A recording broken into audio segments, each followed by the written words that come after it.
All the comments were accompanied by telepathic thoughts.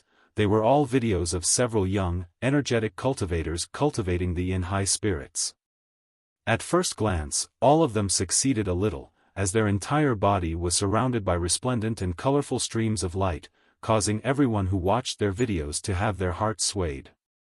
These people are all disciples of the Five Tiger clan and have all been tasked to do this, so don't be fooled. Of course, if you want to join the Five Tiger clan, then that is another matter, the cultivator's assistant said. Li Yao immediately shook his head while he shouted in his heart, that was close. If the cultivator's assistant hadn't reminded him, plainly looking at such an enticing download page, he might have given it a try. That would have been truly depressing. Even though I always warn every cultivator when they have first entered, there would still be some who could not endure and would be fooled one after another. I also can't do anything, as human greed is too easy to conquer. All I can do is warn them. The cultivator's assistant continued, you are a student of the Grand Desolate War Institution. Once you arrive there, naturally, you will be taught high-grade breathing exercises. For now, I can give you a set of breathing exercise known as the, which is given as a gift by the Federation government.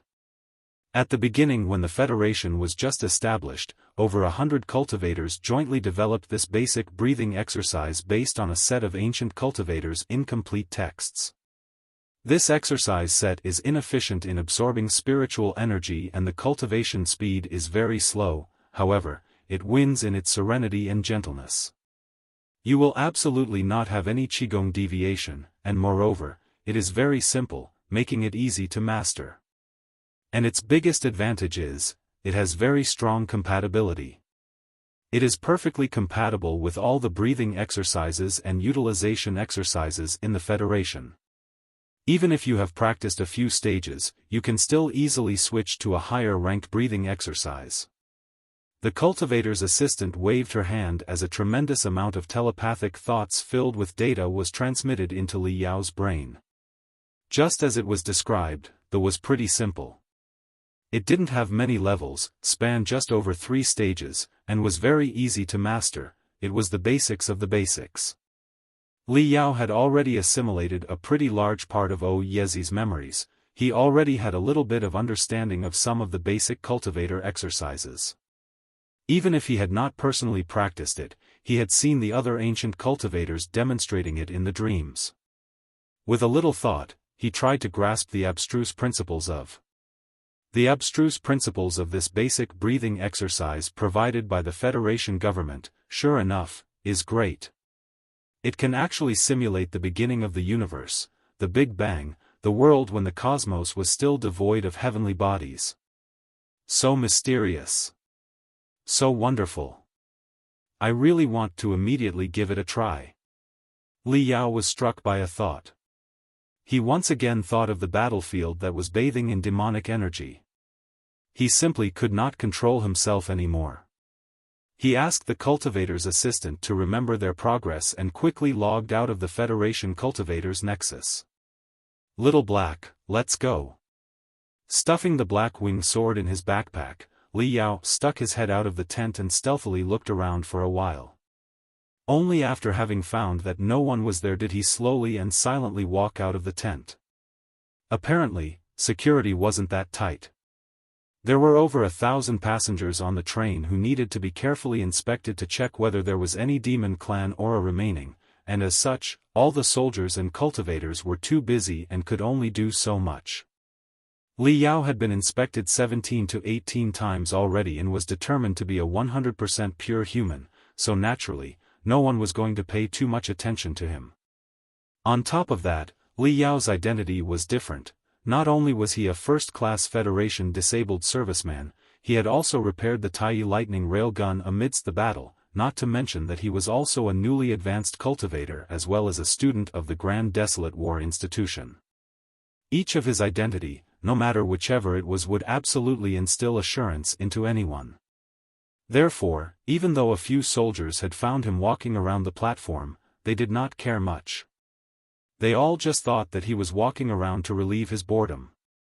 Every cultivator who had just advanced would have a few quirks. Some even had a variety of strange ways to cultivate, which they would practice at the most crucial moment of their breakthrough. As long as it was not against the law, generally speaking, no one would interfere with a cultivator.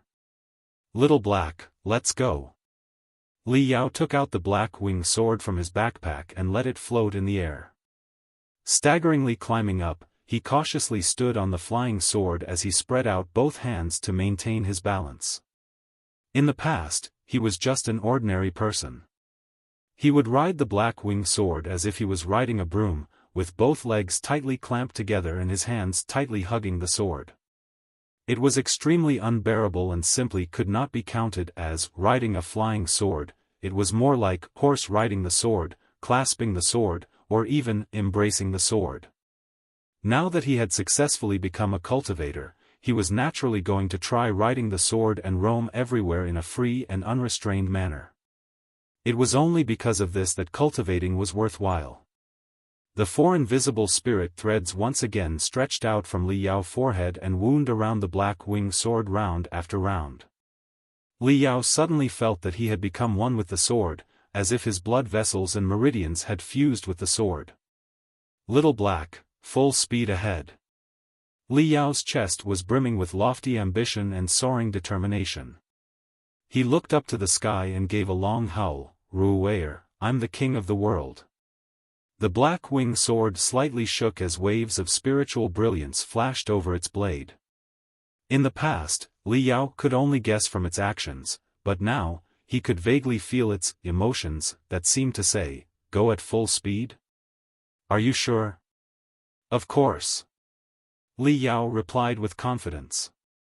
The tip of the black wing sword's sheath shook a little, seemingly as if it was helplessly saying, "All right." Then, from underneath Li Yao's feet came a deafening howl. It was as if someone had ruthlessly punched him in the face, causing his entire body to fall backwards. Much to Li Yao's surprise, the black wing sword soared to the limit in the blink of an eye, reaching a speed that was close to the speed of sound. "This is simply crazy!" Li Yao screamed. He almost fell off the black wing sword. How could he still dare to stand on the sword and maintain the aloof and unrestrained posture of riding the sword? Just like in the past, he had his legs obediently clasped around the sword and the arms around the hilt, maintaining the posture of riding the broom once again. Even then, he could barely stabilize himself. "Little Black, you are actually 10 times faster than in the past. So you were just adapting to me before?" Li Yao shouted. Black wing sword lightly shivered as it flew at a high speed, and its scabbard moved up and down, seemingly as if it was coldly snorting. "What do you think?" "Cool. It is too cool." After half a minute, Li Yao barely adapted to flying at a subsonic speed. The feeling of splitting through the wind was simply incomparable, feeling thrilled as adrenaline shot through him.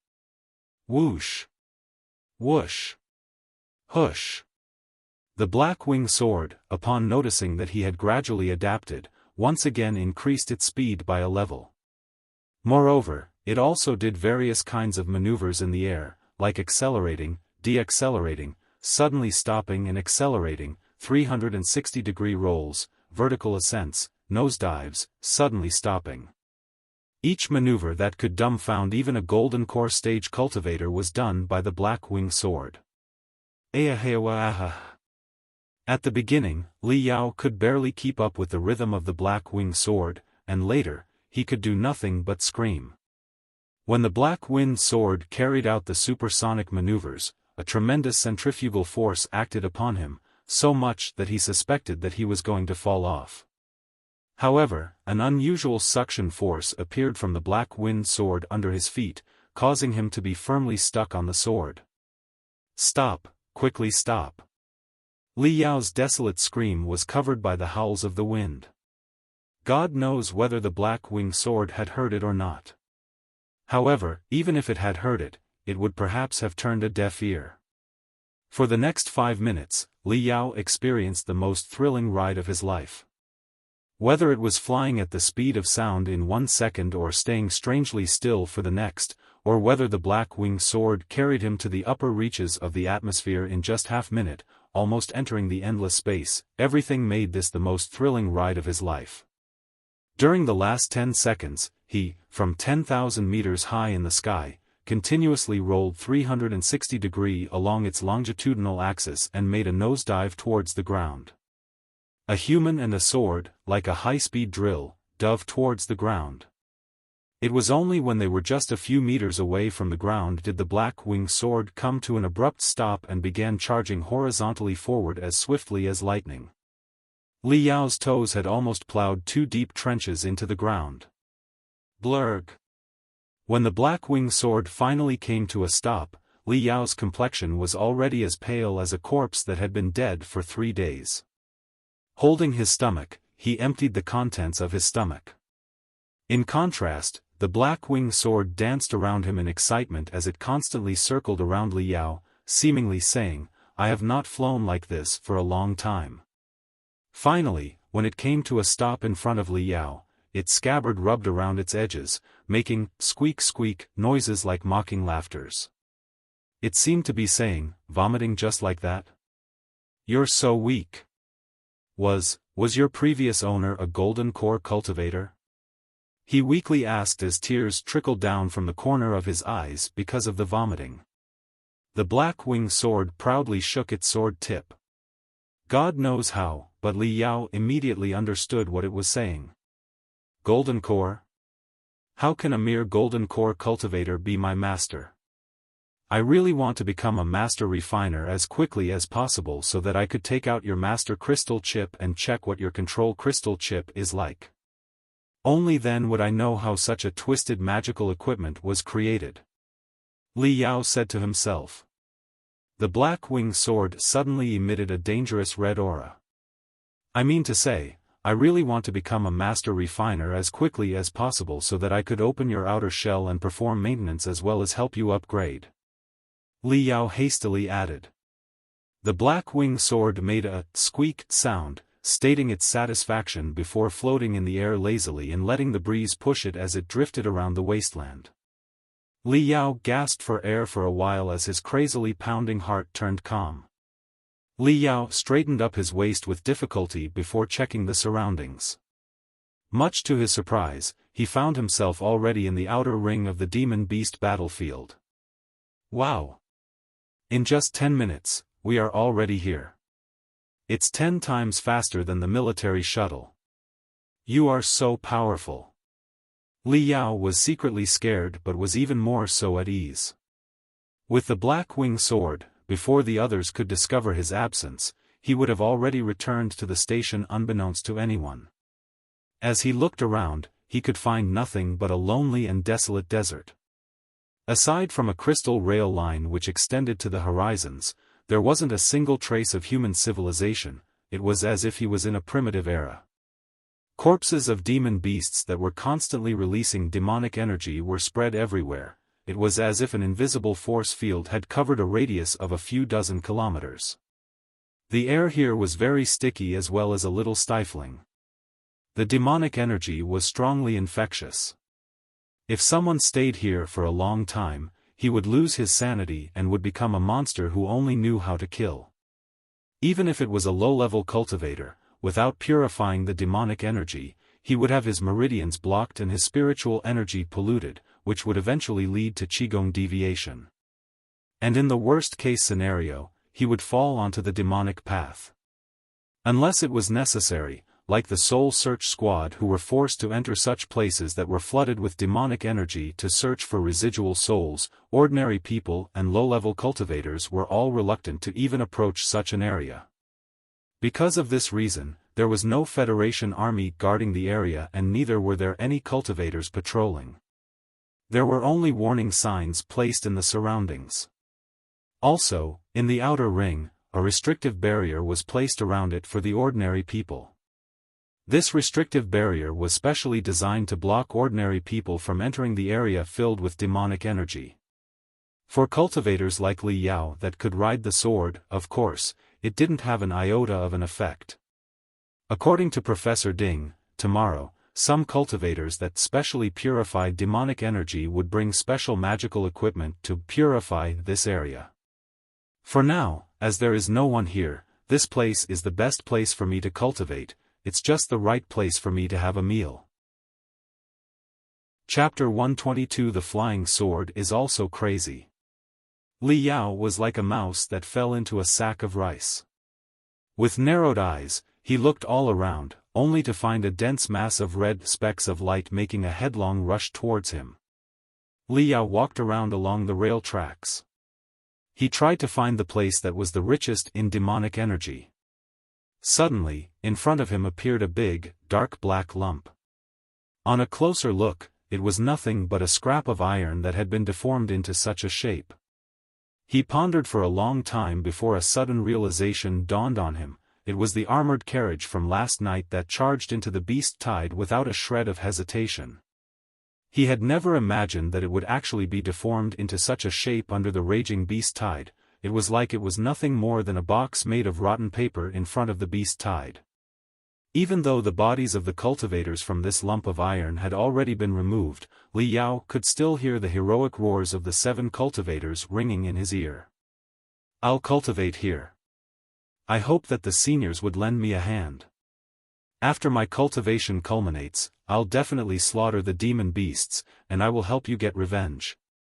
Li Yao struggled to climb his way up the lump of iron that was laden with blood stains.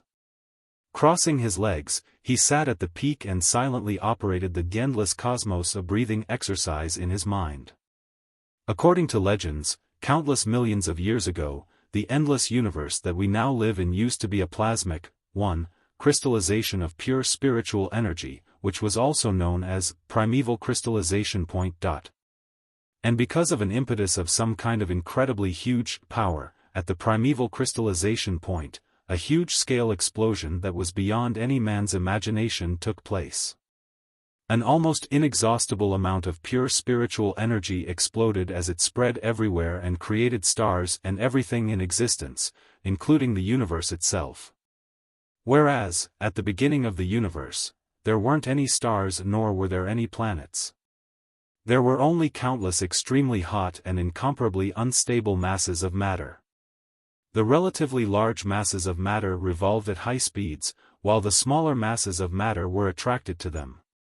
Much like how a snowball would grow bigger and bigger as it rolled over the snow, the masses of matter grew to an unimaginable size and became huge as countless stars formed one by one. According to the profound principles of the endless cosmos, a breathing exercise, one must imagine themselves as the larger mass of matter at the beginning of universe after the Big Bang, while the spiritual energy floating in the air would be the smaller mass of matter. Then, let your own soul revolve at a high speed and attract the spiritual energy to temper the body and strengthen the soul. There are 2 things which are the crux of the endless cosmos, a breathing exercise. First, in the mind, imagine the scene of the universe at the starting phase of the Big Bang, where the pure spiritual energy, in the blink of an eye, expanded into the vast universe. Feel the ancient world, the beginning point of the universe, the world when there were no land and sky, and experience the inconceivable scene that transcended human imagination. Second, during your meditation, let your spirit revolve at a high speed. Silently pondering over the profundity of the endless cosmos, Li Yao's pair of eyes were half opened, half closed. It seemed as if he was asleep, yet at the same time, he was not. He took a few dozen long, deep breaths, each of which lasted longer than before, as he entered a mysterious state. In his trance-like state, the wasteland turned into a vast and endless universe, and he was surrounded by a large amount of hot and virulent spiritual energy that constantly disintegrated, collided, compressed, fractured, and finally congealed into mass after mass of bright matter. Each mass of matter was incomparably hot, and the temperature was more than 100 times than that of the sun. Whereas, Li Yao's own body was also emitting a tremendous amount of heat, seemingly as if he too had turned into a red-hot mass of matter. And his soul, in a trance, fluttered and shook as it fiercely started revolving as its speed was getting faster and faster. Some of the smaller hot masses of matter floating around him were attracted by the torque generated by the revolution of his soul. They suddenly floated towards him and adhered on his body before merging into his body. Demonic energy. The demonic energy surged into Li Yao's body like a torrential tide. He was filled with an incomparable feeling, compared to absorbing the pitiful amount of spiritual energy in the medical tent, where he could only do so by spending a tremendous amount of effort. This was far more comfortable. Li Yao was wild with joy. The 4 spirit threads revolved constantly as more demonic energy was sucked into his body. Rolling through Yezi's tree of memories, the demonic energy was purified into the purest of spiritual energy, which thereafter surged into every part of his body, constantly filling each strand of his muscles, every blood vessel, and every cell of his body with spiritual energy. Every second, his body would become stronger. With every passing second, his body evolved by a level. This is too strong. Li Yao clenched his fists in inexplicable joy, as he felt the fearsome strength surging through his fingers. He had a vague feeling that if the spiritual energy was stimulated to the limit and blasted through this fist, the destructive force might very well be 10 times stronger than the past. In the past, he could only rely on physical strength. But now, he had instead become the vast universe, one of the endless stars, making it possible for him to fire the world's energy. In just a short span of 1 hour, Li Yao had engulfed an incredibly huge amount of demonic energy. Every single one of his cells had been filled to the point that he could not absorb even one more speck of red light. Just like how a human's appetite had a limit, the amount of spiritual energy a cultivator could absorb also had a limit. One could never engulf endlessly and completely absorb the spiritual energy in the world. If the spiritual energy was absorbed blindly and not refined, it would more than likely lead to oversaturation of spiritual energy, which would result in spiritual energy poisoning. Much like drinking too much water would lead to water intoxication. In serious cases, it could even lead to overflowing of the spiritual energy, causing the meridians to be torn, which may very well lead to qigong deviation. After Li Yao had absorbed a huge amount of demonic energy, it was enough to allow him to continuously advance 3 levels. He was very well aware of the principle of biting off more than one could chew.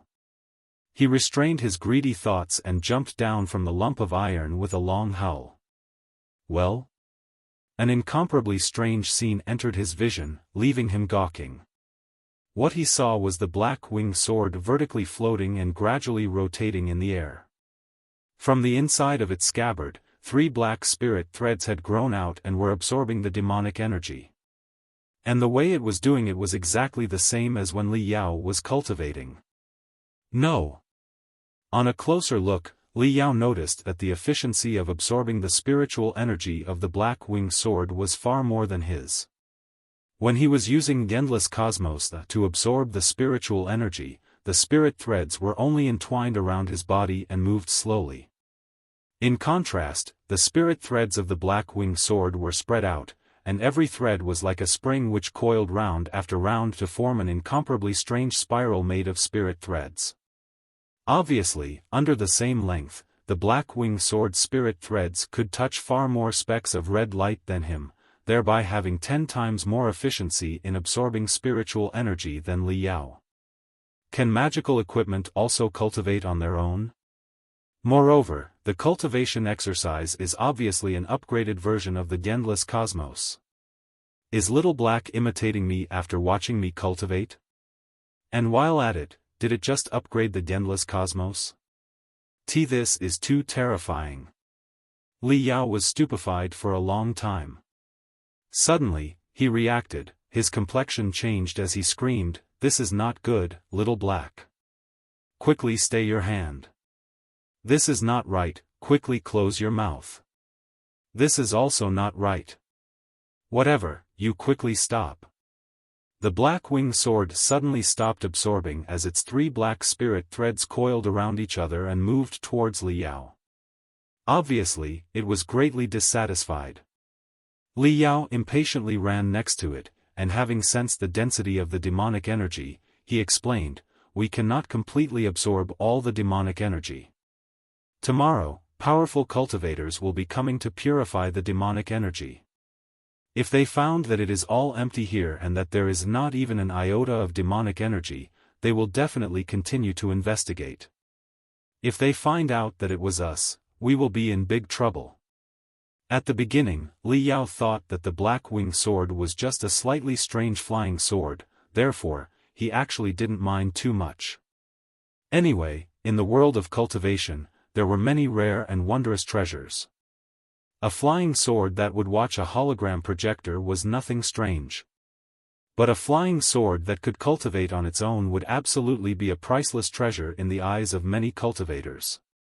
Once it was found, perhaps they would even use all kinds of means to take it away. Li Yao did not want Little Black to be taken away by these people, only to be taken apart for research. This guy was something left behind by the old man, not to mention it had accompanied him for so many years. It was like his half-sibling. Squeak! Upon listening to Li Yao's explanation, the black wing sword reluctantly shook its sword tip as it slowly retracted its 3 black spirit threads back into its scabbard.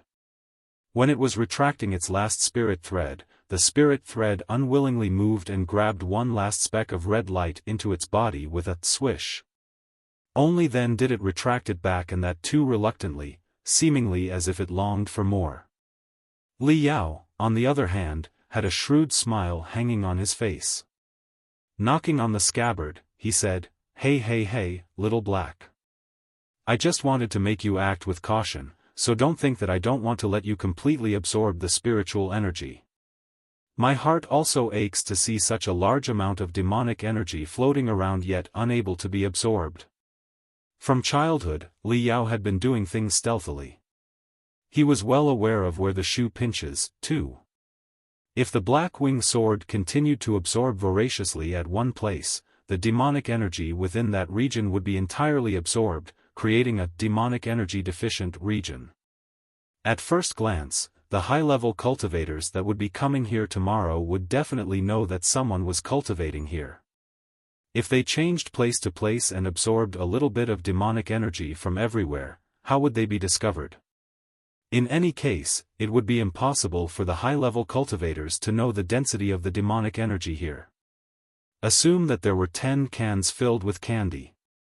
If Li Yao stole all the candies from one can, then he would, for sure, be discovered at a moment's notice. However, if he secretly stole just one candy from each can, it would be hard to notice.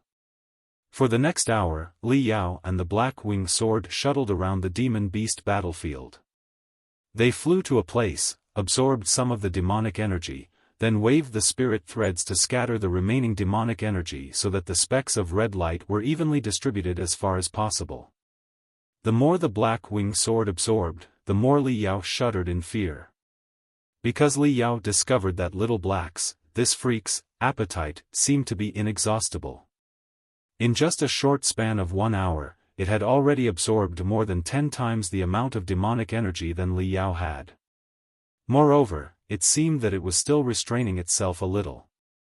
If he let it absorb voraciously, it would have even swept clean all the demonic energy here.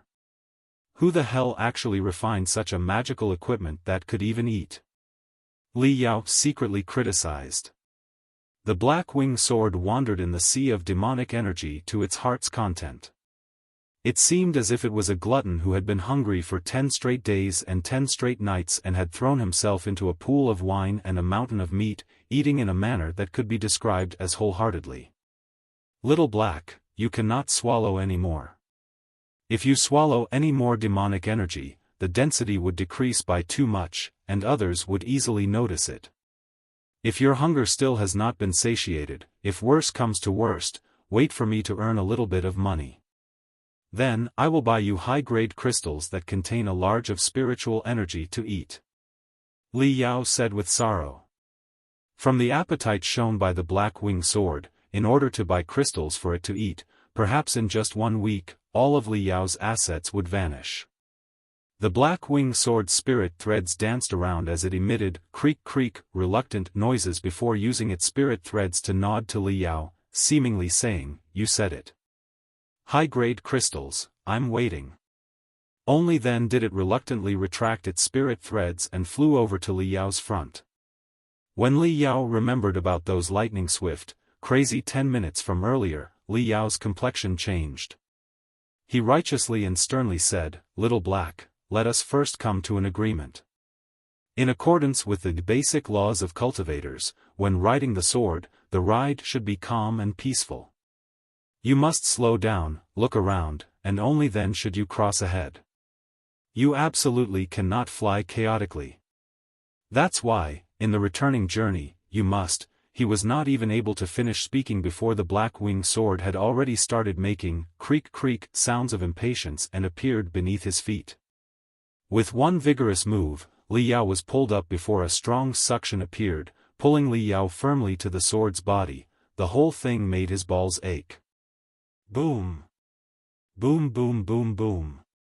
After absorbing enough demonic energy, the black-winged sword turned even wilder. It had not yet taken off, but a torrential jet stream was already being discharged from the back of its hilt. Its blade was madly shaking as round after round of ripples rapidly proliferated and spread in the air. "Let me down. I will just walk back," Li Yao screamed. Too late, the black-winged sword released a thick black mist that completely enveloped Li Yao as the sword and the human duo soared into the sky, breaking through the clouds and appearing beyond the ninth heaven in the blink of an eye. Thereafter, the black-winged sword, inch by inch, pushed its sword tip as it gradually aligned towards the desolate land 10,000 meters below them. What are you doing? I don't have any injustice or any hatred with you. And last night, didn't I even oiled you and help you remove the rust? Li Yao repeatedly screamed as his legs went limp and his balls went soft in fear. From the scabbard came the sounds of metal rubbing against each other, sounding as if it was mocking him. A large mass of black mist surged out in the star space behind Li Yao, forming two black wings that spanned over 100 meters. The black-winged sword transformed into a black stream of light as it whizzed straight towards the ground. TLN 1. The author wanted to give a scene where the spiritual energy is highly concentrated to the point that it had become a semi-liquid and semi-solid entity. Semi-liquid and semi-solid because the temperature and pressure were high, so I think plasma would better fit the description. 2. Sources of trouble, grief, etc. When Li Yao unsteadily returned to the medical tent, his hair stood upright as if they had been scorched by a flame spirit glyph. He ruthlessly smashed himself into the medical treatment pod. He felt as if everything was spinning, as if he was a small boat in the middle of a tempestuous storm. He had been vomiting for a long time, and now, there was nothing left to even vomit. Halfway through the journey, he had already puked out all the gastric acid in his stomach and had almost spat out his heart, liver, spleen, and lungs. A gentleman's revenge is never too late, even after 10 years. Little Black, you just wait and watch. The day I become a master refiner, I will definitely modify you into a broom. While throwing up, Li Yao ruthlessly shouted in his heart. However, the black-winged sword, who was the target, wasn't able to hear the cries in Li Yao's heart. After swallowing an amount that was as vast as the sea of demonic energy and flying as swiftly as lightning twice, its mood was good. It was contentedly sleeping in his backpack. Student Li Yao. At this moment, an intermittent female voice floated into Li Yao's ear. It sounded a bit difficult to comprehend. Li Yao was taken aback in fear. After becoming a cultivator, Li Yao's senses had become extremely keen, not to mention that despite there being no place for a woman to hide in such a big medical tent, he didn't discover anyone. Student Li Yao. Once again, the female voice rang in his ear. It was faint and weak like a voice of a lingering female ghost. Li Yao had goosebumps explode all over his back. The female voice was coming from beneath his body. However, there was nothing beneath him but the pedestal of the medical treatment pod. I'm in here. When Li Yao was just about to be absolutely terrified, a tiny spirit mechanical bird, fluttering its metal wings, flew up from beneath the medical treatment pod. Its sparkling, transparent crystal eyes flickered with an embarrassed look as she gently said, "I'm sorry, I am still adapting to this new body. I am still not able to fly proficiently. Just a moment ago, I crashed into the ground. I was not intentionally hiding or anything to scare you, Student Li Yao." Li Yao was stupefied. He opened his palm and let the mechanical bird carefully land on his palm. It was a small yet exquisite spirit mechanical bird whose whole body was wrapped in a pale green brilliance. A majority of its limbs had been carved from crystals, its frame had been cast from some sort of metal, whilst translucent crystals covered the outer layer of the meticulously carved gears, flywheels, driveshafts, and U-joints. They all fit so perfectly that it gave a natural aesthetic feeling. Li Yao could not help but wonder because this mechanical bird was giving him a familiar feeling. He always felt that he had seen the look in the bird's eyes somewhere before. After pondering for a moment, Li Yao widely opened his eyes. "Wei Qingqing." The mechanical bird fluttered her wings in joy as she lightly nodded her small head. Right now, her voice was still very gentle, and unlike the clear and melodious voice from before, her voice had become a bit soft. "Yes, Student Li Yao, it's me. It's all thanks to you finding the wisp of my residual soul that Uncle Tang, Professor Ding, and the others were able to turn me into a spectral cultivator. However, as I was too weak and as a result of my soul having been exposed to the air for too long, my soul was fragmented. For the moment, my soul is not strong enough to sustain a large spirit prosthetic body, thus I can only use this small, bird-type spirit prosthetic body." Speaking to this point, Wei Qingqing's eyes lit up. Her facial muscles that were made of crystal fibers also showed a smiling expression. She said in a gentle tone, "I guess this is all right too. Ever since childhood, I have liked birds. Often in my imagination, I would always think of myself as a little bluebird, one that could fly freely amidst the clouds. Now, this can be considered as my wish having come true." Li Yao, holding the little bluebird, sighed with emotion in his heart. Amongst the 7 cultivators, Wei Qingqing gave him the biggest shock. She was no more a 20-year-old who had just graduated from Sky Fantasia Academy, not to mention she was a culture-type cultivator, the weakest type among all cultivators. To be honest, even if she didn't come forward, no one would have blamed her. Yet, she didn't hesitate to stand up. In the happiest period of her life, she had died even before her life had bloomed. What kind of power actually drove her to come forward? Li Yao was extremely curious about everything regarding Wei Qingqing. "I came here specially to express my gratitude to Student Li Yao. If you hadn't found my residual soul, perhaps I would have already vanished into a puff of smoke by now. How would I be able to see this clear blue sky and the clouds again?" Wei Qingqing, fluttering her wing, lightly leaped from Li Yao palm and rose into the air. As she somewhat clumsily flew in circles, she intermittently said, However, I still have not yet perfectly mastered this spirit prosthetic body. It takes everything for me to just converse. Student Li Yao, it would be better for you to enter my world of fiction, where we can directly use spiritual exchange. What do you think? World of fiction? Li Yao suddenly recalled that Wei Qingqing was a very mysterious illusionist, who, according to the rumors, could create an extremely powerful world of literature, and in this world of literature, everything was at their beck and call. Li Yao was completely curious regarding illusionists. He momentarily nodded and joyfully replied, Of course I will, what should I do? You don't need to do anything. Just close your eyes. With a flap of her wings, Wei Qingqing flew to his head, Student Li Yao, welcome to my novel. Let us together enter the world. Wang. Li Yao felt a slight shaking in his eardrums as the scene before him blurred. He felt as if his soul was pulled out from his body and was falling down into a seemingly bottomless hole. He didn't know how long it took before he felt as if his soul was fiercely smashed into a new body. In his ears rang howls of the wind, and what was in front of him were the ever-changing white clouds and large groups of white clouds that were like a sea of cotton, which under the breeze were molded into all kinds of shapes and figures. Puppies, horses, buildings, forests. Everything, shining under the golden brilliance of the sunlight, gave off an appearance akin to a city in the sky. Beautiful, this is so beautiful. The world of fiction created by Wei Qingqing was almost the same as the real world. Even more so, the illusory aesthetic feeling it gave off made Li Yao completely relaxed and happy. Then, he found that he had wings. He had turned into a falcon who was flying and hovering freely amidst the clouds. When he recalled the scene where the black-winged sword carried him beyond the ninth heaven, Li Yao's complexion suddenly became worse. What is it? Don't you like flying high in the sky? If not, then you can imagine yourself as the bird you like and we will fly a bit lower.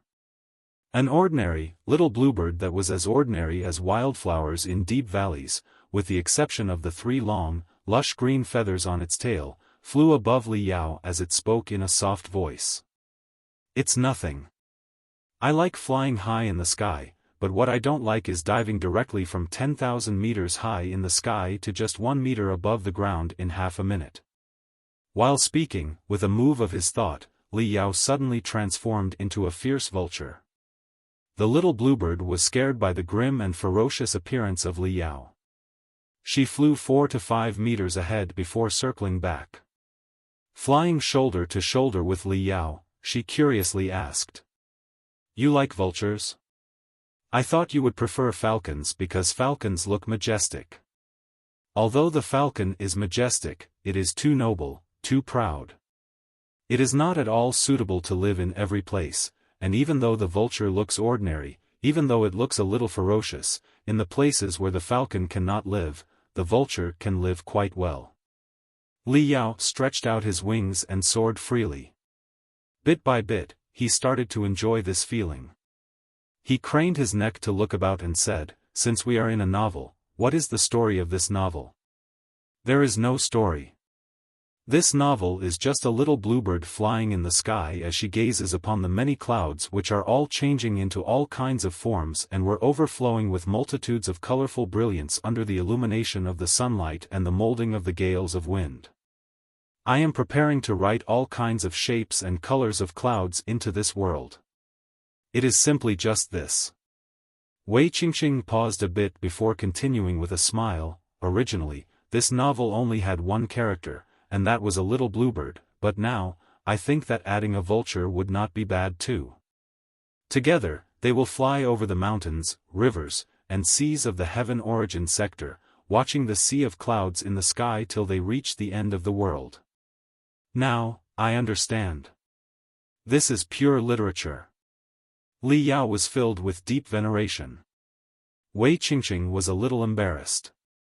She lowered her head and said, "In fact, I have also written of other stuff and some popular youth novels in the market. It's about an extremely talented heir of a major sect who fell in love with an ordinary girl, but the elders of the sect were against them and didn't want them to be together. Instead, they had wanted to marry him to the daughter of an elder of another sect. It had things like this and that. When I was in university, I had also published 2 other novels, and they sold pretty well. However, in my heart, my favorite is this incomplete. I began writing this from the age of 15 and was planning to write it till the age of 50. Till now, I have not shown it to anybody else. You are the first person to see it. This is too wasteful. I'm just a coarse fellow who has little, if any, education. I do not understand literature," said Li Yao. He was immensely embarrassed. Wei Qingqing slightly smiled. Her little feet lightly stepped upon Li Yao's body before the little bluebird soared up and circled around the vulture. Maybe this is fate. Since childhood, I have liked watching the ever-changing clouds in the sky. I have always wished to turn into a little bluebird and fly in the blue sky amidst the white clouds. Who would have known that I would really turn into a little bird? Now after personally experiencing it, I would definitely be able to write the best novel. The girl's optimism moved Li Yao. He asked himself, if it was him who was dead and was reborn into a spirit prosthetic body, and moreover remain lifelong as a spectral cultivator, perhaps he could not be as calm and as optimistic as Wei Qingqing. Li Yao could not help but ask, Sister Qingqing. Call me Little Qing. I am just 3 to 4 years older than you, the little bluebird chirped. Li Yao flushed, but fortunately, his face was covered in feathers, and the little bluebird also didn't see. Little Qing, last night on the crystal train, why did you come forward? Obviously, there were many cultivators who didn't stand up. Your strength was the weakest of them all. Wouldn't an illusionist's spiritual attack play a limited role against the beast tide? Even if you didn't stand up, no one would make any irresponsible remarks. The little bluebird was silent for a long time. She continued flying amidst the clouds, continuously chasing after the warm sunlight before she finally muttered, maybe if I did not come forward, no one would blame me. Moreover, I was so weak that even after I overdraft my entire life force, I could only fire the Tai'e lightning railgun once. Even without me, perhaps they would have still been able to delay the beast tide. I was also hesitating, but then I thought of my teacher and what she would have done if she were in my place. She would have definitely stood up, so inheriting my teacher's will, I just came forward, that's all. TLN 1. The bluebird is a 3-footed mythical bird that is the messenger of a fairy godmother. As what it looks like, you can check it out here. http://img.ph.126.net/y5ln-icbeh-vx-iq5qmgf4q==1357553812676432140.jpg. I was born in a remote mountain village in the southern region of the Federation where we had poor means of transportation and communication. We also didn't have any decent industries, and the financial condition was extremely poor. In our village, most of the adults would go to the city to make a living, leaving only the elderly and children behind. My teacher was the only teacher in our village. She was a 100-year-old, gray-haired old lady. Since childhood, I knew that teacher was someone who possessed marvelous abilities. She could speak with many small animals in the mountain forest and could also quickly grow watermelons during the winter. With just one finger, she would ignite bonfires and eat roasted watermelon with us children.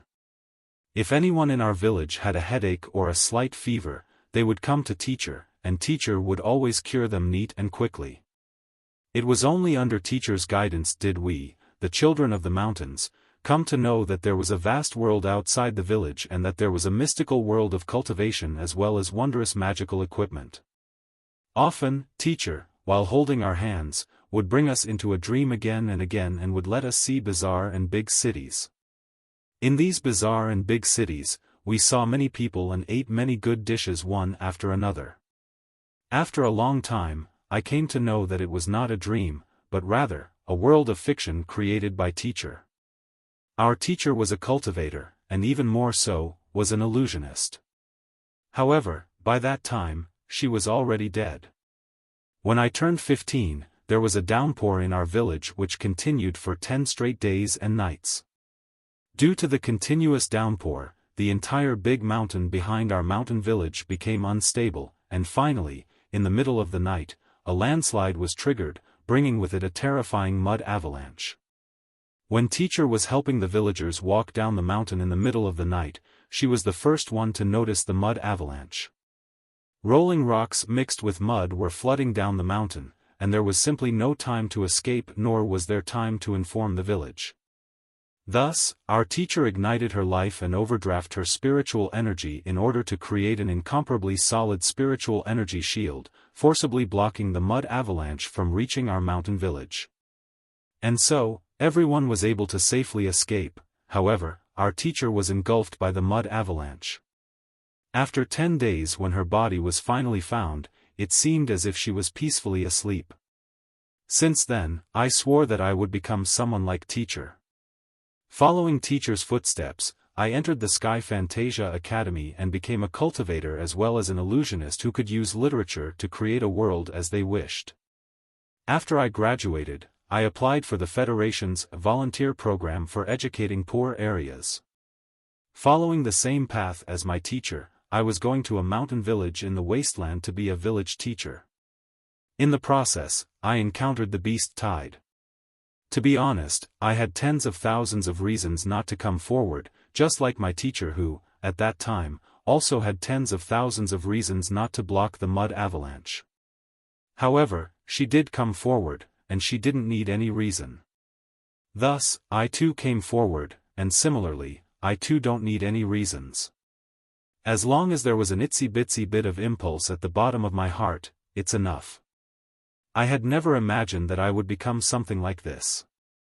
I have had countless dreams, yet never had I dreamt that I would become a spectral cultivator at such a young age. If you say I had no regrets, how could that be possible? But there are some things which you know you will come to regret, yet you still have to do it. Because if you don't, you will regret it even more and will regret it for the rest of your life. The little bluebird twittered. Knowingly or unknowingly, the two flew out from the clouds and wandered in the clear blue sky. Below them were magnificent mountains and rivers. The golden sunlight sprinkling over them coated their bodies with a magnificent and brilliant sheen. The little bluebird said in embarrassment, "I'm sorry, Student Liao. I just became a spectral cultivator, so my mind is in a mess. I have a lot of words to say but don't have anyone to speak to. I also don't know how I should explain this to my parents, they still don't know anything yet. After thinking over and over again, you came to my mind. As you had saved me, and moreover, I heard that you had also offended a very influential VIP in order to protect the dignity of us few. I thought you could listen to some of my naggings, so I impetuously came looking for you. I have wasted so much of your time, and for that, I am truly embarrassed." No, you haven't wasted anything. Your voice is so pleasing to the ear, and this world is also very beautiful. This is a very wonderful novel. Li Yao sincerely said. "Do you mean it? Do you really like this world?" the little bluebird asked in joy and wonder. Fluttering his wings, Li Yao directly charged towards the sun.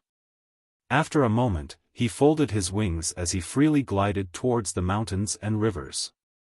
Squinting his eyes, he carefully savored every wisp of wind and every subtle feeling from his wings. It's true. This world is very beautiful.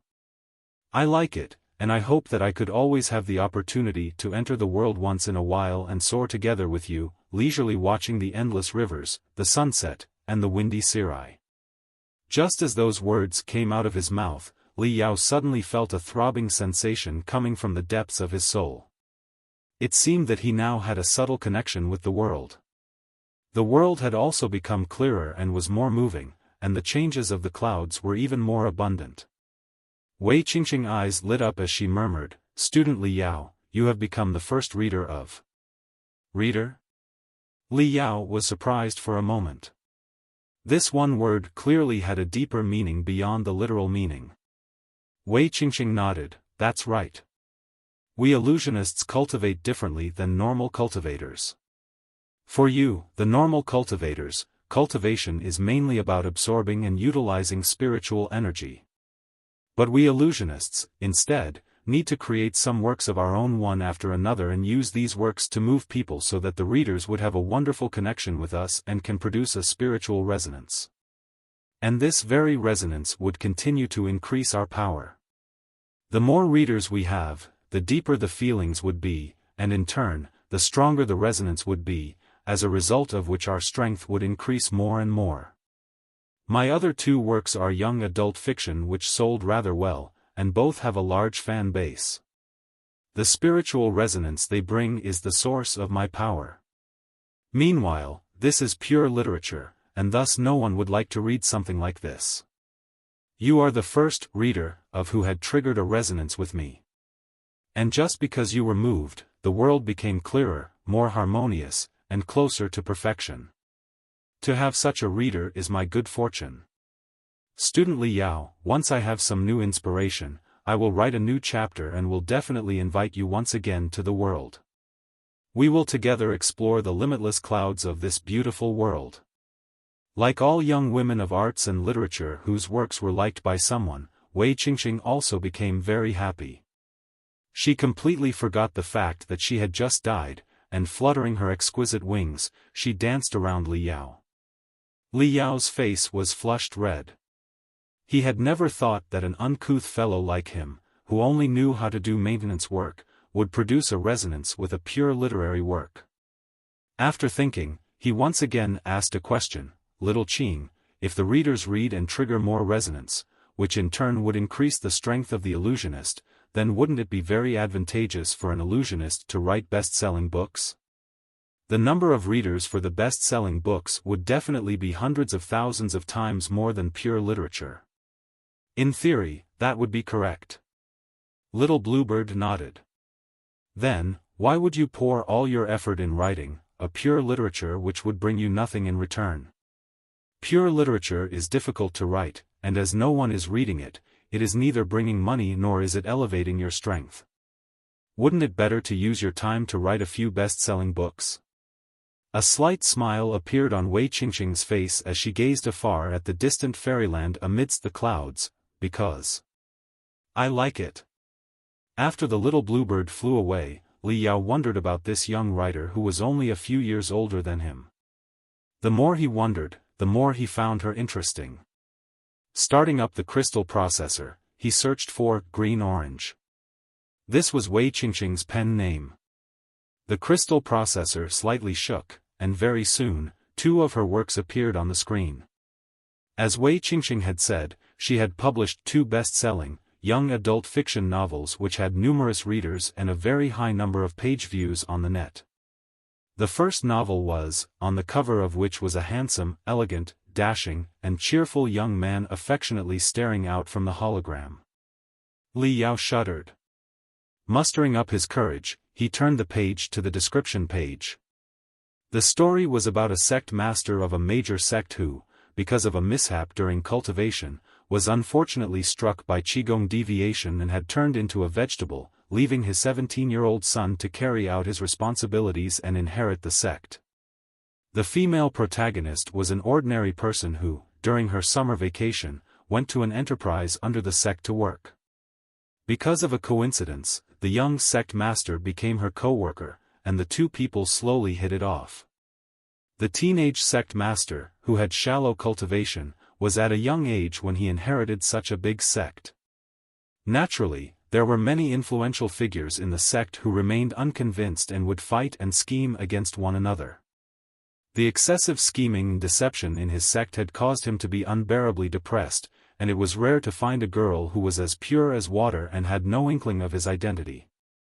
As to be expected, they became close and slowly started developing feelings for each other.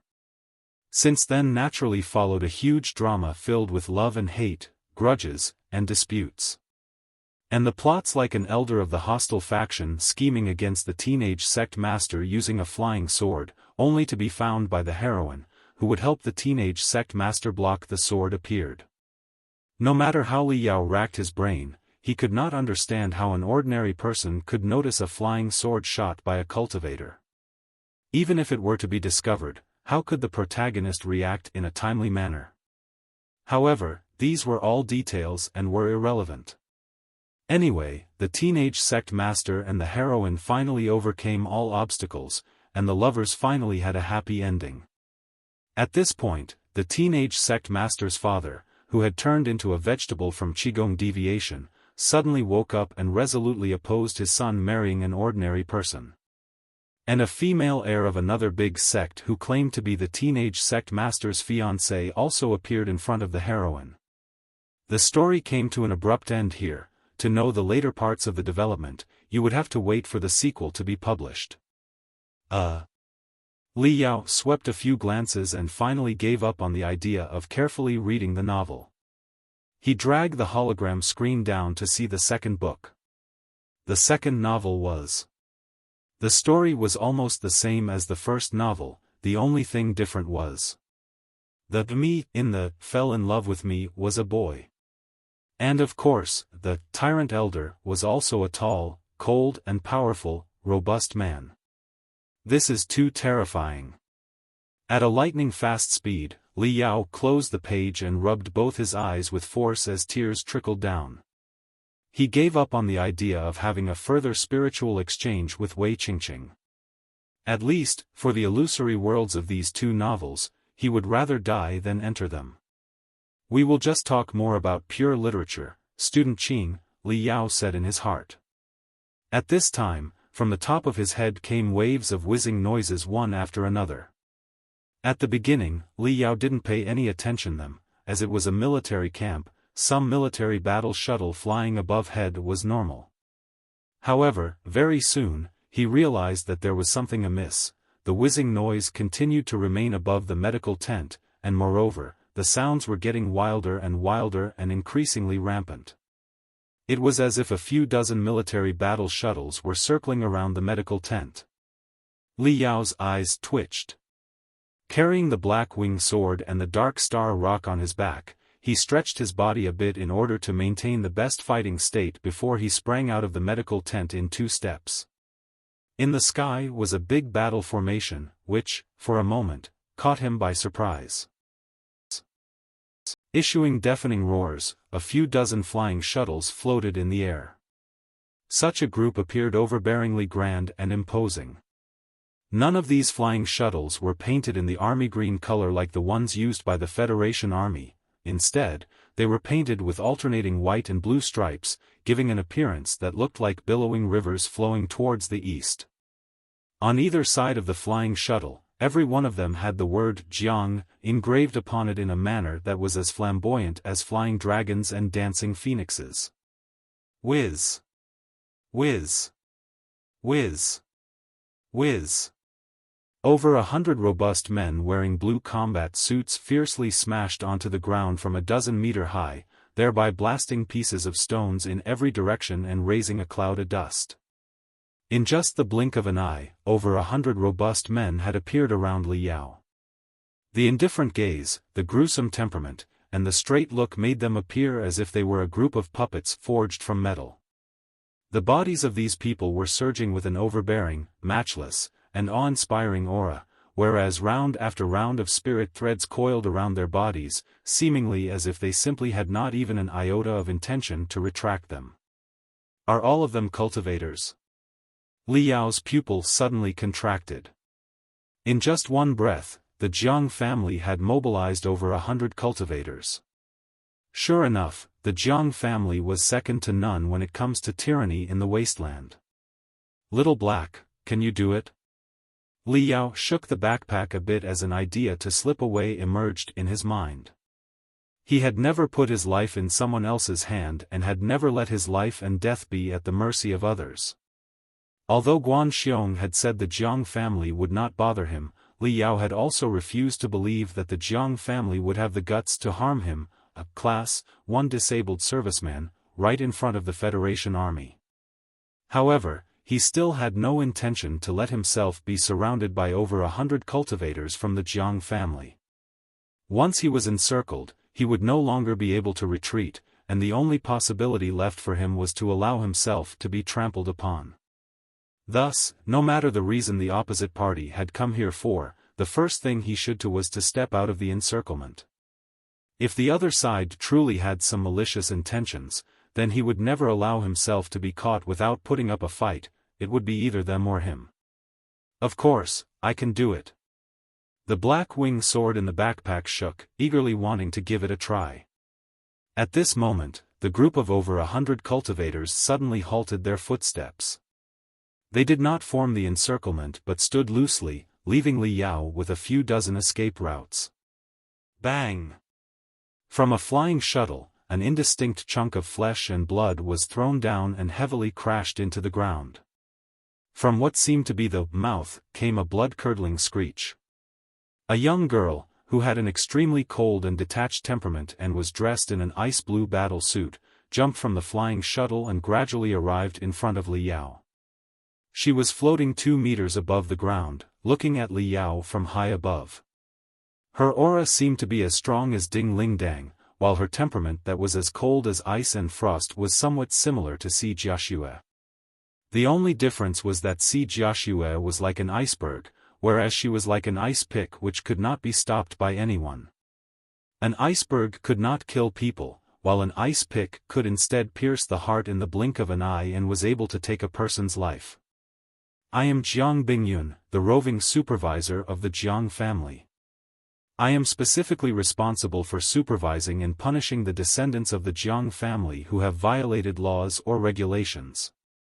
To these degenerates of the Jiang family, I impose the rules of the family upon them. Are you Li Yao?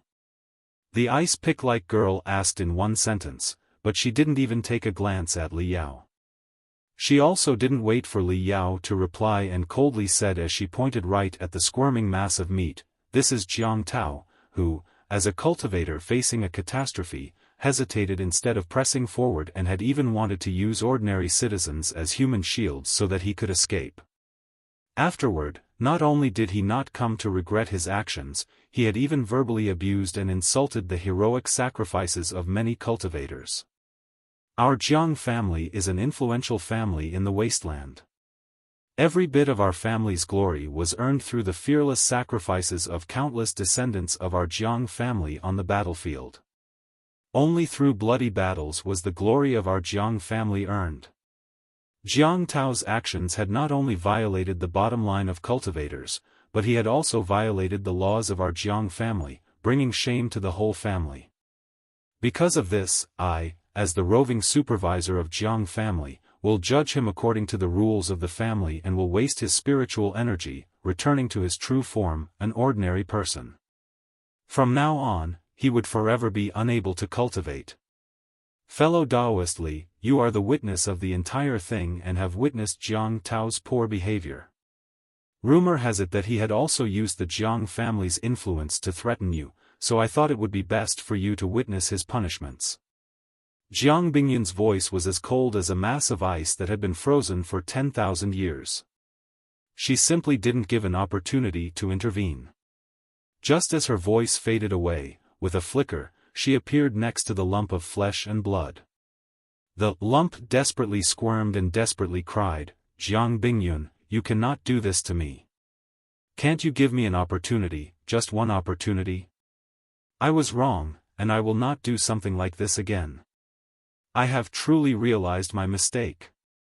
Taking out an exquisite and delicate-looking, completely rounded saber that was carved from emerald jade and was no longer than the length of a palm from her bosom, Jiang Bingyun calmly said, "Since it's me, you should know, there is no second chance."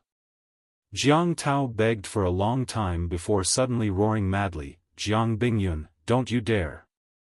I am from the high forest branch of the Jiang family, while you have long been separated from the sky mist branch. Although you are a roving supervisor of the main branch, you don't have the qualifications to make a move on me, who is from another branch. Only the roving supervisor of the high forest branch can judge me. I guess you're right. It is reasonable to say that it should be the roving supervisor of the high forest branch who should decide on your matter.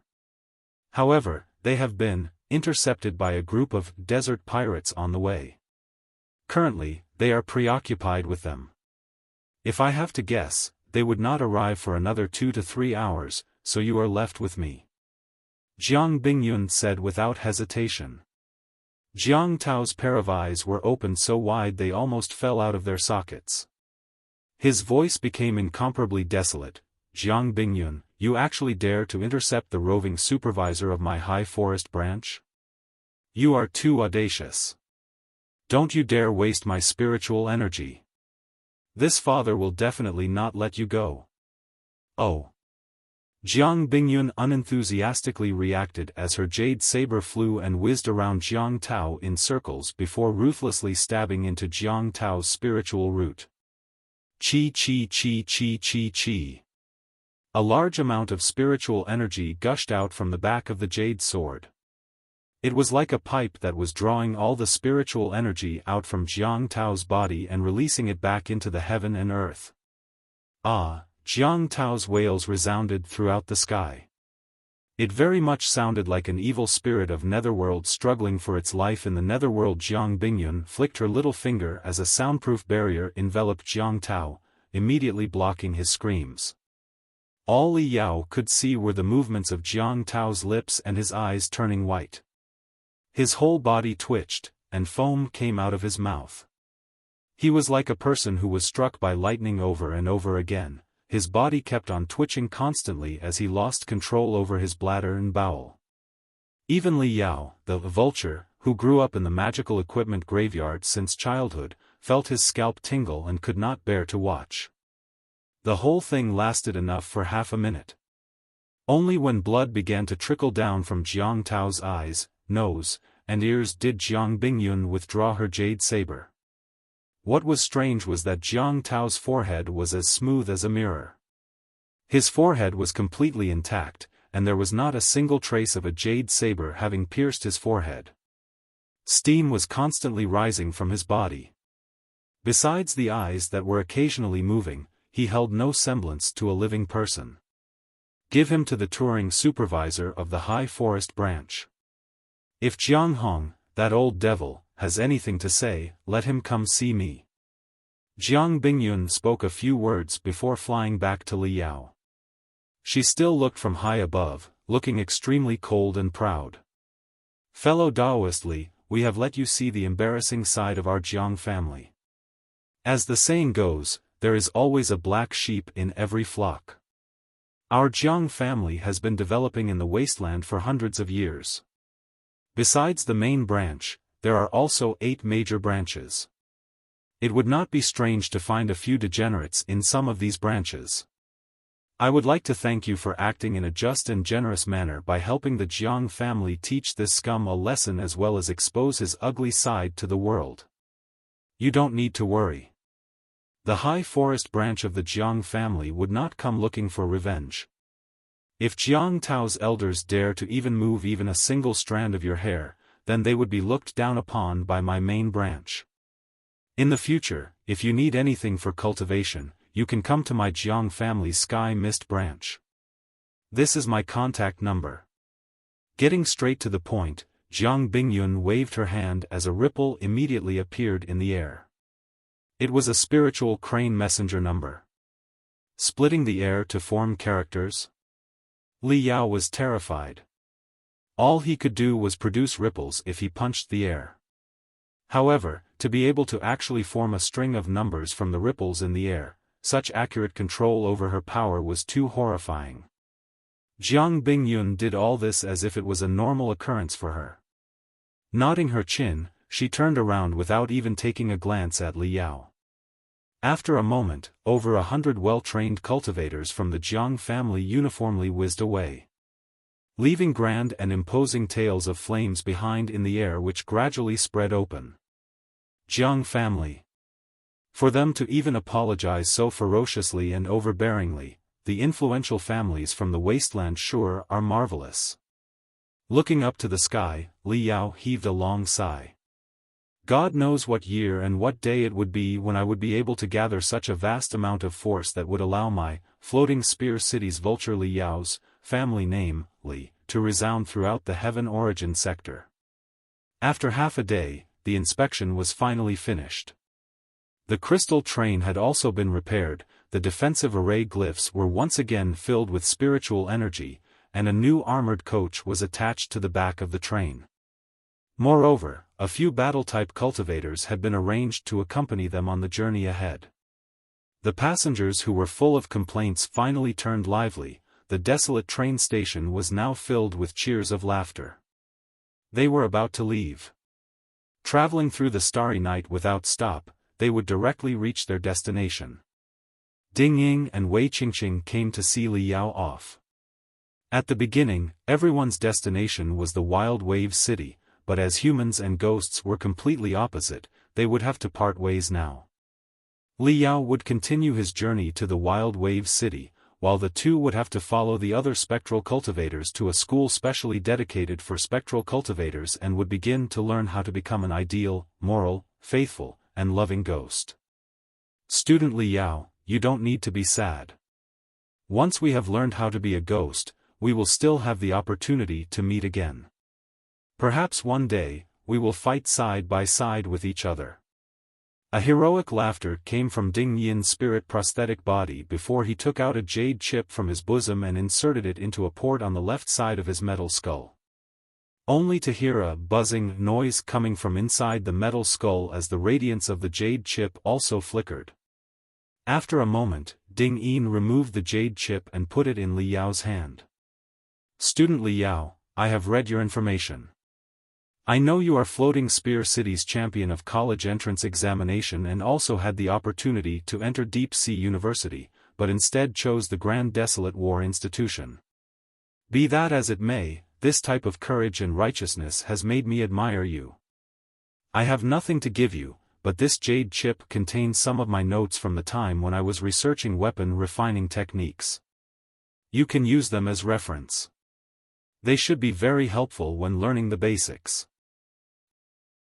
"Professor Ding, this gift is too precious." Li Yao felt a surge of warmth in his heart, while the jade chip in his palm felt incredibly hot. Even though Ding Yin's refining ability could not be called outstanding, he was still a respected theoretical expert in the refiners community who was especially good at researching basic theories. His notes would, no doubt, help Li Yao lay the most solid theoretical foundation. Ding Yin faintly smiled. "Student Li Yao, you are a genius. It's my wish that you don't waste your talent." Although the reputation of Grand Desolate War Institution's refining department is insignificant and is ranked last among the 9 elite universities, this, by no means, implies that its strength is only limited to this. Rather, this is also related to the different concepts of refining. That is to say, the struggle over the great dais between schools. Professor Zheng Xian, who is the head of the refining department, is known as a madman in the refiners' circle. The refining concepts he insists on are completely different than that of the other 8 major refining departments. In fact, they are polar opposites. All because of this, he has always been unable to gain the recognition of the few major schools and authorities among the refiners' community, which is why the Grand Desolate War Institution has fallen to such a level. However, I have, on several occasions, dealt with Madman Zheng, and I feel that he is very strong. His concepts seem somewhat mad, but they are also innovative. He seems to be creating a system of his own. Your talent is so outstanding, and not to mention that you have already awakened your spiritual roots, so you will definitely become his direct disciple. He will carefully groom you, and in addition to my notes, perhaps you would weave out a new yet unknown path. That's why you have to try hard. I heard that you have once boasted in public that you will lead the Grand Desolate War Institution's refining department and challenge the Deep Sea University's refining department one day. This kind of heroic utterance, even if it is inconceivable, as a man, you must do everything to achieve it. Ding Yin extended his metal fist and heavily punched Li Yao's stomach. If one day you truly lead the Grand Desolate War Institution's refining department and challenge the Deep Sea University's refining department, I will certainly cheer and hoist flags for you from the back. Professor Ding, then you have to prepare a super big flag so that it presents a magnificent appearance when you wave it. Just as Li Yao finished speaking, the two were smiling at each other. Little birdie. At this time, a chubby little girl who wore a pink skirt, revealing 2 chubby calves, upon noticing the spirit prosthetic body controlled by Wei Qingqing, had her big, fat eyes suddenly shine as she cried in an unclear voice. Breaking away from her mother's hand, she clumsily ran towards Wei Qingqing. Wei Qingqing spread her wings and danced around the little girl before finally perching on the little girl's shoulder. Little birdie, I am Dudu, what's your name?" Blinking her big eyes, the little girl naively asked. "Hello Dudu, I am Qingqing." Wei Qingqing softly said. "Wow, a talking bird. So awesome." Dudu puffed her cheeks, as though 2 apples had been stuffed in both sides of her mouth. Staring with wide-opened eyes, she carefully placed Wei Qingqing on her palm and tenderly said, "Qingqing, you are so beautiful and your voice is also very pleasant, can we be friends?" "Yes, we can." Qingqing is also very happy to have a cute little sister like Dudu. "From now on, we are good friends," Wei Qingqing said with a laugh. Amazing! Mother, look! I made a friend, it's a talking bird. Dudu, with the little Bluebird, ran towards her mother in excitement. Wei Qingqing revealed an incredibly satisfied look in her crystal eyes while comfortably lying in the little girl's arm. Ding Yin watched the little girl's back for a very long time. Although he didn't have tear glands, Li Yao saw his artificial crystal eyes sparkle. I have granddaughter twins who have turned 4.5 this year. They are just as old as this little girl, and their smiles are also like this little girl's. They are so cute and silly. Ding Yin said absent-mindedly.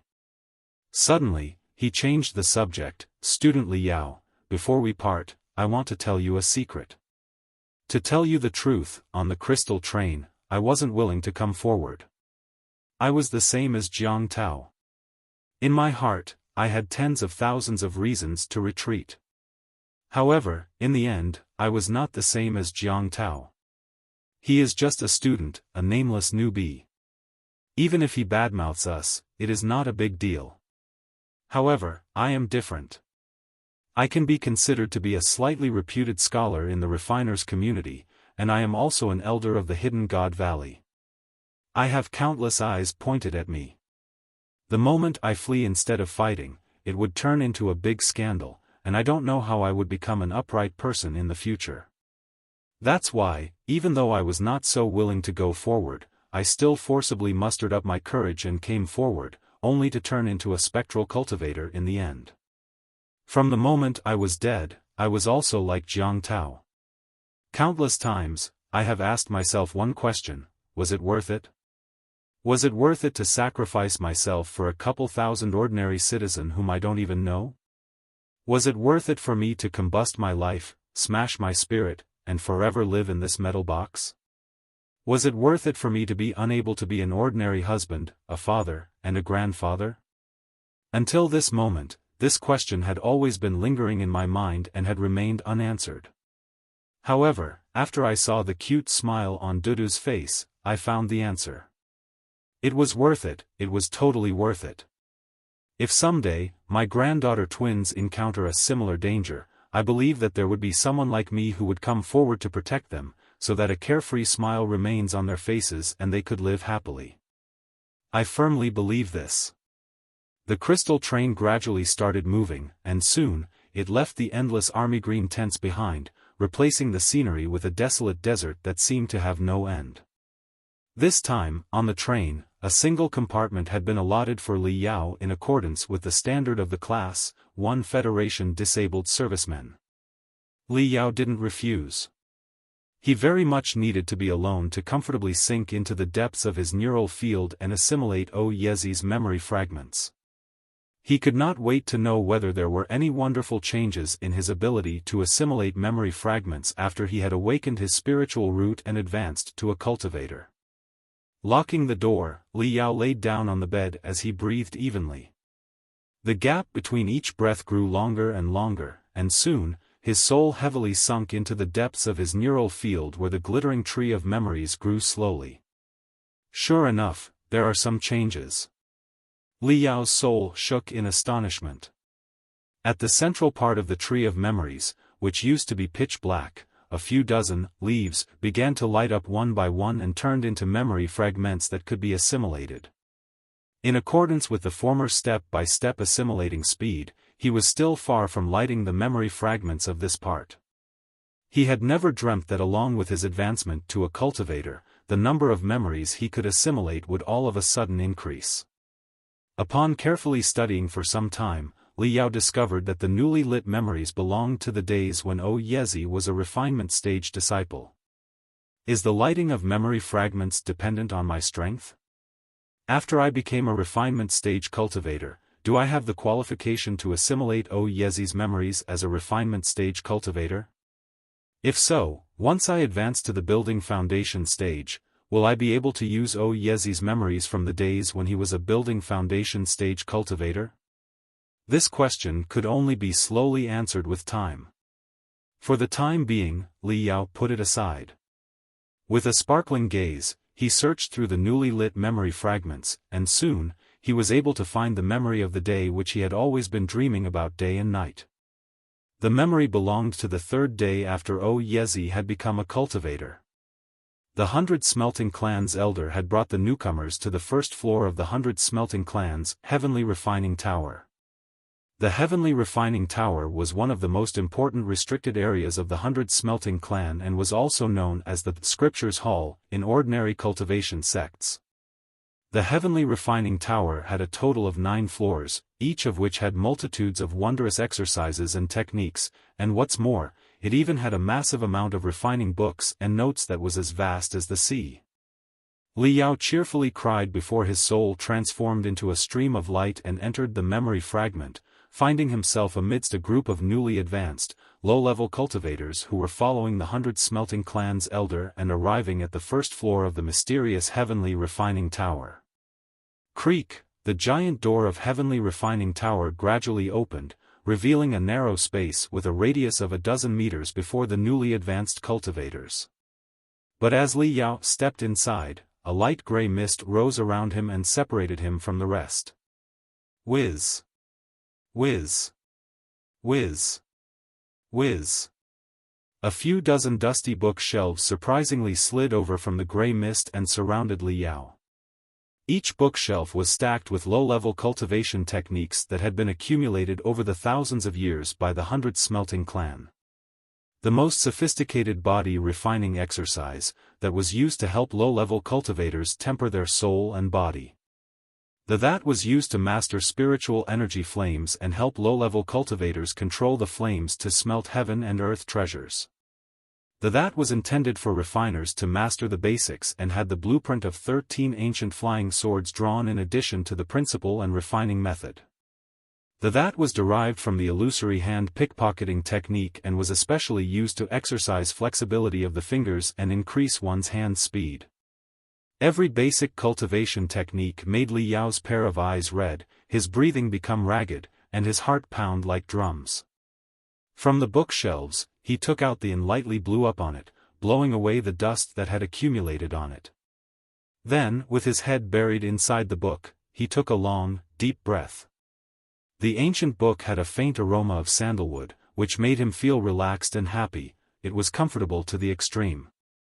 Ruthlessly pinching his thighs, Li Yao focused his mind as he eagerly started reading. He indulged himself in the Heavenly Refining Tower for an entire 3 days and 3 nights.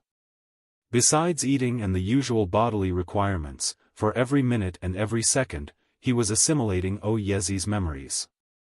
When he had finally, without complete comprehension, engraved the, and a dozen other basic exercises and records of the 100 Smelting Clan in his mind, the crystal train gradually started slowing down. A desolate, primitive, majestic, and wide town appeared on the horizon. Ladies and gentlemen, in 15 minutes, the train will arrive at its destination, Wild Waves City. Thank you for your cooperation. We sincerely apologize for any inconvenience encountered during the journey. Goodbye and we wish you a pleasant stay. A gentle female voice resounded in every coach. I have finally reached the Grand Desolate War Institution. I had never dreamt that so much would happen on the way, and neither have I dreamt that I would become a cultivator before even having stepped into the university. However, I cannot be proud. The world is vast, and I have a long road ahead of me. Devil knows what wonderful things are waiting for me. Li Yao slightly smiled as he carried the black wing sword and dark star rock and stepped out of the train in large strides. TLN, 1, Li fire. I could have used plain fire but it would be different. The Li is the symbol on the 8 trigrams or bagua which means fire. In Chinese culture, the trigrams are related to everything, from astronomy, astrology, geography, geomancy, anatomy, the family, to everything else. 2. Translators rambling, on a side note, as to why there are inconsistencies in the novel when there is always talk about memories. For example, he should not be shocked about Peng Hai's shocking display of power, as he must have already seen it in the memories and so on. So, here is what I think: the dream he saw, I think, is just a rough pigmentation of Oyezi's memories pertaining to the events that had the most impact on him. Like when he joined the sect, the torturous training, when he smelted his first weapon, or when he became a cultivator and so on. And once again reading chapter 11, I came across a sentence which should clear the doubt: the rate at which the dreamland unfolded grew faster and faster. It was like the blurred lightning speed of a crystal rail train. Only during important moments did the speed slow down, allowing Li Yao to clearly see their details. Only a small part of the dream he saw clearly, while the rest was blurry besides the important detail. Like in this chapter, Li Yao very well remembered when Oyezi became cultivator and entered the heavenly refining tower. However, he didn't remember the techniques and exercises. Wild Wave City, 1, for a town which was hundreds of thousands of miles away from any oceans to be named Wild Waves, it seemed extremely strange. However, when the passenger disembarked from the train, an ocean, with waves that ran as high as they could get, appeared in the distance behind the huge glass walls of the entrance. To be precise, it was a vast expanse of wasteland, because the rocks had been carried by the fierce winds for hundreds of millions of years. They had stacked upon each other, creating an appearance akin to waves upon waves. In other words, the rocks, after having been swept away by the wind, had solidified and turned into a sea of stones. This sea of stones was painted with two colors, black and red. The black color was the original color of the rock, whereas the red color was because of having been dyed with the blood of countless Federation soldiers, cultivators, and demon beasts. The blood of humans and demon beasts had so deeply perfused into the rocks that even if the rocks were smashed to pieces, one would still be able to find bits and pieces of scarlet amidst the black. Wild Wave City was a lot different than the other cities of the demon beast wasteland. Around Wild Wave City, there weren't any military camps, nor were there any towering walls protecting the city. The humans living here didn't need any city walls at all because, for a very long time, the demon beasts had not dared to invade this city. On the contrary, the ones who needed to be protected the most by a solid wall were the enemies of Wild Wave City. Even if they did have this protection, it would only buy them a few seconds, that's all. Because there wasn't anybody or anything that could block the residents of Wild Wave City. Whether it was any kind of enclosing wall or the fangs and armor of demon beasts, there would be no effect, none at all. This was precisely Wild Wave City. The place where the Grand Desolate War Institution was located, a paradise for hot-blooded men. Li Yao looked for a long time while standing behind the huge glass screen at the entrance. His heart was fluctuating up and down just like the sea of rocks made by the wind in the wasteland. Behind him were a couple hundred young boys and girls. They were a group of hot-blooded teenagers who had just disembarked from different trains and were all new students of the Grand Desolate War Institution. They smiled at each other before confirming each other's identities quickly. Everyone involuntarily raised their chests, as though they were all an inseparable group from this moment onward. All the high-spirited young boys and girls very quickly got familiar with each other, and soon, they set forth, clattering at the entrance. "Brother, I am from the Chaos Edge Hall. Which student union are you from?" "Ha ha ha. I am also from the Chaos Edge Hall. It seems we are family. Just a moment ago, looking at your thick arm, I thought you were from the Iron Fist Club. You see that girl over there who is covered in many tattoos from head to toe? She is definitely a member of the Glyph Devils. Not good, she heard us." On one hand, Li Yao was listening to the conversations of the students, while on the other, he was thinking about the information he had just learned from the freshman guide. Before the Grand Desolate War Institution came into existence, it used to be a platform in the Demon Beast Wasteland where all kinds of warriors could exchange martial techniques. Thus the Grand Desolate War Institution was rather free, the rules were loose, and it promoted a student autonomy. It was not the professors who were in control of the various departments, but rather, it was the students. Every department's student union was self-governed, and the professors were only there to guide them. As long as the students didn't cross their bottom line, then they would generally not interfere with the operation of the student union. The Iron Fist Club, the Chaos Edge Hall, the Glyph Devils, and the Lancets were the four strongest student unions established at the Grand Desolate War Institution. The Iron Fist Club was a student union composed of body practitioners. They all disdained the use of any kind of weapon. Any student who was convinced that their body was the strongest magical equipment would join the Iron Fist Club. The members of the Iron Fist Club continuously charged towards the limits of their body, tempering their flesh and blood into an all-conquering killing machine. The Chaos Edge Hall was a student union composed of sword cultivators. The students who joined the Chaos Edge Hall possessed superb skills in the usage of cold weapons, and their dreams were to become a first-rate sword immortal. The Lancets were, instead, a student organization of the medical department. At the beginning, Li Yao could not understand why there was a medical department at the Grand Desolate War Institution, especially one that was very high level to the point that it was on par with the Empyrean Capital School of Medicine in surgery, emergency treatment, and other fields. Only after a careful explanation from the freshman manual did he come to understand. The Grand Desolate War Institution was a combat school that specialized in nurturing warriors who zealously fought and was a university that encouraged its students to fight.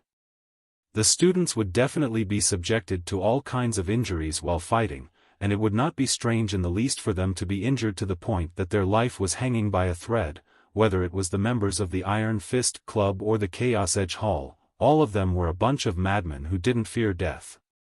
Even if they were facing a demon beast who was 10 times stronger than they would still directly charge at it without even batting an eye. Under these circumstances, a medical department appeared in the Grand Desolate War Institution which specialized in trauma treatment and were responsible for emergency treatment on the field. Over the course of a couple hundred years, the medical department's level continued to rise, so much that many of the patients who had suffered serious injuries on the battlefield which could not be cured by the Empyrean Capital School of Medicine would be sent for treatment to the surgical and orthopedic hospitals affiliated to the Grand Desolate War Institution's medical department. The doctors of the Grand Desolate War Institution's medical department specialized in the usage of a kind of scalpel that was as thin and as similar as a willow leaf to carry out the most sophisticated of operations. Over time, Lancets had become the synonym for the doctors of the Wasteland. As for the Glyph Devils, their existences were even more surprising than that of the Lancets for Li Yao. To his surprise, it was a student organization of the arts department. No matter how Li Yao racked his brain, he could not figure out why the Grand Desolate War Institution would have an arts department, especially one so strong that it had left his beloved refining department far behind. The freshman manual, yet again, broke the mystery. In the cultivation world, there was an extremely mysterious ability called Spirit Tattoo Technique. Using this technique, one could draw hundreds of thousands of patterns that were infused with spirit glyphs all over their body.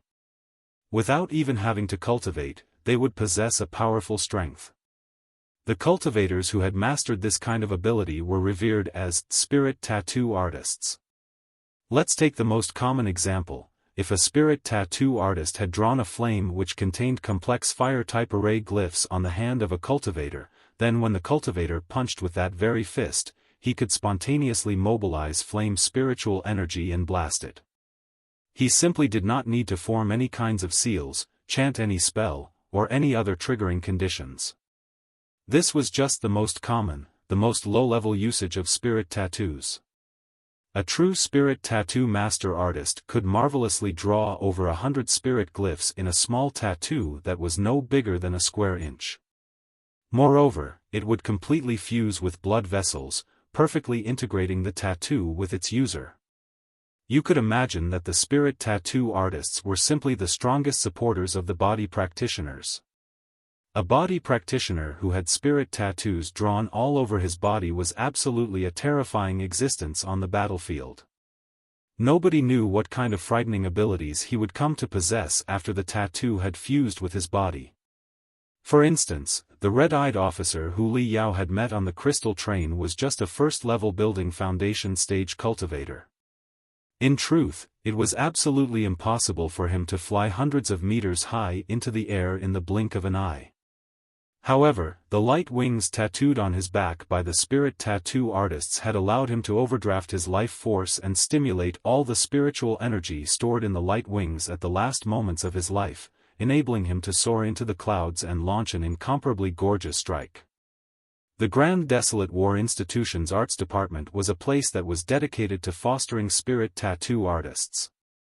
In the entire Federation, it was a one-of-a-kind department that could compete with the similar departments of Sky Fantasia Academy. The Iron Fist Club, the Chaos Edge Hall, the Lancets, the Glyph Devils. These were the 4 student unions that were the backbone of the Grand Desolate War Institution. 80% of the university's education funds and resources flowed into these 4 student unions, and they were given priority to the university's best professors, courts, and equipment. As for the remaining meager 20%, that was left for the other departments to compete for. Most of the radicals even believed that the Grand Desolate War Institution was placed last among the 9 elite universities because they were being dragged down by a dozen other ordinary departments, believing that they might as well completely cut off these ordinary departments and only retain the Iron Fist Club, Chaos Edge Hall, Lancets, and the Glyph Devils. Maybe then their ranking could be a bit higher. First of all, I need to bring the refining department to the same level as the 4 major departments, Li Yao thought. At this time, sounds of light footsteps came from behind him. A boy with short hair that was no longer than an inch asked in awe, "Excuse me, fellow student. Your spiritual energy fluctuations are very strong. You would not happen to have already awakened your spiritual root and become a cultivator, right?" Wow! Just as he had said this, all the freshmen came over and looked at Li Yao in curiosity. Everyone had long heard that the 9 elite universities was a place of hidden dragons and crouching tigers and had innumerable geniuses gathered. They didn't expect to see a monstrous talent in real life before they had even entered the campus. Li Yao was feeling a little embarrassed from the hot and fiery gazes of everyone as he nodded, "Yes, but I've just awakened it, so my level is very low. I am just at the first level of the refinement stage, that's all. Just awakened." The body with short hair pondered for a moment, seemingly thinking about something. His eyebrows started twitching as he cried, "You would not happen to be that monster, who had awakened his spiritual root on a platform and then beat a 3rd-level refinement stage cultivator to the point that he was so miserable that one could not bear to look at him?" Li Yao was surprised for a moment. He had not expected that this matter would have already spread so much. Thus, all the freshmen became mad. A contest between cultivators would set off fluctuations of spiritual energy that could not be perceived by ordinary people, but as these freshmen' spiritual root development quotient was over 80%, they were naturally able to perceive it. So everyone knew that on a temporary station, a small scuffle between 2 cultivators had taken place. However, at that time, a majority of the people were being inspected, so they too didn't know the exact details. They only knew that a recently awakened cultivator had beaten a 3rd-level refinement stage cultivator into a pig, or perhaps a boneless, pickled pig head. On the train, everyone was continuously discussing that the 1st-level refinement stage cultivator was too fierce and wondering God knows where this monster had popped out from. But how could they have expected that he would turn out to be their fellow student, and even more so a freshman who was just going to enter the Grand Desolate War Institution? At this moment, everyone had different kinds of looks in their eyes when gazing at Li Yao. Their gazes were filled with envy, worship, fanaticism, and fear. The Grand Desolate War Institution is worthy of being the best combat institute in the Federation. Even such a fierce person had chosen the Grand Desolate War Institution. I have certainly not enrolled in the wrong university. Ah, the pressure is too great. In the future, we will be studying together with such a fierce student. How could we compare with such a monster? Fellow student, you are thinking too much. Such a fierce person like him would, for sure, be personally guided by the professors themselves, whereas ordinary freshmen like us will only get lecturers. We simply have nothing to compare. Does anyone know whether he is actually a body practitioner or a sword cultivator? The short-haired boy's face was full of worship as he said in excitement, "Fellow student, if I can study together with you, then that would my greatest honor. Can you tell me, whether you are from the Iron Fist Club or the Chaos Edge Hall?" Once this sentence exited his mouth, a majority of the students divided into two groups while maintaining their composure. Most of the students on the left side had shiny skin that was reflecting a metal-like gloss. Furthermore, each and every joint was oddly big, their fists were flat, and when they clenched their fists were like warhammer that had been repeatedly tempered. Whereas, most of the student on the right side had sharp as a blade looks in their eyes, their hands were covered in calluses, many of the students even had their fingerprints completely polished, and weapons of varying lengths hung on their waists. They were the members of the Iron Fist Club and the Chaos Edge Hall respectively. TLN, 1, you may all be wondering which city is this, or how come the name has been changed. Actually, the Ross were like Furious Wave City, so for a better flow, we decided to change the name a bit, but as I read this chapter, it was mismatching with the first couple paragraphs of the chapter, so we have decided to change the name of Wild Storm City to Wild Wave City. Sorry for the inconvenience. The Grand Desolate War Institution, which had taken root in the Demon Beast Wasteland, was a university that always advocated for combat and competition. As the two strongest student unions of the Grand Desolate War Institution, the Iron Fist Club and the Chaos Edge Hall had been fighting for various resources, and over the past century, had become mortal enemies who would stand in sharp opposition to each other.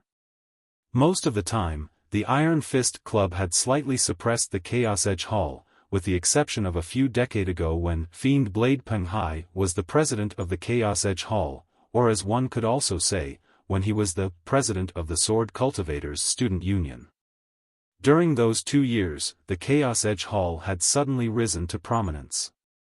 However, after Fiend Blade Penghai graduated, Chaos Edge Hall gradually became dispirited. Especially in recent years when Ding Ling Dang, this ferocious dragon in human form, suddenly appeared and became the president of the Iron Fist Club, Chaos Edge Hall had simply been suppressed into a meat pie. They were somehow maintaining their somewhat feeble existence as they wait for Ding Ling Dang to graduate. Of course, Chaos Edge Hall hoped that they could make a comeback. If Li Yao took the road of a sword cultivator, then Chaos Edge Hall would very likely rise again, and perhaps the brilliant and prosperous era of Fiend Blade Penghai would appear again.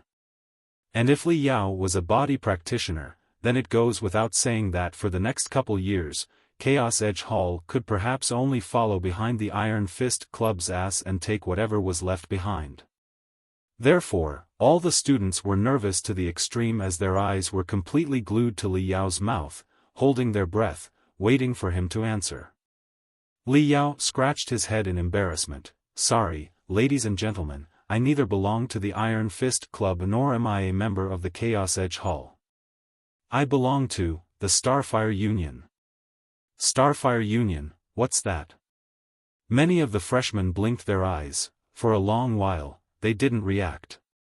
Such a fierce person is actually not a member of the Iron Fist Club and Chaos Edge Hall? The Starfire Union sounds very domineering. Is it some hidden department in the Grand Desolate War Institution which specializes in recruiting super fierce people like him? What hidden department? Do you think you are reading a novel? How could there be that kind of thing? A few freshmen opened the freshman manual on their crystal processors and searched carefully.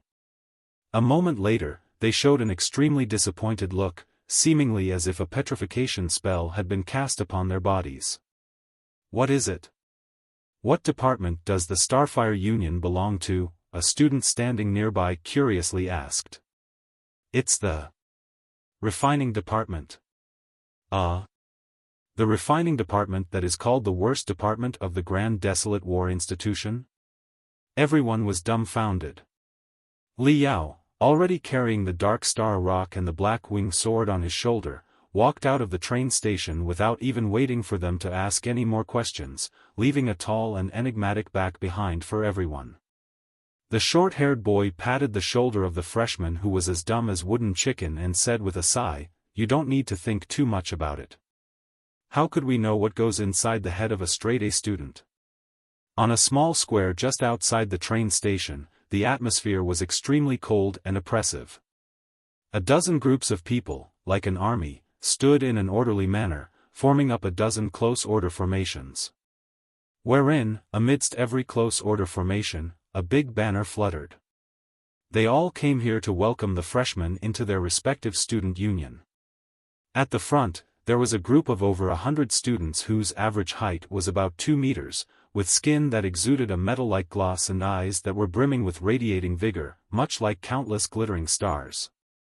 Their upper bodies were almost naked, thereby revealing their rock-like muscles.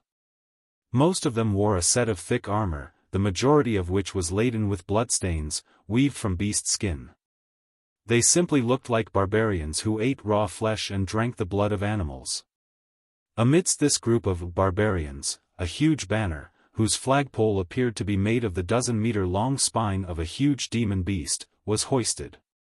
Painted upon this flag was a huge iron fist that was smashing the skull of a ferocious demon beast into pieces. The image seemed to be exaggerated and was drawn in rough strokes.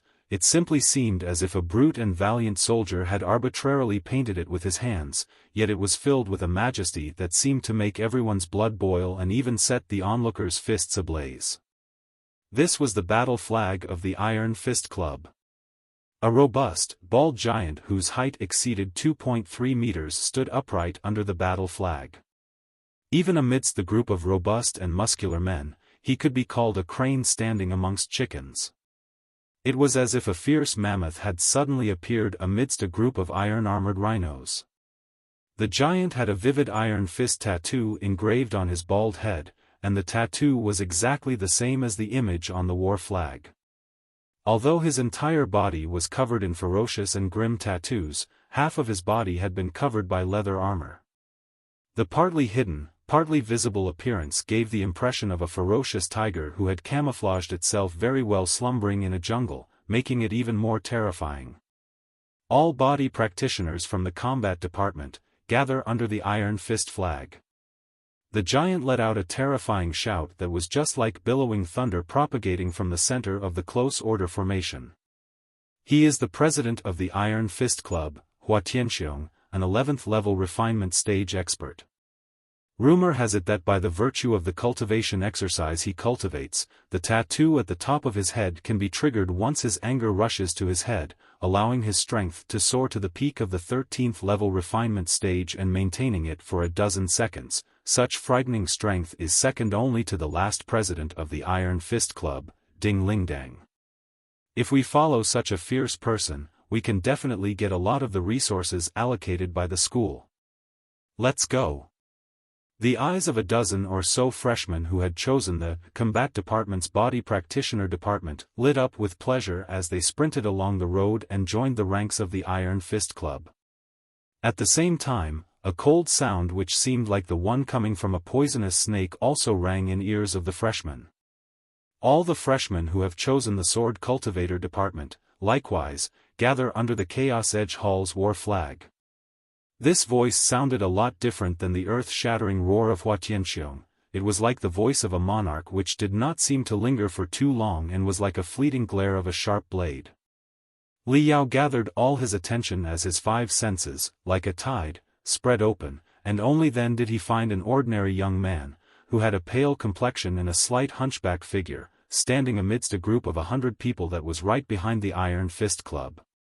All of these 100 or so people wore a light gray robe, and all of them, on their backs, waists, or in the cuffs or their boots, wherever one could carry a weapon, carried something that was akin to a stick that was wrapped in cloth and was emitting a faint, cold aura. Their temperament was also much similar to these cloth wraps, seemingly extremely average, revealing not even an iota of their abilities.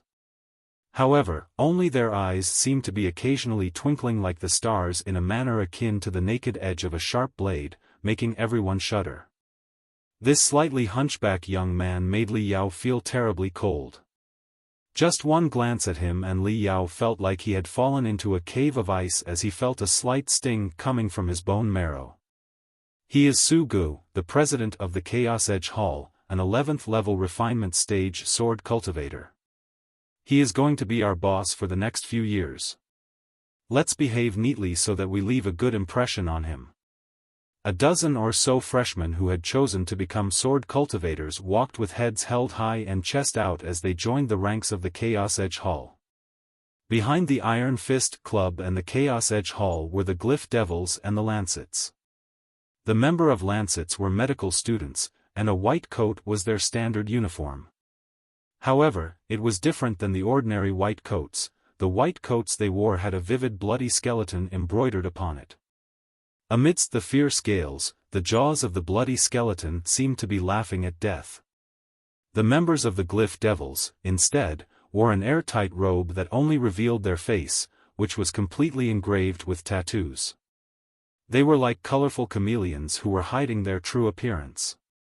Only a few dozen freshmen were left after the Lancets and the Glyph Devils had received their freshmen, a majority of which looked ugly and repulsive and had pitiful strength. These freshmen were those who had chosen the ordinary departments besides the 4 key departments. Watching the other freshmen happily joining the 4 key departments one by one, these freshmen of the ordinary departments let out a sigh. They did not have any intention to conceal their envy and disappointment. Standing amidst this group, Li Yao gave the impression of a grim wolf, whose fangs were stained with blood. Standing amidst a group of pugs, it looked indescribably repulsive. At this moment, Li Yao's glabella twitched. He suddenly felt that the air in front of him was a little strange. A thought struck Li Yao's mind as he spontaneously retreated a step, and at the same time, he slightly bent his knees while spiritual energy surged into his legs so that every strand of his muscles was ready to erupt at any moment. At the very same moment Li Yao retreated, 2 black figures from within the group of Iron Fist Club and Chaos Edge Hall whizzed out like a flash and appeared before Li Yao. They were precisely the bald giant, Hua Tianxiong, and the hunchback young boy, Su Gu, both of whom were experts of the 11th level refinement stage. A sliver of surprise appeared on the faces of the two at the same time. They had never expected that Li Yao's senses would be so sharp that he could predict their appearance in advance. Very good, you, sure enough, are someone who Professor Ding has his eyes on. The bald giant, Hua Tianxiong, jovially laughed as he measured Li Yao from head to toe with a satisfied look in his eyes. Nodding his head, he said, "Student Li Yao, your reputation has already spread in the entire campus before you have even arrived at university. It would truly be a pity if someone like you, who has beaten a 3rd-level refinement stage cultivator unarmed, is not developed in the direction of a body practitioner. You are always welcome to take a look at the Iron Fist Club. I and Master Ding Lingdang will always be waiting for you. If you are interested, it would not be difficult in the least to make a transfer." Before Li Yao could even respond, the hunchback Su Gu sneered, "Hua Tianxiong, student Li Yao's talent in refining is obvious to all. If he joined your Iron Fist Hall, wouldn't it be truly wasteful? I, however, am different. I did not come here to ask student Li Yao to join my Chaos Edge Hall. I just hope that student Li Yao will consider developing in both departments. He could learn to refine as well as take the courses of a sword cultivator at the same time. It would not be difficult for him to take a dual degree." As Su Gu took a glance at Li Yao, his eyes sparkled like a poisonous snake who had found a little green frog as he revealed his true intention. "Of course, if student Li Yao is willing to take the road of a sword cultivator, then we will still welcome you. I know student Li Yao has a senior brother-junior brother relationship with Fiend Blade Peng Hai. And as Senior Peng Hai was once the president of our Chaos Edge Hall, then this could be considered fate. Perhaps someday, student Li Yao could possibly become the next president of Chaos Edge Hall and lead our Chaos Edge Hall to thoroughly pummel the Iron Fist Club, reproducing the brilliant era of Fiend Blade Peng Hai." Li Yao smiled, "I appreciate the kindness of you too. Maybe in the future, I will consider it, but for now, I am a member of the Starfire Union. The look in his eyes was exceptionally firm, there was not a sliver of any signs that showed that he had been swayed by the two.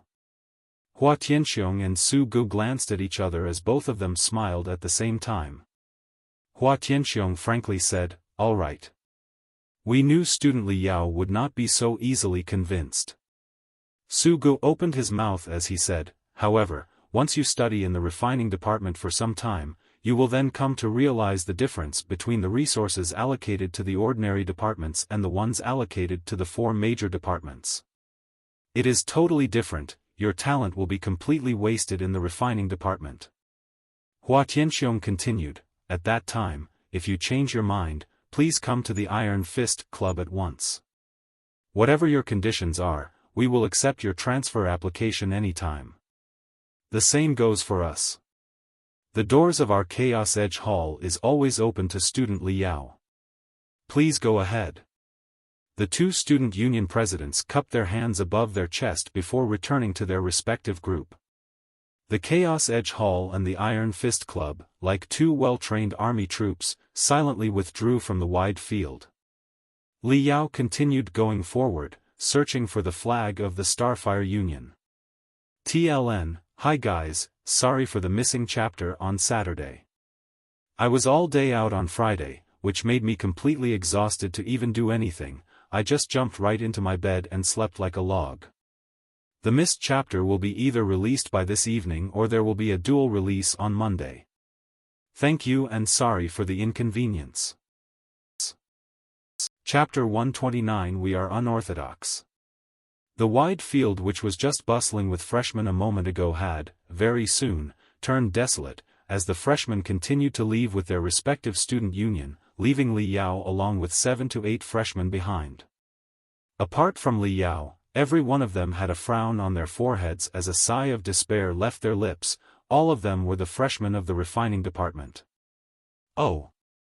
Where is everybody? Now, only we few brothers in hardship are left behind. The refining department deserves to be called the worst department of the Grand Desolate War Institution. Look, the guys who should have come to pick us up is even slower than the others, and even now, no one has appeared. A skinny black boy pursed his lips as a bitter smile dawned upon him. His name was Huang Tong. His outgoing personality very soon eased up the atmosphere, allowing all the fellow sufferers to introduce themselves. When everyone had introduced their names and hometowns to each other, Li Yao could finally not bear it any longer and asked the question that had been lingering over his heart for a while, "Fellow brothers, why is everyone so depressed?" Although the refining department is not very good, in the end, it is still one of the departments of the 9 elite universities and could not be any worse than other colleges.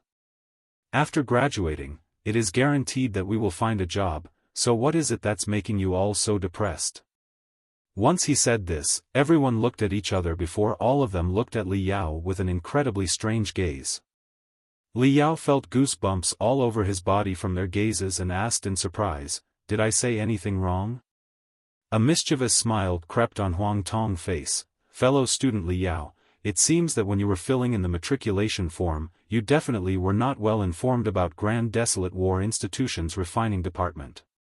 Li Yao frowned. "Indeed, I didn't have an in-depth understanding. I only knew that it was one of the worst departments in the 9 elite universities, so what about it?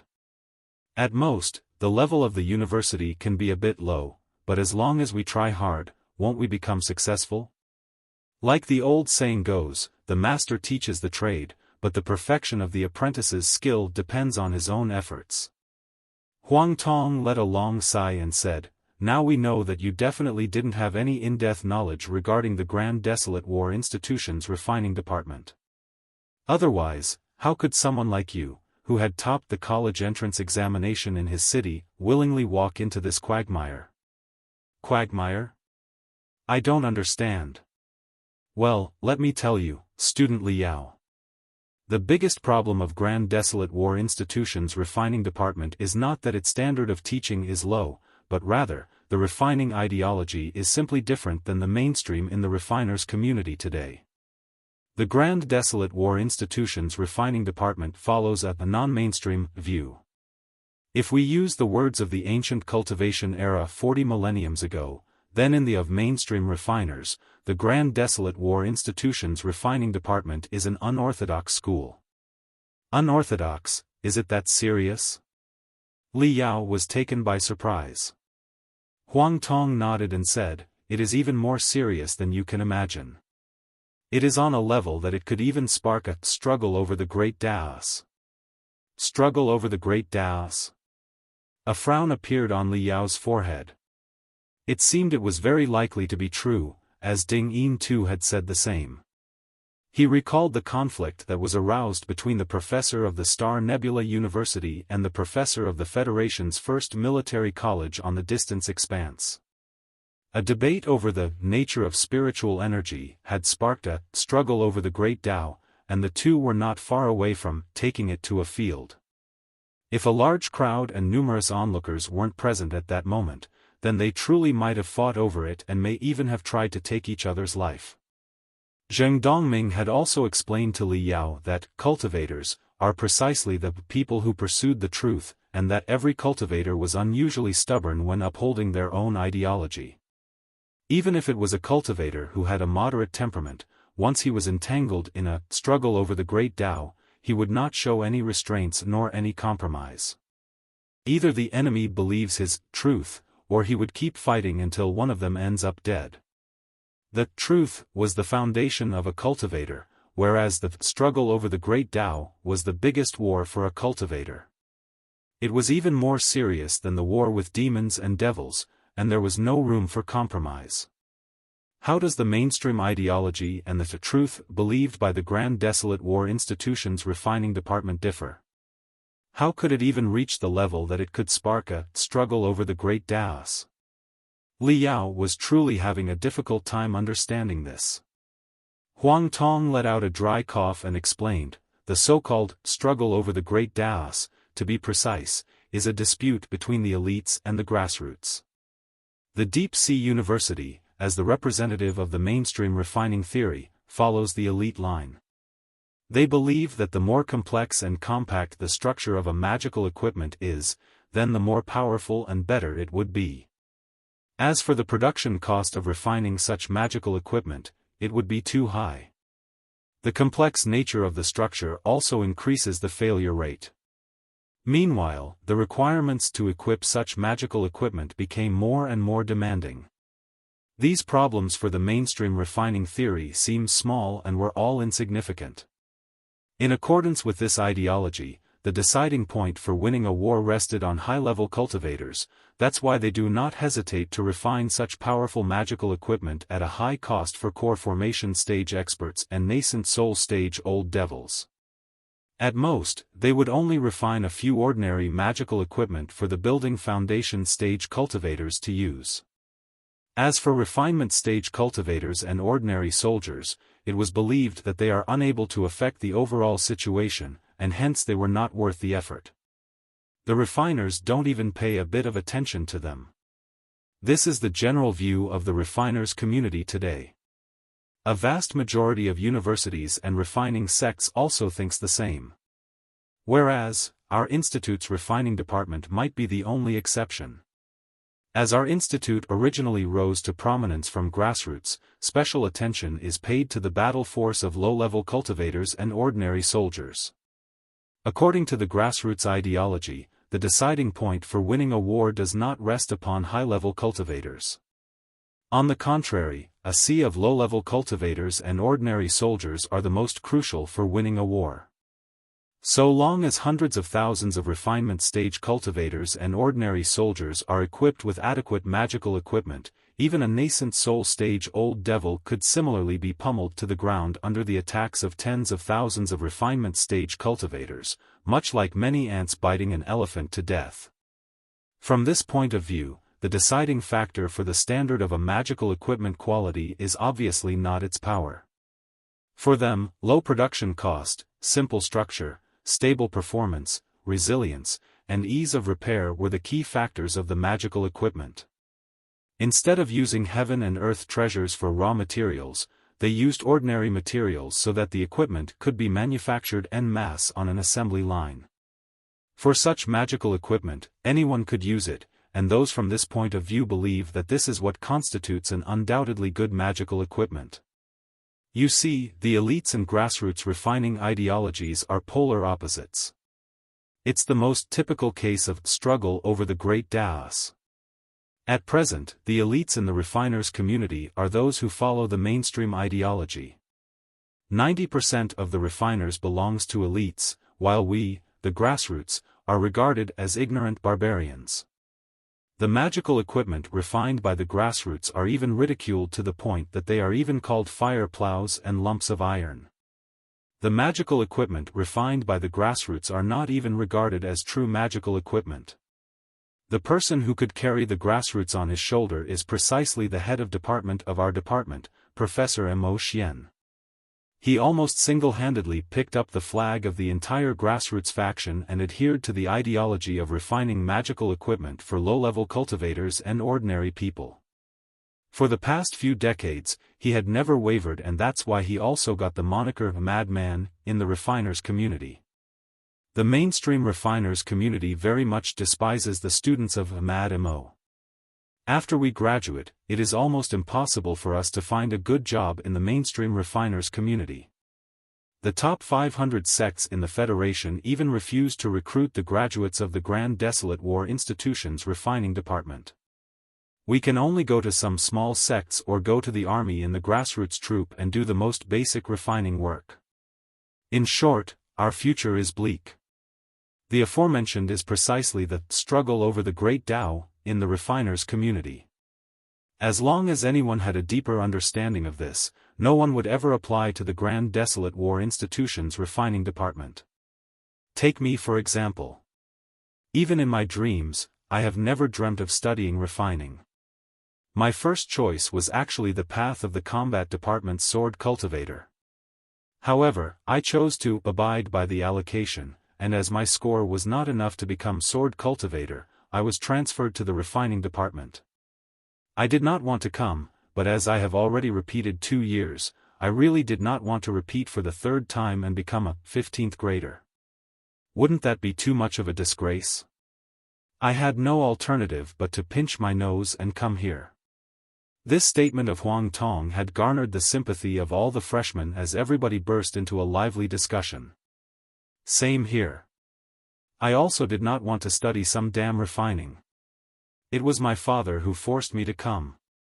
He says, at any rate, it is one of the 9 elite universities and is still very prestigious. Who would be willing to learn some grassroots refining techniques? I have already decided that if there is an opportunity, I will transfer to another department. Let alone the 4 major departments, even if it were an ordinary department, it would still be better than following Mo. Same here. Brothers, let's work hard together to strive to transfer to another department as quickly as possible. Huang Tong thought that Li Yao was worried about his future when he saw Li Yao thinking about something. He could not help but laugh and say, fellow student Li Yao, what are you worried about? You are so strong that the Iron Fist Club and the Chaos Edge Hall had both invited you a moment ago. You can change your department anytime you wish. You don't have to concern yourself with the rotten refining department. Li Yao stood in silence for a long time before he shook his head and said, fellow student Huang Tong, thanks a lot for your kind explanation. However, I have no intention of changing my department. On the contrary, after listening to your explanation, I think the Grand Desolate War Institution's refining department might very well be the right choice for me. This refining ideology sits very well with me. Upon hearing his response, everyone was dumbfounded. They looked at him as if they were looking at some kind of monster. Huang Tong said in astonishment, are you the same as Mo? Do you also support the grassroots refining ideology? Yes, Li Yao frankly admitted. After having assimilated a larger part of Yezi's memory fragments, a majority of Li Yao's understanding of the refining branch had, knowingly or unknowingly, been tainted by the style of the ancient cultivators era from 40 millenniums ago. During the ancient cultivators era, there weren't any magical equipment that were so complex like the Tai'e lightning railgun, which was refined using a couple 100,000 components. Even the masterwork weapons that could kill spirit transformation stage monsters had at most a couple hundred components. Therefore, Li Yao naturally advocated for the simple and straightforward refining ideology. He somewhat resisted complex and compact magical equipment. More importantly, Li Yao vaguely remembered that in the strange dream from very long time ago of the previous world he lived in, there used to be two superpowers which had two different designing concepts yet manufactured similar tyrannical weapons. One was the Soviet style, and the other was the German style. The German style weapons were like the elite's magical equipment. The weapons were of complex and compact structure and had high production costs. Their production process was pretty complex, not to mention they had high requirements for their users. And of course, they were extremely powerful. Whereas, the Soviet-style weapons were like the grassroots magical equipment. The weapons were specially manufactured for human wave attacks. They did not have high requirements, and their structure was also simple and reliable. They had low manufacturing costs so that they could be mass-produced in the simplest of workshops. They were built in a manner so that even the uneducated ordinary people and even the women could immediately use them. Relying on powerful German weapons, the former superpower had once conquered everywhere and engulfed almost half of the civilized world. At a tactical level, the former superpower had obtained one brilliant victory after another. But on the strategic level, the Soviet-style weapons that had a common structure, low manufacturing costs, were easy to operate, and were constantly produced in a steady stream from simple factories, forming an overwhelming steel army. A sea of boorish and uncivilized soldiers, who only had the courage but not the battle experience, after equipping these simple weapons, forcibly suppressed the German-style weapons and the elite among the elite soldiers, and in the end, had even pushed them back. Those extremely exquisite German weapons that were called a work of art were all completely smashed into pieces. Li Yao's motherland in the previous world also followed the Soviet style to the limit. The weapons that were manufactured had low manufacturing costs and had an extremely ugly appearance. The weapons were simply rustic to the core. However, on the battlefield, the battle force they unleashed could, instead, be called perverse. TLN. The Soviet and German weapons in this chapter are all about World War II. The Germans' weapons were exceptionally good, but they were harder to manufacture and maintain, whereas the Soviet weapons were simple and easy to produce and repair. In Russia, where it was extremely cold, the Soviet weapons were easy to maintain, while the German weapons, like tanks, had to keep running all night just to make it to the next day. And also, once the production facility of the German weapons was captured, it was quite difficult to establish another production facility, making it harder to maintain the supply to the front lines. All of this I found it on the internet, so correct me if I am wrong somewhere, as I have literally no idea about the processions of World War II to the minute details. Li Yao seriously said as he thought of this, a nascent soul stage devil could perhaps win a fight or even a battle. But, just a few nascent soul stage devils could never decisively win a war. The Federation is not at all lacking in battle-type nascent soul stage devils and neither are they lacking masterwork weapons, yet why don't they dare to charge into the Blood Demon sector and ravage the demon clan's nest? Is it not because there are too many low-level demon beasts residing in the Blood Demon sector to the point that it is impossible for the nascent soul stage devils to withstand their never-ending siege? In my opinion, instead of consuming a lot of resources to refine one or two masterworks weapon for the nascent soul stage devils, it would be better to refine many simple and reliable magical equipment for the ordinary soldiers and low-level cultivators. At that time, an army of thousands upon thousands of soldiers, perhaps even 100 million soldiers, could suppress anyone or anything in their path. Any demon king or demon general will be pummeled into their graves. Everyone, please don't lose your heart. If we work together, then maybe someday, the grassroots could become the mainstream in the refiners' community. We could become highly respected professors.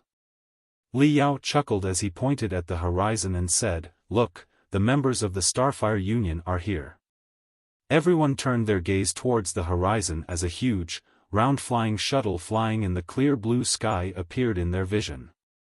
Its towering pitch-black hull along with two wide and flat stabilizers that spread open on both its sides made it look like a big, ugly turtle. "Is that a turtle car?" Even Li Yao stood in a daze. This turtle car was a big flying shuttle that was manufactured 2 centuries ago, and the sect which designed this model was a small, unknown sect. They had never experienced manufacturing a flying shuttle, let alone a large-scale flying shuttle that could carry over 100 passengers.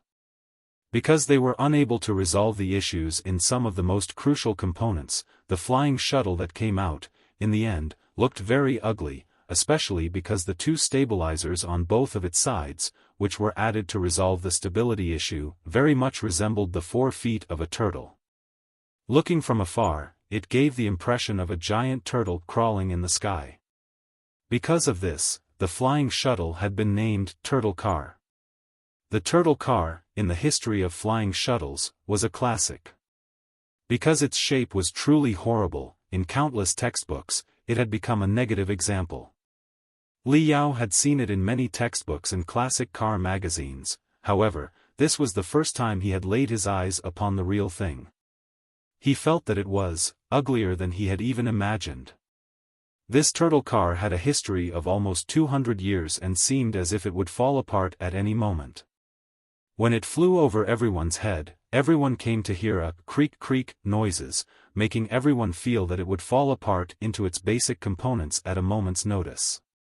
Puff! The turtle car made a fart-like sound as it spurted a mass of white mist from underneath before slowly landing on the ground. The turtle shell on both sides of the turtle car opened as a middle-aged woman, who was glowing with health, puffed up with arrogance, and carried a large flag, jumped down. "Hello everyone, I am Yuan Manchio, the Associate Professor of the Refining Department and also the instructor of the Starfire Union. From now on, everyone is a member of Starfire Union. Come on, welcome them, you little bunnies. Quickly come down and line up to welcome them." Yuan Manchio, with one arm over her waist, while the other pointed inside the turtle car, yelled. A dozen older students, who had a drowsy look and appeared like wraiths, walked out of the turtle car in single file as they lazily formed 2 rows and applauded without any ounce of sincerity, "Welcome, everyone." Someone at the back of the row also whispered, "Welcome to the abyss of suffering." Yuan Manchio had sharp ears. Once she heard this, her huge, 200-kilogram figure that was akin to a meatball went around the second row, grabbed the ear of an older student, and angrily shouted, "Do you want to die? Don't just blurt out the truth." Li Yao was left completely dumbfounded. He rubbed his eyes and carefully looked at the flag that was carried by Yuan Manchio on her shoulder. The flag had a fiery red background with a burning crystal gear at the center. It was clearly the battle flag of the Starfire Union, the student union of refining department. Could these people who didn't know how to stand and sit properly, these miserable people who don't resemble people, ghosts who don't resemble ghosts, be their senior brothers? They were truly far away from the norm. And then, there was their instructor, who was so fat that even her neck wasn't visible and wore a flaming, bright-colored robe. Pulling on the ear of the older student, her spittle flew as she swore. She was spirited to the extreme. She was actually an associate professor of the refining department? Was she a master refiner? Refiners were people who were obsessed with skills and never paid much attention to their appearance.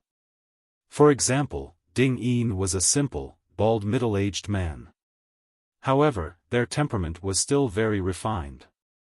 They rarely opened their mouth, but once they do, one would only hear the deepest of knowledge coming out from their mouth. How could this 200-kilogram weighing middle-aged woman be a master refiner? From head to toe, she didn't have the bearing of a master refiner, she was rather like the rudest and most unreasonable butcher in a flea market. See? Associate Professor Yuan Manchio is the head of our departments, Professor Mo Xian's wife.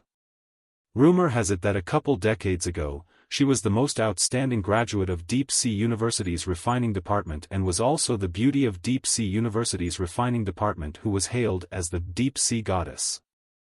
Huang Tong's voice came from behind. What?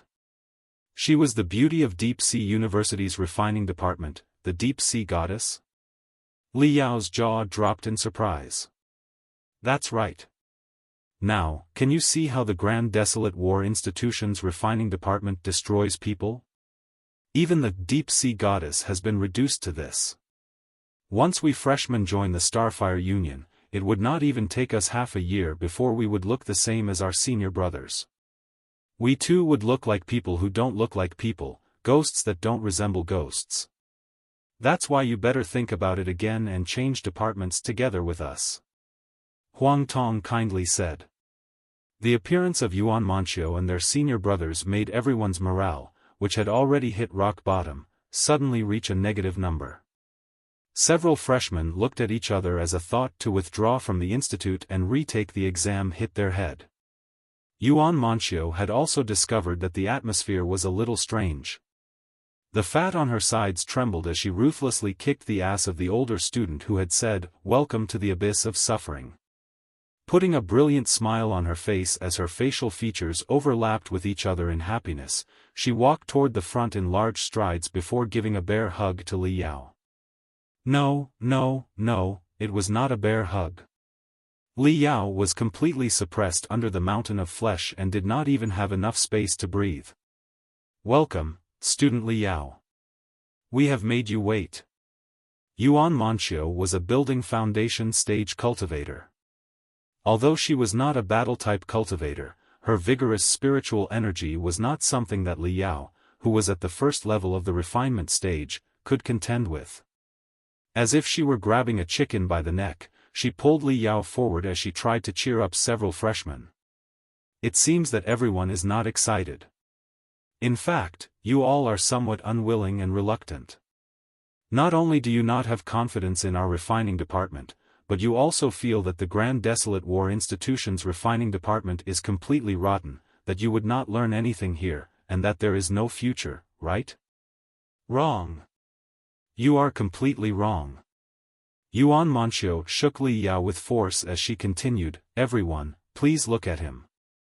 Student Li Yao is the college entrance examination champion in Floating Spear City, which is an important cultivation city of the Federation. Moreover, he has also awakened his spiritual root before even stepping into the campus and had already become a powerful cultivator. Such a super fierce person had even chosen our refining department. There must definitely be something here, or do you think that he was impulsive, that he had lost his mind? If you shake me again, I will definitely lose my mind." Li Yao felt like weeping but had no tears. Yuan Manchio, with a beaming look, continued to try boosting the morale. "Let me tell you. Student Li Yao did not just apply to our refining department, but he had also refused the invitation of Deep Sea University's refining department in public and even openly and honestly issued a challenge to Deep Sea University's refining department, saying that one day, he would seize the golden sign of Holy Land of Refiners from them and hang it on our Grand Desolate War Institution's refining department. What do you think? Isn't it hot-blooded? Isn't it heroic? Isn't it passionate? Since everyone is fellow students, why isn't your hot blood seething like your fellow student Li Yao? Why is your morale not as high as his?" Not only did this statement not play any effect of cheering, but on the contrary, it had a side effect. All the freshmen let out a "wow," and when they looked at Li Yao, the look in their eyes was as if they were looking at a madman. I did not hear it wrong, right? He wants to challenge Deep Sea University's refining department and seize the title of Holy Land of Refiners? He is joking, right? So he was a little madman. I say, how can a normal person take the initiative to apply for the Grand Desolate War Institution's refining department? For the next couple of years, it is going to be lively. Grand Desolate War Institution's refining department has Mad Mo, then there is also a madwoman, and now a little madman has also appeared. So many insane people gathered at one place is simply not fit for us normal people. Li Yao's face had turned very red, as if he was a crab who was being cooked. Professor Yuan. Yuan Manshio gave him a stare. Don't feel embarrassed. Since you had the courage to speak your dream out loud, you should not be afraid of others laughing at your dreams. I am not embarrassed. Can you please let me down first? My feet are off the ground. Oh. I am sorry, Student Li Yao. I was just too excited. You should know that old Imo and I have been waiting for a good seedling like you, one who has talent in refining, for many years. You don't need to worry. As long as you are willing to learn, old Imo and I will certainly teach you everything that we have learned in our lives. The grassroots are truly lacking a new person like you. Yuan Manshio said with great emotions. As for you lot. Yuan Manshio swept a glance at the lifeless freshman as she pursed her lips. Wait for me to tell you all about the complete Project Mystic Skeleton to you. You will then discover that you have made the best choice in your life. At that time, you would rather cut off your legs than to leave the refining department. What's Project Mystic Skeleton? All the freshmen raised their eyebrows. Although they did not understand, it sounded very powerful. Yuan Manshio blinked her eyes and said mysteriously, why do you think we came so late? Why do you think that these little kittens are so dispirited, as if they had not slept for 3 straight days and 3 straight nights? It was because all 577 professors and students of the refining department had all disregarded their meals and sleep for Project Mystic Skeleton, to the point that even extending their hand to welcome you all has become extremely difficult. Once Project Mystic Skeleton is successful, it would certainly raise a revolutionary storm in the industry. By then, our department will become one of the strongest refining departments in the Federation. Even if we cannot rival Deep Sea University's refining department, at the very least, we will be a level higher than Star Nebula University's refining department. You are not just boasting, right? Is it so formidable? All the freshmen had been incited by Yuan Manshio. She had inspired a trace of morale. What exactly is Project Mystic Skeleton? Is it refining a powerful magical equipment? Huang Tong asked. Yuan Manshio smiled. First, get on the car. I will tell you in the car. On the car. Everyone, let's get in the car. Come on, I truly cannot withdraw from the institute. I don't want to leave and retake the exam. How can I live the life of those damn repeaters? Anyway, let's first go take a look. If it is no good, we can think of some way again. If Project Mystic Skeleton is, in 1 in million chance, truly as formidable as Professor Yuan had said, then we have picked up a treasure. The freshmen entered the turtle car in a single file line, while the older student followed behind them in weak spirit. After everyone was on board, Yuan Manshio shoved herself in the shuttle. Creak. The turtle car's door, after having closed halfway, did not proceed anymore. It was not completely closed. Yuan Manshio let a kick fly as her elephant leg directly kicked the door. At the beginning, our refining department was not so short on funds that we could not even afford a new flying shuttle. Old Imo and I have invested the majority of our funds into Project Mystic Skeleton, which is why we are unable to make ends meet. However, everyone can rest assured. Once Project Mystic Skeleton is complete, we will certainly set off a storm. At that time, not only will the Institute allocate a lot of funds to us, but various cultivation sects will also fight over the opportunity to cooperate with us, and even the army will possibly approach us to purchase our magical equipment. Money would simply not be a problem. By then, I'll provide every student who remained in the refining department with enough money to buy a luxurious flying shuttle to play with. The more Yuan Manshio spoke, the more excited she got. She could not control herself and started dancing with joy. As for the students, their mood was not that high. Everyone dumbfoundedly stared at her with somewhat blurred gazes. Yuan Manxio stretched the corners of her lips as she poured spiritual energy into the propulsion drive on the right side of the driver's seat. The turtle car fiercely swayed a bit before it let out a clink clink clink clink and then violently started shaking. It shook left and right but never did it move forward. Damn, there is a problem with the propulsion array glyphs. If I'm right, then the spiritual energy transmission shaft is worn out, resulting in the spiritual energy not 100% being converted into mechanical energy.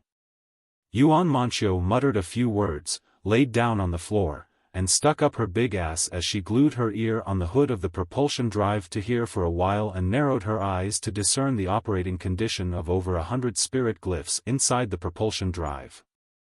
Afterward, she stood up and patted her ass. Suddenly, she stretched out her 5 fingers and ruthlessly smacked a palm on the propulsion drive. Smack! After she had smacked with her palm, the shaking of the shuttle weakened a bit, and even the clank clank clank clank noise had turned into whoa whoa whoa whoa noise. However, it still didn't show any signs of starting. Yuan Manxio's eyes opened widely as her cheeks puffed up before she fiercely let a kick fly and shouted, "Take off!" Bang! Bang! Bang! After a smack and a kick, the propulsion array glyphs finally started functioning normally. The spiritual energy between the array glyphs started running smoothly, and all the anti-gravity array glyphs and the jet propulsion array glyphs underneath and at the rear of the turtle car bloomed with a dim brilliance. The turtle car staggered along as it rose up into the air and flew forward. Even as it flew, it would move up and down in the air. All the freshmen were flabbergasted. The older students, on the other hand, were accustomed to seeing such things. Many of them had already fallen asleep, some of whom even started snoring. Yuan Manxio clapped her hands in pride and self-satisfaction. See? This is exactly the ultimate trick in the bag of refiners. If there is a magical equipment which can't be repaired no matter how you repair it, when you have exhausted all the methods to no avail, then try to smack it or ruthlessly kick it. Often, this method will make it miraculously work. Like what I did a moment ago, coupled with and can awaken even a rotten magical equipment. Everyone, don't you worry. In the future, when I have the time, I will teach it to everyone. While speaking, the turtle car drove into the urban area of Wild Wave City. Wild Wave City was an academic city and was entirely built from the support of the Grand Desolate War Institution, and as such, the urban area was precisely the campus of the Grand Desolate War Institution. Wild Wave City was the home of hundreds of thousands of people, most of whom were tyrannical cultivators and veteran martial artists who had rich fighting experience. Apart from official students of the Grand Desolate War Institution, there were also exchange students from other universities, trainees of major cultivation sects who had been carefully picked, and special forces sent by the army for special training as well. There were even auditing students who had meager strength yet were burning with ambition. In addition, there were also cultivation sects who specialized in close combat like Devil Fist Sect and 100 Saber Alliance, that were stationed in Wild Wave City and had set up a hall and cultivation ground here. This big city in the wasteland that had the strength of hundreds of thousands of people appeared to be particularly lively and noisy, but that was not all. Above all of this, it gave off an unrestrained feeling that was accompanied by madness, something which was missing in the cities of the southeast region. A majority of the freshmen of the Grand Desolate War Institution came from mid-sized towns in the Demon Beast Wasteland, many of whom had never seen such a big, flourishing city. One by one, each and every one of them glued their face to the window so much so that their nose almost pressed flat as they gaze afar with wide-opened eyes. Look, there are so many floating mountains. Wild Wave City is divided into a lot of levels. It is simply a three-dimensional city. The freshmen clicked their tongue in wonder, and some even exclaimed in admiration. In the space above Wild Wave City, over 100 mountains were floated in the air.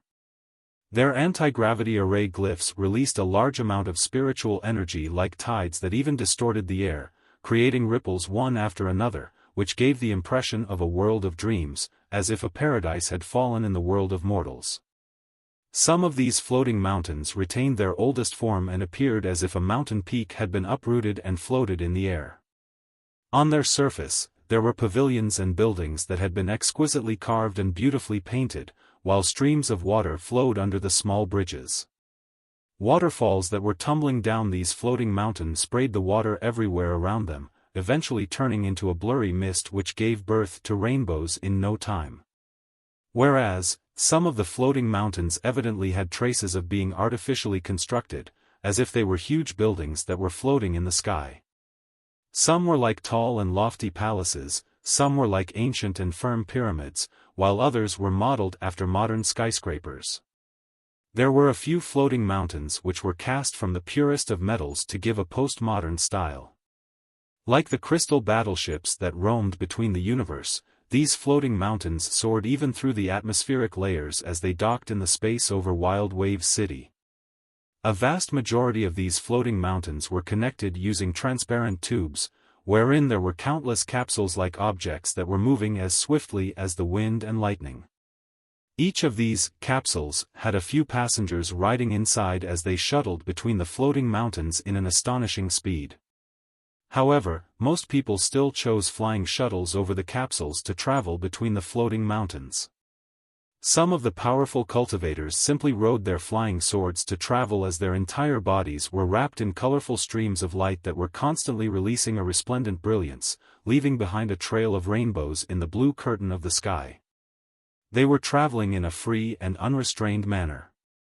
Those cultivators who are riding their sword should be the professors of Grand Desolate War Institution, right? God knows when I will be personally taught by the professors. A few freshmen sighed with emotions in succession. A freshman suddenly remembered as he raised his hand and asked, "Professor Yuan, can you now tell us what exactly is Project Mystic Skeleton?" Just as these words left his mouth, every freshman's eyes lit up. Everyone was an ambitious teenager who did not wish to dawdle their days in a waste department only to find a random job after their graduation. That would be too unworthy for themselves. Yuan Manshio slightly smiled and cleared her throat. "All right, since you are all interested, I will carefully explain it to you. However, before I explain, Student Li Yao, can you please tell everyone the universal concept of crystal suit?" Li Yao was taken aback a bit. He had never expected that Yuan Manshio would suddenly point his name. However, the concept of crystal suits was not the least bit profound. Not to mention cultivators, even if it were the ordinary people, they had seen it on the news, and it was even used in many virtual reality games. Li Yao, as an experienced magical equipment fan, was naturally not unaware of it. He formed a speech in his mind before pouring out in fervor. The crystal suit is not just a magical equipment that is like a common armor. On the contrary, it is an offensive type, defense type, camouflage type, maneuvering type, reconnaissance type magical equipment. All kinds of magical equipment, after having integrated together with the assistance of powerful military crystal processors, is finally refined into a combat suit. An excellent crystal suit is equivalent to the most powerful flying sword and an impregnable armor which has the fastest propulsion array glyphs as well as a reconnaissance magical equipment whose detection system has the largest range. It is a piece of magical equipment which has all kinds of magical equipment perfectly combined together to meet all the needs that a cultivator requires during a fight. Furthermore, it also provides adequate support of spiritual energy reserves as well as calculation ability. A crystal suit could not only geometrically elevate the battle force of a cultivator, but above all, it could extend the time which a cultivator could keep fighting, and even more so, it could allow a cultivator to adapt to a variety of complex terrains during a fight. Whether you are in a foreign sector filled with demonic energy and devil energy, in space or place which lacks oxygen, or a world fragment that lacks spiritual energy, as long as they are equipped with a crystal suit, the cultivators could unleash their full power and destroy everything in their path. Therefore, the crystal suit is known as the king of modern magical equipment. Some people also describe it as the magical equipment among magical equipment. Among all magical equipment, it is the one which is the most complex, the most expensive, the one which is most difficult to refine, and the one which after having successfully refined becomes the strongest magical equipment. At the end of the Great Dark Age, mankind began to combine various magical equipment and had refined the very first crystal suit. Countless weak refinement stage cultivators, after having their battle force elevated with the help of the crystal suit to a level comparable to building foundation stage cultivators, formed a huge army of crystal-suited soldiers. Only then was mankind able to overcome the demon clan and acquire a second life. Even today, cultivators who are equipped with crystal suit are still the main force of mankind who fight with demon beasts. Only if they wore crystal suits would they be able to go toe-to-toe with demon generals who possess tyrannical battle force, demon kinds, and notorious and powerful devil path cultivators. Li Yao explained the crystal suit's definition, principles, and history tirelessly. He even listed several classic crystal suit models. Although many of the freshmen knew some of the knowledge related to crystal suits, it was not so detailed and comprehensive. Everyone heard it in relish and watched with utmost concentration. Yuan Manxiu repeatedly nodded her head before she smiled and said, "Very good." Student Li Yao's explanation is very comprehensive. However, you have given so many advantages of the crystal suit. Can you list 2 disadvantages? Li Yao pondered for a bit before he shook his head and said, "The crystal suit is the most powerful magical equipment in the modern cultivation world. Its offense and defense is completely balanced. It's an individual magical equipment which provides the strongest continuous fighting ability. For sure, from the point of the refining level, it can be divided into high and low levels, but if I have to point out any fatal flaws, then I cannot tell. I can only say that it has regretful disadvantages.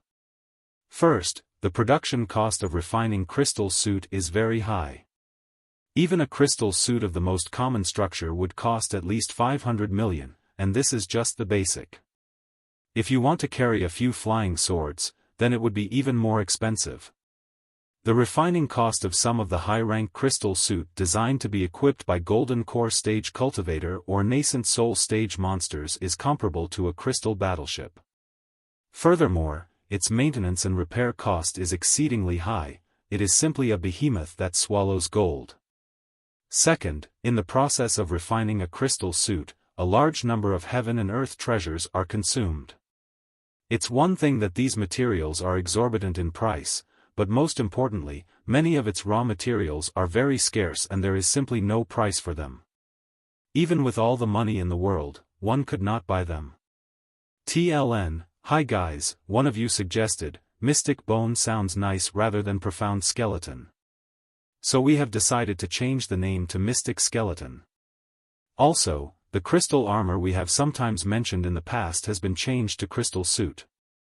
As for the no release on Tuesday, I will make it up by today or tomorrow. Sorry for the inconvenience, I was in bit of a jam. Thank you for reading the novel. For example, in order to refine the well-known, heavy-class crystal armor of the cultivation world, the Tai'e battle suit, Tai'e stone, which is extremely rare and precious, is required.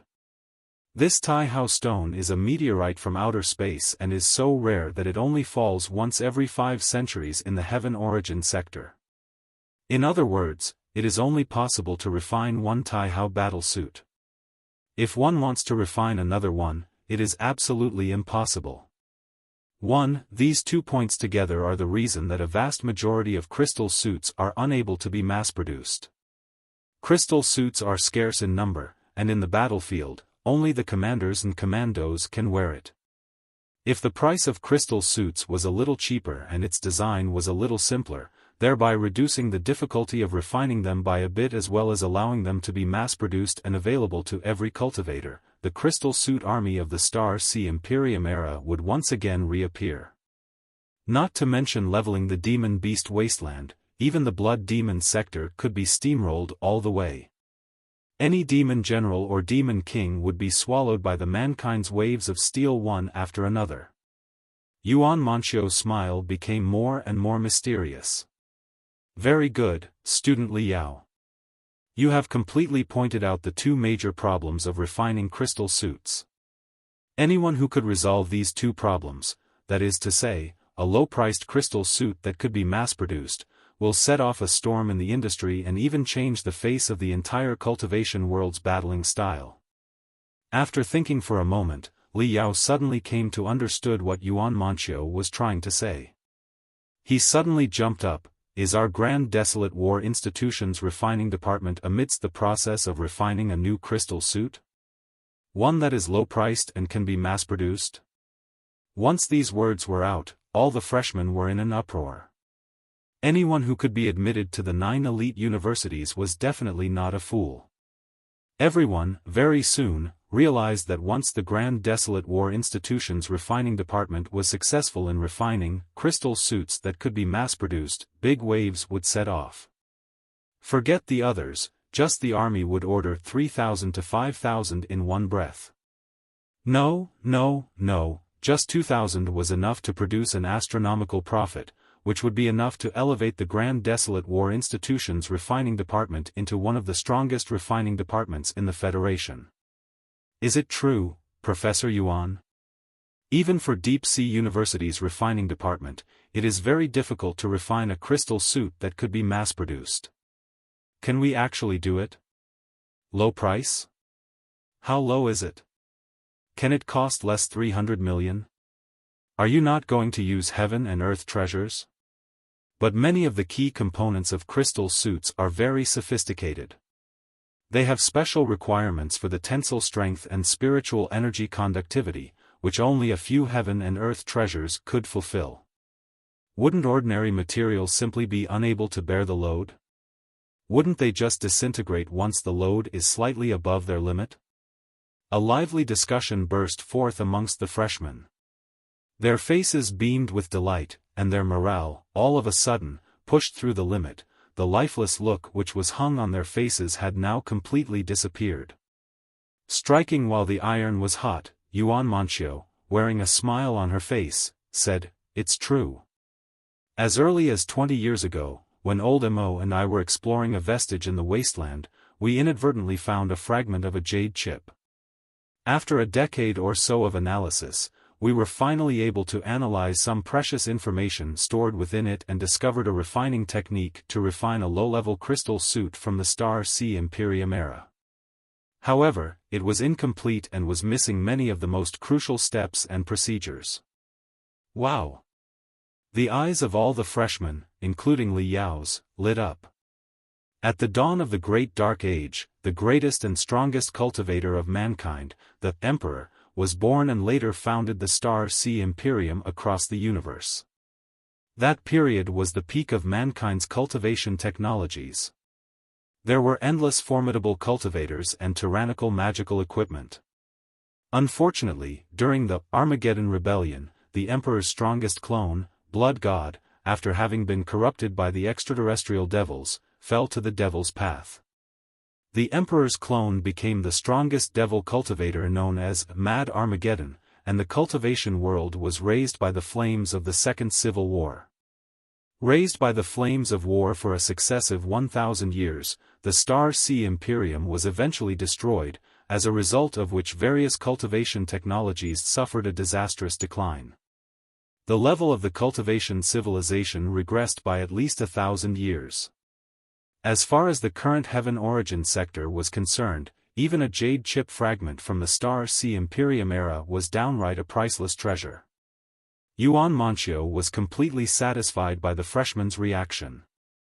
She continued, "About a decade ago, old Mo and I established a research team which struggled day and night to overcome the difficulties and hoped to apply the technology from the jade chip fragment into modern crystal suits so that we could produce a low-priced, ordinary-level crystal suit that could be mass-produced.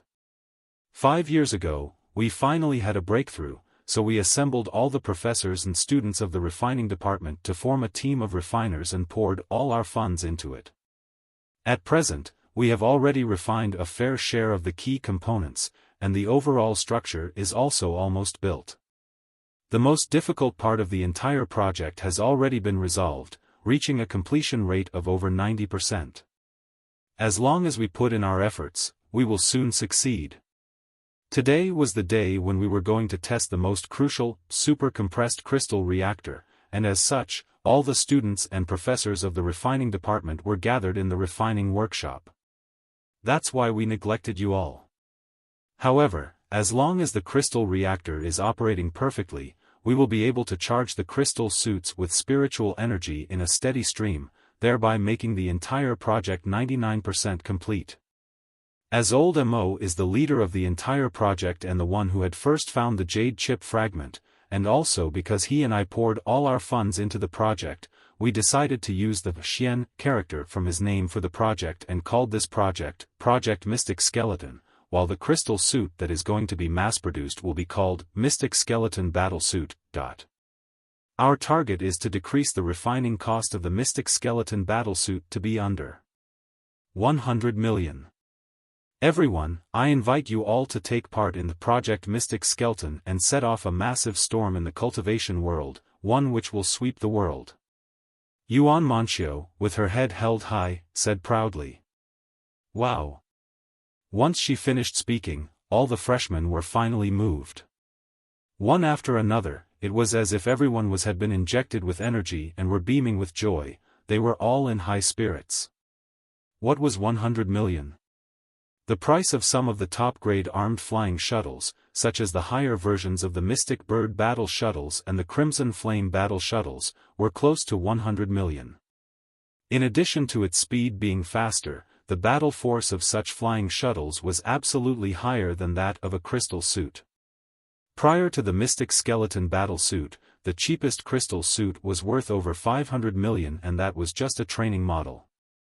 It wasn't equipped with any notable offensive magical equipment. Before, spending an amount of 500 million could only arm a single cultivator, but now, it could arm at least 5 cultivators. Even if the performance of the Mystic Skeleton battle suit was worse than other crystal suits, the numerical advantage of 5 or maybe even 10 could make up for the large difference in its performance. Needless to say, some of the slightly higher-grade crystal suits could cost a couple hundred million, a few billion, or maybe even more than 10 billion. If the same amount was spent on the Mystic Skeleton battle suit, an entire battalion could be armed with ease. Yuan Manxiu was absolutely right. If Project Mystic Skeleton was truly successful, then as certain as the sun rising in the east, it was a revolutionary crystal suit which would set off an earth-shattering and heaven-encompassing storm in the cultivation world. It could even change the face of the currently existing battle style of cultivators. By then, every low-level cultivator would not hesitate to buy a Mystic Skeleton battle suit, and the army, even more so, would send a large order at once. The Grand Desolate War Institution's refining department did not even need to truly manufacture the Mystic Skeleton battle suits. They would just have to provide authorization to the army or other cultivation sects for them to refine it, and just from the licensing fee, they would be able to earn massive profits. Now, do you understand that applying for the Grand Desolate War Institution's refining department was the correct choice?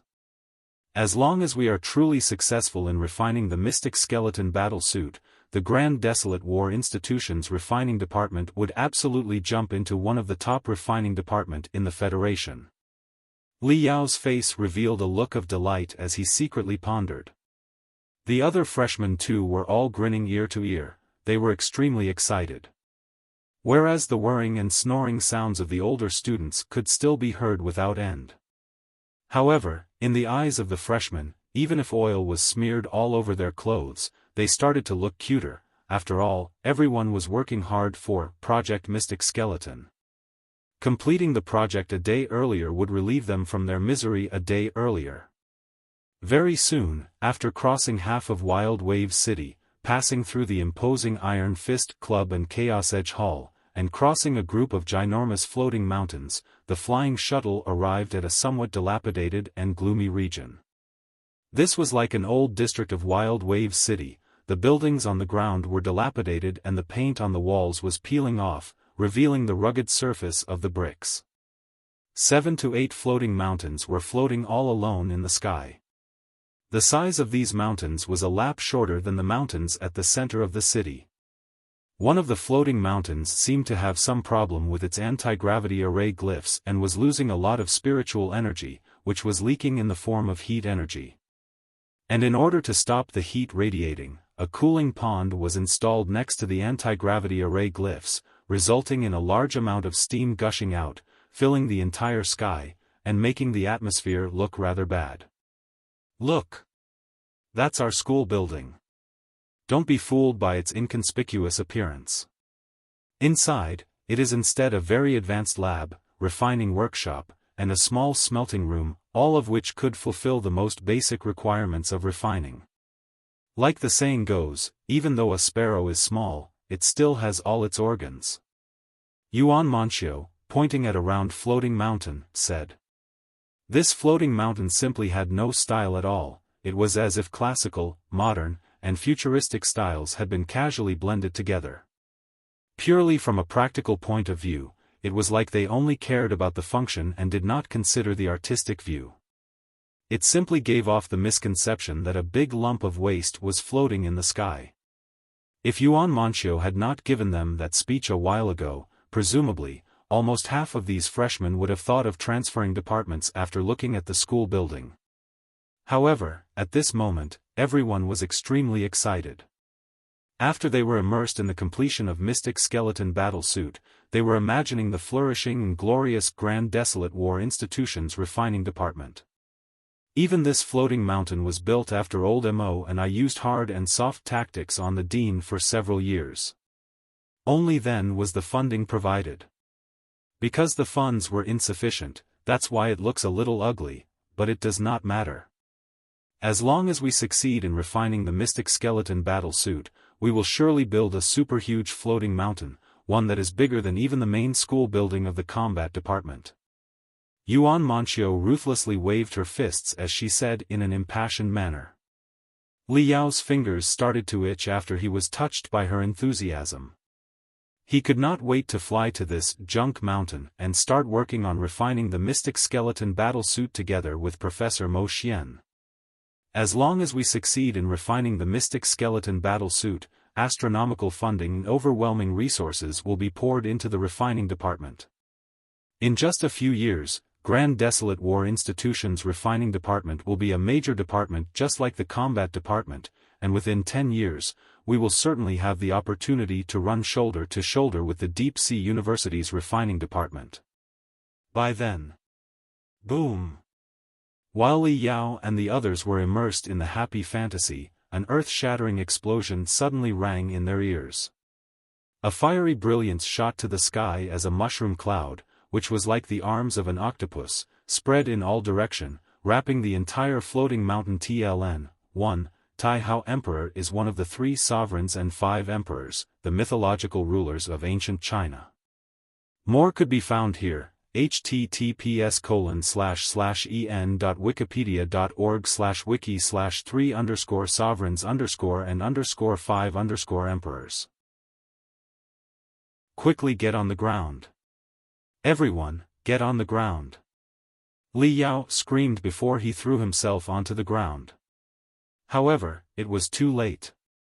Before everyone could react, shockwaves from the explosion, like frightful billows and terrifying waves, blew the turtle car 300 to 400 meters away, ruthlessly smashing it into a 4-story tall building before the turtle car rolled and crashed into the ground.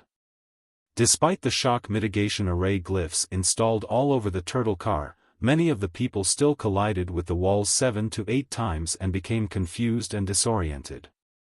A fair number of freshmen had even lost their consciousness. Many of the people who had lost their consciousness had their faces covered with blood, while others even had their tendons torn and had their bones broken as painful groans were heard without stop in the turtle car. Li Yao was one of the few students who had not been injured. He crawled his way to the propulsion drive and tried to hear the situation inside for a while before he determined that the propulsion array glyphs were completely destroyed. Only after determining that the chance of the leaking spiritual energy leading into a chain of explosion was unlikely did he crawl his way out of the broken window and blankly stare at the sky. In the sky, on the right side of the floating mountain, a giant hole with a diameter of a few dozen meters was blown out, from which a fiery green brilliance was gushing out, releasing a pungent smell in the air. And inside the floating mountain, a chain of muffled explosions was still ringing. It was akin to the peals of thunder one would hear when he had buried himself under the blanket. The explosions were still continuing. After a while, billowing black smoke was spraying out from every window and every gap on the floating mountain, gathering into a terrifying and ominous beast of black smoke in the sky. The anti-gravity array glyphs underneath the floating mountain began to die one by one. Under the gravitational pull, the floating mountain tilted towards the left as it slowly fell towards the ground. Because a part of the anti-gravity array glyphs was still operational, the two sides of the junk floating mountain were under a different gravitational pull. A small part of the floating mountain was forcibly torn because of the intense and opposing gravity. Countless broken debris, which was also mixed in with several silhouettes that were moving their hand and legs, caved in. Some of the people were trying to escape by riding their flying sword, yet they were swallowed by the consecutive explosions, painting a scene that was too ghastly to look at. The entire ordeal lasted for half a minute before the main body of the floating mountain finally crashed into the ground, raising an endless cloud of dust and stones, which gave the misconception of a volcanic eruption. Boom! Boom! Boom! Amidst the storm of dust, 3 pillars of green fire soared to the sky. An even more terrifying chain of explosions had occurred inside the floating mountain. When Li Yao had his eyes opened wide and mouth agape, Yuan Manchio too somehow crawled her way out of the flying shuttle. Her face was covered in blood, and the expression on her face as she stared right at the empty sky was uglier than a ghost itself. Old Mo. After a moment, Yuan Manchio let out a heartbreaking shrill as she threw caution to the wind and bolted right towards the place where the floating mountain had crashed. After 7 days, a very rare drizzle hit Wild Wave City, where the rainwater seemed to be a bit acidic. The region where the floating mountain had crashed was already cleared. In order to take precautions against the crashing of a floating mountain, under every floating mountain, there weren't too many houses built, and the houses that were in the vicinity were also installed with powerful defensive array glyphs. So this incident didn't cause too many casualties for the residents who were living on the ground. Just a few dozen buildings had become unstable and were declared as dangerous because of the shockwaves and were simply demolished to remove trouble. However, the floating junk mountain was completely scrapped. Through the investigation of a dozen high-level cultivators, the accident this time had been determined as an experimental failure. From simulating the scene of the accident occurred when Professor Mo Xian was leading the entire team in doing installation work of the super-compressed crystal reactor. To be precise, the crystal reactor was the propulsion core of the crystal suit. The crystal, which contained an immense amount of powerful spiritual energy after having been compressed as much as 100 times, was installed in a palm-sized reactor, which would drive the crystal suit for a long time during a fight. It was conceivable that once the crystal reactor had a problem, the crystal which was compressed to the extreme would, in the blink of an eye, return to its original size and release incomparably unstable spiritual energy that could destroy everything within a radius of few hundred meters. The accident this time was exactly this kind of situation.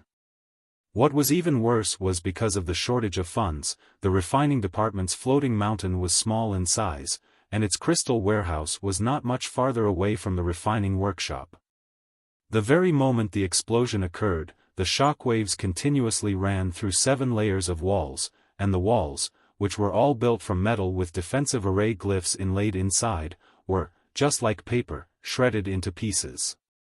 A tide of unstable spiritual energy swept through the crystal warehouse in the blink of an eye, leading to a series of earth-shattering explosions. From the series of explosions, the entire floating mountain was eventually destroyed. Countless precious materials and magical equipment turned into scraps, priceless experimental materials and data were buried in the rubble, and even the 90% completed Mystic Skeleton battlesuit melted into slag. Project Mystic Skeleton returned to 0 in just 1 second. And this was just 1% of the total loss.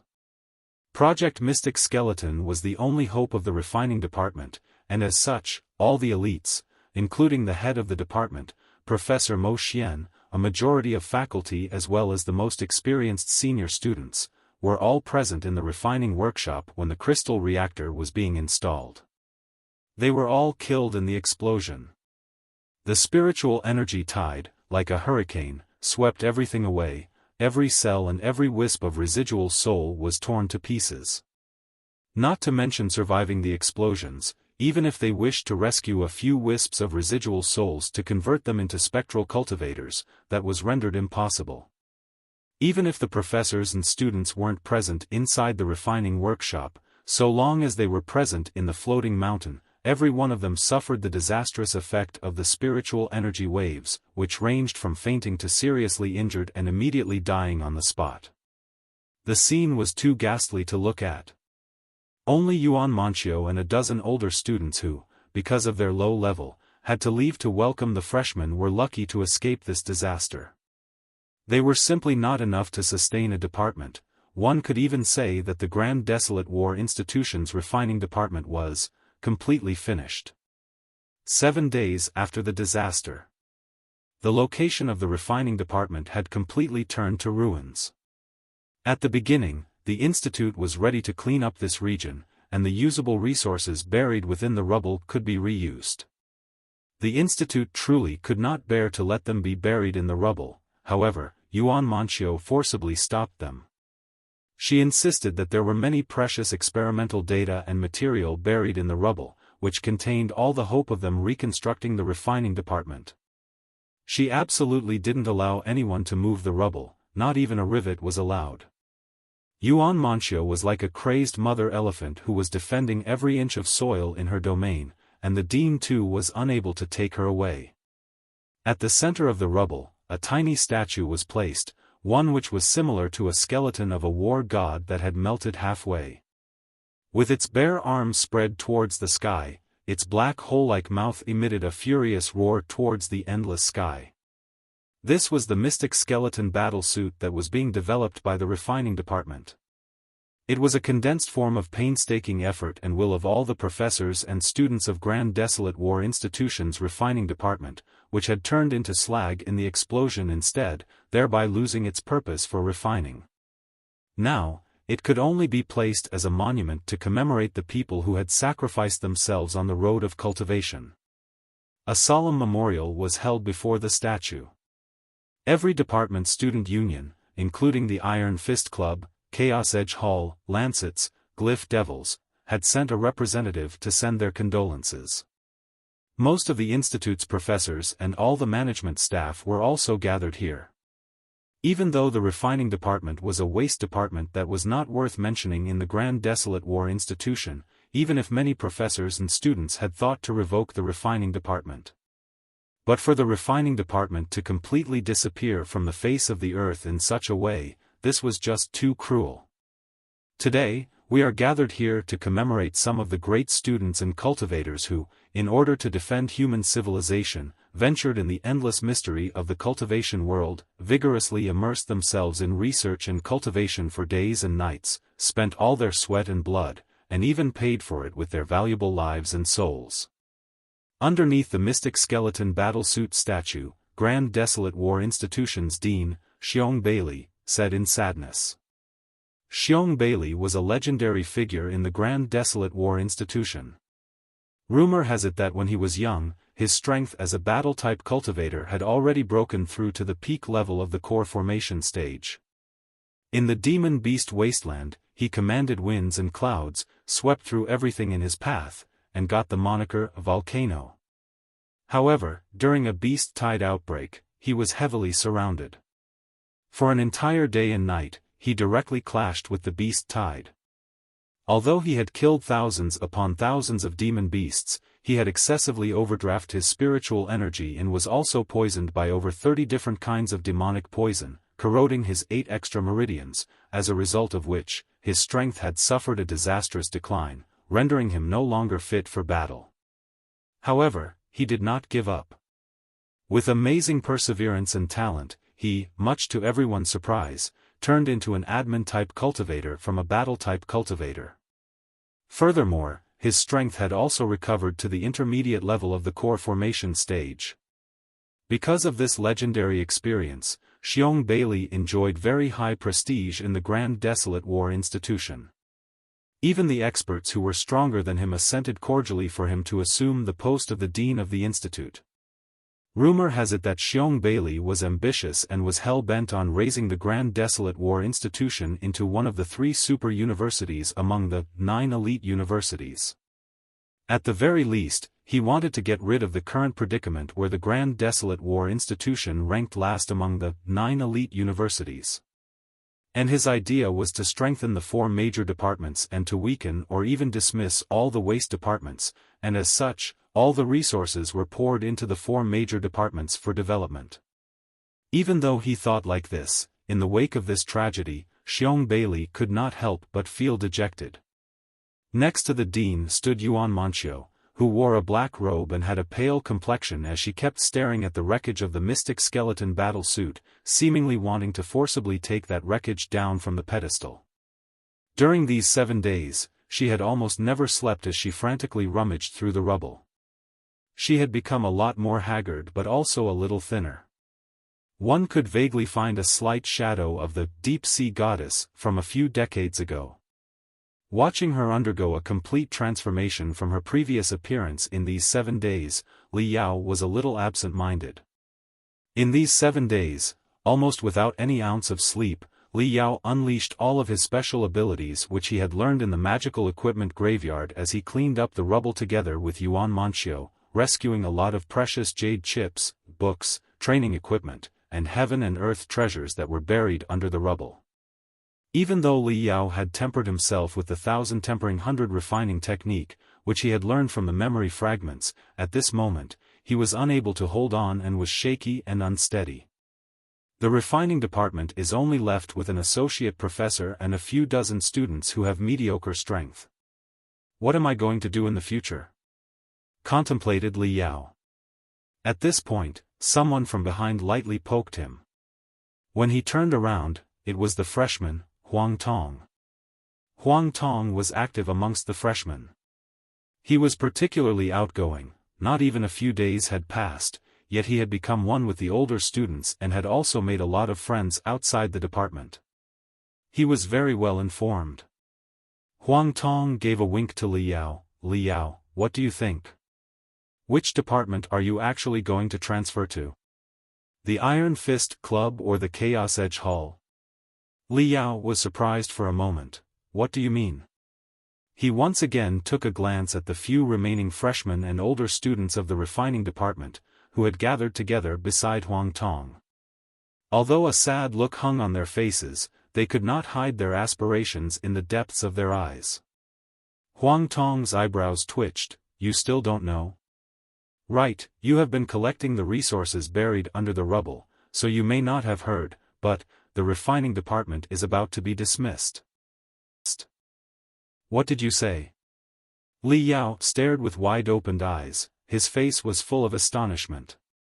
Huang Tong pursed his lips as he disapprovingly said, for crying out loud, isn't that obvious? From the very beginning, our Grand Desolate War Institution's refining department was weak and was notorious as the worst department among the 9 elite universities. The entire department was painstakingly supported by one person alone, who was none other than Professor Mo Xian.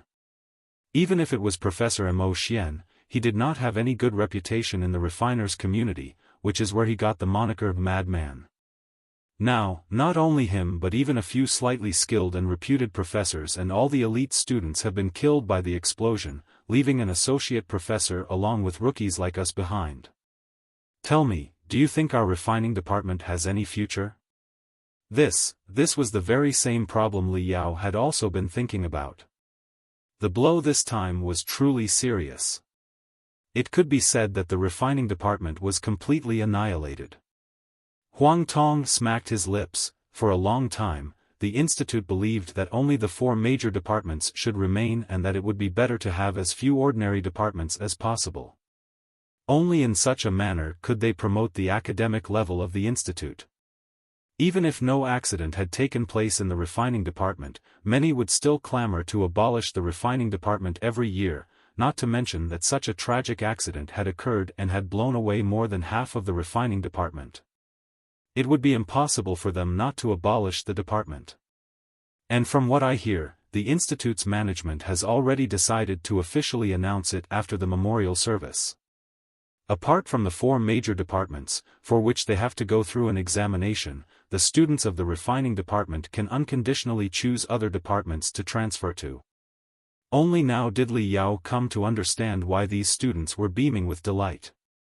The refining department of the Grand Desolate War Institution was a department which had the lowest cutoff marks, so if they arbitrarily choose any department other than the refining department, that would be a significant upgrade. So to say, even if they closed their eyes and randomly chose a department, they would have made a killing.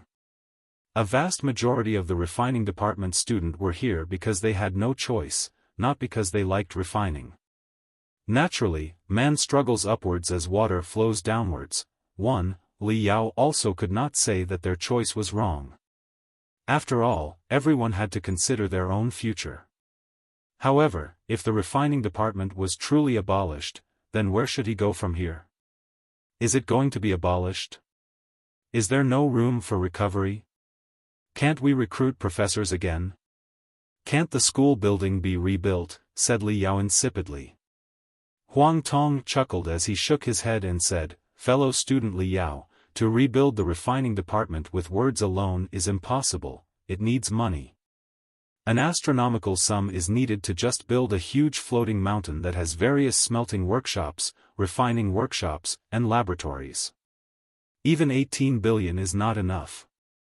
Generally, a university has 3 main sources of funding. The first is the education fund provided by the Federation government.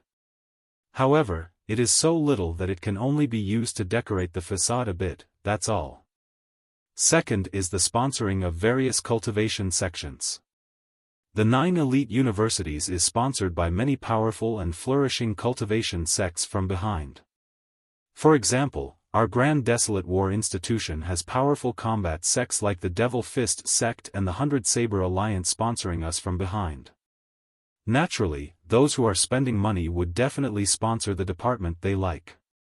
For instance, the Devil Fist sect would definitely spend their money on the Iron Fist Club, whereas the 100 Saber Alliance, for sure, would sponsor the Chaos Edge Hall. It is impossible to misappropriate the money to rebuild the refining department, and you can understand why they won't, right? The third is each department supporting themselves using their own unique skills.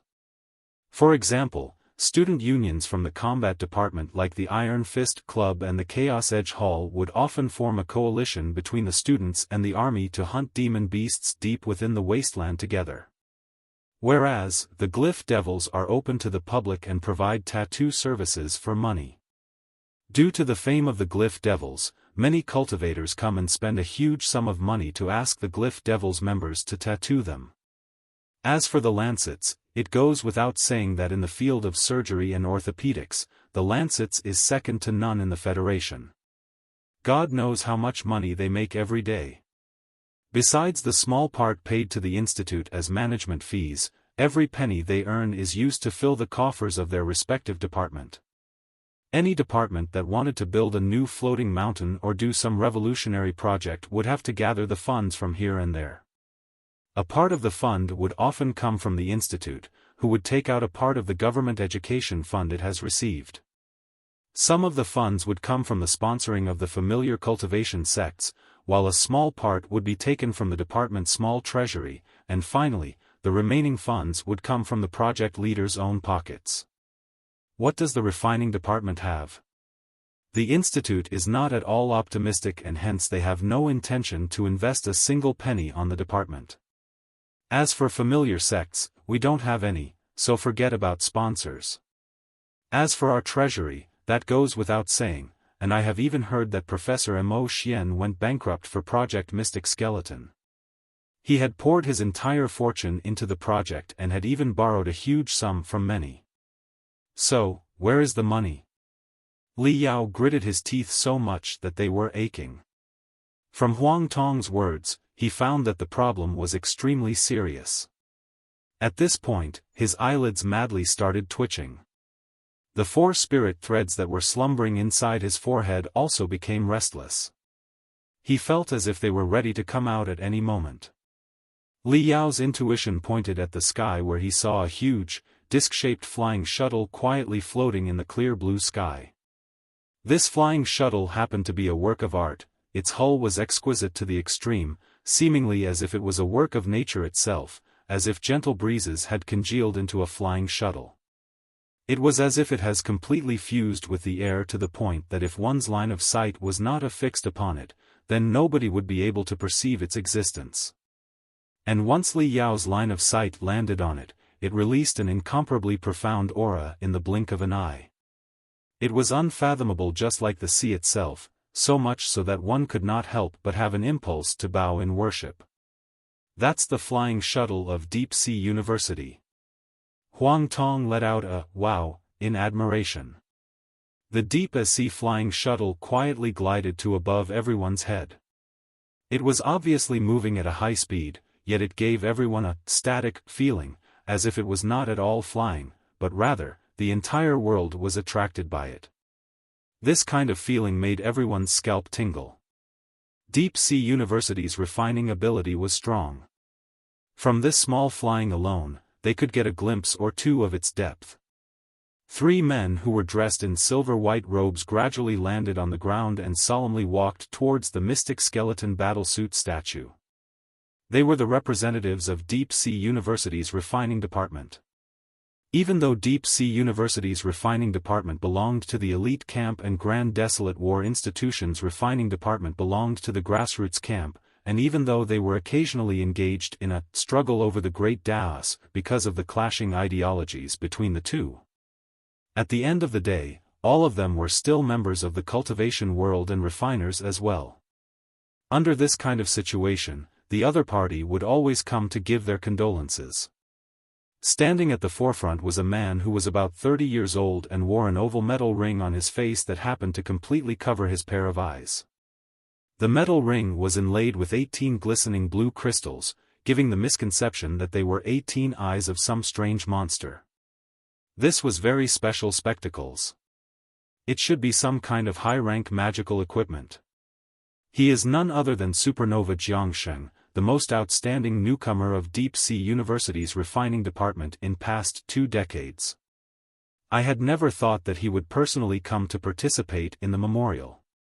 This time, Deep Sea University seems to be sincere, Huang Tong said in a small voice. He is Jiangsheng? Li Yao narrowed his eyes. It was not the first time that he had heard of Supernova Jiangsheng. When he was still in Floating Spear City, Professor Xia Tingxian, in order to attract him, had once guaranteed that Deep Sea University would use everything at its disposal to nurture him into the second Supernova Jiangsheng. Later, Li Yao had also browsed information about Jiangsheng. He was a rising star in the refiners' community who was hailed as the most gifted refiner amongst the younger generation. He had graduated from Deep Sea University and was a direct disciple of Chu Xiuhong. He was also the only one who Chu Xiuhong had passed her mantle to. Even before the age of 30, he had refined a fair share of powerful magical equipment that had shaken the cultivation world and had become the youngest associate professor of Deep Sea University's refining department. Because he was unusually brilliant and talented, his rising speed was just like a nova explosion, so everyone in the refiners' community called him Supernova. Right now, because the time he has spent in cultivation was shorter than others, he could be considered to be lacking maturity. However, many people believed that after a few decades, he would become the leader of the entire refiners' community within the Heaven Origin sector. He would be the most powerful master refiner. Li Yao's eyes flickered with undisguised flames when he gazed at the back of Supernova Jiangsheng. However, he quickly moved his line of sight. Right now, Supernova Jiangsheng had already accomplished both fame and success, caused a sensation in the Federation, and was an associate professor of Deep Sea University's refining department. As for him, he was just a nameless newbie who was just a freshman of Grand Desolate War Institution's refining department and nothing more. And even the poor refining department was on the verge of getting abolished. The difference in status between the two was extremely huge. At present, he did not have the qualifications and the strength to challenge Jiangsheng. For now, he still needed to accumulate strength and conceal his talons and fangs till the appropriate time. Jiangsheng and the 3 professors of Deep Sea University's refining department walked in front of the mystic skeleton battlesuit statue and gave a shallow bow. Thereafter they walked up to Xiong Bailey's and Yuan Manchio's side before they started conversing in a low voice. The students of the refining department had their own thoughts, many of whom started discussing in turns about which department they would choose in high spirits. No one was concerned about the arrival of Jiangsheng. Li Yao too started pondering about how he was going to walk on the road of cultivation in the future. God knows how long after he suddenly heard a sound of dispute. As he raised his head to look, he saw Jiangsheng and Yuan Manchio had gone to a secluded place and were talking in a low voice. They were talking rapidly and an agitated look hung on their faces. Li Yao's heart was stirred. He took a few steps towards the two as he attentively listened to a word or two coming along the wind. Jiangsheng said, "Senior Sister Yuan, you are the most outstanding graduate of Deep Sea University's refining department before me and are also the direct disciple whom Teacher Chu is most proud of. This time, Teacher Chu is sincerely inviting you to come back. As long as you are willing, you can return to Deep Sea University regardless of any conditions, but why are you so stubborn? Why are you flatly refusing?" Yuan Manchio coldly said, "Junior brother Jiang, please go back and tell teacher that as early as 20 years ago, we have parted ways because of different refining ideologies. I have taken a different road, and now, I am the acting dean of Grand Desolate War Institution's refining department. I am not at all interested in going back to the Deep Sea University to be a teacher. Please thank teacher for her kind intentions." Jiangsheng heaved a sigh and said, "Senior Sister Yuan, in all likelihood, Grand Desolate War Institution's refining department is going to be abolished. Even if it is not abolished now, then next year, it will be forcibly abolished by the association. Why are you wasting a year? Once you join Deep Sea University's refining department, there are many projects waiting for you to take charge of. Resources, staff, heaven and earth treasures, you can have everything which is 100 times better than that of here." Yuan Manchio was silent for a moment before she said in a gentle tone, "Perhaps Deep Sea University's conditions are truly good, but only at the Grand Desolate War Institution can I continue." Project Mystic Skeleton. 1. It is very normal to pursue their own ideals, for a good life.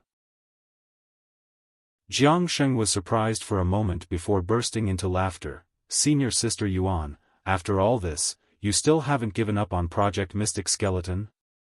Do you still want to refine a low-cost, mass-producible crystal suit? Don't you know that Project Mystic Skeleton has become a big joke in the refiners' community for a long time? From the get-go, no one was optimistic about you.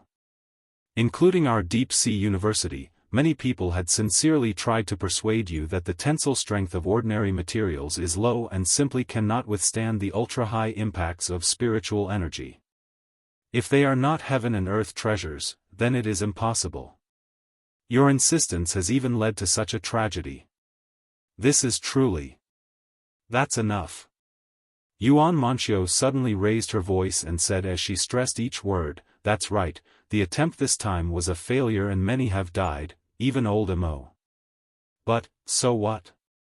From the very beginning, the road of cultivation is full of hardships and danger, and death could take us at any moment.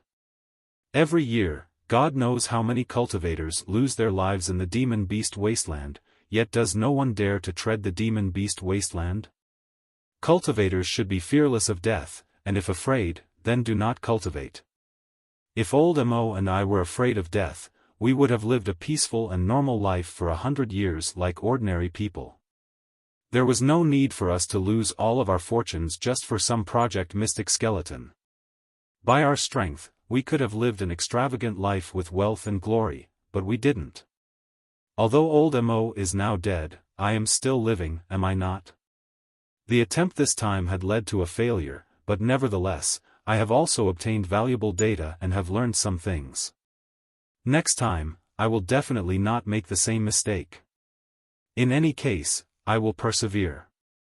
I will refine the true mystic skeleton battle suit, and at that time, I will naturally come to Deep Sea University's refining department and exchange pointers with you. After a moment of silence, Jiangshen helplessly sighed, all right. Since Senior Sister Yuan has said so, I can only go back and report it to teacher faithfully. Nonetheless, as your junior brother, I must remind Senior Sister Yuan one thing. Senior Sister Yuan, the most important thing right now is not to refine some mystic skeleton battle suit, but rather, it is to somehow protect Grand Desolate War Institution's refining department. The 9 elite universities are the most prestigious universities recognized by the Federation government, and as such, the annual funding and resources provided by the Federation government are far more than any other universities, thus there is a very high requirement for the quality of education as well as the standards of the departments. Every year, the Department of Education will evaluate all departments of the 9 elite universities. If our refining department cannot even foster a single registered refiner, then that would mean that the quality of education of our university's refining department is terrible and that we are simply not worthy of the title of 9 elite universities. At that time, the Department of Education will revoke the university's qualifications. Now, you are only left with these shrimp soldiers and crab generals, or freshmen who had just entered.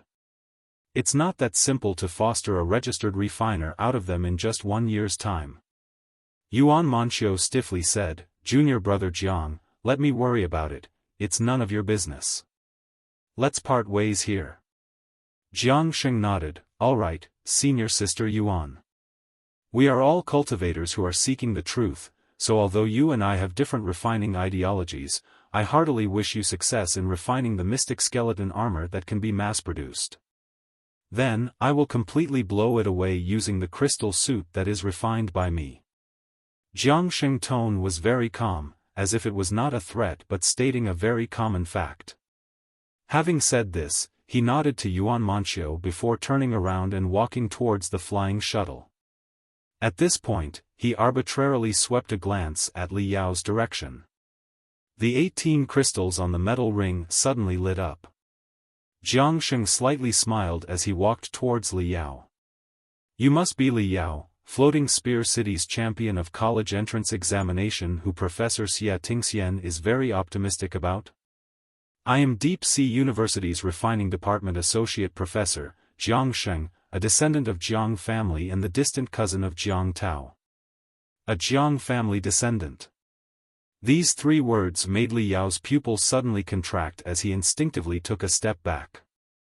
Jiang Sheng seemed to be oblivious to Li Yao's wariness as he continued, Student Li Yao, thank you very much. Jiang Tao, who fled from battle, was nothing more than a bandit who had no courage. He is simply the shame of our Jiang family, so thank you for enforcing justice and helping us clean up our Jiang family. I will always keep this great act of kindness in mind. Li Yao was surprised for a moment. He had never imagined that Jiang Sheng had the intention to say this. Jiang Sheng burst into laughter, what's the matter? Did you think that I came looking for trouble? Student Li Yao, you are thinking too much. Not to mention Jiang Tao, that scumbag who was simply seeking his own death, even if it was another descendant of the Jiang family, I have no interest in helping them raise their head. I am someone who is obsessed technology, and as such, in my eyes, only refining techniques are worth fighting for. I don't have any interest in family or relatives. Those things are too silly. They are simply not worth it for me to waste even half a second. Li Yao heaved a sigh of relief and said, Professor Jiang, you are. Jiang Sheng's attitude suddenly changed. A smile still hung on his mouth, but his temperament, in the blink of an eye, suddenly became incomparably cold and gloomy as he said, however, although I have no interest in family, and even if you, Student Li Yao, turned the Jiang family upside down, I will still remain indifferent. But you really should not have insulted the Deep Sea University's refining department. My feelings for the university are 100 times deeper than my family. Li Yao was baffled. When did I insult the Deep Sea University's refining department? He was very clear how strong the Deep Sea University's refining department was, and he even held some fear. The Holy Land of Refiners, this title wasn't just for show. Let alone insulting it, he never even looked down on Deep Sea University's refining department. Jiang Sheng indifferently said, "You have said that you will lead the Grand Desolate War Institution and challenge Deep Sea University's refining department. In my opinion, that is like a toad jumping out to challenge a lion. Tell me, is that not an insult to the lion?" Li Yao narrowed his eyes. "Professor Jiang, you mean to say, my Grand Desolate War Institution's refining department is like a toad who doesn't even have the qualifications to challenge your lion-like university? And we shouldn't even have any idea, even if it's just a thought, is an insult to your university?" "Yes, that's exactly what I mean. You are intelligent, student Li Yao." Jiang Sheng showed a smile which was like a warm and gentle breeze caressing your cheeks. Li Yao was rendered speechless. Supernova Jiang Sheng was truly acting like a direct disciple of Chu Xiuhong should. He did not place anyone in his eyes. However, Jiang Sheng changed the topic of the conversation as a smile once again bloomed on his face. As the saying goes, young people make mistakes and the gods will forgive everything. You are young, impulsive, hot-blooded, naive, and you will occasionally say nonsense. There is nothing wrong in itself. I will give you an opportunity to repent. Jiang Sheng raised his thumb as he pointed at the deformed mystic skeleton battlesuit behind him. "Student Li Yao, here is the opportunity. You have seen the condition of Grand Desolate War Institution's refining department. Perhaps the refining department would soon be abolished, so if you were to remain here, you would be wasting your talent. If you are willing, I can think of some way to transfer you to Deep Sea University's refining department. At the beginning, you will enter as an auditing student, and later, I will think of some way to officially enroll you into Deep Sea University's refining department. What do you think?" Li Yao remained silent. At this very moment, Yuan Manchio's loud voice echoed in his ear. "Cultivators should be fearless of death, and if afraid, then do not cultivate. In any case, I will persevere. I will refine the true mystic skeleton battle suit." A slight frown appeared on Jiang Sheng's glabella. "Student Li Yao, this is your last opportunity. Not every young man is fortunate like you, who has the opportunity to correct his mistakes. As long as you nod, I will personally become your teacher and guide you to the correct road of refining. Isn't that better than staying in this pile of waste? As for your proclamation that you will one day challenge Deep Sea University's refining department, everyone knows that it is just the nonsense of a young man. Who would take it to heart? Everyone is frivolous in their youth, so everybody will understand. As long as you achieve success and win recognition, no one will laugh at you. Pile of waste." Li Yao pondered for a long time while gazing at the distant mystic skeleton battlesuit. At last, he shook his head. "I'm sorry, Professor Jiang. I am someone who had come out from a pile of waste. For a majority of my childhood, I have only survived by relying on scraps gathered from piles of waste, so I think that this pile of waste is rather suitable for me." Jiang Sheng took a deep glance at him before he nodded and said, "All right, I will still say this. I wish you and senior sister Yuan success in refining the mystic skeleton battlesuit. I also want to see how the legendary, mass-producible crystal suit would look like. But first of all, try to think of a way to keep this pile of waste, student Li Yao." Jiang Sheng, without turning his head, started directly walking towards the flying shuttle before it silently floated away, just like how they had arrived. After about an hour later, the memorial finally came to an end. However, the doubts and suspicion in the hearts of the students from the refining department still hadn't been cleared. So everyone kept on staring at Dean Xiong Bailey anxiously. The decision to determine the life and death of refining department was in his hand. Seemingly sensing the too impatient to wait mood of the students, Dean Xiong Bailey, after the others left, assembled all the remaining students of the refining department to announce a very significant decision. And the professors of the various department, who stood behind Xiong Bailey, looked at the students below the stage with an extremely strange look. It seemed that from this moment on, they were going to pick the talented student whom they favored. It seems that the refining department is truly going to be abolished.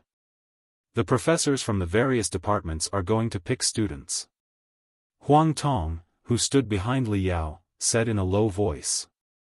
Li Yao took a glance at Yuan Manxiu.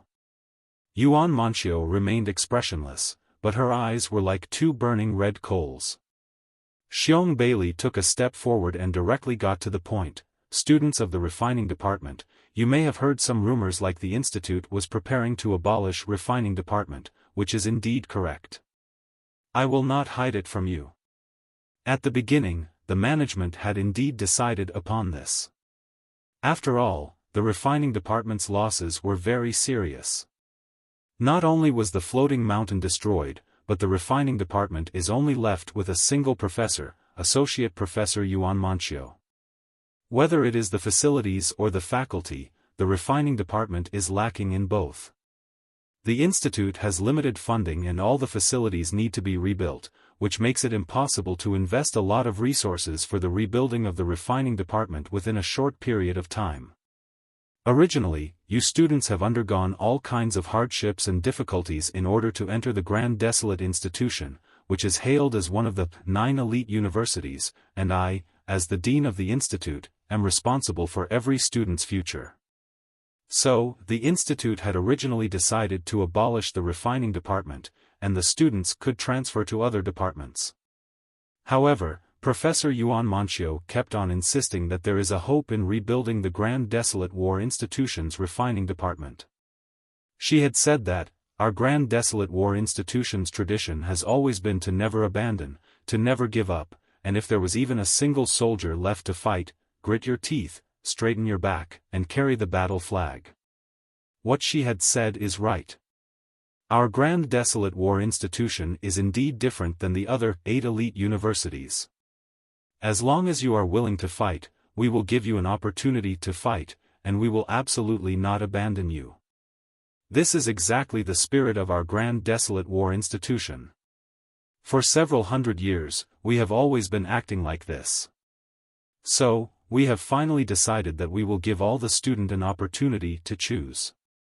The fate of the refining department is in your hand. TLN 1 Useless troops. If there is a student who is willing to stay in the refining department to continue his or her studies, then we will welcome them for sure. Every department has already reached an agreement that all basic training facilities will be open for the students from the refining department. At the same time, the resources and the budget which is due to the refining department will continue to be provided. And if any student feels that the refining department isn't enough to realize your dream, the institute will still support that student and every department will be open to them. We will give everyone the opportunity to transfer to another department. The choice is in your hand. As Professor Yuan had said, even if there is a single soldier left, as long as there is a student who is willing to stay in the refining department, the institute will adhere to its principle. We will not abandon you, we will not give up on you, and we will continue to support you. However, let me make it clear.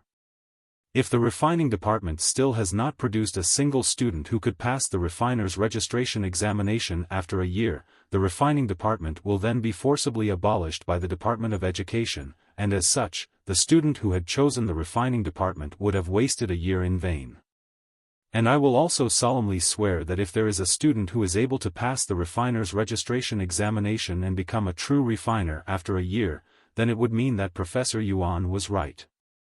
I will then do everything in my power to help the refining department strive for more resources, so not only would the refining department be rebuilt, but the refining department which will be built would be 10 times stronger than the past.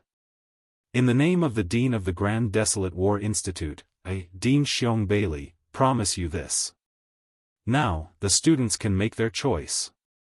Xiong Bailey's speech was like a lump of ice smashing into a boiling hot frying pan, which burst into a crackling noise on the spot. A freshman who had just entered the institute impatiently shouted as if he was set on fire, "Dean, I want to transfer." "Yes, Dean, we have already thought about this. We are all freshmen and we simply haven't learned any refining, so we request the Dean to transfer us as early as possible, lest we give any trouble to Professor Yuan." From the beginning, these freshmen had only chosen the refining department because they had no other choice but to do so. It was their final alternative. And now, as the refining department had turned to such a ghastly place in front of their eyes, who would be foolish enough to still head into the abyss of suffering? If they had the opportunity, they would definitely transfer to another department. Yuan Manchio had already prepared herself for the freshmen's reaction. From the start, she too did not want the freshmen to remain, and even if they stayed, it would be a waste.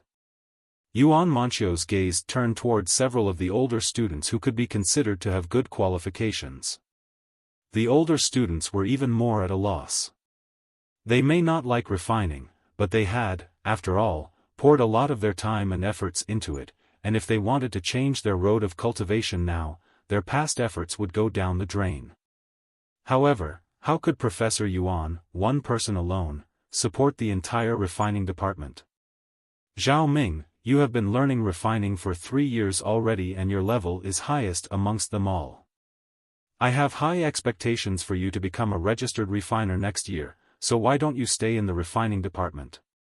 Yuan Manchio sent an invitation to a boy.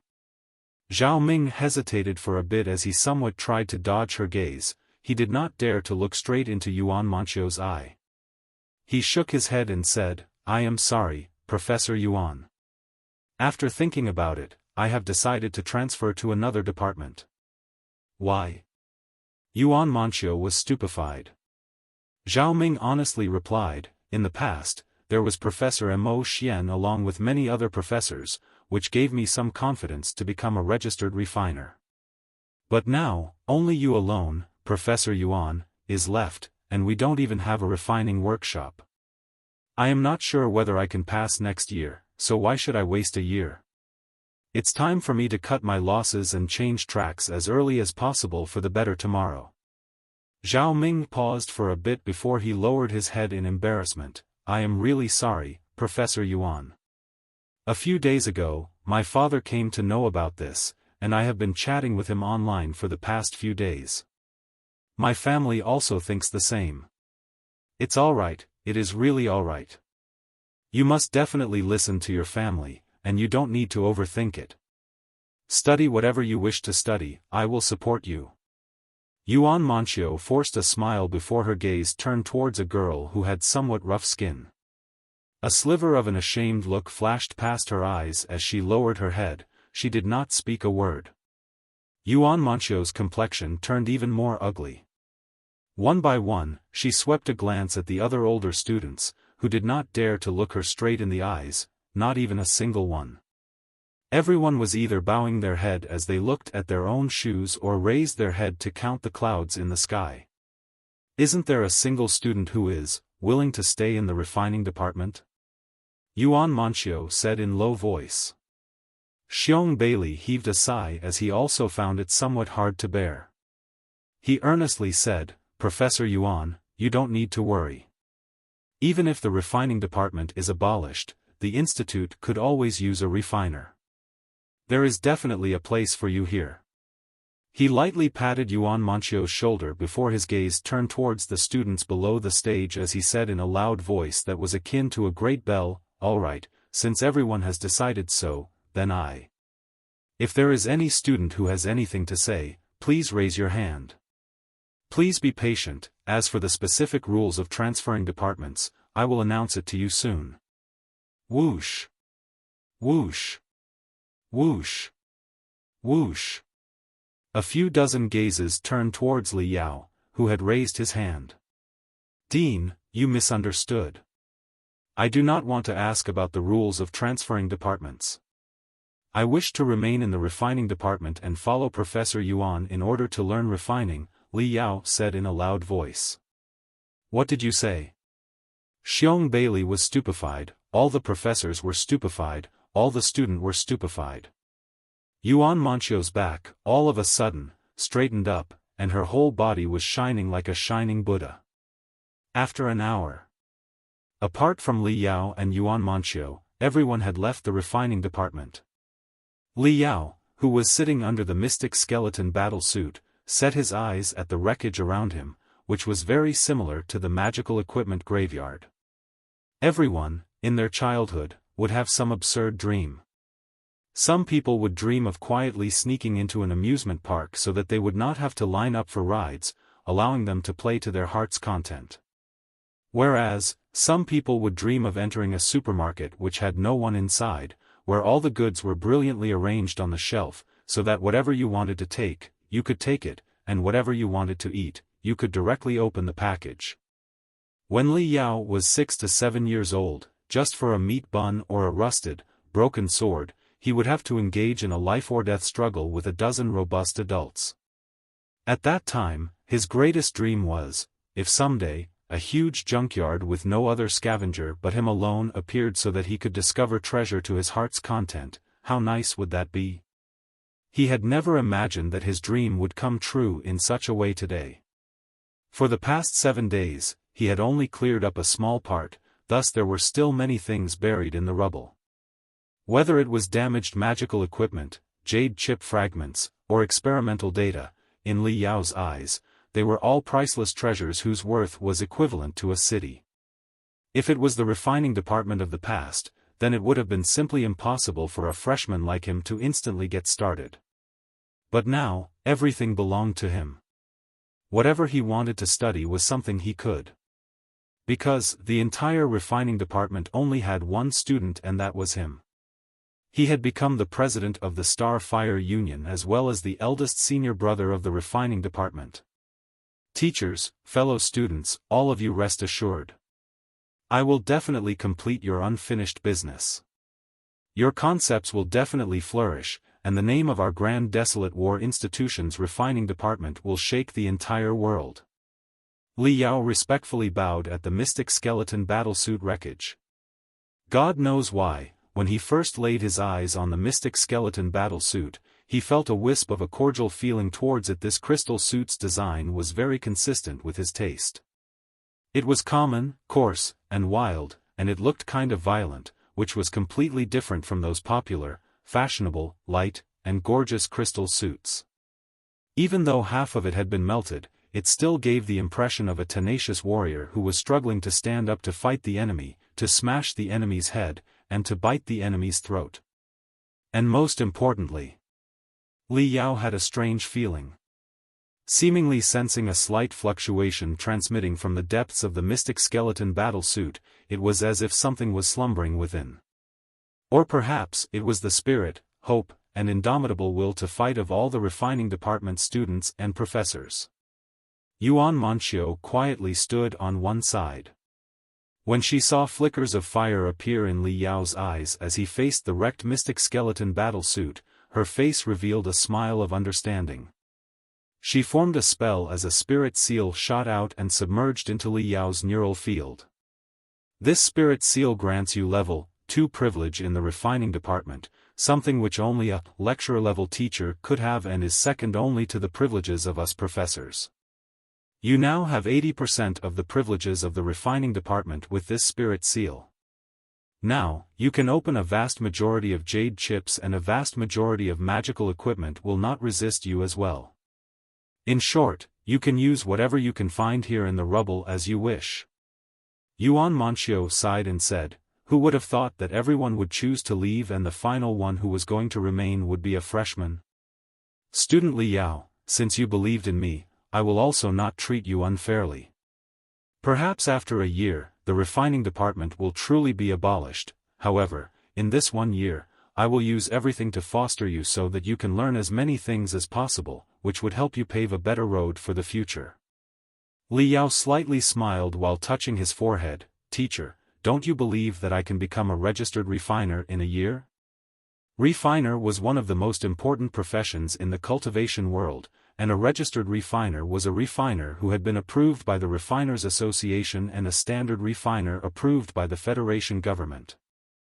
The refiner's registration examination was one of the most difficult qualification tests of the several professions in the cultivation world, with an annual passing rate of less than 10%. Many refiners after a decade or even a few decades would be unable to have the word registered added to the front of their title. Strictly speaking, every one of them didn't even have the qualifications to call themselves refiners. Li Yao did not lose confidence. Although the refining department had turned into rubble, as someone who grew up in the magical equipment graveyard, he felt a great pleasure in finding treasures with his own hands from the ruins. In these 7 days, he had already unearthed many jade chips from the ruins, some of which were videos of classes given by the professors and some contained refining data and information stored by the professors, which for him were of great help. With the experienced Professor Yuan Manchio's guidance along with the many tutorials and refining data left by the professors as well as O Yezi's memory fragments, if I train madly in this 1 year, I am sure I will be able to become a registered refiner. Li Yao secretly made a resolution in his heart. Yuan Manchio seriously said, "Perhaps you are truly talented and can advance by leaps and bounds within 1 year, but currently, you do not even have the qualifications to take part in the examination." Li Yao was surprised for a moment before he scratched his head. What are the qualifications required so that I could take the refiner's registration examination? Li Yao came to understand only after Yuan Manchio's explanation. The refiner's registration examination was one of the most difficult qualification tests amongst all professions. Many prestigious academic authorities would be invited every year to be examiners, not to mention that a tremendous amount of heaven and earth treasures would be consumed during the exam. If any Tom, Dick, or Harry could take the exam, while the wasted time of a master refiner could be considered as nothing significant and the squandering of heaven and earth treasures could also be considered as nothing, but if in a 1 in a million chance, a refining accident which leads to a spiritual energy explosion took place, then how could that be written off? So for someone to register for the exam, there were certain requirements such as work experience, assurance from the sect, university recommendation, and so forth. Yuan Manchio said, "In accordance with our institute's regulations, for someone to take the qualification test for any profession whatsoever, they must have 40,000 credits. Only then would the institute write a letter of recommendation." 40,000 credits? Li Yao blinked his eyes.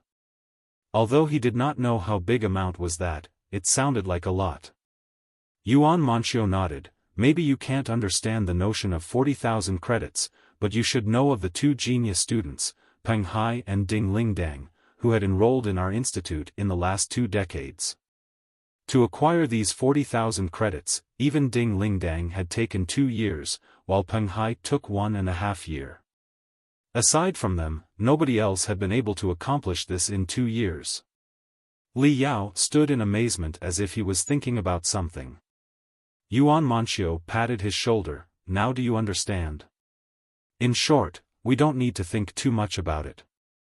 In this 1 year, I will do my utmost to teach you. I hope that you will learn everything seriously, and whatever happens in 1 year, at least you have fought all out. You will not be left with the slightest bit of regret. Come on, I will take you to pick some components. You need to assemble a crystal processor which has incredible computational power. It would provide a tremendous help in cultivation." Li Yao followed Yuan Manchio to the edge of the ruins where there was a dilapidated, 3-floored building. This was the temporary school building of the refining department as well as the library, dormitory, canteen, and the training room. In his heart, Li Yao was, however, constantly wondering, so even senior brother Peng had taken 1.5 years to complete 40,000 credits. This is truly awesome. But, so what? I have once said that I will definitely chase senior brother Peng's footsteps. It starts from this moment on. In this 1 year, I will definitely surpass Ding Lingdang and Fiend Blade Peng Hai and complete 40,000 credits. Afterward, I will become a true refiner. At that time, I will restart Project Mystic Skeleton and refine a true Mystic Skeleton battle suit with Teacher, setting off a super strong storm in the cultivation world. A long time after they left. The afterglow of the sunset gradually swept past the ruins as a dark curtain gradually enveloped the land bit by bit. The wrecked mystic skeleton battlesuit stood still quietly in the dark, as though it was a tombstone. Suddenly, a speck of a starry shimmer jumped out from the depths of the eye sockets of the wreckage. A speck of starry shimmer which was 100 times dimmer than the glow of a firefly. The starry brilliance was flickering and faltering as if its faint phosphorescence would extinguish at any moment. Following that, a second speck, a third speck, a fourth speck. Many starry shimmers jumped out, speckling the air. Altogether, over 100 incomparably feeble shimmers struggled, danced, and glittered as they weaved into a bunch of feeble flames which tried everything to manipulate the mystic skeleton battlesuit to break away from its pedestal. However, the mystic skeleton battlesuit's main frame had completely melted, and the joints in its steel frame had fused together. No matter how much effort these starry shimmers put forth, they were unable to move even a single inch. Creak, finally, they were able to move the little finger of the mystic skeleton battlesuit, slightly deforming it by 0.1 millimeters. This action consumed too much of the starry shimmer's spiritual energy, causing a sound to spread out from the depths of the wreckage. Perhaps it was the sound of over 100 faint sighs. Over 100 starry shimmers flared before they returned to slumber in the depths of the mystic skeleton battlesuit.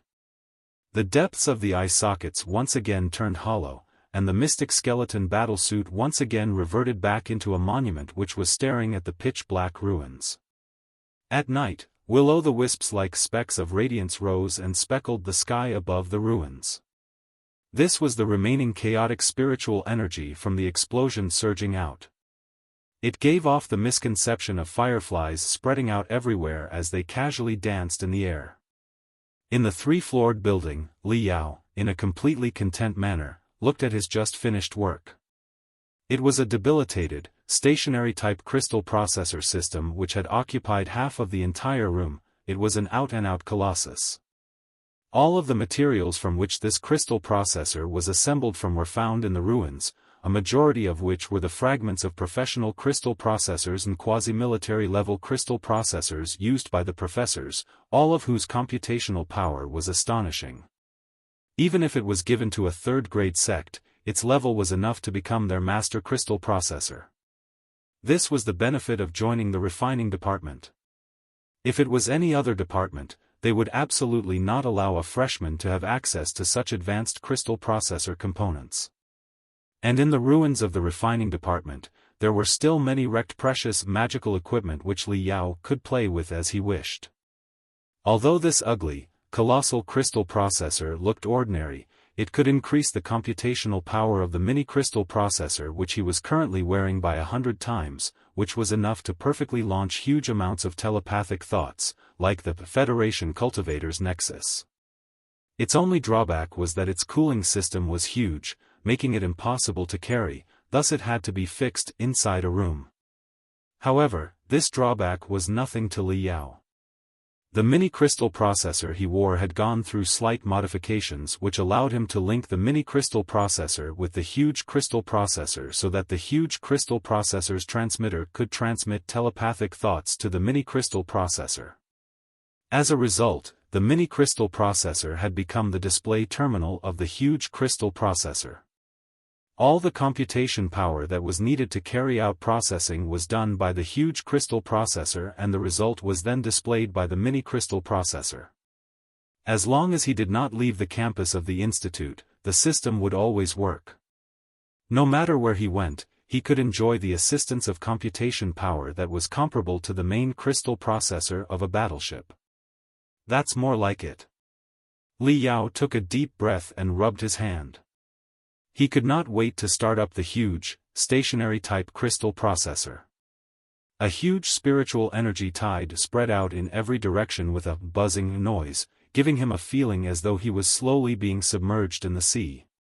Following that, the entire room was immersed in a colorful radiance as a 3D hologram gradually appeared. Thousands of star-like, vivid icons circled around him, giving off an appearance of being inside a sea of stars.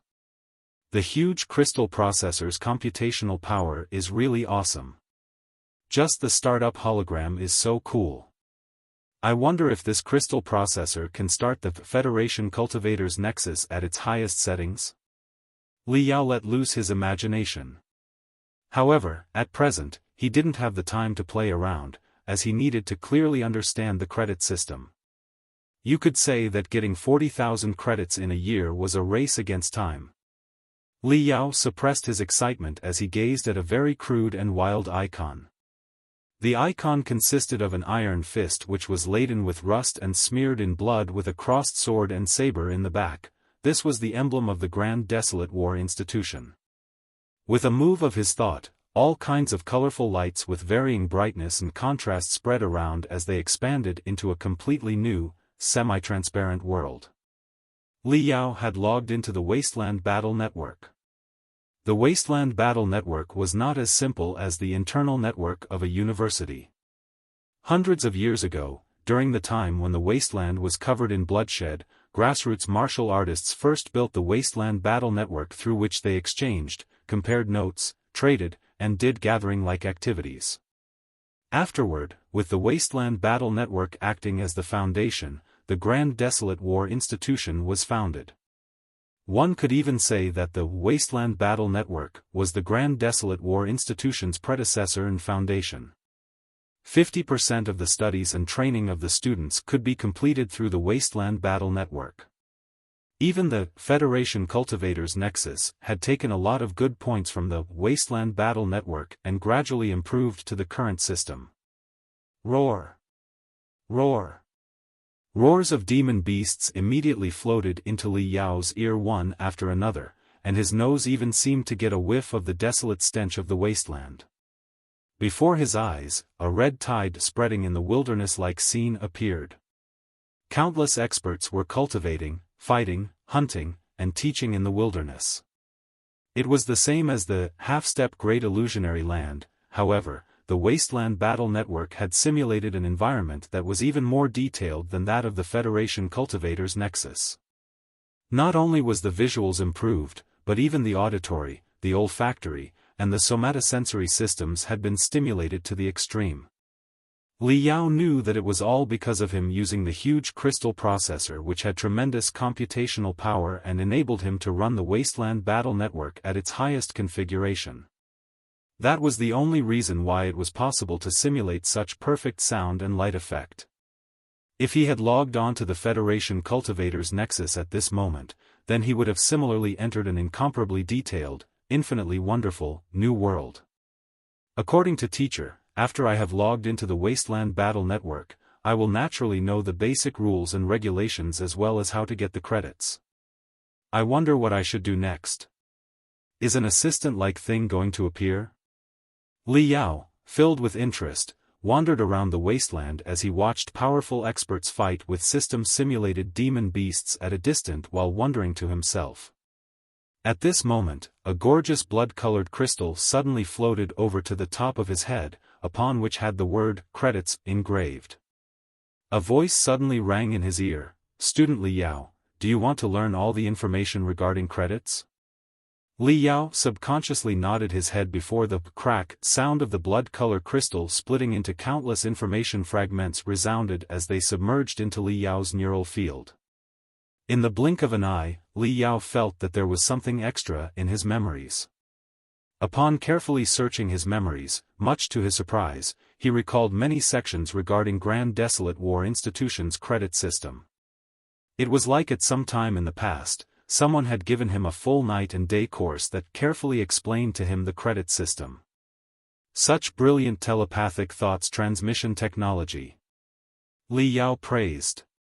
As he recalled the information that had just submerged into his neural field, he discovered that credits played a very important role in the Grand Desolate War Institute and was most crucial for studies and training.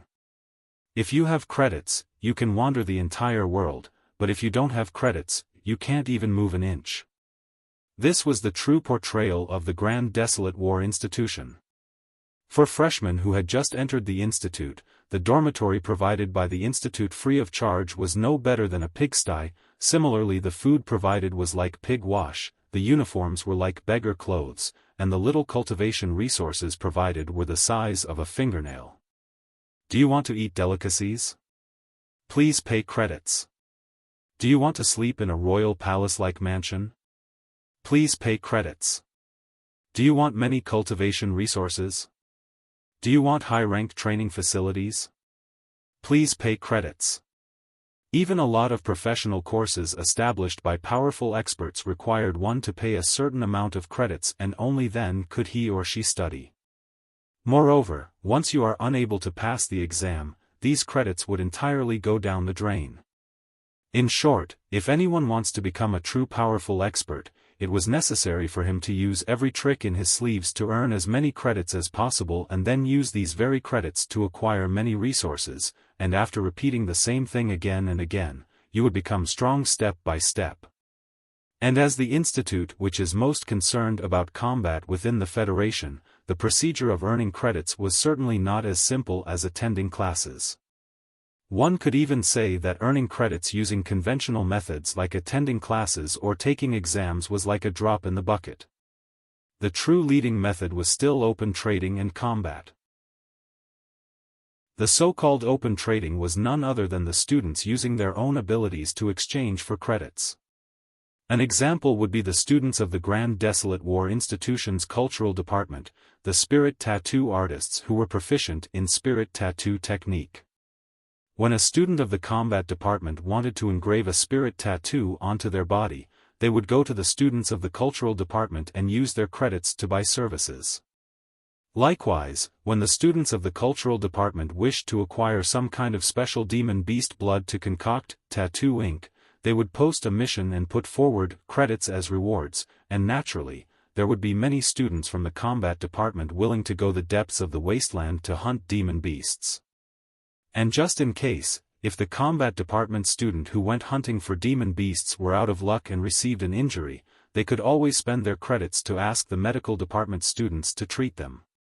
Li Yao, as a student of the refining department, could likewise repair others' magical equipment, or could even use magical equipment which he himself had refined to exchange them for credits. Of course, since he was just a nameless newbie, others would be inclined to not buy the magical equipment refined by him.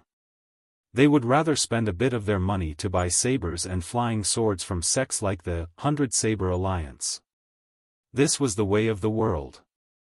From time to time, even the Institute would post a variety of joint demon beast hunting missions with the SARMI as well as various sections. A large-scale mission would often have thousands of students from the Grand Desolate War Institution in addition to thousands of soldiers and experts from cultivation sections. In wake of such a march that was no different than a hot knife cutting through butter, even tyrannical demon beasts would flee at the very first sight.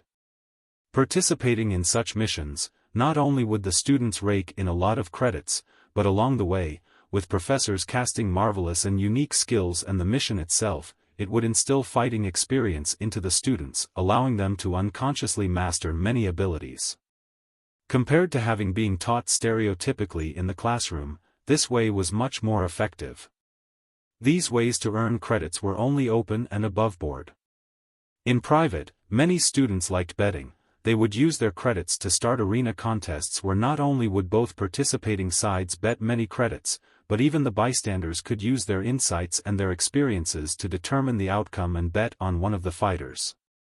This was a common practice among the students of the Iron Fist Club and the Chaos Edge Hall. Every day, many students from the Iron Fist Club and the Chaos Edge Hall would step onto the arena and go all out to the point that it was either you die or I die.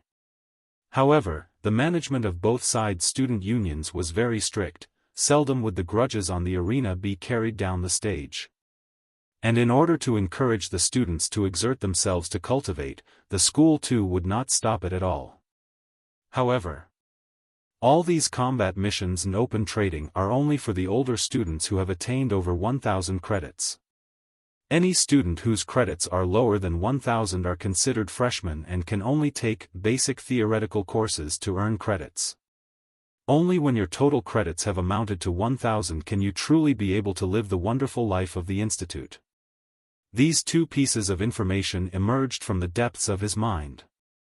After slightly reflecting upon this, Li Yao felt it was only right and natural. It would be impossible for freshmen who had just embarked on their university life to have even a bit of credits. They were out-and-out paupers, so how could they trade or bet in a fight? Even if they wanted to go to the depths of the wasteland to hunt, perhaps others would find them cumbersome. Who would be willing to fight with demon beasts where life and death was a matter of moments when there was a snotty-nosed brat standing next to you? Basically, freshmen had to lay their foundation, and only after solidifying their foundation could they think about entering the actual combat ring. Then, I have to choose some basic theory courses so that I could acquire 1,000 credits as soon as possible.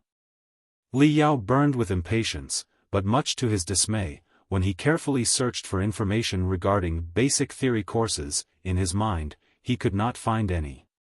Why isn't there any information on basic theory courses?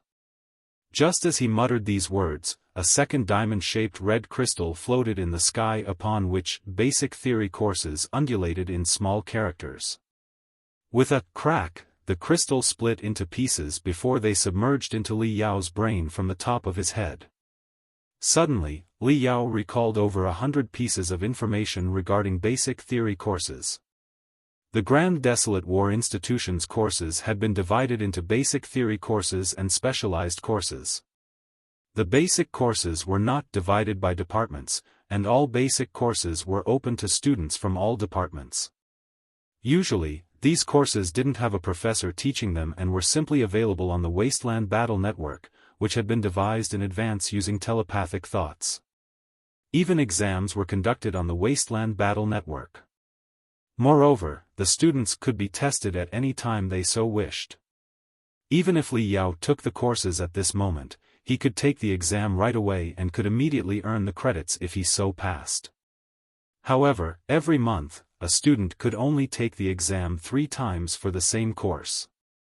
Moreover, even if you clear the exam, the credits provided from the basic theory courses were very low and was around 3 to 5 credits per course.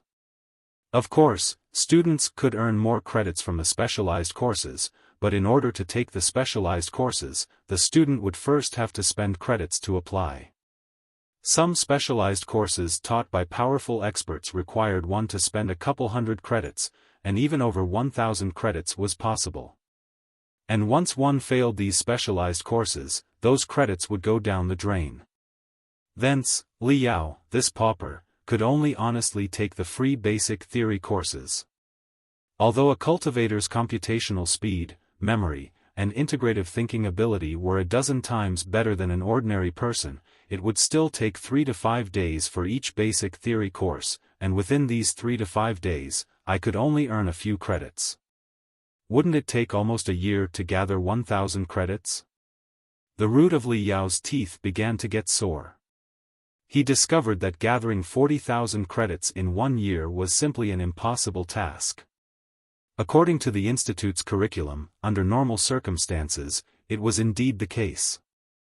After a freshman entered the Institute, it would take him 1 or 2 years to finish the basic theory courses before he could get rid of the freshman status and truly take part in actual combat and open trading.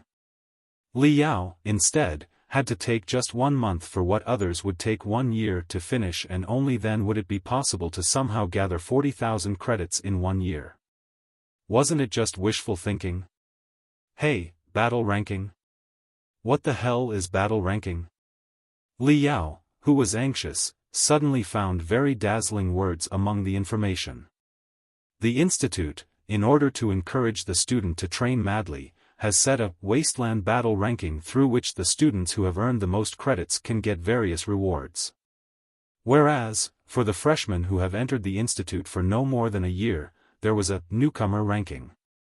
At the end of every month, the top 100 students, top 10 students, top 3 students, and the top student who have earned the most credits will receive additional rewards respectively. For the freshmen, the first month in the Institute was extremely important. Whoever finishes the most basic theory courses in the first month and stand out among the tens of thousands of other freshmen, the one who is ranked first in the newcomer ranking, will be directly granted a reward of 1,000 credits. First on the newcomer ranking. 1,000 credits.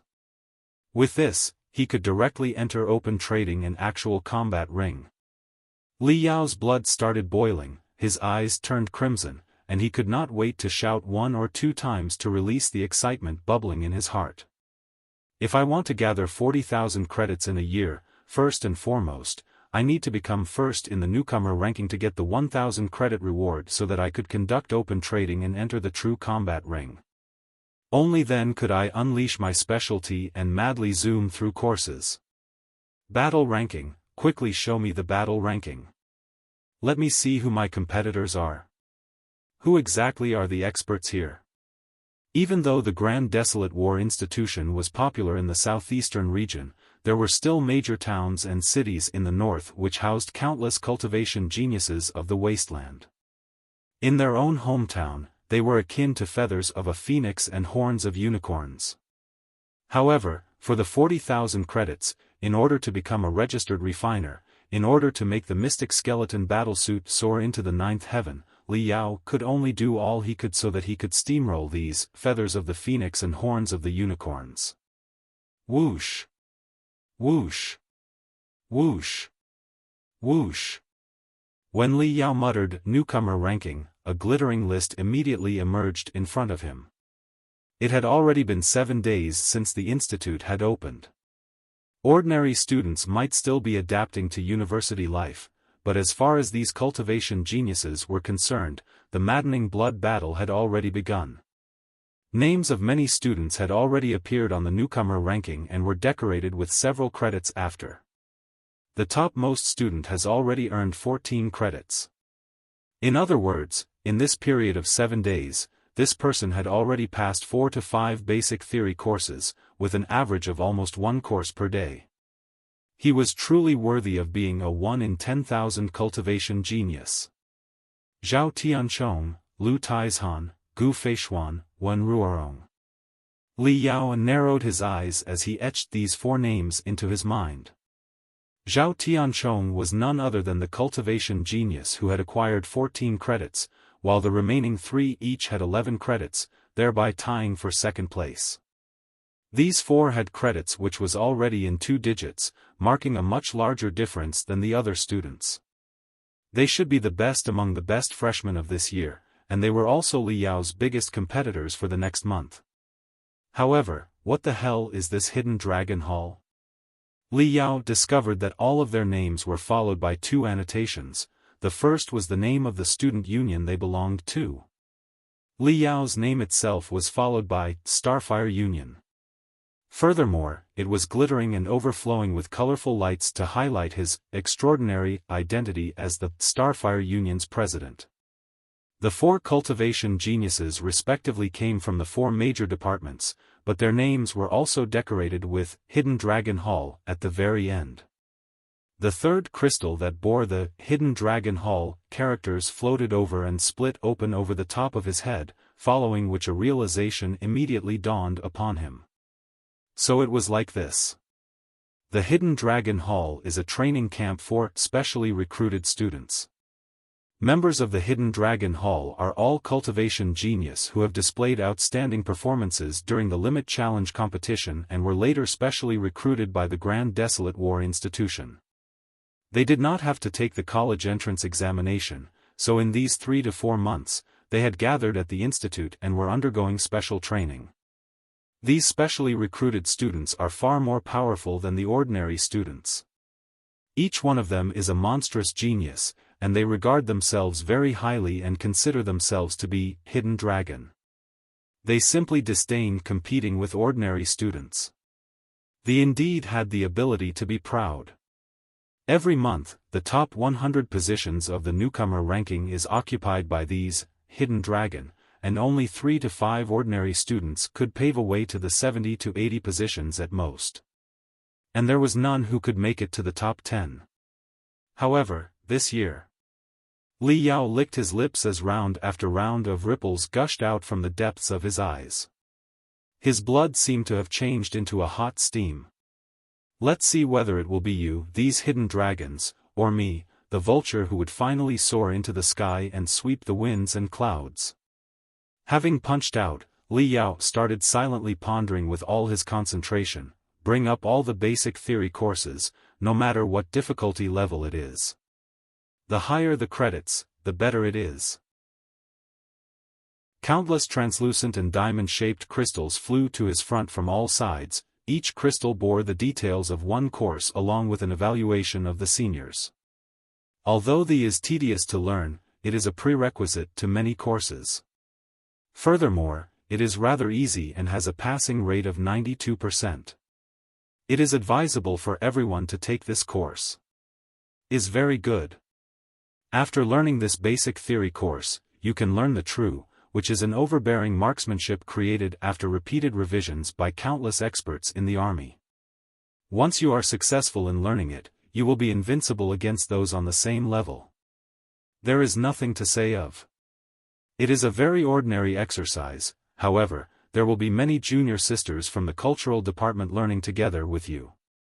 Understand, junior brothers, senior brothers can only help you up till here. Li Yao had a hearty laugh as he continued browsing.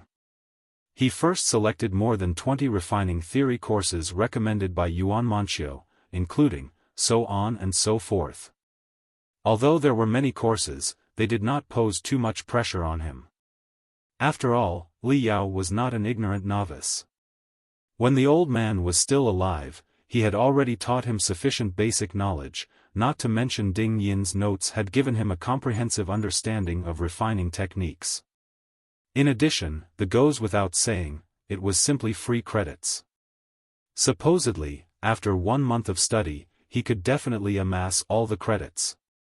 However, if he so wished to steamroll those feathers of a phoenix and horns of the unicorns from the hidden dragon hall, the refining department's basic theory courses were simply far from enough. Li Yao gazed at the vast world and used more than half an hour to choose about 30 courses. The credits of these courses are very high, and moreover, their application is very broad. They are all somehow related to core problems of the road of cultivation. For instance, this explains the source of heavenly tribulation and how to guard against it. Even if it is not for credits, I should seriously learn it. Who knows? One day, I might become a nascent soul stage old monster. Even figures more mightier than nascent soul stage cultivators might encounter heavenly tribulations. Hey, this actually has a 5-star importance. It could go neck and neck with many specialized course, and fellow students' evaluation of this course is also very high. Maybe I should learn first. With a move of Li Yao's thought, a diamond-shaped crystal which bore suddenly flared up before it broke into countless fragments, giving off the misconception that there were thousands upon thousands of crystal butterflies dancing around him as the fragments weaved a completely new world.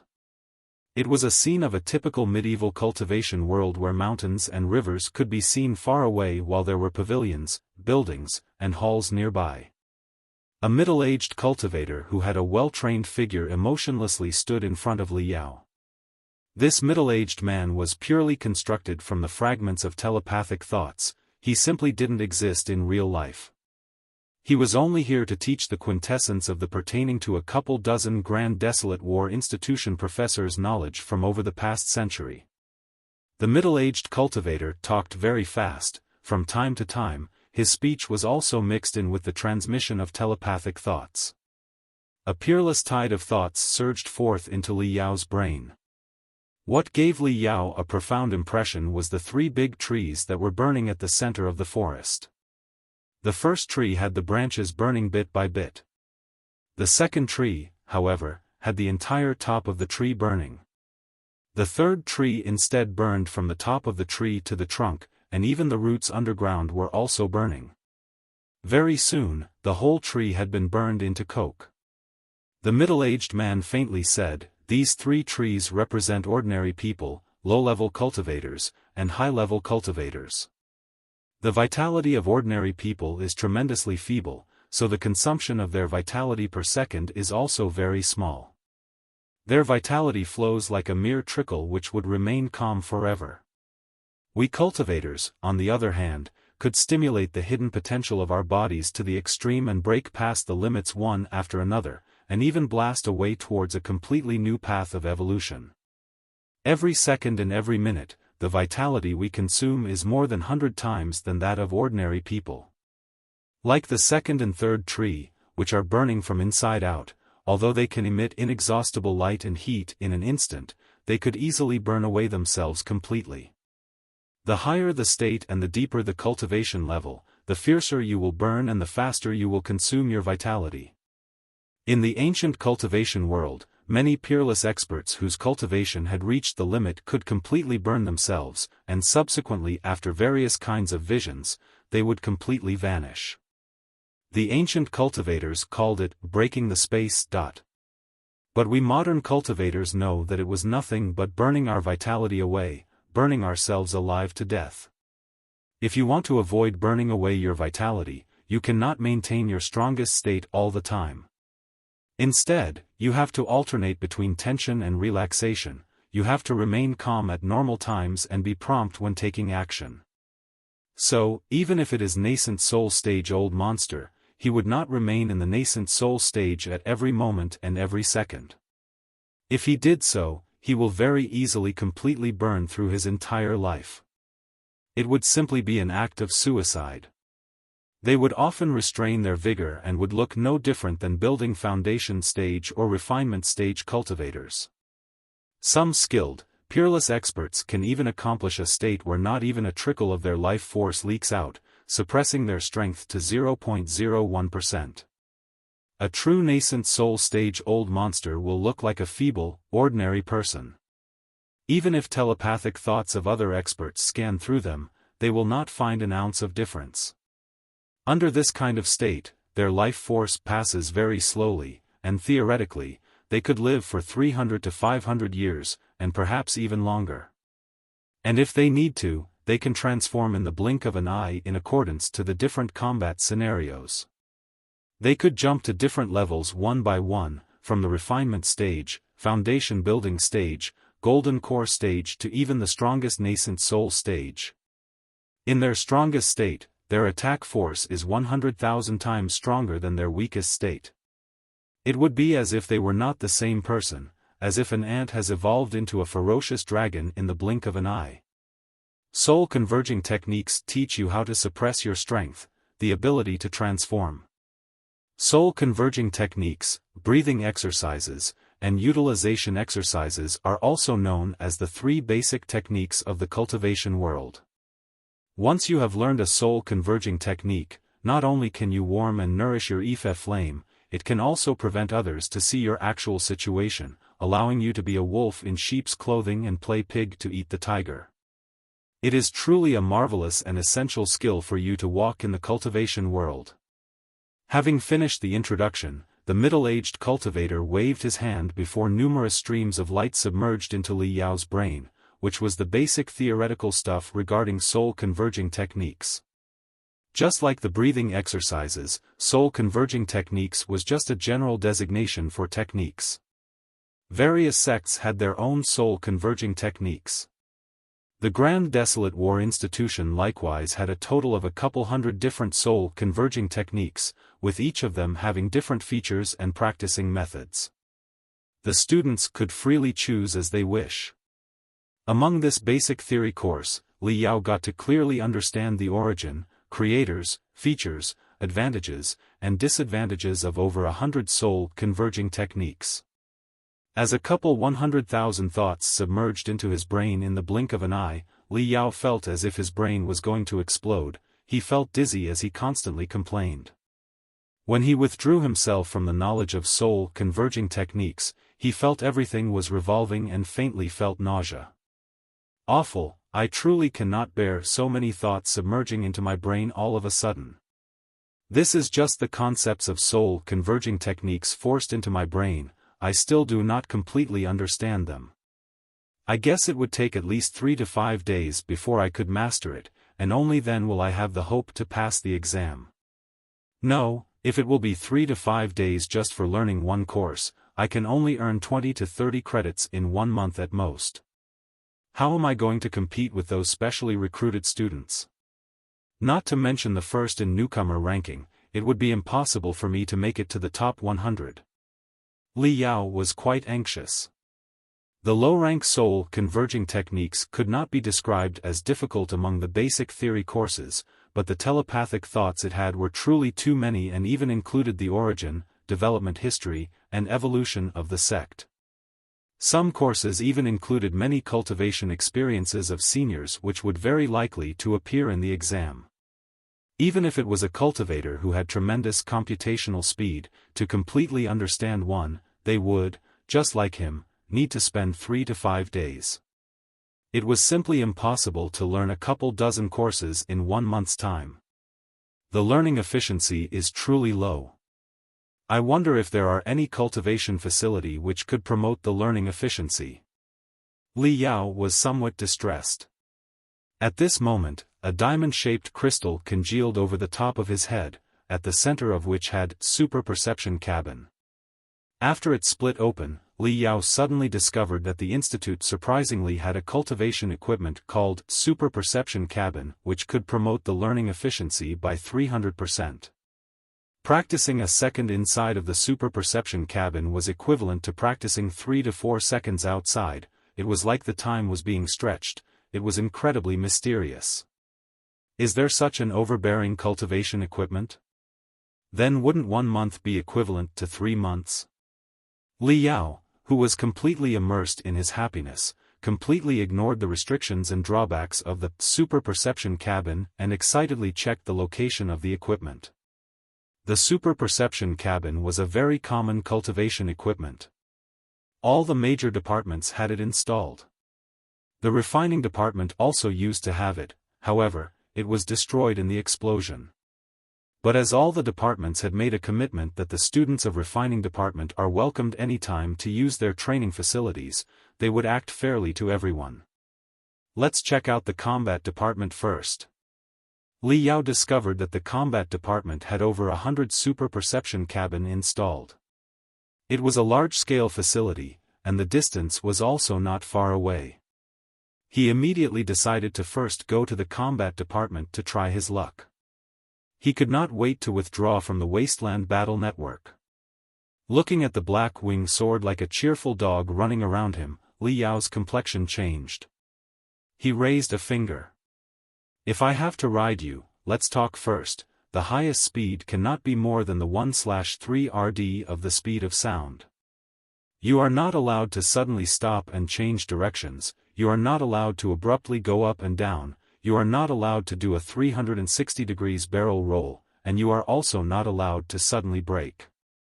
Start gently and brake softly, fly as slow as possible, okay? The black wing sword's tip repeatedly moved up and down as though a dog was cheerfully wagging its tail, saying, okay, okay, okay. That's more like it. Li Yao linked the mini-crystal processor with the static-type crystal processor before he awkwardly climbed onto the black wing sword. When thunderous roaring sounds came from the back of black wing sword, he had an ominous premonition. Just as he was about to jump down, he had already started flying. Damn you, little black, I am not going to believe you ever again. Li Yao's roars were however completely torn apart by the fierce winds. Despite the fact that it was already late at night, a dozen floating mountains of the combat department were brightly lit, as though it was daytime. The major departments and the ordinary departments are really different. Each profession has a dozen floating mountain, and even the smallest mountain is 3 to 5 times bigger than the floating mountain that our refining department once had. However, it's alright. Someday, the refining department will have 10, 20, 50 floating mountains.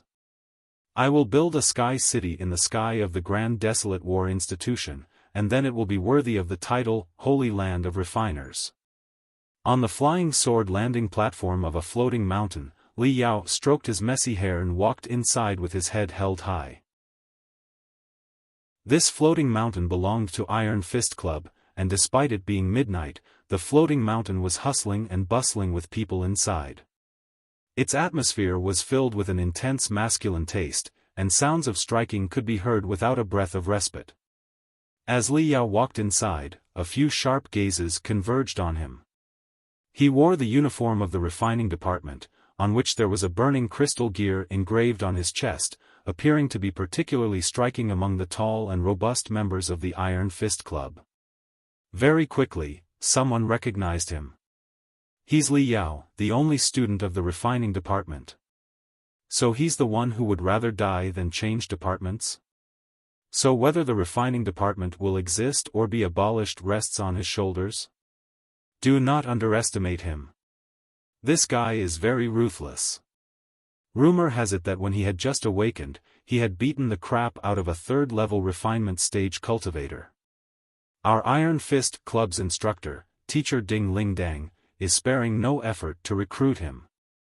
A dozen fierce men with robust muscles who were drenched in sweat surrounded him.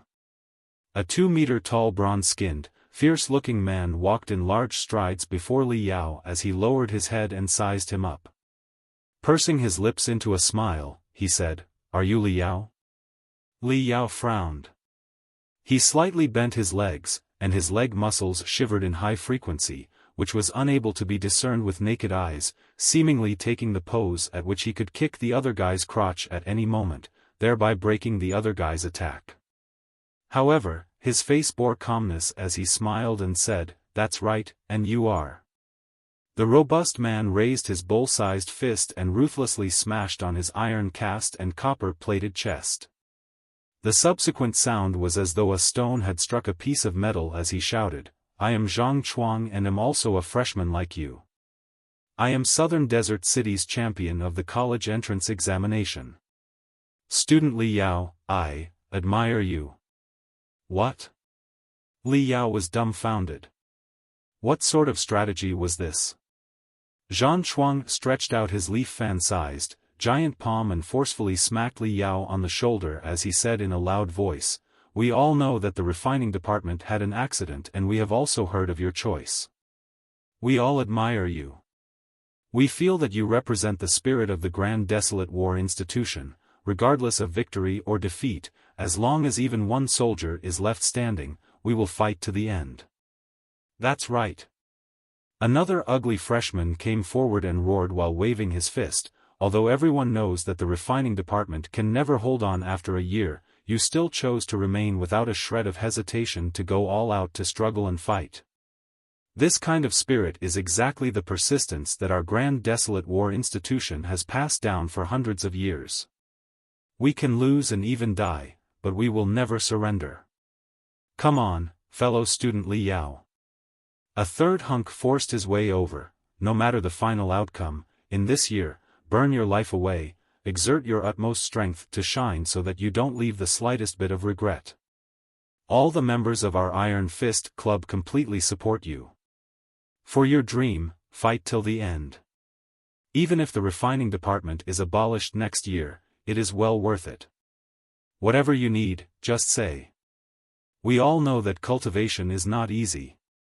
We are all brothers, and we don't have any bad intentions." One by one, seemingly ferocious-looking hunks started shouting all at once. Li Yao was stunned for a while and didn't know what to say. On the other hand, he was feeling warmer and warmer in his heart. A sincere smile soon crept up on his lips. He sincerely bowed and said from the bottom of his heart, "Thank you for all your support. I will definitely do my best." All right. Since fellow student Li Yao has arrived on such late at night, you definitely want to use the training facilities here, right? Everyone disperse, don't you all have your own training to do? I will show fellow student Li Yao around. Zhang Chuang held quite a bit of prestige amongst the freshmen. After everyone dispersed, he accompanied Li Yao to the depths of the floating mountain. When he came to know why Li Yao had come here, his ugly and ferocious-looking face revealed a sliver of bewilderment. The super perception cabin is not some popular training equipment. You can use it any way you like, but don't expect too much of its effect. After having Zhang Chuang explain it, only then did Li Yao realize how foolish he had been. The principle of the super perception cabin was completely opposite to that of the deep sleep chamber. The latter could forcefully inhibit the activity of human brain cells, thereby making one enter a deep sleeping state. In this state, 1 hour of sleep was equivalent to 3 to 5 hours of normal sleep. Super Perception Cabin, on the other hand, would stimulate its users' brain cells' activity through special array glyphs and crystals. The activity of one's brain cells would be enhanced to 300%, thereby improving the learning efficiency. This method was a bit like injecting stimulants into the brain. One could support it for at most 20 to 30 minutes. Following after which the brain cells would be overactive, ultimately resulting in Qigong deviation. Although its degree was very light, it would still be a bit troublesome to deal with.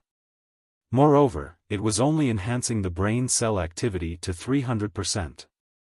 The body would remain the same as before, which would give birth to a very serious dissonance between the physical and mental activities. Often, the brain would issue a command, but the body would be unable to respond in time, making it feel like one was paralyzed. So, the Super Perception Cabin was only suitable for learning the basic theory course, it was not at all suitable for training. And it was only the freshmen who would use it, and that too for no more than half an hour, as the older student simply did not spare it a glance. "We are here." Zhang Chuang brought Li Yao to a dilapidated training room, on the walls of which were a few dozen large, pupil-like structure. They were precisely the Super Perception Cabins.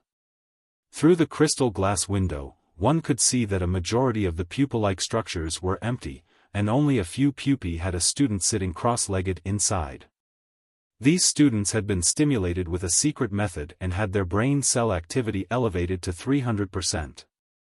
They appeared to be particularly stimulated. Each and every one of their faces were red to their ears, their eyes were completely bloodshot, and they were saying something without being able to stop.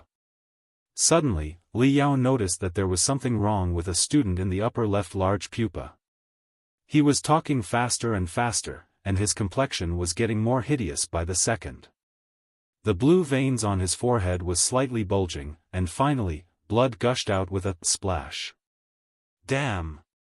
Cabin number 27 student's brain cells are overactive. He is going to have Qigong deviation. Whoosh! The door of cabin number 27 opened as a couple personnel swooped to the cabin and carried the unconscious student out. Zhang Chuang smiled and said, "Fellow student Li Yao, what do you think? Do you still dare to try?" Li Yao's eyes flickered as he nodded his head. Whoosh! The cabin door behind Li Yao gradually closed, sealing him inside the big pupa. Following that, a personnel activated the array glyphs on the outside as over 100 crystals embedded inside the large pupa were completely illuminated.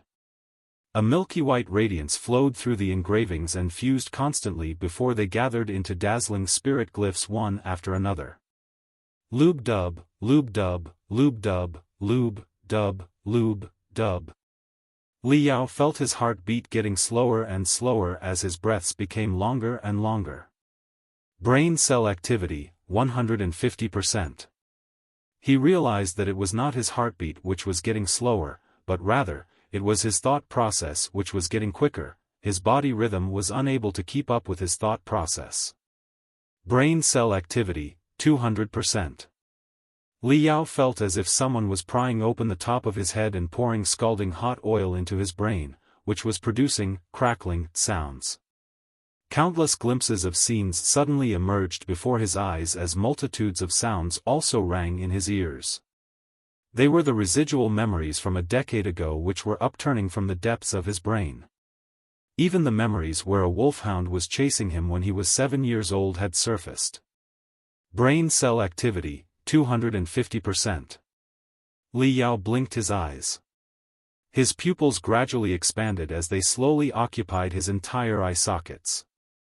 One after another, like specks of light, incredibly deep thoughts in the depths of his neural field flashed, collided, shredded, and intertwined with each other as they were stretched into countless threads of light before weaving into an intricate web where each node bore numerous information fragments of. A castle of thoughts was quickly being built in Li Yao's mind. Brain cell activity, 331%. This was the limit. Li Yao felt as if he was standing on a higher dimension as he overlooked the just-built information castle of Every single detail had emerged on every single thought and every thread of information of soul-converging techniques. He could grasp all the details with a single glance. This kind of brainstorming pleasure made him unable to control himself. He was completely immersed in the ocean of, where he was happily wandering.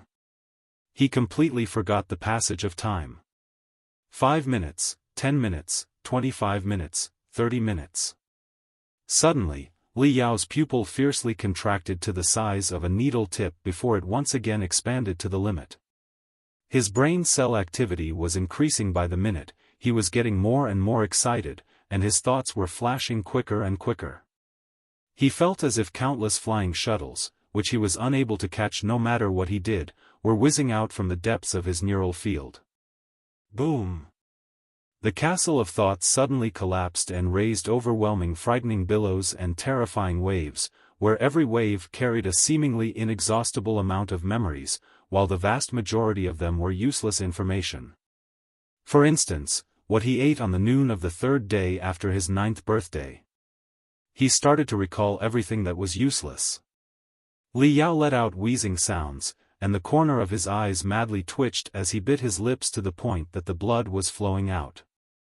This is bad. My brain cells are overactive, I am going to have Qigong deviation.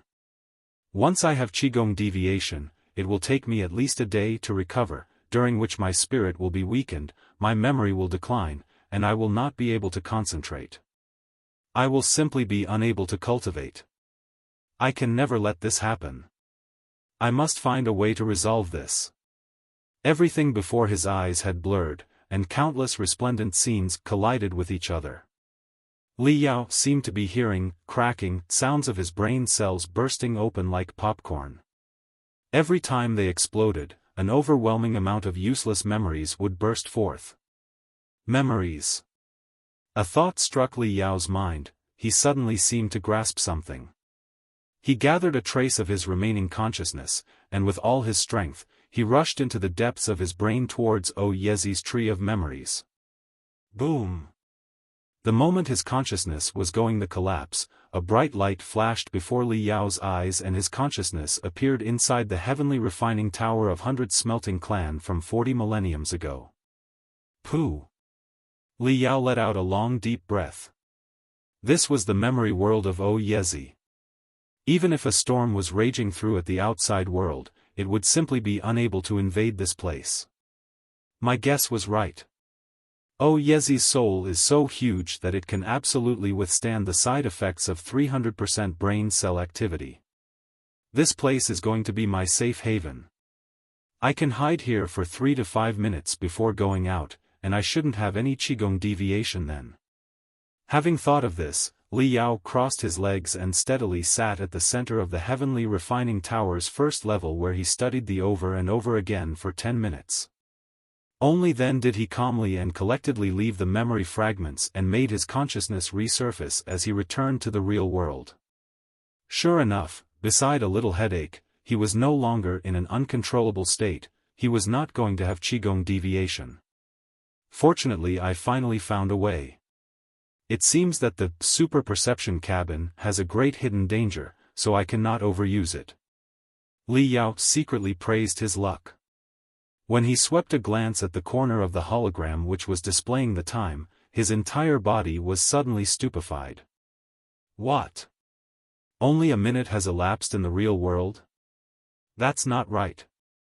I have obviously stayed for a dozen minutes in Yezi's memories. The passage of time of the memory world and the real world is in a ratio of 3 to 1. 3 minutes in the memory world is equivalent to 1 minute in the real world. Why has it increased by 3.3 times, reaching a ratio of 10 to 1? Did the passage of time in the memory fragment slow down by 3 times because my brain cell activity was elevated to 331%? Li Yao's heart beat like drums. Once this conjecture was verified, then he would have 10 times more cultivation time than an ordinary person. In that case, even the abstruse basic theory course will not be difficult for me. Not only will I be able to learn all the basic theory courses in the Grand Desolate War Institution, but I will still be left with quite a bit of time to research the refining records in the heavenly refining tower. Li Yao licked his lip, his eyelids drooped down as he withdrew his mind, and once again, his consciousness sunk into the deep recesses of his neural field to where the tree of memories was present. Whoosh! Li Yao, once again, appeared at the bottom-most level of the heavenly refining tower. Surrounding him, there was an overwhelming amount of bookshelves that cited innumerable low-level exercises and refining records of the 100 Smelting Clan. The corner of Li Yao's lips curled up as he took out from the bookshelf. A sword was the greatest weapon among all, and if one wanted to learn refining, they would first have to learn how to forge swords. Thus, in the ancient cultivation world, refiners were also known as sword forgers. This contained the classical refining process of 13 kinds of flying swords. Every one of the flying swords process contained a few dozen crucial refining techniques. Once one has completely learned even if one was at the basic rudimentary level, that alone would allow him to refine some of the most common flying swords. Although the 13 flying swords were simple, the telepathic thoughts it embodied were as vast as the sea and seemed to be inexhaustible. After Li Yao had acquired this refining record, he had always wanted to study it, but he didn't have the time to painstakingly learn and did not dare to give it a try casually. Now that he had such an opportunity, the endless mysteries of the ancient flying sword was a feast for his eyes, allowing him to enjoy it to his heart's content. Whoosh, whoosh. At the bottom-most level of the heavenly refining tower, only the sounds of page flipping could be heard. At first, Li Yao was planning to just have a look, but not long after, he was completely immersed in this lustrous and dazzling, breathtaking and mysterious world of ancient flying swords, completely forgetting everything else. Real world, after 3 hours, dawn was about to arrive. The cultivation gym was still hustling and bustling as countless students who had stayed all night were still ecstatically venting their strength. Bam bam. Bam bam bam. On Zhang Chuang's body, every strand of muscles was as though crystals were exploding. Like a mad gorilla, he continuously bombarded the punching target with explosive power, and the strength testing machine swayed as if it was on the verge of collapsing. Brother Chuang, it's bad. Quickly come and take a look at the super perception cabin, a fellow student sent the message. What's going on? Did someone have Qigong deviation again? Isn't that pretty normal? Every 2 or 3 days, someone will have Qigong deviation in the super perception cabin. It'll be fine if we just haul him for treatment, Zhang Chuang disapprovingly said. Although he was a freshman, he was a citywide college entrance examination champion. Apart from the specially recruited students, he could be regarded as the strongest student, so he served as a small leader in the Iron Fist Club and was responsible for managing the chores in the cultivation gym at night. No, it's Li Yao. The student wanted to say something but hesitated. Fellow student Li Yao? Right, when did he leave? Since I was too engrossed in cultivation, I probably didn't notice him leave. Zhang Chuang grabbed a towel to wipe off the sweat. He still hasn't left, he is still in the super perception cabin, the student stammered as he replied. What? Bang! Zhang Chuang had actually made the towel burst as he forcibly squeezed it. He raised his eyebrows and furiously stared as he roared, "What the hell were you doing? Do you want him to die?" An ordinary person can have Qigong deviation after just staying for half an hour in the super perception cabin. He's been staying in there for 3 hours, 3 frigging hours. His brain must be fried. You truly are, Zhang Chuang ruthlessly threw what remained of the towel before he exerted strength in his legs and bolted. On one side, he was running, while on the other, he was showering curses, raining curses down upon the personnel. Brother Chuang, calm down. It's really not like what you are imagining. In short, it is very strange. When you are there, you will know, 'cause even if I told you now, you will absolutely not believe me. Shut the fuck up. I, Zhang Chuang, am from a family of cultivators. Since I was 3 years old, I have started to touch the lustrous and dazzling world of cultivation, so what kind strange things I have not seen. Zhang Chuang roared as he increased his speed, and in a little while, arrived at the scene. Afterward, he discovered things were truly super strange. 3 personnel and a dozen students, all stood dumb like wooden chickens before a super perception cabin as they peered inside with a rather fearful look in their eyes. It was as if it was not some human cultivating inside the super perception training but rather some demon god. What's the matter? Why are staring at the super perception cabin? Are you still not going to get the person out? Do you really want him to die? Zhang Chuang furiously pushed everyone aside and grabbed the collar of a student. Brother Chuang, first hear me out. Fellow student Li Yao has indeed been staying inside for 3 hours, however, aside from the spike in blood pressure and heartbeat just after the first 1.5 hours, his physiological index remained normal and hasn't exceeded past the normal value even a bit.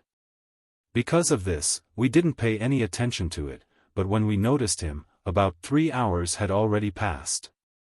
What? Zhang Chuang's eyes were so wide open that they looked as if they were the eyes of a bull. Are you joking with me? His brain cell activity has been elevated to 300% for almost 3 hours, and yet you say his physiological index is still very normal? Is he a human or a demon beast? Even if he is a demon beast, it will not be so excessive.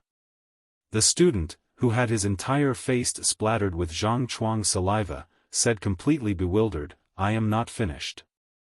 Not only was fellow student Li Yao's physiological index extremely normal, but his heartbeat, pulse, and respiratory rate were all 70% of the standard value. We usually call this state deep sleep. What? Zhang Chuang's roar almost burst open the roof. He thunderously roared as he ruthlessly shook the pitiful student.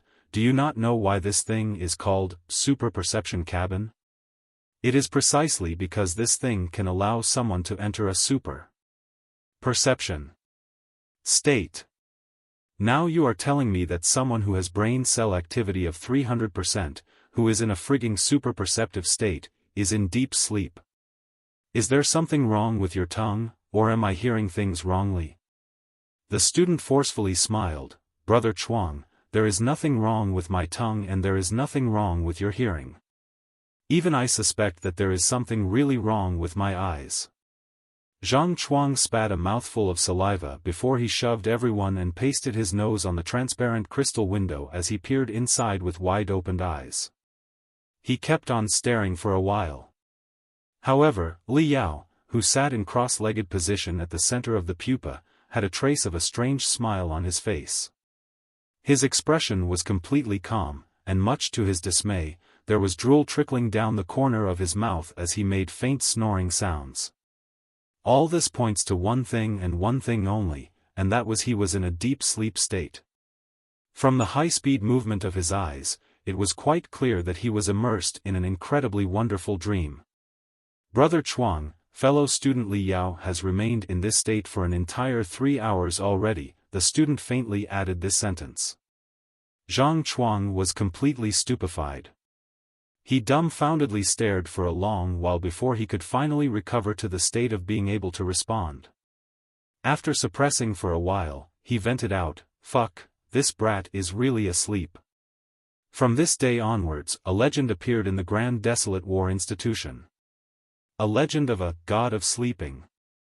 According to the legend, the god of sleeping was endowed with a unique talent by virtue of which he could sleep at any place. He also had a very eccentric hobby, and he especially liked to sleep in a super perception cabin. While others would have their brains fried in the super perception cabin when learning the basic theoretical knowledge in madness, one could always find the god of sleeping in a nearby pupa with a smile, sound asleep, and he would sleep for the most of the day. This kind of self-complacent appearance simply made everyone unsure whether to laugh or cry. If he truly lacked sleep, why didn't he enter the deep sleep chamber instead of making such a huge scene? Maybe he has too much pressure, or maybe there is something wrong with his brain, causing all stimulation to his brain cells to be unable to rouse him? It's possible. After all, he is facing a task which is impossible. He has to gather 40,000 credits in 1 year and become a registered refiner afterwards. Only then will he be able to protect the refining department. Such a task is terrible, it is simply beyond reach. How many credits does he have anyway? I checked the battle ranking and it's 0. He still hasn't taken any tests. What? These kinds of rumors were flying at every corner of the campus. But no matter who it was, they dared not to take it out with Li Yao. In the end, cultivators were different from ordinary people.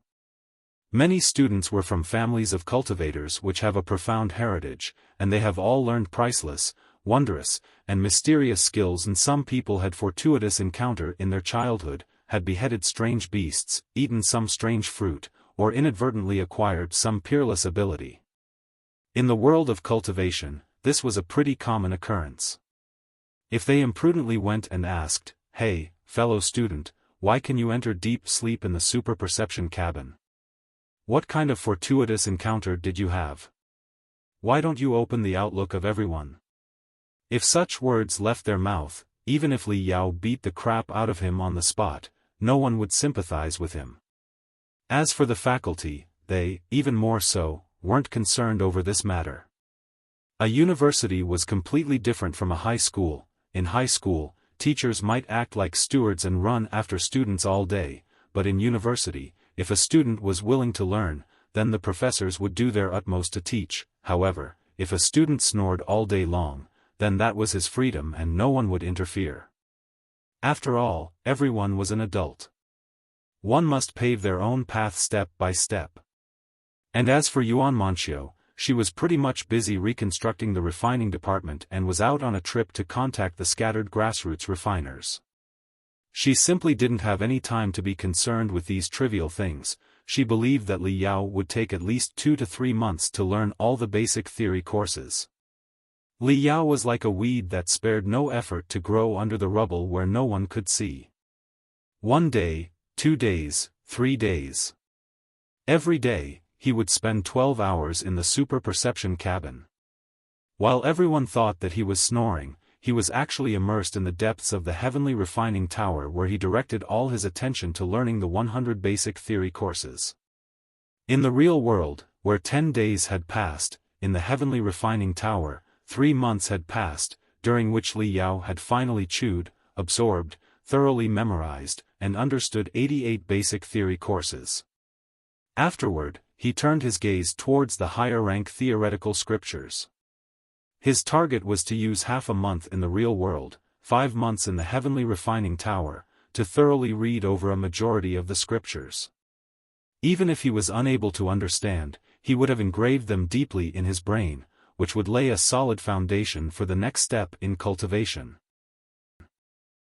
First and foremost, Li Yao began reading the jade chips which he had unearthed from the rubble.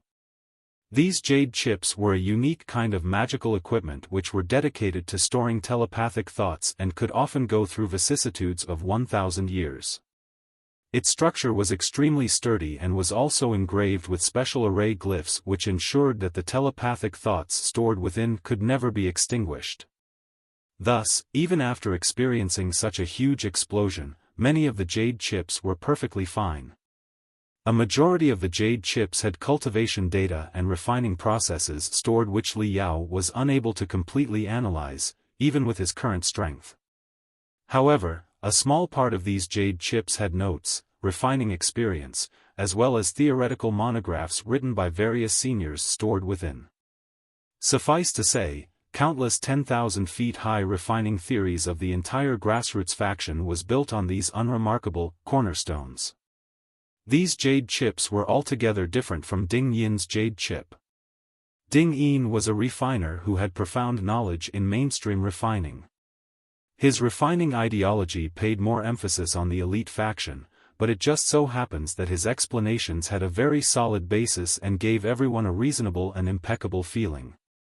As he dwelled on the theories of the two factions at the same time, no matter which faction it was, both of them presented themselves as a deluge of heavenly flowers, highlighting their wonderful points, and happened to go neck and neck with each other. It was like watching a pinnacle duel between two experts, making Li Yao feel overwhelmed and dazzled. And that's not all. In the heavenly refining tower, Li Yao also came in contact with refining knowledge from the ancient cultivation world of 40,000 years ago.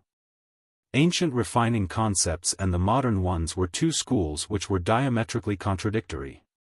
Although both sides advocated for a simple and straightforward approach, when it came to spiritual energy entwining and conversion, there was a big difference, and a part of the core array glyph structure and usage were also diametrically opposite. As luck would have it, at the most intense moment of the pinnacle duel between the two experts, a third ancient expert butted in and hit out, so the original complex situation had been comprehensively upgraded. Later, the situation would often change. Just as Li Yao deeply admired Ding Yin's point of view, which he believed to be an irrefutable truth, he would find another way in the jade chips left behind by the grassroots faction refiners, which were supported by massive data and was even more comprehensive, concise, and irrefutable. It was simply truth among the truth.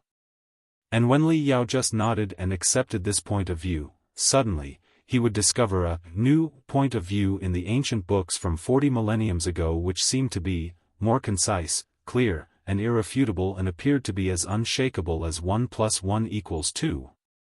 Just like this, the theoretical foundation which Li Yao had built in a day would be completely wrecked in an hour, and the firm conviction that he built in that 1 hour would then be even more ruthlessly broken into pieces within a second. For an entirety of half a month, his theoretical foundation was broken and constructed again and again. This kind of painful and happy feeling was even more annoying than experiencing fire and ice, one he wanted to express but could not vent out. Finally, the mad theoretical study came to an end. Only 1 day was left before the month was over. 11:50 p.m., just 1 day and 10 minutes were left before the deadline for the newcomer ranking. Currently, in the newcomer ranking, powerhouses were like clouds, they were everywhere. The top 100 had almost acquired over 100 credits. Suffice to say, in just 1 month, they had almost studied 50 or so theory courses. Meanwhile, the top cultivation geniuses, much to everyone's dismay and reasoning, had acquired 200 credits. And among the top 100, 90% of the students had their names decorated with glittering, hidden dragon hall at the back. They were all specially recruited students and were hidden dragons who were like feathers of a phoenix and horns of unicorns in their hometown. As for Li Yao, his name simply didn't make an appearance in the newcomer ranking. For this 1 month, he was immersed in bitter penance in the heavenly refining tower, where he was confused to the point of dizziness and was even not far away from vomiting blood from the diametrically opposed refining theories. He simply couldn't spare any attention to take some trifling exam. So his total credits were nothing but 0. In the Wasteland battle network, the basic theory test can be carried out by telepathic thoughts transmission, where I can transmit hundreds of thoughts in a second. I guess 10 minutes is enough for an exam. I still have an entire day left. I am going to blast off 88 basic theory courses, one by one. Inside a 3-floor high dilapidated building next to the ruins of the refining department, sitting cross-legged amidst a pile of jade chips, Li Yao's jet black eyes flickered with radiant light. The black wing sword lazily flew above his head. 2 spider-shaped puppet beasts quickly shuttled through as they separated the jade chips according to their class and placed them on a special bookshelf. Over this past month, besides madly studying theoretical knowledge in the heavenly refining tower, he was also insanely scavenging wastes in the ruins. Jade chips and serious damaged magical equipment components, regardless of whether they were useful or not, as long as they were not completely melted down into an iron lump, Li Yao would retrieve it from the rubble. He was making every minute count to repair, and even when he was taking a dump, his hands were busy with fiddling with several dozen components. On one side, he was accumulating some assets for the refining department, while on the other side, he was also trying to put the refining theories he had just learned into practice, testing things to find out which kind of theory was most suitable for him. In any case, there were an inexhaustible amount of spare parts which he could squander as he wished. These two spider puppet beasts which were specifically used to organize and maintain the jade chips had been recovered by Li Yao in accordance with the ancient refining concepts and grassroots refining concepts respectively. At first glance, there was nothing different about them, however, there were actually small differences in the core powering glyphs which utilized two different kinds of spiritual energy conversion models. Li Yao was trying to test which model had the highest conversion rate and consumed the least amount of spiritual energy, as well as which had a longer lifespan. If he could gather enough components, then he would be able to chew off a bit more of the jade chip that was given by Ding Yin. Li Yao also wanted to use the elite factions method to recover a puppet beast of the same model so that he could put together three of them and compare. Only then would he be able to get to a conclusion. After a month of in-depth study, Li Yao was no longer an ignorant child who didn't know how high the heavens were and how deep the earth was. In general, he still insisted on the ideology of the grassroots faction, but he also acknowledged that the elite's ideology indeed had some unique places which were enough to make it the mainstream refining method for hundreds of years. It was not at all an unearned reputation.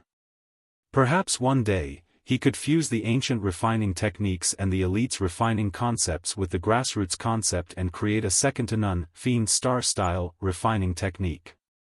However, for now, a strange smile crept over Li Yao's face as four red spirit threads drilled out of his glabella and silently thrust towards the black wind sword.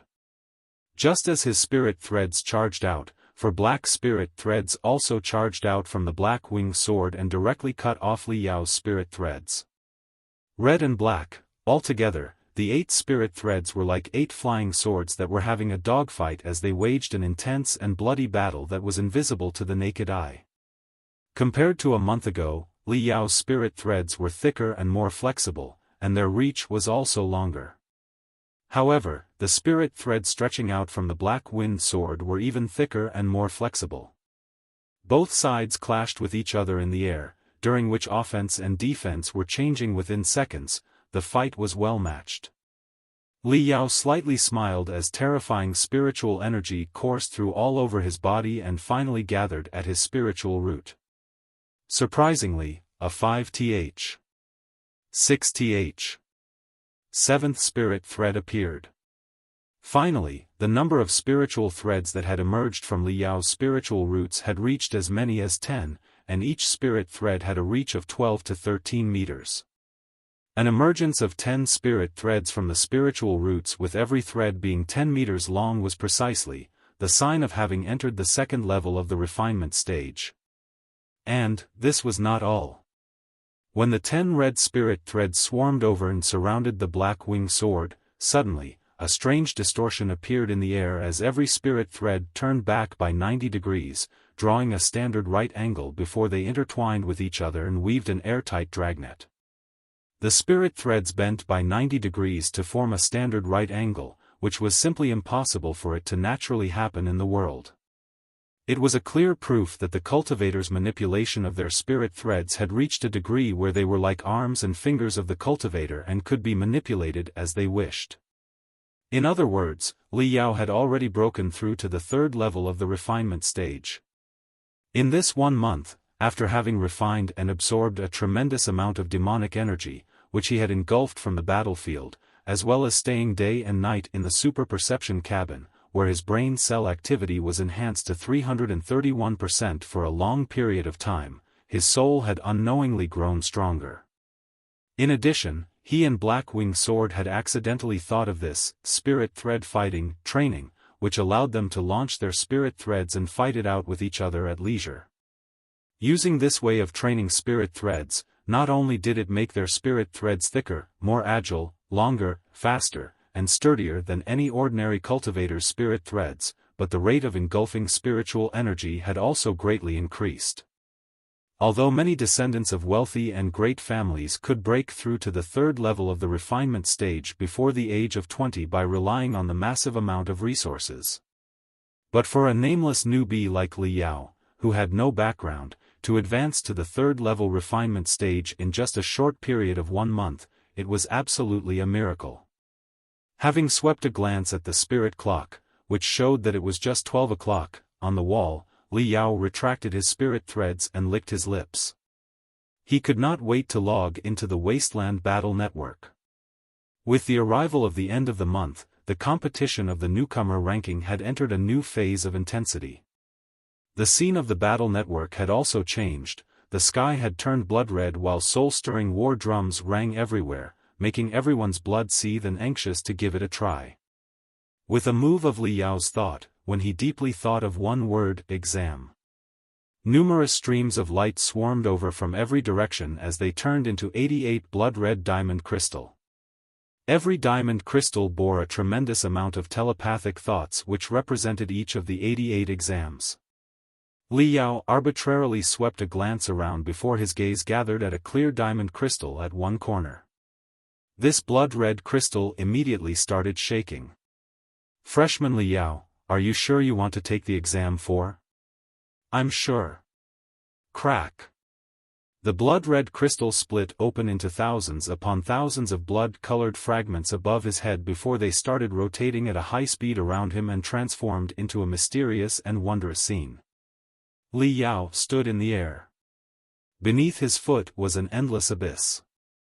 Countless swallows flew amidst the fierce winds, whereas a few transparent phantom flying swallows acted as stepping stones as they performed an incredibly ingenious agility technique. Whoosh, whoosh, whoosh, whoosh. They gave off a misconception of fairies flying in the wind. First of all, please use your thoughts to describe the source and the heritage of the. Amidst the wind, a gentle voice floated over. Li Yao's spirit was shaken before he began to answer. TLN, 1, fire and ice. Here means fire and ice blowjob where two different temperature of liquids are taken in the mouth alternatively to increase sexual pleasure. For more information please refer to Google Guru. At 5 p.m., 1,000 meters above from the ground, the sky was covered with red clouds as resplendent lights blazed across the dusk sky. This place was one of the highest floating mountains in Grand Desolate War Institution and was also a terribly harsh training camp known as the Hidden Dragon Hall. Those who accepted the special training here regarded themselves as hidden dragons who would one day soar into the sky and command the wind and clouds. This was not arrogance but confidence because they were the most outstanding students that could be found in the entire Heaven Origin sector. They were the best among the millions of teenagers in the Federation, and in their eyes, the college entrance examination was nothing more than child's play. For them, they simply felt that it was beneath their dignity to take part in such an examination. Most of all, the hundreds of students gathered here were all specially recruited students who have shown shocking displays of prowess in the Limit Challenge competition. At the edge of the floating mountain was a convex-shaped terrace, upon which stood 4 charismatic and powerful youths facing the wind who were exuding a radiance that was as sharp as a saber. Zhao Tianchong was a freshman of the Chaos Edge Hall whose parents were loose cultivators. They were not affiliated with any sect or clan but lived a free life of hunting demon beast in the depths of the wasteland. In his infancy, he was on his mother's back when she hunted and killed demon beasts. While everyone else was sucking milk, he was instead drinking the blood of demons. At the age of 11, he had personally beheaded a demon beast. Before the age of 19, he was already in the 3rd level of the refinement stage, greatly surpassing Fiend Blade Penghai's legacy. Li Taizhan was a member of the Iron Fist Club who was from the Devil Fist sect. His father was a building foundation stage cultivator of the Devil Fist sect who had unfortunately fallen in battle against a beast Tai'e. He was fostered by many elders of the Devil Fist sect. Since childhood, he had accepted the harshest of combat training, and although he was half a year younger than Zhao Tianchong, he had also broken through to the 3rd level of the refinement stage. Glyph Devil's freshman Gu Feishuan and Lancet's freshman Wen Ruorong were both from a family of cultivators, with at least one of their parents being a cultivator, thus they inherently possessed a powerful bloodline, and to top it off, since their childhood, they had undergone an incomparably terrifying training. They carried a corona of genius for every step they took on the road of their growth. Zhao Tianchong, lost. Lu Taizhan said in a bit raucous tone. His voice, however, secretly harbored a sliver of excitement. Although he was only 18 years old, he almost seemed to appear as if he was 38 years old. His entire body was like a rock which had been chiseled away by sand and wind for centuries. His pair of fists, in particular, was covered in intricate lines which gave off the appearance that they were covered in a layer of dragon scales. The four of us are the strongest freshmen of the Hidden Dragon Hall. We have long decided to go head-to-head to see who is the best, and the result is that the three of us have gained 203 credits while only you have scored 205 credits. Everyone has finished taking the exams for all the courses, and as only a few hours are left until the end of the month, it seems that you are the irrefutable champion of the newcomer ranking. You are the strongest freshman of the Grand Desolate War Institution. Li Taizhan paused a bit. His eyes radiated with a sharp gleam as he continued, brilliant, brilliant, very brilliant. Since childhood, I have grown up in the Devil Fist sect, and in the sect, it can be said that I had many peers but none who could inspire all my fighting spirit. Often, I would only use 80% of my strength, and that would be enough to completely blast them off. Such a life was really tasteless and too boring. I had never thought that just as I would enter the campus, I will get to taste defeat. This taste is really good. Narrowing his eyes and swaying his stout fingers, he stressed each and every word. Zhao Tianchong, you have completely stimulated my fighting spirit. Next month, I will give it 200% to madly cultivate and become the champion of the next month newcomer ranking. It will definitely not be you.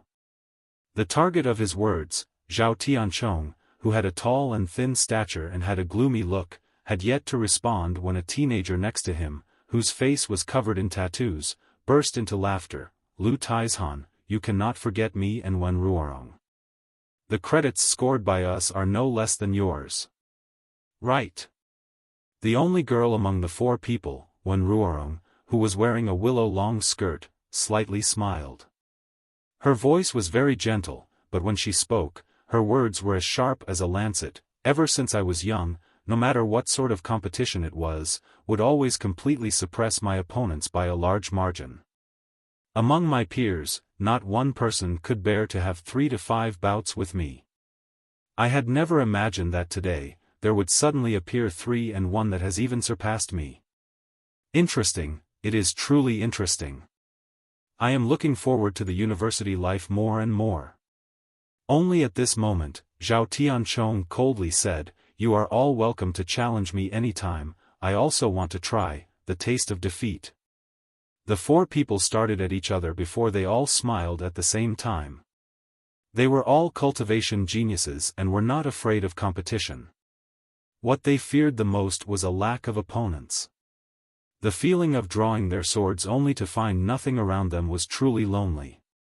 Now that so many competitors who were not only rivals but friends as well had appeared all of a sudden, it was truly the best.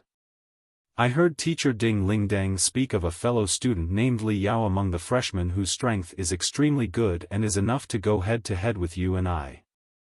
For a long time, I have been looking forward to it, but who would have thought that after the accident of refining department, he would quiet down and now there isn't even a sound of him.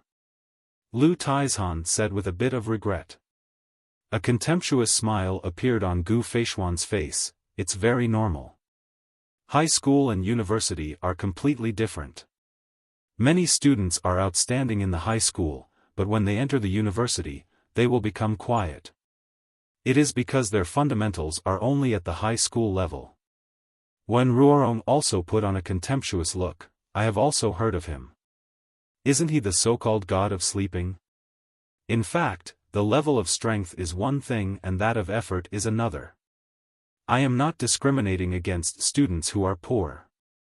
After all, some people are talented and some are not, but as long as they work hard with all their effort, then it would be enough. But he is doing absolutely nothing. All day, he is passing his time sleeping. This is nothing but escaping reality. Does he think that by sleeping, he will be able to regain the refining department? From what I hear, He did his utmost and asked Teacher Ding Lingdang to decrease the cut-off marks for him to enter. Teacher Ding Lingdang can be considered as a legendary figure in the Grand Desolate War institution, so how come she missed it and recruited such a waste who does not have the slightest bit of fighting spirit? When the four of them were making frivolous remarks about Li Yao, suddenly, a sharp scream floated over from a terrace not far away from them. What? I was kicked out of the top 100? Impossible. Li Taizhan raised his eyebrow as he said with surprise, "It's Chao Jiang. Didn't he just enter the top 100? If I remember correctly, there was quite a big difference between him and the 101st student. It was a difference of 7 to 8 credits. He had actually been caught up to so quickly. This kid's luck is truly bad. If one could squeeze into the top 100 in the newcomer ranking, he would earn various incentives." It was completely different from the 101st place, which was why Chao Jiang let out such a heartbreaking cry. Lu Taizhan pursed his lips into a smile as he shouted, "Chao Jiang, come here." Not long after, a dark-skinned boy with a moderate physique wearing a long face appeared before the four cultivation geniuses. Until now, Chao Jiang still hadn't recovered from his surprise. His eyes were completely bloodshot, and he appeared as if could not wait to bite off 2 credits from anyone. "Chao Jiang, now do you understand that there are hidden geniuses in this school and experts are like clouds here? There isn't just us from the Hidden Dragon Hall. Even among the ordinary students, there are many champions of college entrance examination. Take Zhang Chuang, the Southern Desert City's champion of college entrance examination, for example. His strength is almost comparable with the specially recruited students of the Hidden Dragon Hall and gives many of us a run for our money. It is very normal for you to be kicked out of the newcomer ranking." Lu Taizhan slammed a fist on Chao Jiang's chest as he laughed and said, "There is no need to get disheartened. It doesn't matter if you didn't make it to the ranking. Next month, why don't you madly train together with me and then go kill like a man?" At the beginning, Chao Jiang was a little bit depressed, but when heard Lu Taizhan speak, he had pretty much come around and stuck his tongue out. "Madly train with elder brother Taishan? I don't want to die." Just as these words escaped his mouth, everyone burst into laughter. Lu Taizhan casually asked, "Right, who was it that squeezed you out of the ranking? Was it a specially recruited student or an ordinary student? If I remember correctly, wasn't there a pretty wide margin between you and several other students behind you? How come someone suddenly broke out?" Chao Jiang scratched his head as he said in confusion, "It was not the people behind me who had caught up. It was Li Yao." "Li Yao?" Lu Taizhan blinked his eyes. This name sounded so familiar. It was still on the tip of his tongue just a moment, but how could that be possible? Which Li Yao? Is there anyone else? It is the refining department's only student, the god of sleeping, Li Yao. What? The complexion on Lu Taizhan, Zhao Tianchen, Gu Feishuan, and Wen Ruorong happened to change at the same time. Especially Wen Ruorong, her cheeks seemed to be burning. She started up the crystal processor in a flurry to check the newcomer ranking while muttering, "It can't be, did I blame him unjustly?" Gu Feishuan said in embarrassment, "It seems Teacher Ding Lingdang's vision was right. This brat is really something. I know there are some people who don't like to take the test just after learning the course and like taking all the tests together after they have learned all the courses. They believe that they can thoroughly grasp the theories this way. I guess Li Yao is such a person." Just as her voice faded away, she noticed when Ruorong turned pale as she dumbfoundedly stared at the hologram. Her mouth was puffed up as though 2 quail eggs had been stuffed in her mouth. "Isn't it just the 100th place? Is there any reason for you to be so scared? Although we specially recruited students are relatively stronger, it is necessary for us to give way to ordinary students. We cannot occupy all of the top 100 rankings in the newcomer ranking, right?" Ha ha ha. Gu Feishuan lightly laughed, not at all had he taken this matter to heart. "No, it's not the 100th place, Soaring stammered. Well? It's 90, no, it's 87. This is nothing. After entering the top 100, everyone's credit is almost the same, so it's very normal to take over a dozen students after taking a test. But, Li Yao, he still has 30 exams left. What? Gu Fishuang screamed at the top of his lungs. Not long after, screams could be heard coming from every corner of the Hidden Dragon Hall, seeming as if a terrifying plague was spreading. What? I have fallen in ranking? Who is so insane to take the exam when the month is soon about to end and also taking so many credits in one deep breath? Li Yao? Li Yao. Damn it, I am kicked out of 70th place. Is there some mistake? Why am I kicked out of 50th place? 87, 69. 53, 37. Li Yao was like an extremely accurate clock. Every 10 minutes, his credits would change once, and every time the change occurred, he would jump in the newcomer ranking by a few positions. Several specially recruited students of the Hidden Dragon Hall were kicked out of their position, hurling them far behind. After 5 hours, 10 o'clock at the night. A deathly silence had taken over Hidden Dragon Hall. Over 100 specially recruited students had assembled at a large stage at the top of the floating mountain where their eyes were glued at a huge hologram before them. No one dared to say anything and didn't even dare to breathe loudly. On the stage, which was accommodating over 100 students, it was so calm that one could even hear their heartbeats. Everyone's heart was beating to the extreme. Because on the glittering newcomer ranking, Li Yao's name, which was like a hot knife cutting through butter, had made its way to the top 10 and appeared just below the name of the 4 cultivation genius, firmly occupying the 5th position. The remaining hidden dragons had been hurled beyond the highest heaven. Moreover, whoosh! Li Yao's name was flashing in madness. After passing another exam, he had amassed 204 credits, leaping over Lu Tieshan's, Gu Feishuan's, and Wen Ruorong's head, and was just a step away from Zhao Tianchong. The 3 cultivation geniuses from Cultivators' families had been directly blown away. Lu Taizhan was rendered speechless. This madman! Gu Feishuan repeatedly cried. This is too abnormal. How does this guy's brain actually work? I really want to dissect it. No matter how Wen Ruorong racked her brain, she could not figure it out. The other specially recruited students were in an incomparable frenzy. Just after a second, the deathly silence was broken and everyone started seething. There is no mistake, this guy is insane. He has actually cleared 87 courses in one day, and that too with a passing rate of 100%. Furthermore, he had only taken 10 minutes to clear each exam. It suffices to say that his telepathic thoughts transmission ability is very strong, and he has at the very least reached the 2nd level of the refinement stage. Isn't he the god of sleeping? Not a day goes by that anyone doesn't find him snoring in the super conception cabin, so how come he is so strong? He had already blown away 3 of the 4 experts of our Hidden Dragon Hall. Right now, only Zhao Tianchong alone is left. There is only a difference of 1 credit between them, and Li Yao is still left with 1 final exam. Is he also going to blow away Zhao Tianchong? That's impossible, right? That's too big of a joke. Whoosh whoosh whoosh whoosh.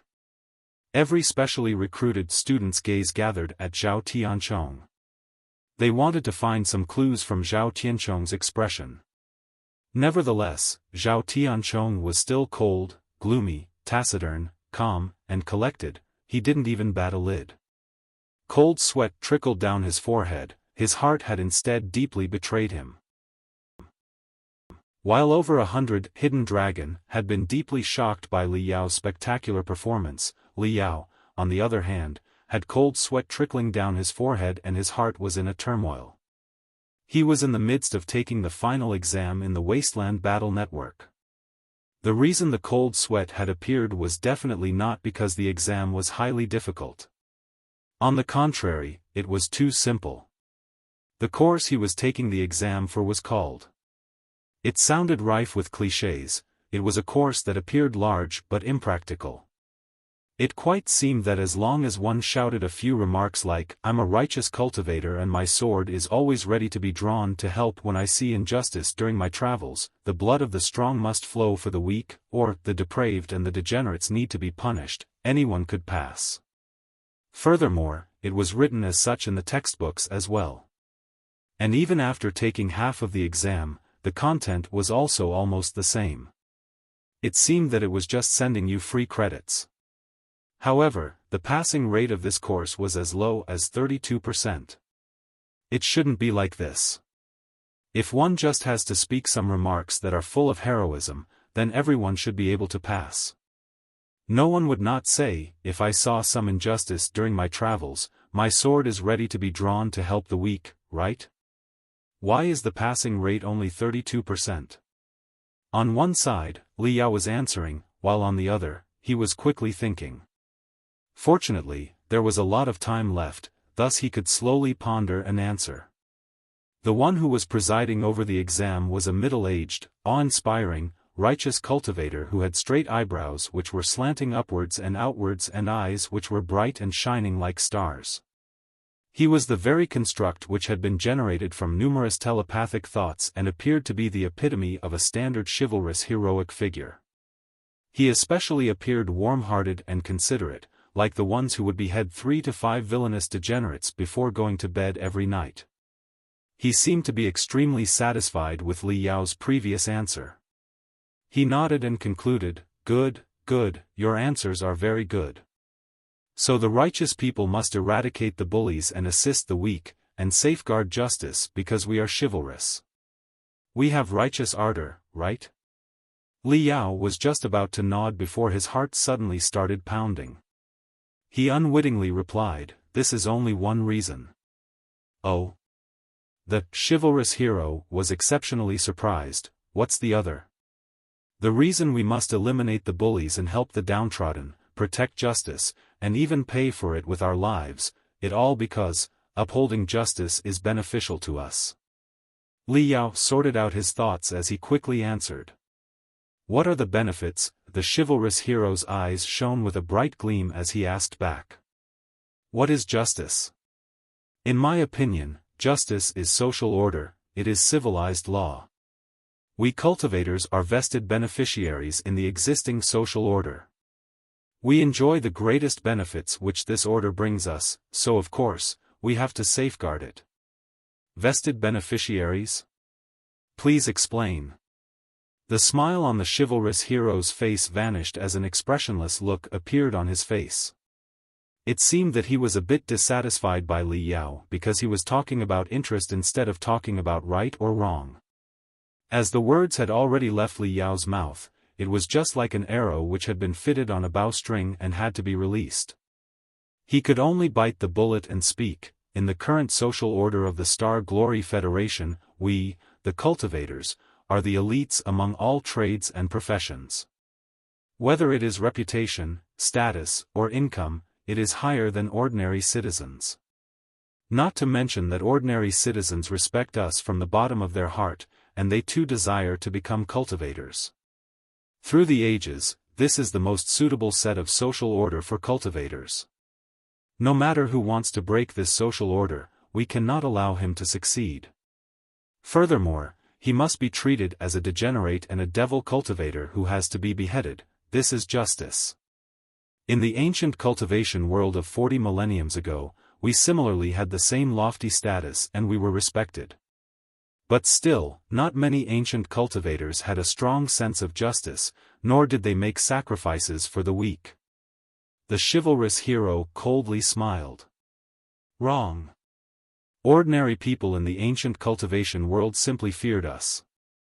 They didn't have the slightest bit of respect, not to mention the cultivators from the ancient cultivation world didn't live as comfortably as we modern cultivators do."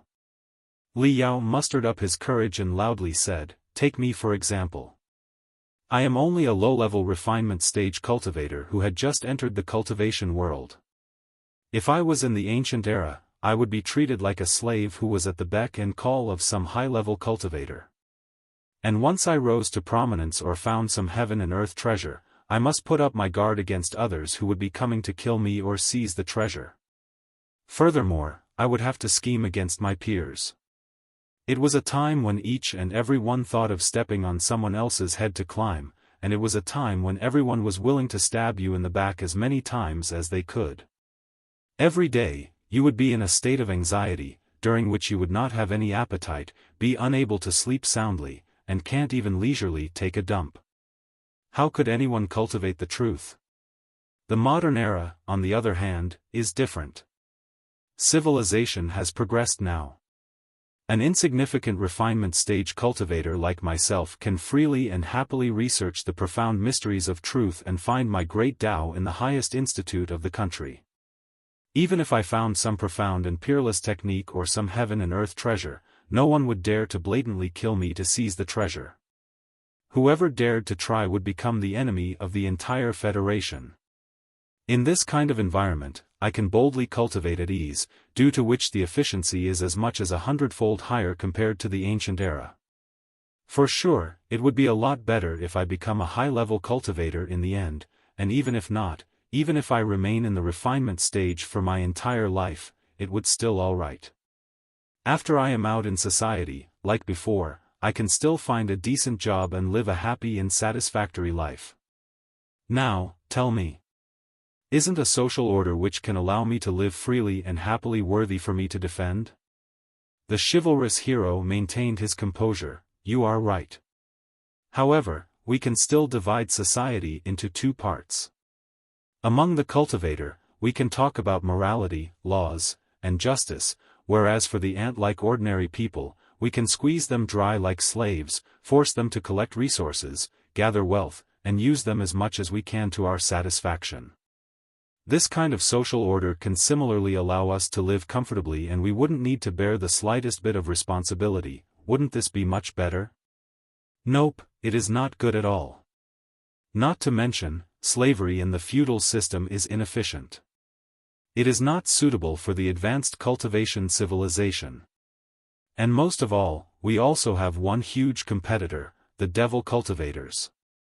If ordinary people are really desperate, they really don't need to rely on cultivators and could just use blood sacrifice to entice heavenly devils to come, whereupon hundreds of thousands of residents of an entire town would be demonized one by one. Not to mention a few cultivators, even if it was an entire cultivation sect, they can engulf everyone to the point that not even a slag is left. Hey hey, hey hey hey hey. Having heard his reply, the chivalrous hero suddenly burst into a sinister laughter. With a flash, the bright and shining atmosphere turned into a gloomy and terrifying cave, while the chivalrous hero also transformed into an evil figure whose hair was hanging loose and had skulls hanging around his neck. If it is like this, then we should simply shed all pretenses of cordiality and become devil cultivators one after another. The more devil cultivators there are, the better it is. We can do anything we wish, take anything we want, and live a free and unfettered life to the extreme. Li Yao blinked his eyes and said, "Can a shop which had been selling bread for a few decades suddenly start selling pasta and compete with a nearby shop who has been selling pasta since the ancestral generation?" The chivalrous hero was surprised for a moment. He was a construct which had been created from telepathic thoughts of countless experts and was unable to respond to such a strange question. He asked dully, "What?" Li Yao explained, "It is not impossible for us cultivators to turn into devil cultivators, however, the opposite side has been cultivating devil's path for a few dozen millenniums and have already accumulated a wealth of experience.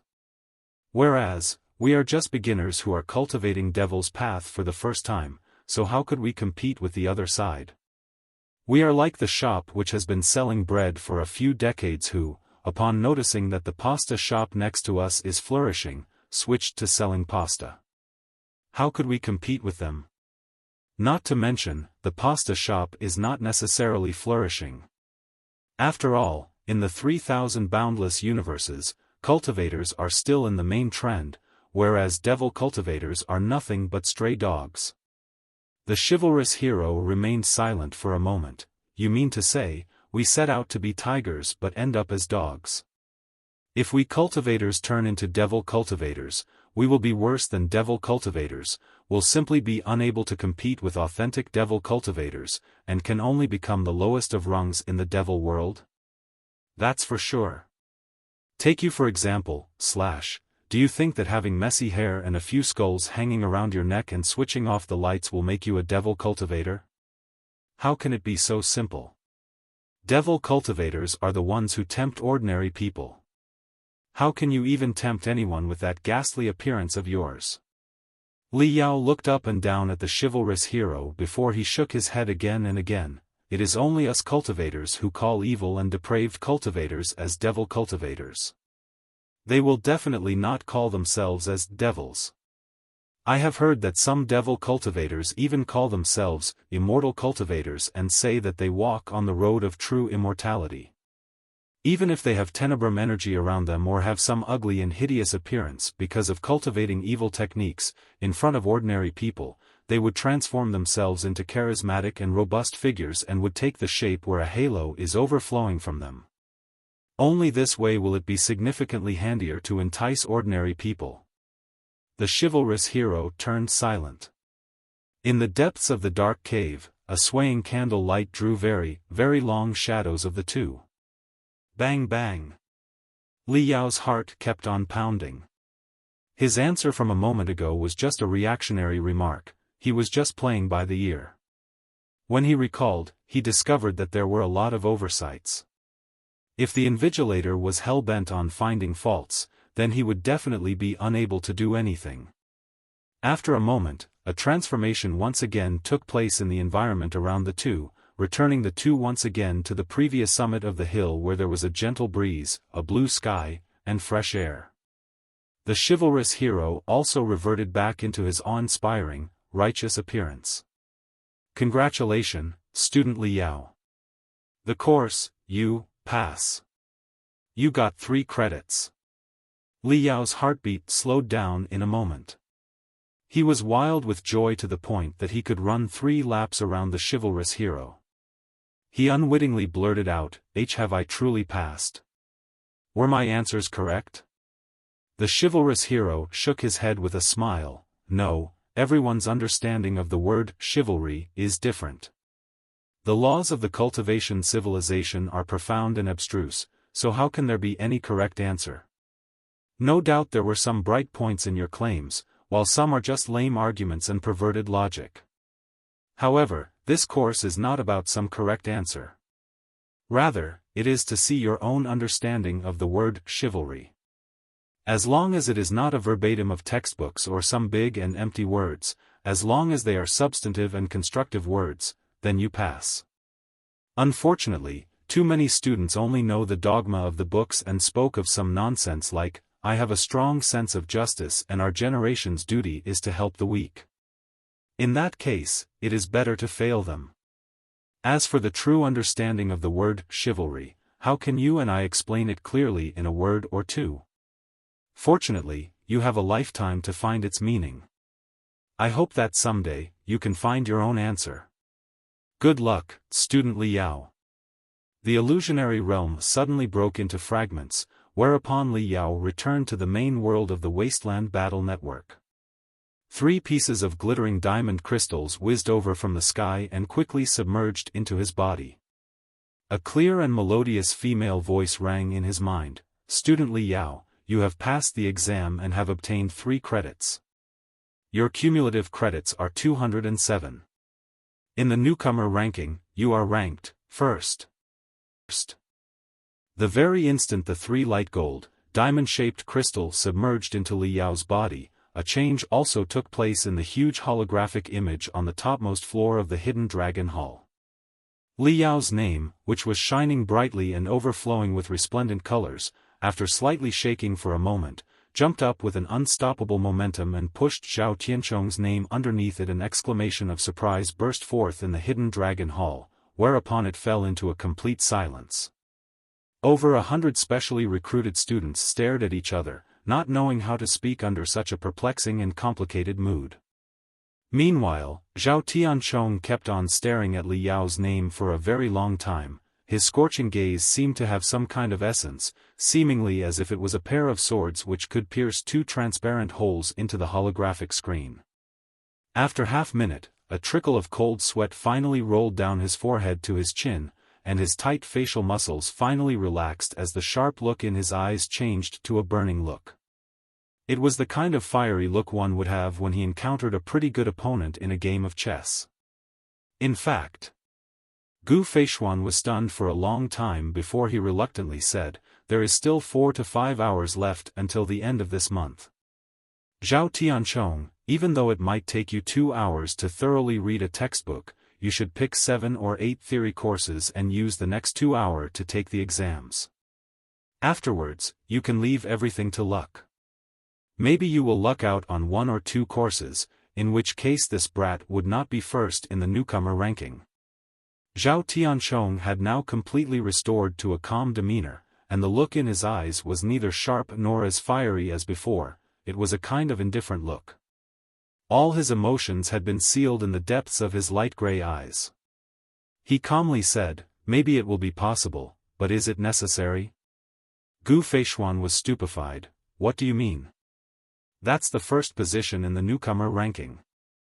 Zhao Tianchong unenthusiastically smiled. For the very first month, the first position in the newcomer ranking only means that Li Yao is comparatively good at learning theoretical knowledge. I grew up in the Wasteland, so I paid more attention to combat rather than theory. What's the point of competing to the end in basic theory courses? There is a lot of time ahead of us. When we enter a real combat ring, then the amount of credits I will have will be so much that they will absolutely steamroll him. I will definitely suppress him. Gu Feishuan stared blankly for a long time before an itching to give it a try look emerged in his eyes as he nodded and said, "You are right.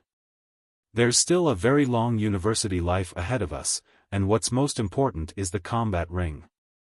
No matter how good he is at learning theory, he is nothing more than a nerd. I am afraid his fighting skills are just as good as his theory." Are you forgetting that he had blown away a 3rd-level refinement stage cultivator right when he had just awakened his spirit root? Lu Taizhan pursed his lips into a smile as he gently rubbed his fists while looking at Li Yao's name.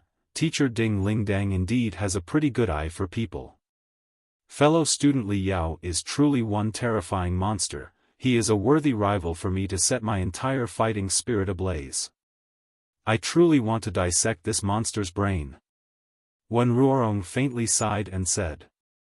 Li Yao, who was still immersed in the Wasteland battle network, was totally oblivious to the fact that the 4 strongest freshmen of the Hidden Dragon Hall were already treating him as their rival.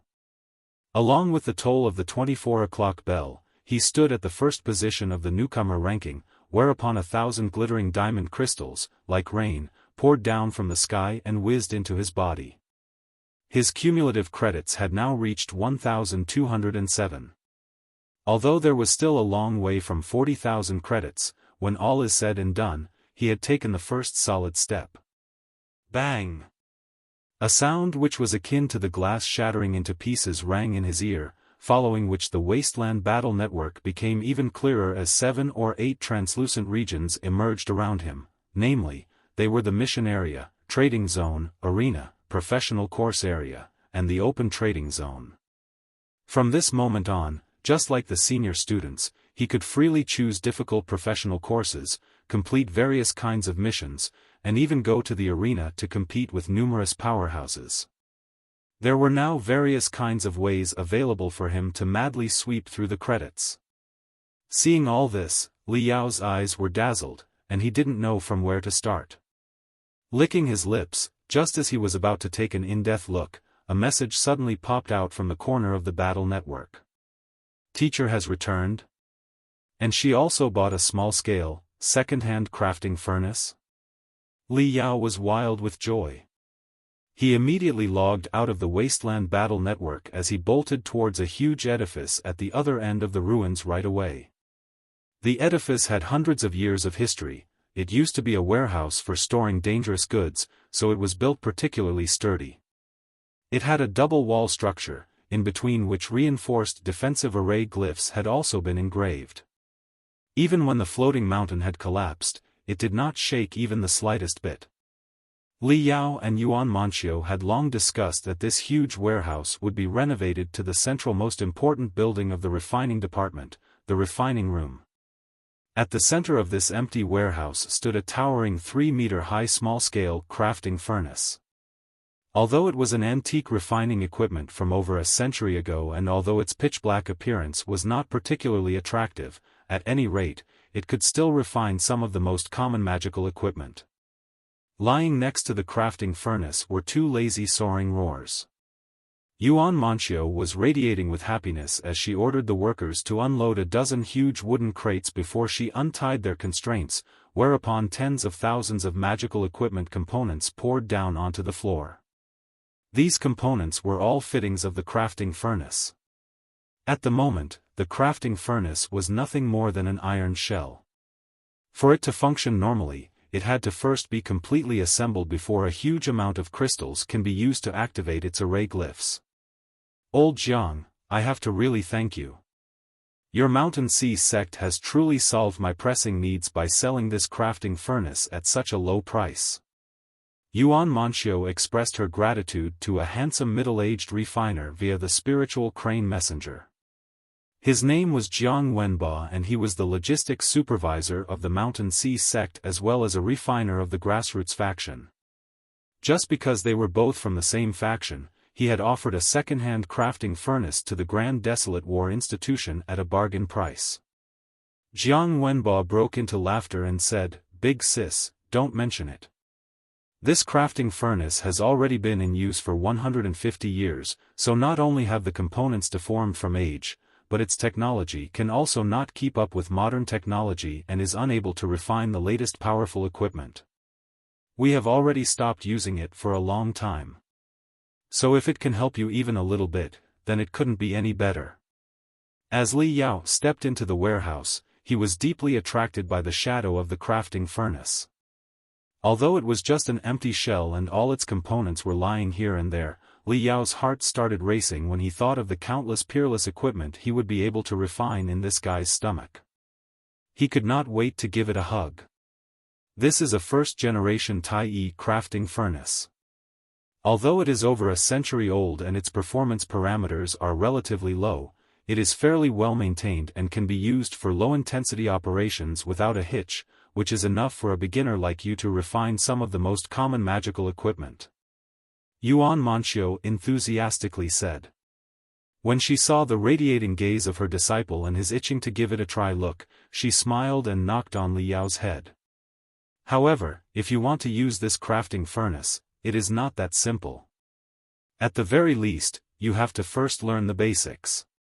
You can't run before you learn how to walk, otherwise, you will run your head against a wall. From what I hear, you have gotten yourself the moniker God of Sleeping in the Institute. What is this about? Didn't I explain the basic theory courses to you? Why didn't you concentrate on your studies? How many courses did you pass? 5? 10? Yuan Manxiu was tired and exhausted from the trip and all her heart was on the crafting furnace, so she didn't care to check the newcomer ranking. Li Yao swallowed a mouthful of saliva and his gaze never left the crafting furnace as he casually replied, "I scored 207 points." Yuan Manxiu was stupefied.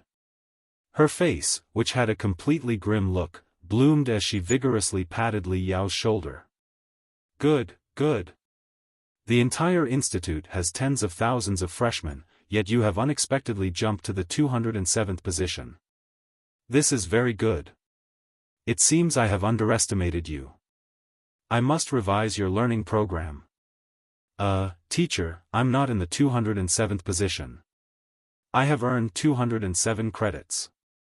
I am first in the newcomer ranking." Li Yao was a bit embarrassed. Good, what? What did you say? You have earned 207 credits? First in the newcomer ranking? Yuan Manxiu was flabbergasted. Her entire face was like fermenting bread which kept on growing bigger and bigger. She was stunned for a good while before she started up the crystal processor and swept a glance in a flurry. When she discovered that Li Yao had actually passed 88 courses in one go, including all the basic refining theory courses, she uttered a cry which was even louder and piercing than that of a shrill scream. Hum! Hum! The two soaring roars had been so much scared by her that they were trembling, and the workers on the back of the soaring roars, even more so, had been scared to death, causing even a fair share of them to almost fall off. In a hurry, they had grabbed hold of the long hair of the soaring roars and were swinging to and fro. Yuan Manxiu, without even paying attention to these, started running at once. Seeing this, Li Yao was dumbfounded. "Teacher, where are you going?" Yuan Manxiu was flushed red to her ears. It seemed as if she was heavily drunk and was dancing with joy as she spoke incoherently. I am going to look for the dean. With your achievement, the dean will have to throw us 10% more resources. I will also go find the faculties of the other departments so that they would release some tasks related to refining. There is hope for the refining department. Yes.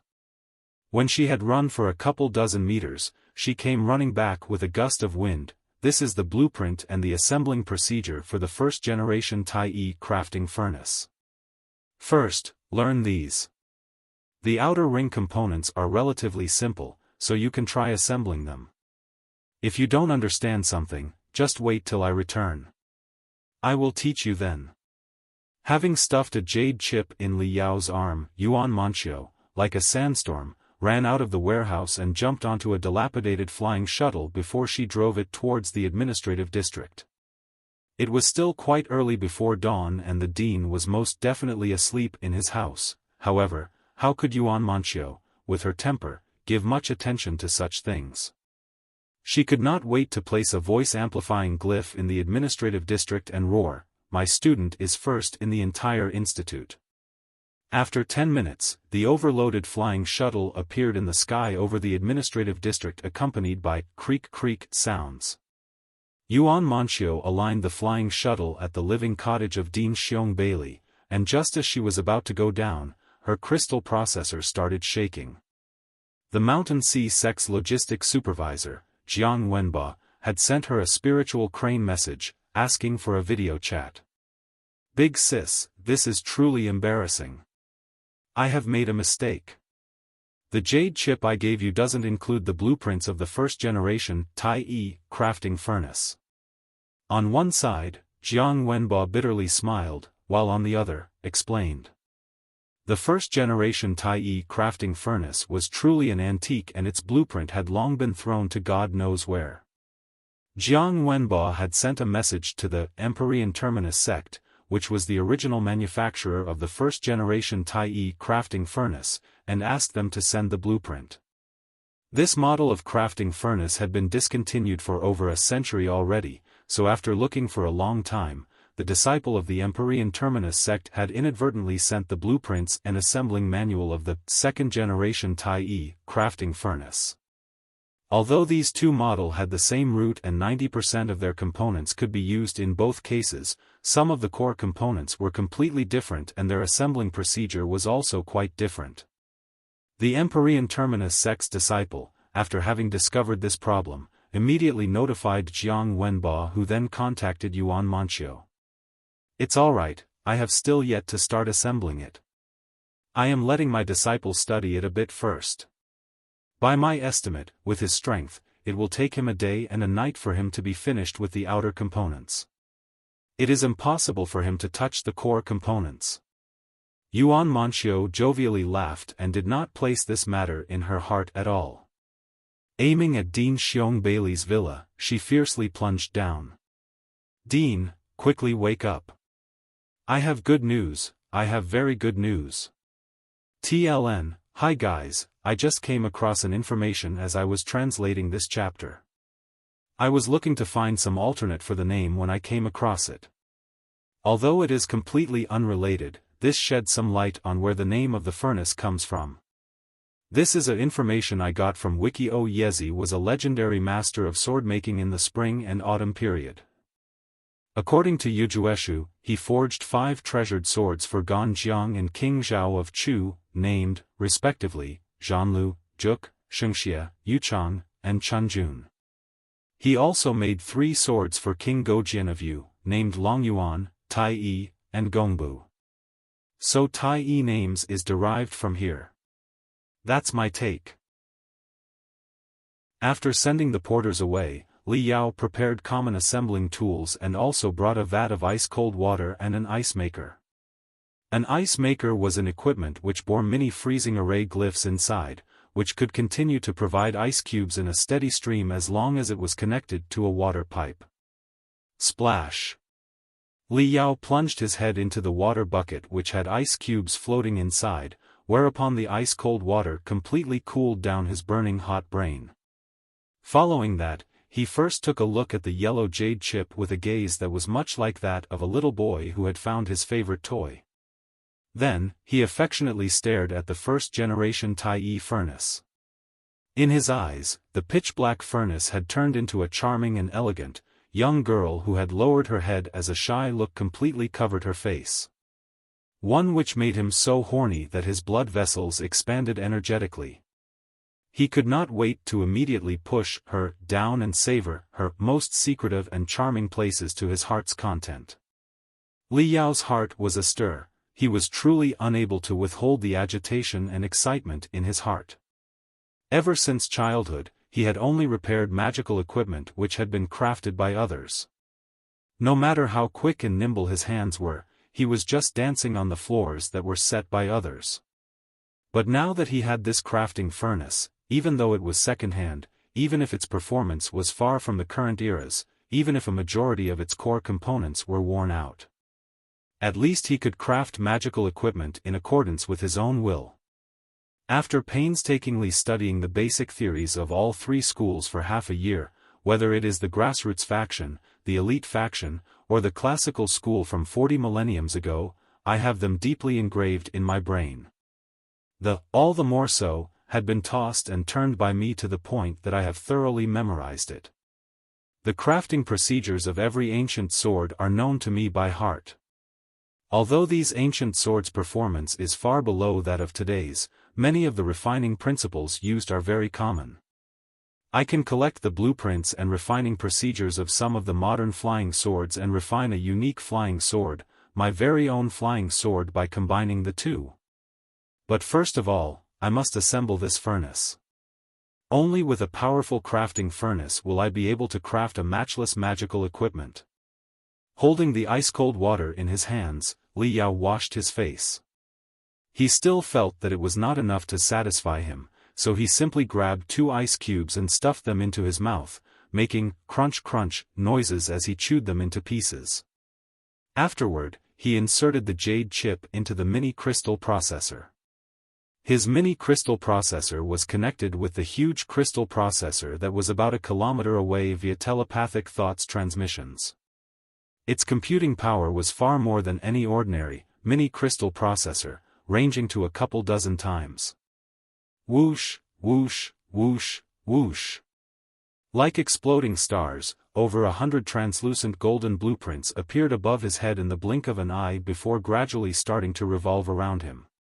And as his gaze focused on a blueprint, the blueprint continued to enlarge as it turned into a 3-dimensional blueprint. Everything was down to the minute details, and even the components' length, width, height, and the material's tensile strength were marked clearly. The amount of information contained was as vast as the sea, it simply could not be measured. Such a huge amount of telepathic thoughts. Each blueprint contains tens of thousands or perhaps even hundreds of thousands of thoughts. If I had not painstakingly studied in the heavenly refining tower for so long, let alone assembling it, I'm afraid I would feel dizzy just by taking a glance at it. I would be unable to stand. Li Yao had never imagined that an antique furnace from a century ago would have such an intrinsic structure. Li Yao exclaimed to his heart's content before he started studying with all his concentration. Lube-dub, lube-dub, lube-dub. Along with the passage of each minute and second, his pupils suddenly started shaking slightly as they expanded towards the outside bit by bit while his heartbeat became slower and slower. No, it was not his heartbeat that was getting slower, on the contrary, his brain cell activity was constantly increasing and his thought process was getting sharper and sharper. Meanwhile, the pulse of various organs in his body could not keep up with his thoughts. I've entered the super-perceptive state. The corners of Li Yao's eyes twitched. These were the after effects of using the super-perception cabin so frequently and for extended periods of time. The super-perception cabin seemed to be an extremely wonderful magical equipment, but soon after it was created, they found out that it had serious flaws and out had little value. As far as refinement stage and building foundation stage cultivators were concerned, their soul wasn't strong enough, so they were unable to enter the super-perceptive state where their brain cell activity was 300% for a long period of time.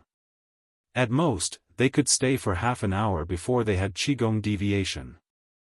And as far as golden core stage powerhouses and nascent soul stage old monsters were concerned, their brain had already reached the point where everything followed according to their single thought.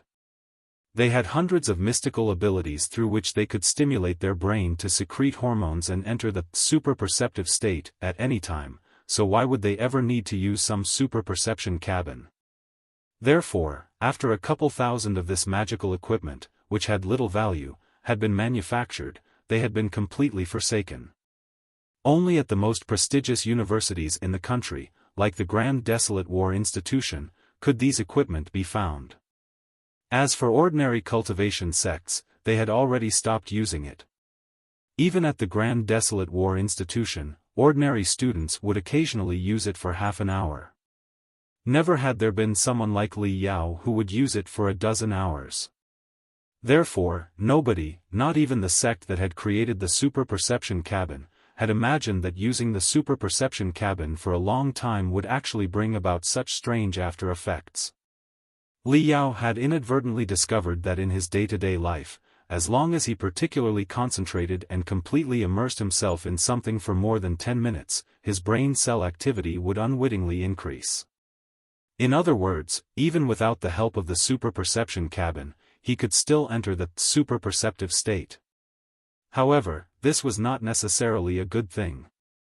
In his day-to-day life, it was impossible for him to seek refuge in the depths of Yezi's memories all the time. He needed to resist the various side effects of the super-perceptive state on his own. This kind of feeling where he felt that someone was prying open the top of his head and pouring scalding hot oil into it was no joke. And even more so, under the super-perceptive state, only his brain cell had been overactivated. Meanwhile, there were no changes to his body, which gave birth to a serious dissonance between his brain and his body.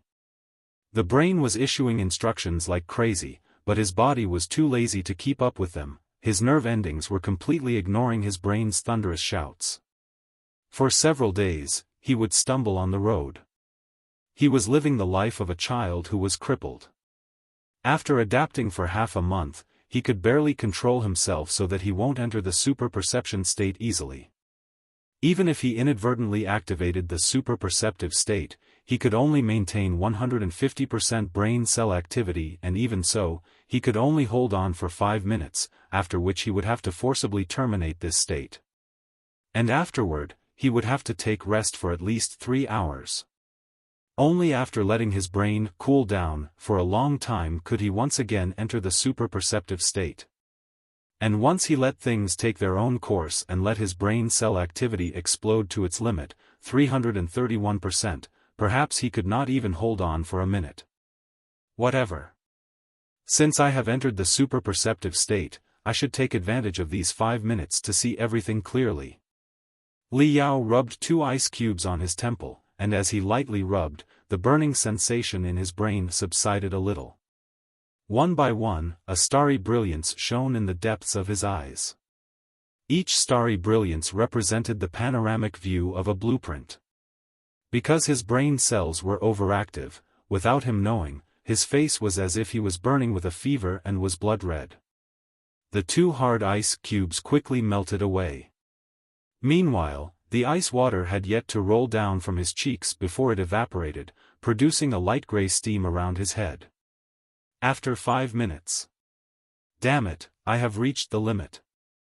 Li Yao's entire face was convulsing as he jumped to the water vat nearby with a growl and ruthlessly plunged his head into it. Hiss, it made an ear-piercing whiz, one that was as if a piece of burning red coal had been thrown into a water bucket. A large number of the ice cubes that were floating in the water melted away, giving rise to a large amount of steam. Using the biting cold from the ice-cold water, Li Yao forcibly terminated the super-perceptive state. This is too exciting. Super-perception state of 150% brain cell activity is truly exciting. It seems that I have to continuously train with madness. If I am able to someday stimulate the brain cell activity to 331%, the limit of super-perception state, at any time, then even if it is just for 3 to 5 minutes, wouldn't that mean I can go head-to-head with Golden Core stage powerhouses and nascent Soul stage old monsters? Chewing the ice cubes, Li Yao let loose his imagination. There is still a long way to go. Anyway, the most important part is to first assemble this furnace so that I can craft some peerless equipment and sell them for as many credits as possible and collect 40,000 credits as soon as possible. Having remained in the super-perception state for 5 minutes, Li Yao had a complete panoramic view of all the blueprints and assembling procedures. As he narrowed his eyes a bit, his computation ability soared to the limit. No doubt, this was the moment of truth for the results of painstakingly studying in the heavenly refining tower for half a year. Li Yao's eyes frantically started rotating. In the depths of his brain, over 100 three-dimensional blueprints collided with each other. It was as if over 100 glass houses collided with each other and smashed into pieces before they once again formed a new and towering building of crystal. The structure and the assembling process of the first-generation Tai'e crafting furnace had been completely grasped by Li Yao. Let's start. Li Yao's eyes flickered with a sharp gleam as he exerted strength into both his legs, causing his calf to swell to double its original size. In an instant, he leaped into the air, rotated, and ruthlessly smashed into the grounds. Meanwhile, as though they were scimitars, the thumbs from both his hands had been drawn out. Relying on his 2 thumbs, he firmly stood upside down. Snap! With the flip of his 2 thumbs, he, while upside down, leaped into the air before he once again landed on the ground. However, this time, his body was supported by his index fingers. Next, it was the middle fingers, the ring fingers, and finally the little fingers. Warm-up is finished. In this way, he could stimulate the potential of his 10 fingers in the shortest amount of time. This was the most secretive technique among them, which was used by ancient thieves to train their fingers. Snap, snap, snap, snap. Li Yao freely moved his 10 fingers a bit. His 10 fingers seemed to have no bones. Sometimes his fingers were as short as though they had only 1 phalange, while other times, they would fiercely shoot out like knives and emit grating howls as they pierced through the wind. Let's see, which unit is it gonna be? Each stack of magical equipment components represented a complete unit. When each and every unit had been completely assembled and connected to the furnace with the crystal tubes, then the assembling would be completely finished. With a flash, Li Yao appeared in the front of a heap of components on the west side. These components could be assembled into a high-temperature heating unit which had flame array glyphs engraved inside. Through this unit, the furnace could be heated to 3,000 degrees in the blink of an eye, which was enough to melt and refine a vast majority of heaven and earth treasures. Let's start with you. The outer ring of Li Yao's pupil seemed to be surrounded by a golden ring. It was the ring which was created when over 100 star-like blueprints gathered together in the depths of his eyes. In the blink of an eye, both his hands turned almost invisible as 2 groups of ash-gray fog appeared, enveloping thousands of magical equipment components. TLN, sorry for the unexpected delay, I was out for a checkup, which resulted in delayed translation and hence delayed editing. Sorry about that, another chapter will be added along with Monday's chapter. Thank you for your patience. Crack crack. Over this past month, Li Yao had been unearthing the treasures buried in the rubble with fanaticism. His maintenance ability was way stronger than that of the past when he was in the magical equipment graveyard, and his hand speed for doing high-intensity maintenance work had also soared to an inconceivable level. Not to mention the fact that he was now a third-level refinement stage cultivator, so in addition to his hands, there were also 10 spirit threads which he could mobilize as he wished with a moment's thought. Whoosh! 10 spirit threads stretched out from his forehead and spread to each and every direction, each of which wrapped around a rivet respectively and hurled them into the storm set off by his hands. Generally, a third-level refinement stage cultivator was still a low-level cultivator, thus the strength of his spirit threads was very low and they were unable to move objects. However, as Li Yao had been constantly training his spirit threads with the black wing swords, they had become longer, thicker, and sturdier. Although they were still unable to do heavy lifting, moving some small components and rivets was quite easy. Not to mention that apart from him, he also had the help of the black wing sword, this monstrous magical equipment. Little Black, find me a few number 7 rivets please. On one side, Li Yao was assembling, while on the other, he was shouting. Following that, 10 black spirit threads charged out from the black wing sword, who was hovering in the air. The spirit threads were like dancing tentacles which plunged into the messy stack of components at a lightning-fast speed and accurately found the components Li Yao required. If there was an ordinary person standing next to them watching with his naked eyes at this moment, he would see a dreamlike scene. Both of Li Yao's hands had turned into 2 tornadoes as many small components were as though they were being sucked in by some magic, causing them to make a headlong rush into the storm. After half an hour, it's done. The scattered magical equipment components on the ground had disappeared, and what replaced them was an octagonal, diamond-shaped unit. Li Yao's eyes seemed to radiate with a hungry look, radiating an enchanting gleam. Li Yao had no time to appreciate, as his pair of hands were bright red as blood, it was as though he had just finished tempering them in flames. He immediately plunged his hands into the vat of water. Hiss, steam immediately rose from the ice-cold water. Li Yao felt that even his bone marrow was burning and not even the ice-cold water was able to quell its burning. Having added a crystal into the ice maker and activated the freezing array glyphs to the limit, he stuffed both his hands inside. Hum. The ice maker started shaking madly. Very quickly, a layer of frost condensed on Li Yao's hands, which was then immediately melted by the heat rising from the depths of his hand. Only after repeatedly condensing and melting again and again for 4 to 5 times did Li Yao finally heave a long sigh of relief. Despite his body being extremely exhausted, especially his hands, which had reached the point where each and every strand of muscle was torn. His soul was excited to the limit and it seemed as if true samadhi fire was about to shoot out from his eyes. Next is, the cooler. In the refining process, many magical equipment required the temperature to be dropped from thousands of degrees to 0 in the blink of an eye so that it could make the internal constituents crystallize and allow the equipment to withstand the powerful impact of the array glyphs. Therefore, the cooler was also crucial and it very well defined the quality of a crafting furnace.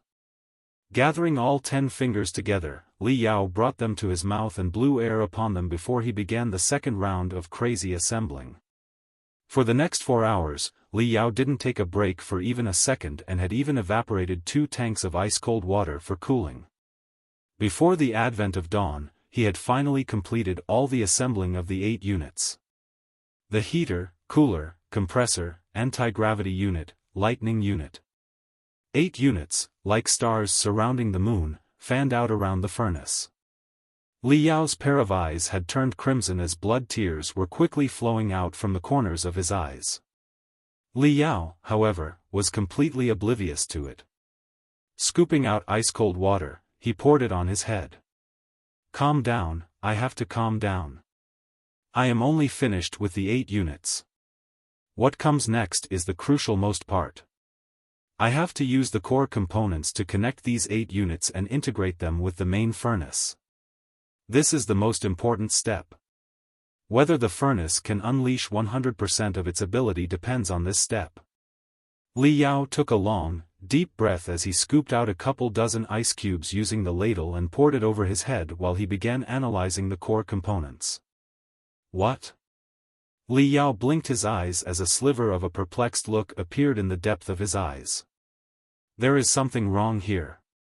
Why are these core components inconsistent with that in the blueprints?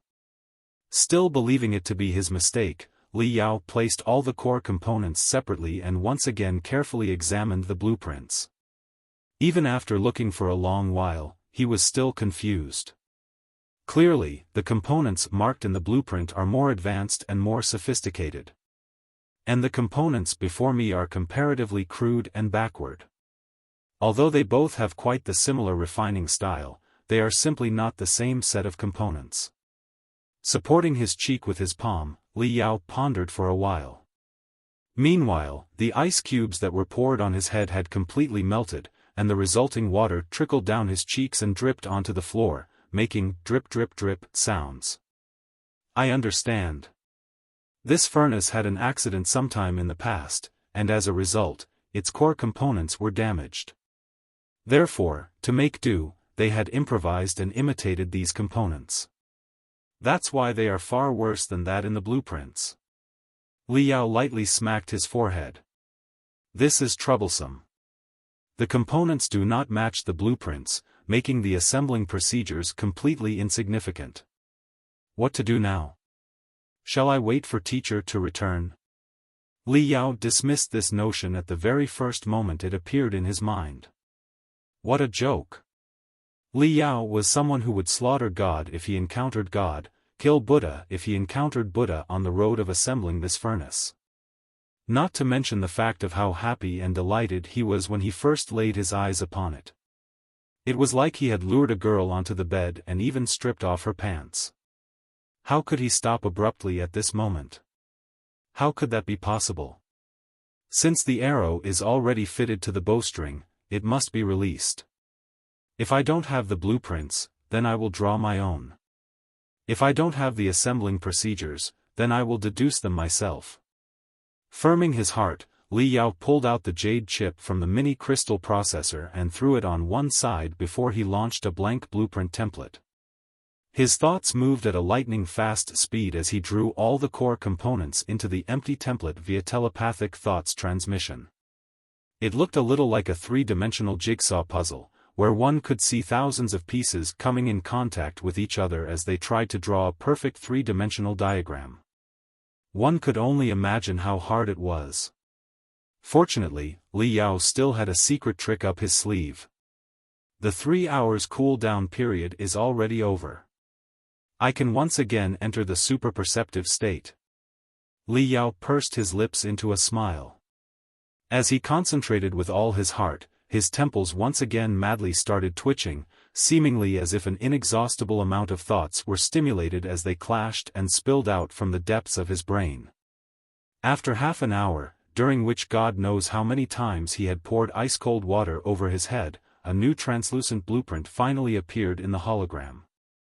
Li Yao was feeling dizzy and cold sweat broke out all over his body. He could barely move his lips as he somehow drew a smile that was even more miserable than when one was crying before a deep frown appeared over his glabella. This is still wrong. There should not be any problems with this blueprint, and I have even deduced the subsequent assembling process.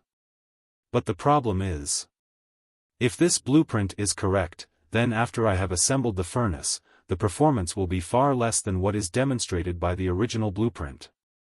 If the true first-gen Tai'e crafting furnace can give a performance of 70 points, then this makeshift thing could give at most 40 points. This won't do. Its performance is far worse. The first-gen Tai'e furnace was already an antique from a century ago, and now after these improvisations, its various performance parameters are rotten to the core. How am I supposed to refine some matchless masterworks? Li Yao quickly did some calculations. In accordance with the blueprints that were given by Yuan Manchio, the first-gen Tai'e crafting furnace could reach a temperature of 3,000 degrees in under a minute, and its limit temperature was 4,100 degrees.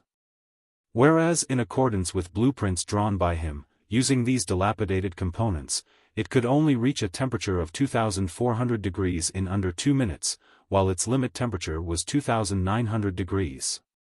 A temperature of 2,900 degrees was unable to melt even the cores of many demon beasts.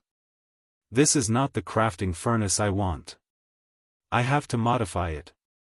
But even a clever housewife cannot cook a meal without rice. I don't have sturdier components which will increase the performance, so how am I going to improve it? Having pondered for a while, a spark suddenly flashed in Li Yao's eyes, illuminating his forehead. I do have them. The refining department used to have a dozen crafting furnaces. Although they had been destroyed in the explosion, their wreckage is still buried under the rubble, all of which had been retrieved by me. The oldest of these crafting furnace dates back to a century ago, and some of them are the latest model from a decade ago whose performance is unimaginably higher than that of the first-gen Tai'e furnace. Although they have become a wreck, they still have many usable components which can be removed and installed on first-gen Tai'e. In that case, would I not be able to assemble an unparalleled super-modified first-gen Tai'e crafting furnace? Li Yao, without even taking a breath of respite, immediately charged towards the warehouse where he had stored the wrecked crafting furnaces. While running, he was quickly doing calculations in his brain, figuring out which components of the wreckage could be disassembled and fitted into the first-gen Tai'e crafting furnace. Over this past month, these wrecked crafting furnaces had been tossed about by him many times for research, so he clearly knew everything about them down to the minute details. He simply didn't need to think. Translucent diagrams of components jumped out from the depths of his brain one after another. When he finally arrived at the warehouse where the wrecked crafting furnaces were stored, 4 to 5 kinds of modifying plans had already appeared in his mind. The overall performance of first-gen Tai'e furnace had been improved to 130%. If he chose the most radical, most difficult, and riskiest plan, it was possible to increase the overall performance to 210%. Hussish! Li Yao, like a mad devil, charged into the warehouse. A crafting furnace itself weighed a few tons or a couple dozen tons, and some could even weigh over 100 tons. Even if they had been wrecked, they were still exceptionally heavy. It was impossible for Li Yao to tow all the wreckage. He simply dismantled them, removing the components he required, and used a forklift truck for towing them away. The forklift truck was originally a manned equipment, but as its performance was quite low, it was simply unable to move while carrying such heavy magical equipment components. Li Yao found a few thick iron cables and asked the Black Wing Sword to pull hard from the front. How could the Black Wing Sword be willing to do work? It jumped 3 feet into the air in anger. Li Yao showered him with praises and promised that in the future, he would help it oil 3 times a day and give it a high-purity crystal for it to engulf. Only in this way was he able to barely make it work like a horse. After an hour, large piles of variegated components of different shapes and sizes were scattered around the first-gen Tai'e crafting furnace. Next, is the time to witness the miracle.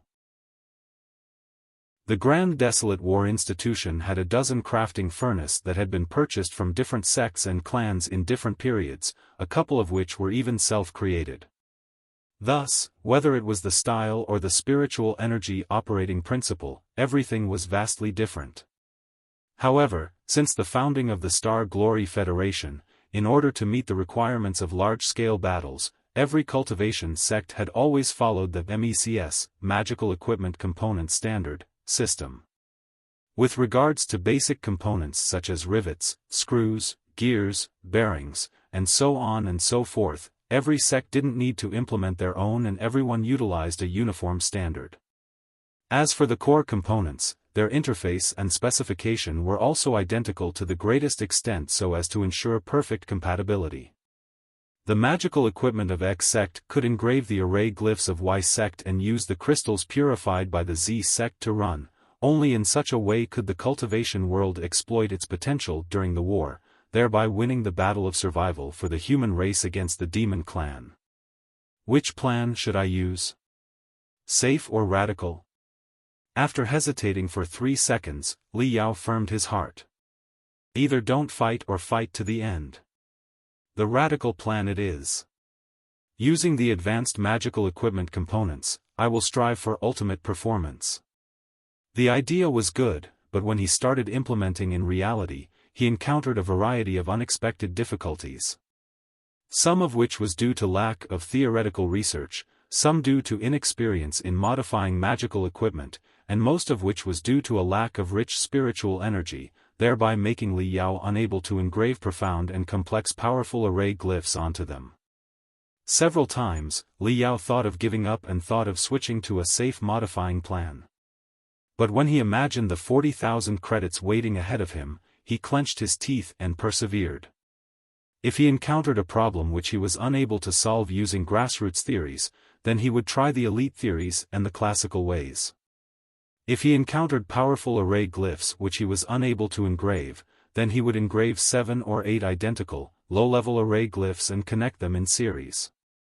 If he encountered a conflict between 2 units which he was unable to resolve, he would add 17 to 18 plug-in units with stabilizing array glyphs, and then in these stabilizing plug-in units, he would once again add 4 to 5 stabilizing plug-in units, like patches upon patches, to provide layers upon layers of reinforcement. After 3 hours, when he was finished assembling the furnace, it was completely beyond recognition. It gave off the appearance of a monster which had been transformed by a devil. Around the main pitch-black furnace, there was a chaotic mess of hundreds of thick crystal cables connected to 12 units that were improvised using rivets, gears, stabilizing array glyphs, and other components. For Li Yao, the original 8 units were simply not powerful enough, thus he forcibly added 4 powerful units that he had dismantled from the wrecked furnaces. At first glance, the crafting furnace looked as though it had just been wrecked by a nascent soul-stage-old devil. It was completely a pile of scrap. However, as far as Li Yao was concerned, the more he looked, the more he liked it and the more he found it perfect. He rushed to take out a turtle shell-like equipment at once. This was a shock wave oscilloscope, which could produce a unique spiritual wave specifically designed to analyze large-scale magical equipment consisting of multiple units and check whether it was properly installed. If it was perfectly installed, the flow of spiritual energy between the various units would be very smooth, and as a result, the spiritual wave after circulating around all the units would again return back to the shock wave oscilloscope, whereupon a green light would light up. Once the green light was lit, it meant that the equipment had been successfully installed and could be put to use as long as the anchoring and sealing array glyphs were engraved. If there was some mistake, then the spiritual wave would explode and the magical equipment would scatter from the shock. However, it would not destroy the components, allowing the refiner to assemble it a second time. For heaven's sake, please be successful. Li Yao mumbled some words. His eyes were wide open as he started the show wave oscilloscope. Yuan Manchio was in an exceptionally good mood. After using hard and soft tactics for the whole night at the dean's residence, she was finally able to obtain an extra 5% of resources. Although it did not seem to be much, don't forget that the original budget was arranged for hundreds of professors and students to use. Currently, the refining department was only left with 1 student, Li Yao, so an extra 5% resource was enough to fatten him. Afterward, she once again sought out a few familiar professors and inquired about Li Yao's performance over this past month in a roundabout manner.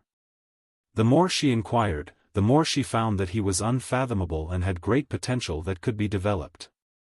At the beginning, she was ready to return to the refining department at first light. However, she suddenly changed her mind. The first-gen Tai'e furnace was a magical equipment from a century ago. One could say that its structure was complex yet not complex, simple yet not simple. It could be considered as a unique test to assess Li Yao's practical ability. She wanted to see when Li Yao would be actually able to discover that the core components were inconsistent with the blueprints. After having unexpectedly waited for a long time, she still didn't receive Li Yao's message even by noon. Has he still not found the mistake? Yuan Manchio couldn't sit still. Moving her fat ass, she walked towards the refining room. While walking, she was having a conversation with Jiang Wenba, the logistics supervisor of the Mountain Sea sect, via the spiritual crane messenger while the latter was sending the correct blueprints of the first-gen Tai'e furnace. Big sis, the first-gen Tai'e furnace is too old. The technology used by many of the assembling processes are from 100 years ago. There are several arrays which are outdated and are out of use. Let alone studying them, the youths of today would have never laid their eyes upon them, and yet you have taken these things to test your disciple. Isn't this simply too much? Jiang Wenba complacently said. Yuan Manxiu slightly smiled. For ordinary people, I suppose it is too much, but my disciple is marvelous and I have high hopes for him. How about we make a bet? I bet that he has at least completely assembled 5 units. Jiang Wenba thought otherwise. Big sis, you are too confident. No matter how monstrously talented he is still a freshman. 3, he has completed at most 3 units. Yuan Manxiu nodded. All right, the refining room is just ahead. We will know the answer soon enough. As for the bet, that is, boom. A loud noise interrupted her. Yuan Manxiu and Jiang Wenba were flabbergasted at the same time. The two were veteran refiners, so naturally, just from the noise, they had recognized that it was noise made by the shock wave oscilloscope. What the hell is he doing? Has that brat actually assembled the entire furnace? Is that why he's using the shock wave oscilloscope? However, it seems he failed. Even if he failed, he still might be a monstrous genius. Even without the correct blueprints and assembling procedures, he had still assembled it, which was just like a blind man riding a horse. Even if he assembled it incorrectly, it doesn't matter. Yuan Manxiu and Jiang Wenba took a glance at each other before she sped up her footsteps. The warehouse was a total mess. The furnace had completely collapsed and was rolling over at the corner of a wall, whereas thousands upon thousands of magical equipment components were scattered all over the floor, giving off the impression as though 2 tornadoes had passed through here. Li Yao, who was sitting in a corner, had a lifeless look hanging over his face. How could it fail? It should be perfectly connected. Why was the spiritual energy blocked? Jiang Wenba was tremendously surprised. Big sis, you have an incredible disciple. He had actually assembled the entire furnace. However, since he had used the wrong blueprints, he had naturally failed. Yuan Manxiu was also very excited. She knew she had picked up a treasure. So what, he failed? If it was anyone else, they would have far worse practical ability than him and might not even have the qualifications to fail, as they could not even assemble the equipment from the start. Li Yao, did you just assemble the furnace and then use shock wave oscilloscope to check it? Yuan Manxiu asked in a shaky voice. Li Yao desolately replied, yes, teacher. I thought I had assembled it perfectly and had analyzed every connection completely, and every detail was simply perfect, but in the end, I still failed. Li Yao heaved a deep sigh as he dispiritedly said, the world of magical equipment is truly mysterious, too abstruse, too wonderful. I still have many things to learn. I should not have overestimated myself. It's all right, it's completely all right. Yuan Manxiu was wild with joy. The first-gen Tai'e furnace was created over a century ago, and there are several difficulties in its assembling processes. They are out your ability, so it is very normal for you to fail. Don't be disappointed. In my opinion, you are already very strong. She sat down next to Li Yao and patted her disciple's shoulder. Come, tell me about your assembling process from start to finish. Old Jiang and I will check them a bit. Right, this is Professor Jiang Wenba. He is a veteran refiner with rich experience.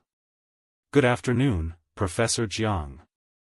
Mustering up his spirit, Li Yao gave a bow at the holographic screen. It's all right, there is no need to be overly courteous. When Big Sis told me you were a genius, I didn't believe it, but now, seeing that you can even assemble the first-gen Tai'e furnace, even I'm inclined to believe. Come, young man, tell me how you really assemble it. Jiang Wenbo was also excited. All right. A frown appeared on Li Yao's glabella as he recalled and honestly started narrating. At the beginning, everything was going without a hitch. After I had assembled the 8 units in 4 hours. What? Jiang Wenbo could not help but interrupt him. You only spent 4 hours to assemble the 8 units? Oh. Keep on going. Li Yao was surprised for a moment when he noticed the complexion of the two, which was a little weird, seemingly as if he had done something extraordinary, but after sorting out his thoughts, when I was assembling the core components, I found that the core components were inconsistent with the blueprints, so I threw the blueprints on one side and drew the blueprints according to the actual structure. Afterward, I deduced the assembling procedures. What? This time, it was Yuan Manchio who shouted. You drew the blueprints according to these components and also deduced the assembling processes? Quickly show me the blueprints you have drawn. Li Yao suspiciously swept a glance at the two as he muttered in his heart, these two are veteran refiners, so how can they be shocked at everything and interrupt me at every sentence? From the crystal processor, he launched the blueprints that he had drawn as well as the assembling process that he had deduced and presented them to the two veteran refiners. The two swept a glance and drew in a lump of cold air at the same time. On the way, the two had already studied the blueprints of first-gen Tai'e furnace for a long time and had thoroughly etched the most crucial parts into their mind. At first glance, they knew that the blueprints drawn by Li Yao were completely correct, and the assembling processes were also roughly identical. This is simply. Jiang Wenbo was a little muddle-headed. His lips shook for a long time, but he could not speak another word. A freshman who had just entered university, who was still a high school student a couple months back, much to his surprise, had drawn the blueprints from scratch just by relying on some scattered components, and he had even deduced the assembling processes. Did this brat start learning to assemble magical equipment from the womb? Yuan Manchio, even more so, was excited to the point that she was trembling. Every strand of her facial muscles was moving up and down. Raising her eyebrows, she screamed, "What's going on? Since you have drawn the blueprints and even deduced the assembling processes, how can you fail? Quick, tell me what did you next, do not miss any details." Next Li Yao cleared his throat. I analyzed the blueprints a bit and discovered that the subsequently assembled furnace will have poor performance, so I thought of modifying it. I had a thermostat chip from a 7th gen Red Glow crafting furnace, a spirit suppressor from a 5th gen Profound Truth crafting furnace, as well as a quite intact anti-gravity unit from a Sapphirines crafting furnace, also. He reported tongue-twister-like names of over 100 kinds of components, then he brought up a couple dozen blueprints on the hologram. Using these components, I developed 5 sets of modifying plans, all of which are here. Professors, please take a look. In fact, if I assembled it using the most secure plan, I might have succeeded. Everything is my fault. I was too impatient, too proud. I thought light of magical equipment and chose the most radical plan. I think that the difficulty of the radical plan mainly lies in engraving the stabilizing array glyphs.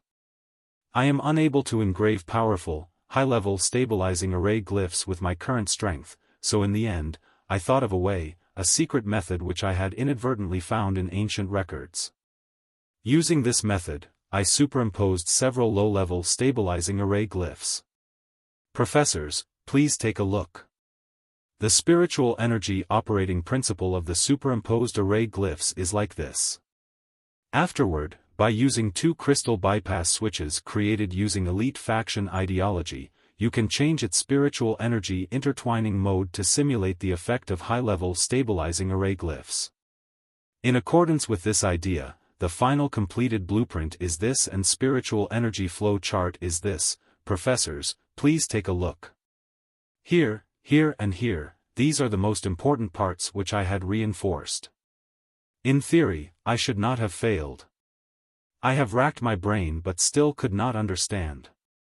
Professors, Please give me pointers, tell me where the problem actually lies. For a whole 10 minutes, Li Yao explained. Only after he finished did he eagerly stare at the two veteran refiners.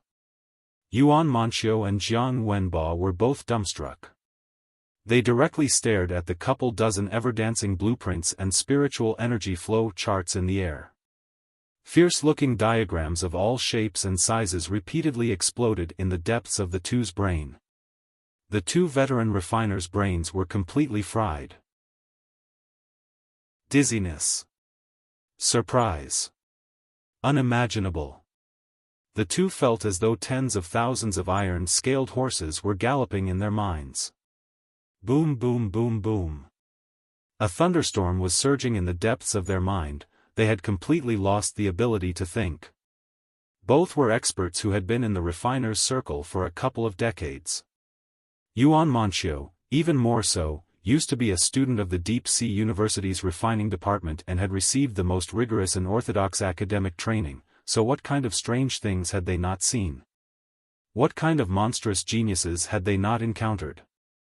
However, when it came to a freak like Li Yao, let alone seeing one, the two have never even heard of one. Even more so, his lightning-fast assembling speed, as well as the fact that he had drawn a complete blueprint from scratch just by relying on disassembled components while simultaneously deducing the assembling procedures and developing a few modifying plans. In the opinion of these two veteran refiners, just the safest modifying plan was already radical to the extreme. And the so-called radical set, in their opinion, was simply perverse. The first-gen Tai'e furnace was an antique equipment from a century ago, while the crafting furnaces at the Grand Desolation War Institution's refining department were rather advanced and new, thus the performance of their various components was extremely good. Using such resilient components to modify the first-gen Tai'e furnace was like asking a couple dozen nascent soul-stage-old devils to control a magical equipment which was specially designed for arming a refinement-stage cultivator. How difficult it was to implement such ideas was just one of the main point was, the concept. Besides an extremely insane madman, no one would even think of doing such a thing. And not only had Li Yao thought about it, he had even done it. Furthermore, everything was nice and authentic, and looking at those modified blueprints and spiritual energy flow charts drawn by him, at least 95% of the structure had no problems and could work flawlessly. Is this kid really a freshman that's not even 20 years old? Yuan Manxiu and Jiang Wenbo glanced at each other and found that both their eyes were madly flickering like frightening billows and terrifying waves. Yuan Manxiu took a long, deep breath and was doing her utmost to control her ugly and grim-looking face as she said while pointing at the spiritual energy flow chart, "Your idea is very creative, however, according to this flow chart, your heater and cooler are too close. The water-type spiritual energy and fire-type spiritual energy surging out from the respective units will be amplified via the same spiritual energy amplifier, due to which the alternating hot and cold will lead to thermal expansion and contraction. Will it not lead to structural deformation? Probably not." Li Yao was completely oblivious to the astonishing changes that had taken place on the two professors' visage, as his mind was completely preoccupied with the modification of the crafting furnace as he said whatever came to mind. The thermal expansion and contraction has been a big problem for many refiners throughout the ages. Many magical equipment, in the process of starting up, have to go through sudden heating and cooling. Once the thermal expansion and contraction sets in, the deformation of components is a matter of time and may lead to dissipation of spiritual energy, resulting in unnecessary waste, or in the worst case, leading to a spiritual energy tide, which would eventually lead to an explosion. Specialized magical equipment like the main body of crafting furnace, which had been crafted using special material and undergone tempering again and again, remain unaffected by extremely varying temperature. However, as early as the ancient cultivation world of 40 millenniums ago, the head of Blue Dawn Clan's Western Mountain Hall, Elder Shihua, proposed a fire and water subsource array glyph which could perfectly resolve the problem of thermal expansion and contraction. But at that time, as the various spiritual energy models and algorithms were extremely backward, the fire and water subsource only remained at the theoretical stage. It was only during the modern cultivation world when various spiritual energy models and algorithms emerged in an endless stream was it possible to construct a fire and water subsource array glyph using the microparticle algorithm proposed by the seventh-generation leader of the Sky Stone Valley, Senior Daoist Xuanzhen, in his work from 322 years ago. Of course, I am just a beginner freshman, so how can I thoroughly understand a high-level algorithm like the microparticle algorithm, which requires a tremendous amount of computational ability? I had no choice but to use the mustard seed algorithm proposed by Daoist Miao Miao in his thesis 155 years ago, as well as the solar corona 9 algorithms proposed by Reverend Yufeng in his paper 22 years ago to make up for the parts of microparticle algorithm which I could not understand. Doing such, I was barely able to construct the fire and water subsource array glyphs. Could the three algorithms be incompatible, leading to instability in the array glyphs constructed by me? Yes, this must be the problem. While Li Yao kept on talking, his eyes immediately flickered with an intelligent gleam as he heavily slapped his forehead and launched the telepathic thoughts calculator of the crystal processor. With the move of his thoughts at a lightning-fast speed, a series of dazzling formulas appeared on the hologram, which rapidly expanded at an alarming rate. Yuan Manxiu and Jiang Wenbo took a glance at each other before Jiang Wenbo spoke in a hushed tone, "Big sis, let's go." Yuan Manxiu nodded and left the warehouse on her tiptoes. Jiang Wenbo heaved a long sigh of relief. He was stunned for a long while before a bitter smile appeared on his lips as he said, "Big sis, what in the bloody hell is? How come I have never heard of it?" Jiang Wenbo, a refiner who had to do various tasks in the sect, paid more emphasis on actual practice. It was simply impossible for him to thoroughly understand all the theories in the cultivation world. Yuan Manxiu was still in a bit of trance, is a conjecture proposed by Reverend Yufeng. He believed that the sunspot's eruption is a kind of particularly intense spiritual energy tide explosion that can be analyzed using the spiritual tide explosion model. Using the powerful spiritual energy that erupted from the sunspot eruption, he believed it was possible to use it to cultivate. Solar Corona 9 algorithms are the 9 algorithms which he used to analyze the sunspot eruptions. However, the theory was not widely acknowledged in the world of cultivation and remained only as a hypothesis. It's a very unconventional theory, but even I have only taken a cursory glance or two and had not done any in-depth study at all. Jiang Wenbo drew in a lump of cold air. If it's an unconventional hypothesis, then how come that brat has seen it? It's more than that. Yuan Manxiu desolately said, "I do know a little of the few modern algorithms he talked about, but I have never heard of the Blue Dawn clan's elder Shihua from 40 millenniums ago. Not to mention coming in contact with his theories, I have never even heard of any fire and water subsource array glyph." Jiang Wenbo was dumbfounded. "Even you don't know?" Yuan Manxiu thoughtfully nodded her head, "Yes, although the modifying plans proposed by him were inadequate in many places, rash, ingenuous, and based on assumptions at many steps. A typical example of ignorance is bliss, but what's important is the approach. God knows where that little devil saw so many theoretical classics, ancient, modern, grassroots, elites, and what-not, some of which even I am not aware of. I only know that his refining ideas are absolutely broad, so broad that it could be called perverse. This is one monstrous genius. If he is not trained well and if we let him take his own course, it is very likely that all he would do would be submerging himself in the fantastic peaks of his ideas, turning into nothing but a rhetoric theorist. However, as long as he assiduously dives into studies and thoroughly comprehends the quintessence of refining, if these perverse ideas could be turned into a reality. Yuan Manxiu did not continue and just gazed far away into the depths of the rubble. At the center of the ruins, the mystic skeleton battlesuit stood like an undead god of war, concealing its talons and fangs, retracting its wings, waiting for the day when it would soar into the sky and give rise to wind and thunder that would sweep the entire cultivation world. Old Mo, can you see? This is the freshman of our Grand Desolate War Institution's refining department. With such a student, the Grand Desolate War Institution's refining department will definitely rise. Yuan Manchio secretly said in her mind. Now, what should we do? Asked Jiang Wenba. Yuan Manchio smiled. Of course, we should quickly study the theory proposed by Elder Shihua, and there is also.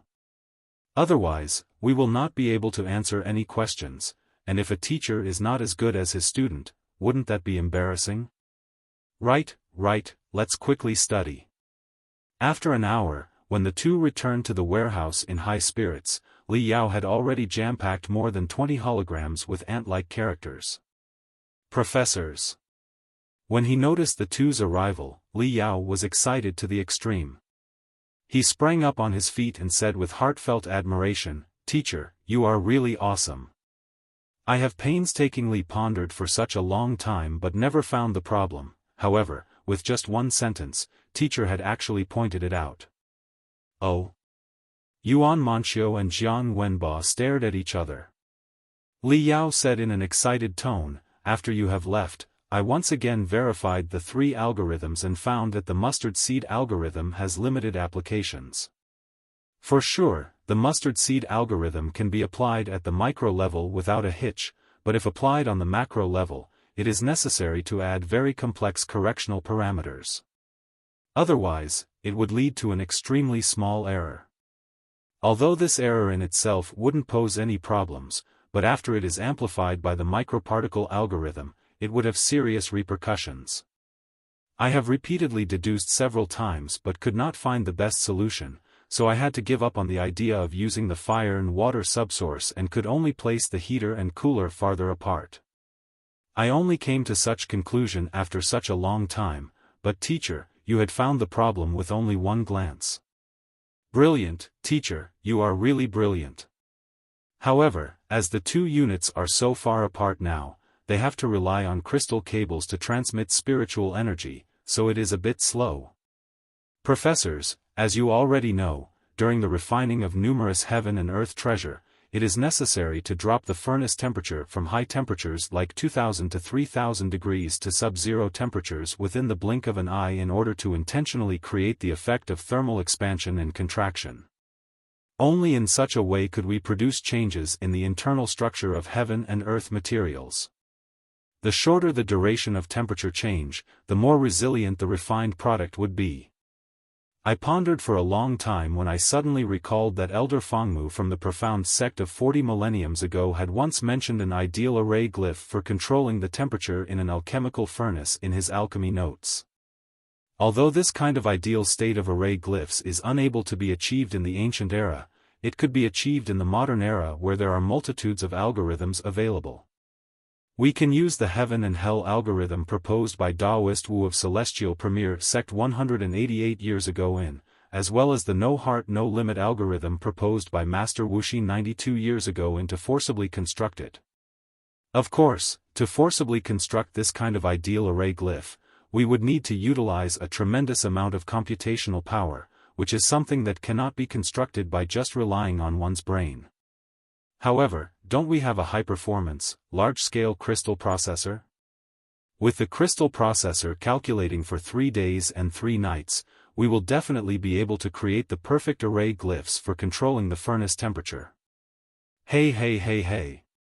By then, the strongest first-gen Tai'e crafting furnace of the cultivation world will be born.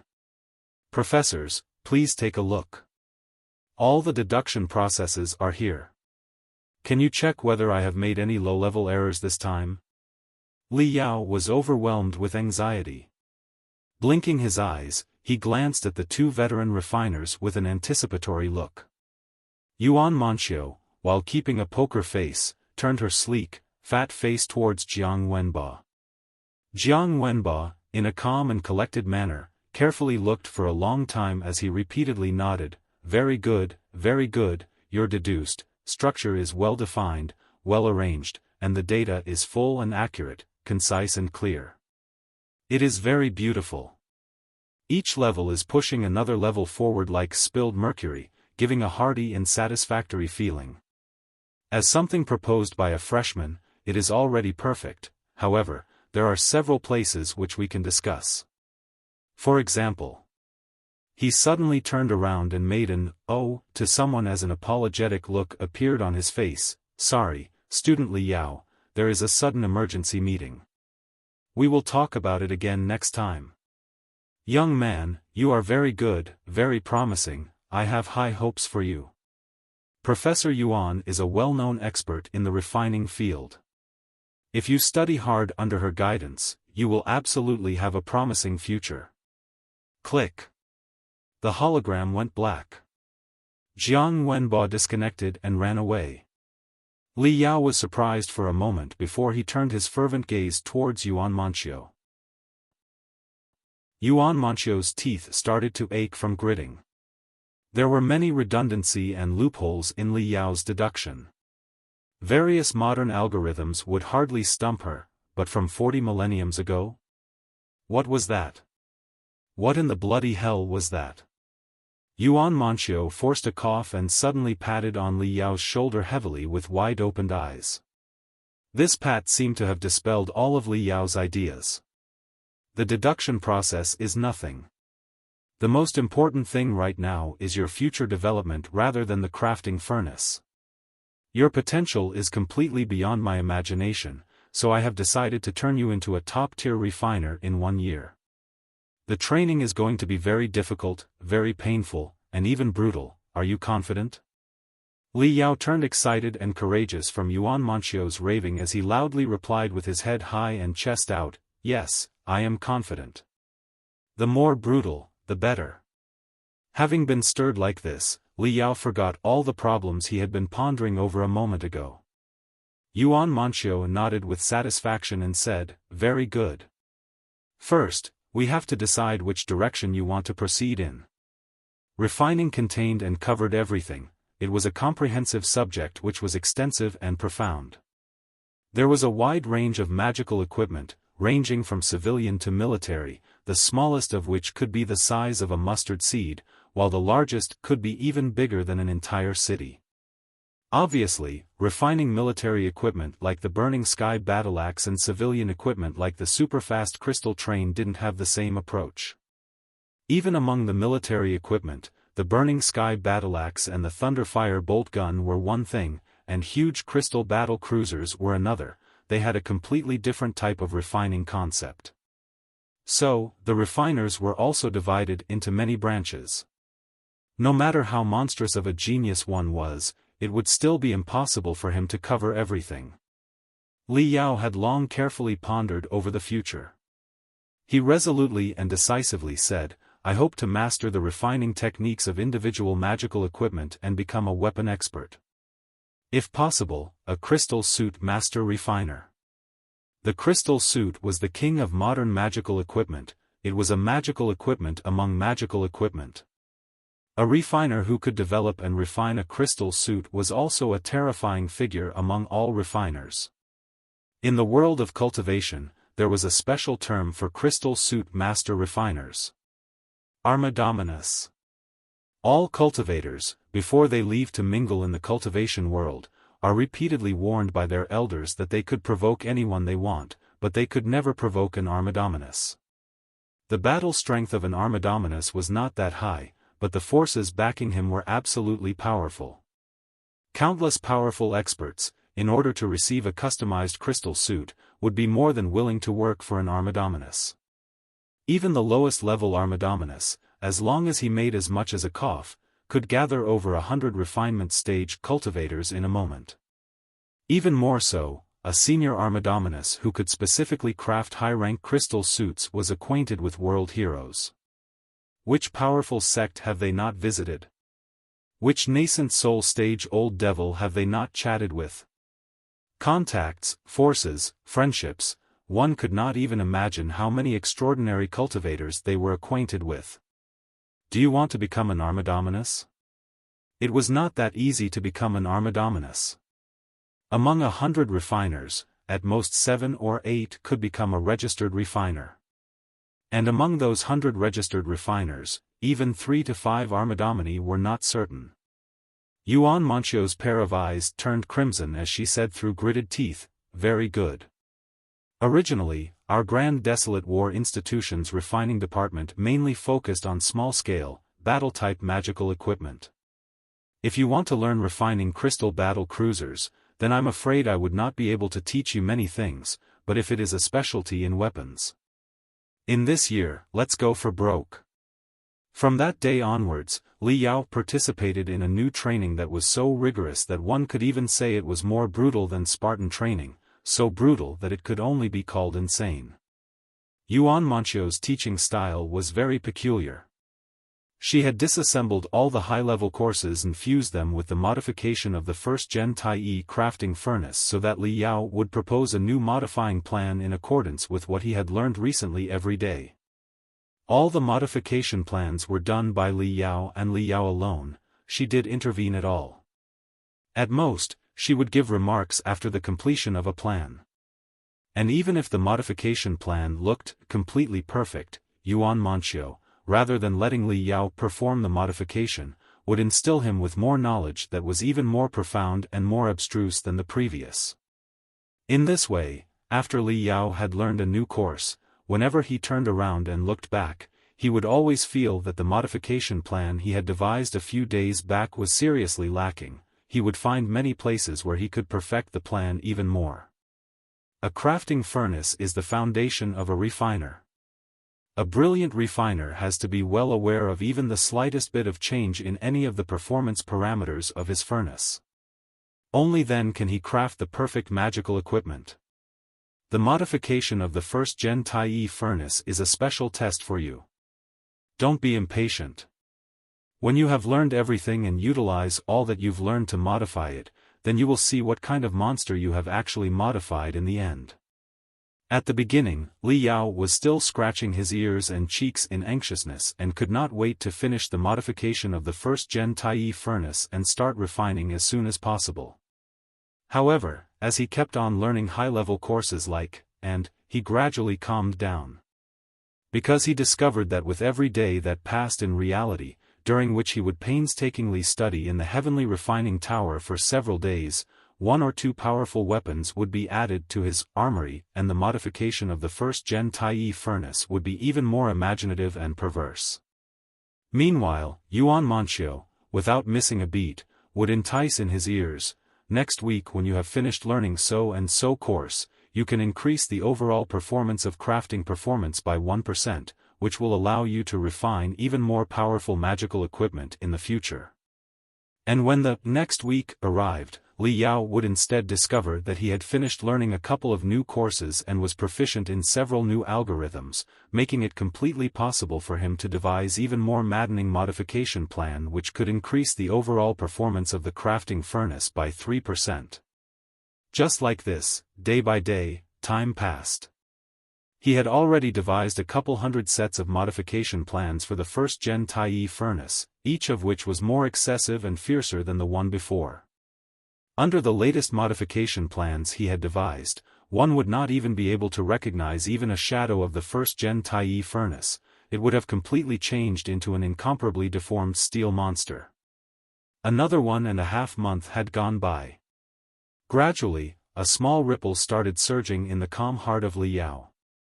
He discovered that he had unconsciously walked into a bottleneck. With the help of the heavenly refining tower, he had several times more learning time than any ordinary student. In addition to that, he could enter the super perceptive state at the drop of a hat. Even in his day-to-day life, any messy problem, under the super perceptive state, could be solved like a hot knife cutting through butter.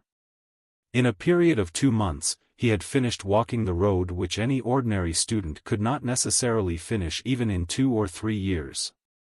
But the problem was that the credits he had obtained were truly too little. According to the teaching philosophy of the Grand Desolate War Institution, the specialized courses were by no means the main channels for acquiring credits. Whereas, the refining department was only left with one associate professor, Yuan Manchio, and she only could be proficient in so many domains of refining, thus the specialized courses she could set up were limited. Not to mention the fact that refining was extensive and profound, and it became more and more difficult to move forward. Many high-level courses contained telepathic thoughts which were as vast as the sea, thus it was impossible to completely master a high-level course in 1.5 days like the basic theory courses. Over these 2 months, Li Yao had acquired 3,400 credits in one deep breath. His nickname had already changed to Sleeping Devil from God of Sleeping. In the opinion of the onlookers, he was an out-and-out training madman. But the goal of 40,000 credits was still very, very far away. If you want to become rich, you have to take the risky road. If he wanted to take down 40,000 credits, the conventional means were far from enough. Currently, there were 3 paths laid in front of Li Yao. Either he could log into the Wasteland battle network and receive some task, fight in the arena, or take the specialized courses of other departments. However, after careful consideration, he discovered that all 3 roads seemed to have terrible flaws. Take the mission for example. In the Institute, there were very few tasks for a refiner. Even if some department, in order to take care of him, specially issued some maintenance task, its difficulty would also be very low, so he could at most receive a few credits, which was simply a waste of time. Li Yao could also not say they were being stingy, as the tasks were like repairing boiler-like equipment, so how could they even give him over 100 credits in one deep breath? Whereas, a true highly rewarding task was like going into the depths of the wasteland and hunting demon beasts. And if he wanted to receive these kinds of missions, he would need to have a minimum of 10,000 credits or even higher. The more dangerous the mission was, the higher the stipulated amount of credits were. After all, the Institute had to consider the safety of its students. If a low-ranked student rushed into the depths of Wasteland, there was a high chance that most would die. A shrimp like Li Yao, who did not even have 5,000 credits, could only receive some beginner-level hunting missions in the vicinity of Wild Wave City. He had once given it a try, during which he had to spend an entire 3 hours under the sun to desperately catch a shovel-toothed rabbit which had been biting people. In the end, he had plucked off its front teeth, as it was the favorite pet of a little girl. You could imagine how many credits could it be exchanged for. If it is going to be like this. You are completely forcing me. I can only go and fight in the arena. Having firmed his mind, Li Yao took a trip to the arena. But when he found the 7th to 8th level refinement stage super macho robust students coming and going on the arena ring with a momentum that could move the mountains and shake the earth, touching his nose, he dejectedly withdrew. What a joke! He was a gentleman and was only a 3rd level refinement stage cultivator who majored in refining. Fighting was only a hobby. Even if he took 3,000 to 5,000 pounds of stimulants, he would still not be able to withstand the wanton bombings of those hunks. He was only left with choosing the road of specialized courses. Li Yao thought rather happily. Even Ding Ling Dang had said that he had a talent for fighting, so wouldn't taking a couple combat departments courses be the same as playing? But after carefully researching, he discovered that he had to actually pay more than double the credits to take the specialized courses of other departments. For example, if a combat department student wanted to register for the course, he only needed to pay 90 credits, and once he had finished learning, he would earn 360 credits. However, if Li Yao, a student of the refining department, wanted to register for the very same course, he would have to pay 180 credits. And this was not even a popular course. If it was a very popular course, the students of the combat department would all rush to the higher authorities, asking for the students from the other departments to have to pay a higher number of credits to learn and to receive fewer credits when they passed. Furthermore, Li Yao had heard that many professors of the combat department had a cruel and heartless temperament. They could all kill without spilling blood and fail them without even batting an eye. Each and every one of them had a title like Fail Master, Fail King, Fail Reverend, Fail Emperor, and Fail God. It was very normal for 70% of the students to fail a specialized course of the combat department. These days, one really can't do anything. Over the past few days, Li Yao had not slept soundly, thus his eyes were bloodshot. As he walked in the campus, everyone and everything looked like credits to him. At this moment, "Come to my house tonight, I have something good to show you." A glittering message dancingly appeared in the center of his holographic screen. In the sender's image box of the message, Ding Ling Dang, with arms akimbo, revealing half of her wheat-colored belly, smiled very arrogantly. 1800 hours, Bamboo Rain Pavilion. The Grand Desolate War Institution had a wide range of staff, as well as many residential areas for the staff scattered all over Wild Wave City. At the beginning, Li Yao believed that Ding Ling Dang, a new professor, would be residing in the dormitory. However, the Bamboo Rain Pavilion's environment was too good and only a senior professor would have the qualifications to reside in such an extravagant area. The entire Bamboo Rain Pavilion was extensively covered in restrictive spells, and in addition to those restrictive spells, the weather array glyphs formed a unique microclimate. As Li Yao stepped into the Bamboo Rain Pavilion, he felt a humid wind blowing on his face as a calm sea of bamboo came into view while a continuous drizzle poured down from the sky. Scattered in between the bamboo forest were a couple quaint villas. As Li Yao attentively gazed upon one of them, a white light suddenly bloomed before his eyes as a burst of a faint tingle appeared in his brain. The villas were surrounded by restrictive spells to prevent others from casually spying on them. Li Yao dared not to act rashly again and honestly walked towards Ding Lingdang's residence.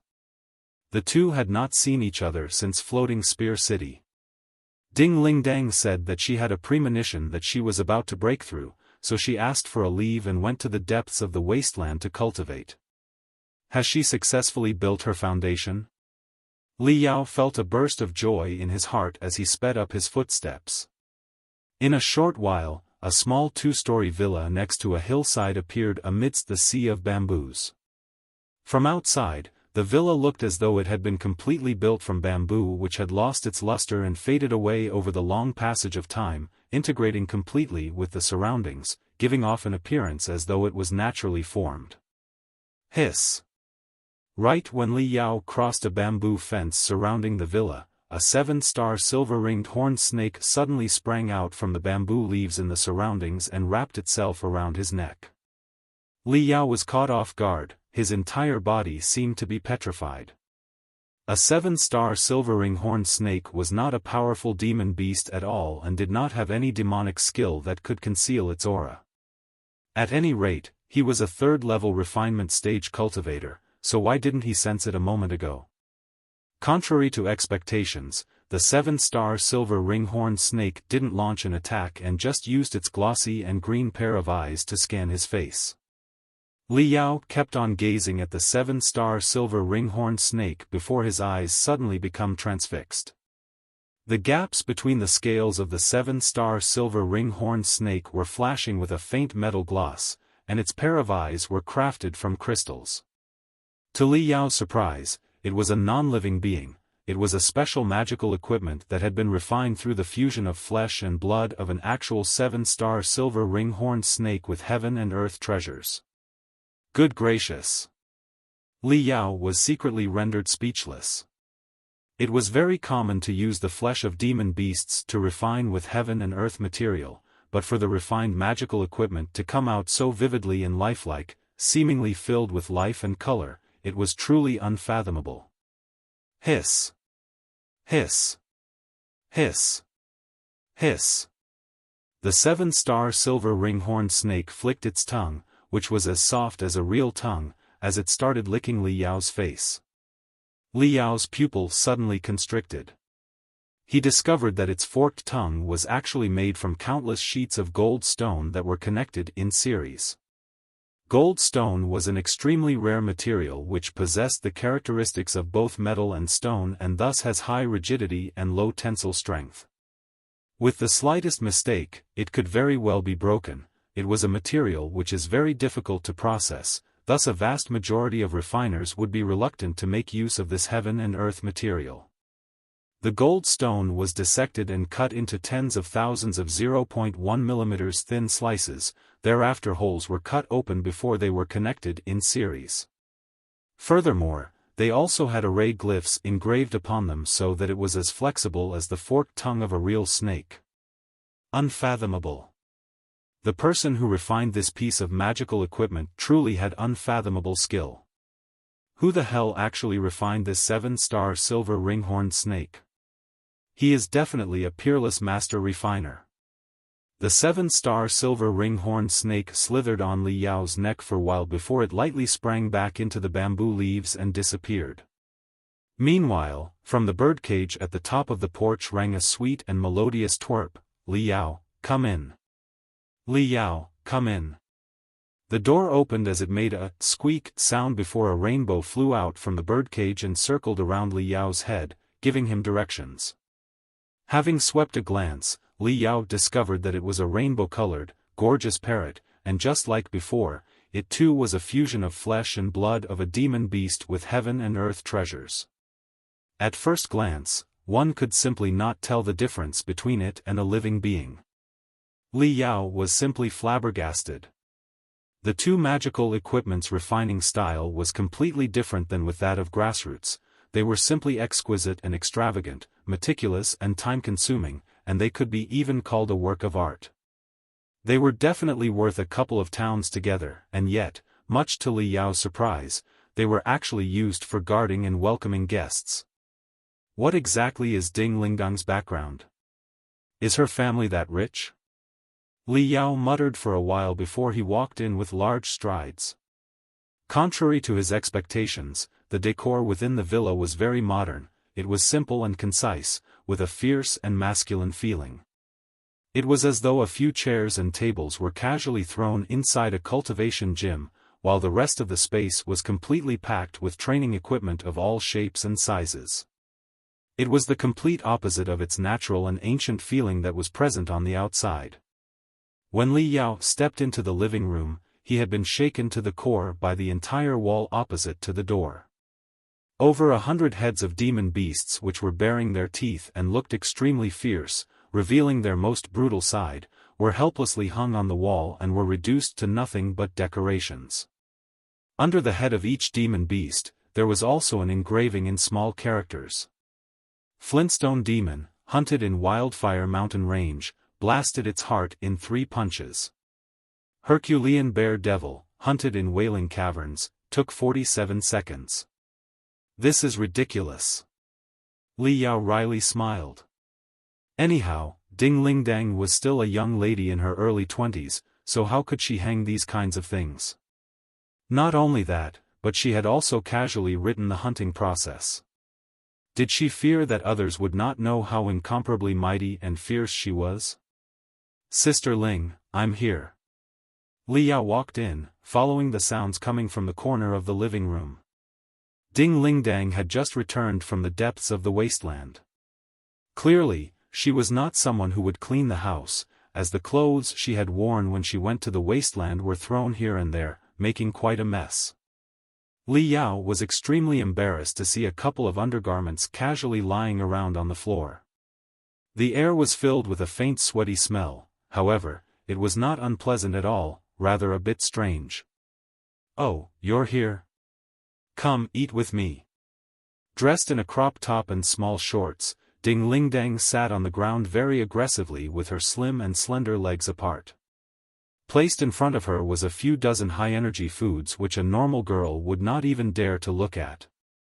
While she ate, she was watching a battle video that was shot in first-person view with great interest. The video was shot by a cultivator wearing a recording magical equipment on his forehead when he was hunting a demon beast in the depths of the wasteland. It was especially stimulating, giving the viewer a feeling as though it was happening to him. Bang! Bang! Bang! Bang! The cultivator in the video was incomparably brutal. The brain of a charming and delicate iron-armored warthog beast was splattered all over the ground as it breathed out its final breath. Having cheered to her heart's content, Ding Lingdang grabbed a piece of mutton chop and stuffed it into her mouth, whereupon she wiped her greasy hands on her ass before she pulled Li Yao. Quickly sit down. First, do not move the chopsticks. Tell me, do I look any different? If it was an ordinary girl who had asked a boy this question, the boy would just answer, "Hey, have you done your hair? What did you do? You look truly beautiful." That was normally the correct answer. However, when such a question came from Ding Ling Dang, Li Yao immediately understood. "Have you established your foundation?" "Ha ha ha, that's right. Tell me, quickly, on a scale of 1 to 10, how cool does sister look?" Ding Ling Dang unscrupulously started laughing to the point that her eyes had gone white, and of course, her mouth was wide open. She had laughed herself into fits, having not even the slightest bit of care for her image. Along with her laughter, a thick mass of spiritual energy writhed out of her body and gradually surrounded her into a layer of mist which slowly turned into small, gorgeous beads of water, with each glowing in resplendent colors. Liquefaction of spiritual energy. When Li Yao perceived them with his spiritual roots, it was even more shocking than looking at them with the naked eye. It was as though tens of thousands of colors fiercely shot out from Ding Ling Dang and grabbed a hold of his mind in the blink of an eye. Refinement stage cultivator had very low control over spiritual energy and could only stimulate spiritual energy, which was why it was called the refinement of energy stage. However, once they could master the ability to liquefy their spiritual energy, they would step onto the building foundation stage, taking a completely new road of evolution. Ding Ling Dang flaunted herself as she executed 7 or 8 stances one after another. Only then did she withdraw the liquefied spiritual energy back into her body, converging her aura, as she stuck out her tongue and said, "All right, I can only do this much. I have just established my foundation, so I cannot show off often. Otherwise, I would injure my soul. Wait until I have completely consolidated my state, then I will let you study it slowly. Now, come and eat the foundation-building egg with me."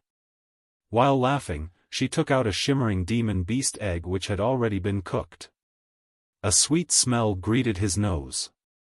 "This is a foundation-building egg?" Li Yao curiously inspected the demon beast egg. The ancient cultivation world of 40 millenniums ago was not clearly aware of various cultivation laws. Cultivators knew many cultivation principles were so, but as for why they were so, they didn't know. For a refinement stage cultivator of the ancient cultivation world to advance to the building foundation stage, besides cultivating madly, they also happened to need heaven-defying luck as well as taking a pill called the building foundation pill. Only then could they have any hope to succeed.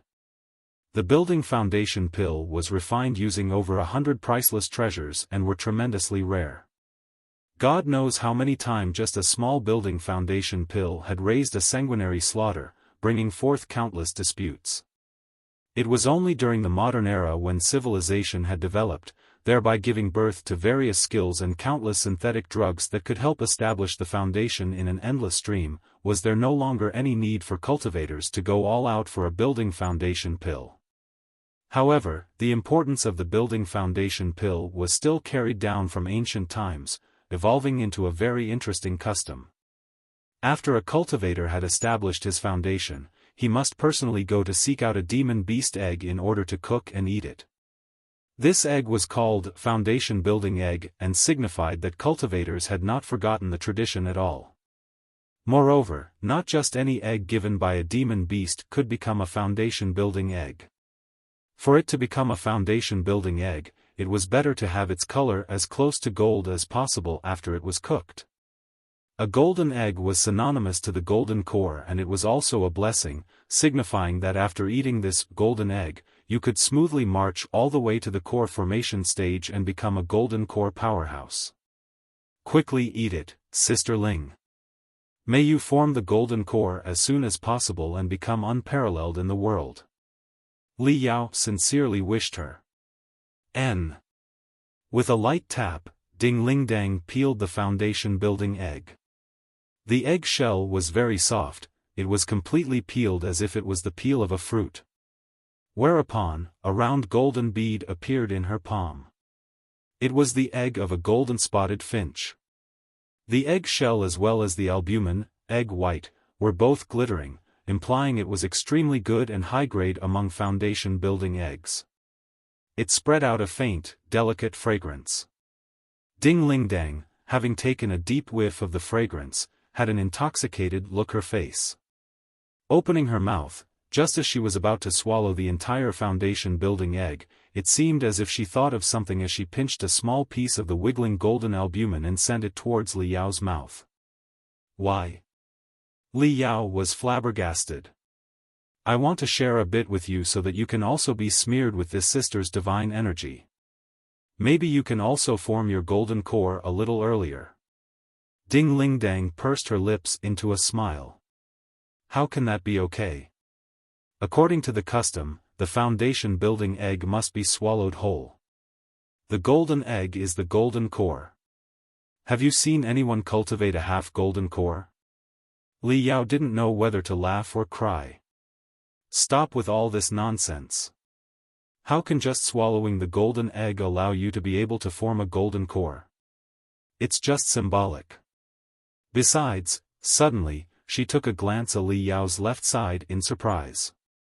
In a moment of surprise, while Li Yao was distracted, a soft mass was stuffed into his mouth and rolled down his throat as though it was tender tofu. Ha ha ha, fooled you. Ding Ling Dang stupidly laughed and casually said, the road of cultivation is very long. Isn't one person walking alone lonely and boring? Clearly, isn't it better to find a few friends and brothers to walk together, with everyone talking and laughing along the way? You address me as sister, so how could I let you call me such in vain? If I have good stuff, then I am certainly going to share it with everyone. Li Yao scratched his head, he didn't know what to say. Between the two, Ding Ling Dang was also endlessly chatting, while he did his part of listening to her attentively. Quickly eat and drink to have some energy. Sister will take you to her bedroom and let you thoroughly enjoy a bit. Ding Ling Dang said proudly. Cough. Cough. Cough. Cough. A piece of lamb skewer was stuck in Li Yao's throat, making him cough to the point that tears were flowing out of his eyes. The word enjoy had ambiguous meanings. There were many things in the world which could be enjoyed. However, usually, there was only one thing which could be enjoyed in a girl's bedroom. But Li Yao swept a glance at the over 100 demon beast heads hanging on the wall, among which were a couple dozen heads that were deformed, with the cranial bones having been split open. They were miserable to the extreme. He swallowed a mouthful of saliva. He knew what was waiting for him was definitely not that kind of enjoyment. Sure enough, when he entered Ding Ling Dang's bedroom, which was as simple as any room allocated in the barack, presented in front of him was impressively a teleportation array. Through the teleportation array in Peng Hai's private training room, Li Yao had once entered the small grayfield, where he had trained for a month. Thus, he was no stranger to teleportation arrays. That's right, cool isn't it? Ding Ling Dang pushed Li Yao ahead. This teleportation array appeared to be a circle smaller than Peng Hai's teleportation array, allowing no more than two people to stand together and that too very closely. Ding Ling Dang, without the least bit of hesitation, wrapped her arms around Li Yao's waist. Hey, not bad. You have trained your muscles well, and your waist is quite firm. I thought that after joining the refining department, you would neglect training your body. Slightly pinching Li Yao's waist, Ding Ling Dang said with surprise. Li Yao slightly smiled. He had not deliberately trained his body at all. However, as there were many wrecked magical equipment that were hundreds of thousands of pounds heavy in the rubble. In particular, the wrecked crafting furnaces, which had multitudes of components that weighed a few tons and perhaps even a couple dozen tons. And since there weren't any lifting or transporting magical equipment in the refining department, he alone had to carry all the wreckage over his shoulders or drag them along by force. Every day, he had to carry several tons of wrecked magical equipment and run his way through the rugged ruins, making 3 to 5 trips at minimum and a dozen drips at most. He even carried furnaces that were several meters tall over his shoulders in one breath, soaring to a speed that was about 100 meters per second.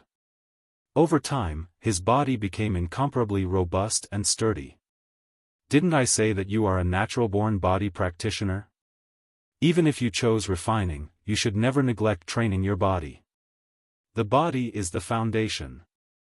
A strong body will, in turn, stimulate your brain cells, develop your brain, and grow your soul, making it very easy for you to train in anything. Just as her voice faded away, a blue light flashed around the teleportation formation. Everything went black before Li Yao's eyes before he appeared in a completely new world. His body was suddenly hit with sluggishness as a huge pressure weighed down upon him from all directions and a large amount of dense liquid gushed into his nasal cavity. He was surrounded by darkness and calmness, one that was akin to that of an abyss, which was spotted by a few swimming fish. This was the other end of the teleportation formation which, to his surprise, was under a quaint sea. Li Yao's eyes were opened wide. He discovered that there was a faint brilliance above his head and Ding Lingdang, who was in front of him and happened to have her slim and slender leg close together like a robust mermaid. He followed behind Ding Lingdang, moving his hands and feet forcefully as he strugglingly swam his way towards the sea surface. This sea was very odd. As the density of the sea water was extremely high, Li Yao felt as though he was a fly that had been stuck in amber. No matter how he struggled, he could not escape. Fortunately, it was not empty underwater. Many flight stair-like ruins were also present and could be used as support. Even if cultivators could hold their breath for a long time, after strenuous movements for 5 minutes, Li Yao was almost out of air as stars started revolving before his eyes. Gasp! Finally, Li Yao's head broke through the surface as he gasped for a mouthful of air which carried a fishy smell along with it. Ding Lingdang too emerged next to him while also carrying a small, glittering, transparent crab on top of her head. Having beaten her cheeks, an arrow of water shot out before she said with a smile, "This is a world fragment called the Billowing Star Sea. The density of the sea here is 5 times that of the heaven origin sector, and there are also invisible undercurrents which, for cultivation, is even better than the small gray field. Did you enjoy it?" "Indeed." Li Yao heaved a long sigh of relief. His entire body happened to be exhausted to the extreme, yet his spirit was very excited. This world fragment, the Billowing Star Sea, was even more dangerous than the small gray field. Not only was the density of the seawater higher, making it strenuous to move under the sea, but there were also invisible undercurrents, which required him to unleash more than 100% of his effort, and only they could he deal with it. Had he not been running amidst the rubble carrying several tons weighing equipment every day, thereby training an extremely tyrannical body, he would have simply been unable to adhere even for a moment here. If he could train in the Billowing Star Sea often, his body would definitely become even more terrifying, allowing him to carry even more wrecked magical equipment at once, thereby greatly increasing his efficiency in repairing and modifications. Upon noticing Li Yao's fascination, a smile bloomed upon Ding Lingdang's face. "Since even you say it is good, then I also don't have to feel sad. For this world fragment, I had spent an entire 500 million, and yet I only have the right to use it for a decade." 500 million? Are you that rich? Li Yao was surprised. Ding Lingdang pursed her lips, "If only so. This is all in installments, and even for the down payment, I had to rely on the young teacher support plan of the institute to borrow an interest-free loan. Even then, I have to pay 60 to 70 million annually."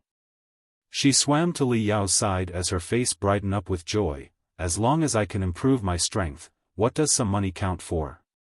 Let alone 60 to 70 million, even 300 to 500 million can be earned in one trip to the depths of the wasteland by hunting a few demon beasts.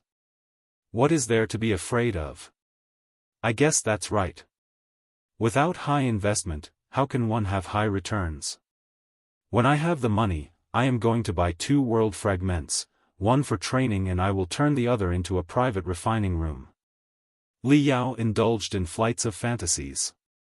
Ding Lingdang laughed, revealing her snow-white teeth. "For the refining room, you have to depend on yourself, but as for training, you can train here with me." "What?" Li Yao was a little muddle-headed. The billowing star sea, which was worth a couple $100 million, was open to him for free? Ding Ling Dang nodded. After a moment of silence, she suddenly said, Li Yao, don't you blame me? Blame you for what? Li Yao had been surprised once again for a moment. Due to the high density of billowing star sea, Ding Ling Dang freely floated above the surface, gazing at the writhing dark clouds in the sky as she said in a solemn tone, your dream is to become a master refiner. The Deep Sea University's refining department was the best place for you to go, yet because of me, you had chosen the Grand Desolate War Institution's refining department. And the Grand Desolate War Institution's refining department has now turned into this. After thinking about it carefully, had it not been for me, you would already be in Deep Sea University's refining department, triumphantly advancing towards your dream, instead of falling so low that you don't even have a crafting furnace. Even if you don't blame me, I still feel a little sorry for you. That's why I am lending the billowing star sea to you to train. Think of it as a small compensation to you. Ding Ling Dang had a dispirited look hung all over her face as she grabbed the small, transparent crab on top of her head and threw it far away dishearteningly. A smile appeared on Li Yao's face. Gazing at the dark clouds in the sky as they took various shapes due to the fierce winds, he unhurriedly said, aren't I still triumphantly advancing towards my dream? Moreover, very soon, I will have a crafting furnace, a unique crafting furnace. Do you truly not blame me? Of course, I don't blame you. I have elected this road on my own and it is very good. Whether it's some Deep Sea University's refining department or some Supernova Jiangsheng, one day, they will be blasted away by me. Ha ha ha, now that's some ambition. Supernova Jiangsheng, huh? When you are going to blow him away, just give me a message. I will help you punch him.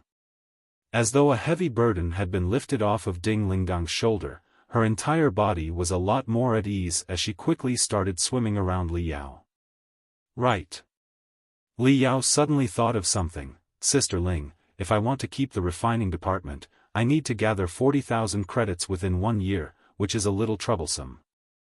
In the past, you had taken 2 years to acquire 40,000 credits and senior brother Peng had taken only 1.5 years to do so. Do the two of you have some sort of secret method? Ding Ling Dang thought for a while before she said with a frown, Senior brother Peng and I were both students of the combat department, so we had many high credits specialized courses to choose from. I did it almost the same way as him. For the first year, I madly studied the specialized courses for 1 year and first gathered 10,000 credits. The first 10,000 credits are the most crucial. Once you have reached 10,000 credits, you can choose high difficulty missions and go to the depths of the wasteland to hunt demon beasts. If you are lucky and hunt a powerful demon beast, you will have the opportunity to receive a couple thousand credits, and even over 10,000 credits is quite possible. With the completion of 3 to 5 high difficulty missions, you will have then acquired 40,000 credits. Li Yao was absorbed in his thoughts, so I have to do everything possible to obtain 10,000 credits first. That's right. The first 10,000 credits are most important. Once you have 10,000 credits in hand, as long as you are strong enough and your luck is good, then you can acquire the later credits very quickly. Ding Ling Dang patted Li Yao's shoulder as she laughed and said, don't be anxious. We will slowly think of some way. In any case, there is more than one way to do the same thing, so for now, you should first cultivate in the billowing star sea. I'm afraid that even if you want to go the depths of the wasteland to hunt demon beasts, without a powerful body, it would be no good. Li Yao nodded. Even if he joined a team as a support with the identity of a refiner, his battle strength would still be too inferior. And in case that he held back the team, then no one would be willing to team up with him next time. Alright, you train here for a while first. This is a repelling water bead. When you are truly out of the air, you can infuse it with your spiritual energy to stimulate it and that will allow you repel the invasion of seawater. In the meantime, I will go and post a mission. Once I am finished, I will accompany you after I return. Ding Ling Dang, while speaking, dived under the sea. Li Yao happened to have sharp ears. When he heard the word mission, his eyes suddenly turned red as he hastily stopped her. Wait, what kind of mission are you going to post? I have just established my foundation. Although my level has improved, I am still not quite well versed with the use of various abilities. I have just learned a few really overbearing exercises, so I need to temper myself, and for that, I need a training partner who will help me consolidate my level. How many credits? Having heard the two words, training partner, Li Yao's eyes lit up. In the militant wolf slayer's cultivation gym of the underground ghost city, he was once a training partner of fiend Blade Panghai. This was his old line of work. The credits are rather high. For every minute, I will pay 10 credits to whoever can bear indiscriminate bombing. However, I have high requirements for the training partner, so it would not be so easy to find him. Ding Ling Dang said with a frown. She had been upset over this very matter. Finding a good training partner was even harder than finding a good husband. 10 credits for every 10 minutes. Li Yao's excitement had reached the zenith to the point that flames were shooting out his nose. Having stretched out half his body out of the seawater, he took a beautiful pose to flex his muscles. Sister Ling, how about me? I can take a beating. Even senior brother Peng wasn't able to knock me down. You? Ding Ling Dang could not hold back her laughter as she poked him with her slender fingers, pushing Li Yao back into the sea. Don't be conceited. Do you think a task where you can earn 10 credits for 1 minute is that simple? Senior brother Peng could not knock you down because he was just using 5% of his strength. My training partner, on the other hand, has to face of an indiscriminate bombing of at least 80% of my power. To put it bluntly, you are simply too weak. Li Yao unwillingly said. Not too weak, you are a glass jaw. Glass? Jaw? Hey hey. Li Yao happened to be laughing mischievously as a mysterious look crept over his face. Sister Ling, guess what level I am currently at? Ding Ling Dang swept a couple of glances over him before she casually said, at the temporary station when you had just awakened your spirit roots, you had beaten the sh*T out of a 3rd level refinement stage cultivator, so your talent is pretty good. If I have to guess, then after madly cultivating for these few months, you must have advanced by another level, so you are now in the 2nd level of refinement stage, right? Nope. Just as his voice faded away, she suddenly came to notice that there was something strange. She stared with wide-open eyes as a sliver of a red glow flickered in the depths of her eyes. You are in the 3rd level of the refinement stage. Ding Ling Dang was pleasantly surprised as she ruthlessly clutched Li Yao's arm. Awesome. In just the half year I have not seen you, you have broken through to the 3rd level of the refinement stage. Li Yao grimaced in pain, yet a smiling look could not remain hidden in the depths of his eyes. It seems that I have trained well in the soul converging technique. Even Sister Ling had been deceived. There is a small island over there, let me show you my strength. A few reefs were scattered at the corner of the billowing Star Sea, the smallest of which was only enough for a foothold, while the largest was 30 to 50 meters in diameter and had jagged rocks of grotesque shapes, much like the jagged teeth of a dog. Li Yao, who stood barefooted on the sharp reef with his 10 toes spread apart and deeply rooted into the rock much like the claws of a falcon, remained completely motionless even under the havoc of the powerful sea breeze. Taking a deep breath, the glint in Li Yao's eyes was completely converged as though there were 2 deep wells, one could not find even the slightest bit of emotions. Suddenly, squatting down, he stretched both his hands as back as he could as he moved his fingers to take the form of a claw as if he was a falcon, or a vulture, who was ready to soar into the sky. The eyes of Ding Ling Dang, who stood on another reef not too far away, lit up. Soul Igniting Law. Soul Igniting Law was an extension of the soul converging technique. The soul converging technique taught the cultivators how to restrain their soul and was an ability to seal the life force of a cultivator. The soul igniting law, on the other hand, was just the opposite. it was a technique which allowed a cultivator to stimulate their soul to the limit in the blink of an eye, burning their life to their heart's content, and release an almost inexhaustible amount of light and heat to illuminate the entire universe. In other words, the soul-igniting law taught the cultivators how to metamorphosize. Usually, one used the soul-converging technique to restrain their soul and lock their life force. And in a case of an emergency, using the soul-igniting law would ignite the fire of life in the blink of an eye, allowing one to have superhuman abilities. This was the battle mode of a cultivator.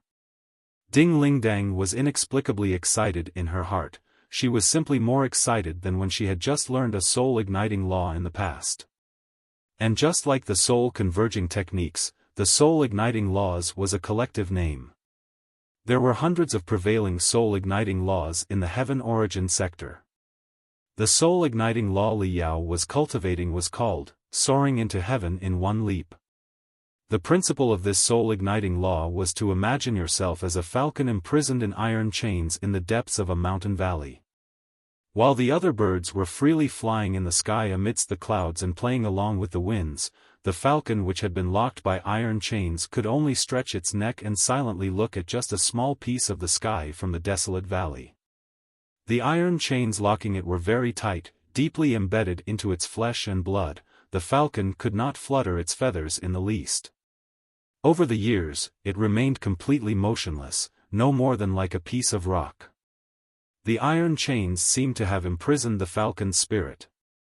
Even though it would occasionally watch its kind sweeping past the sky as they let out cheerful chirps, its eyes seemed to be transfixed, revealing not even the slightest bit of movements within them. But in secret. Every second, it was growing. Every second, it was madly accumulating its power. Every second, its desire to use its wings to break the stars and suns was soaring to the highest heaven.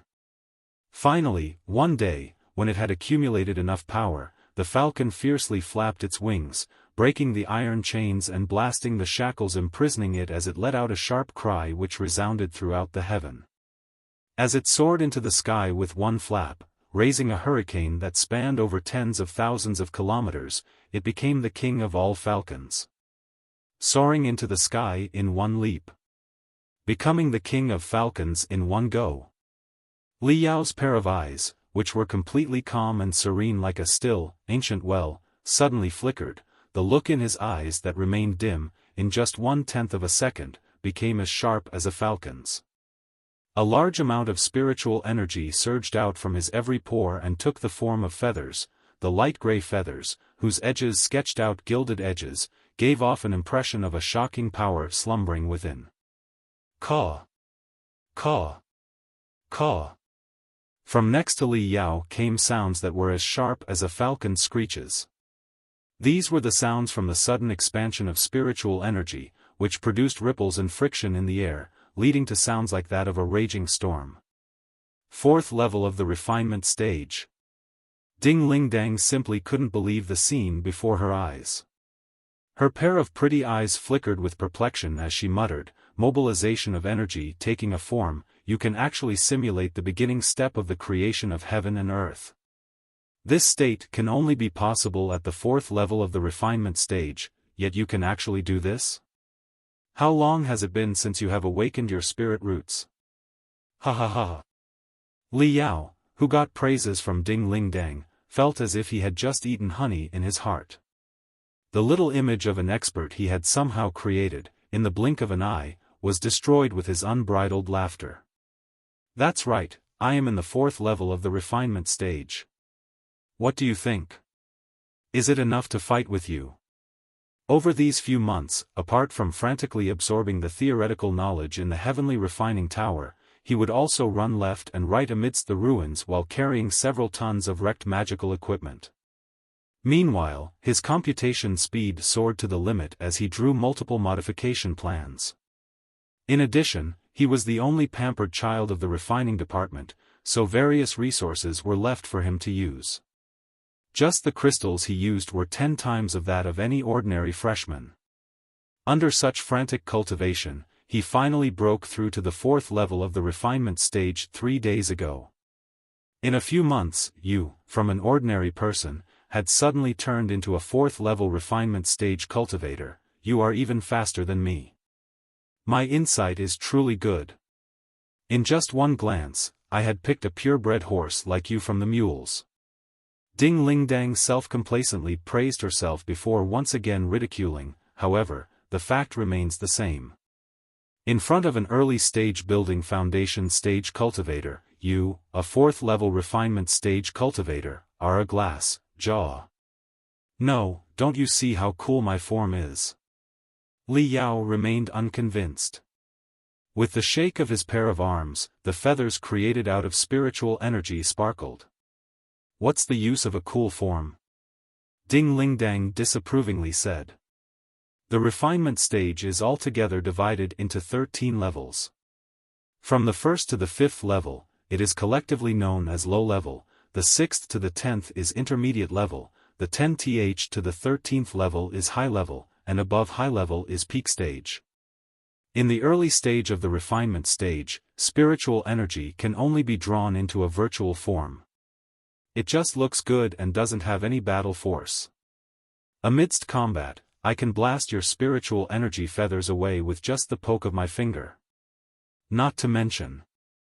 Ding Ling Dang slightly smiled. In these few months, you have only been studying refining, which has an extremely high requirement for computation ability. Usually, you would have to come in contact with algorithms, theorems, array glyphs, and the likes. You have been cultivating pure spiritual energy, but so what? In the end, a 4th-level refinement stage cultivator like you, strictly speaking, is a 4th-level creation-type refinement stage cultivator. There is still a certain difference when compared to a battle-type 4th-level refinement stage cultivator. You are just like Jiang Tao, who you had once beaten. He was a pure creation-type cultivator. Even though he had achieved the 3rd level of the refinement stage, wasn't he still beaten into a pig by you?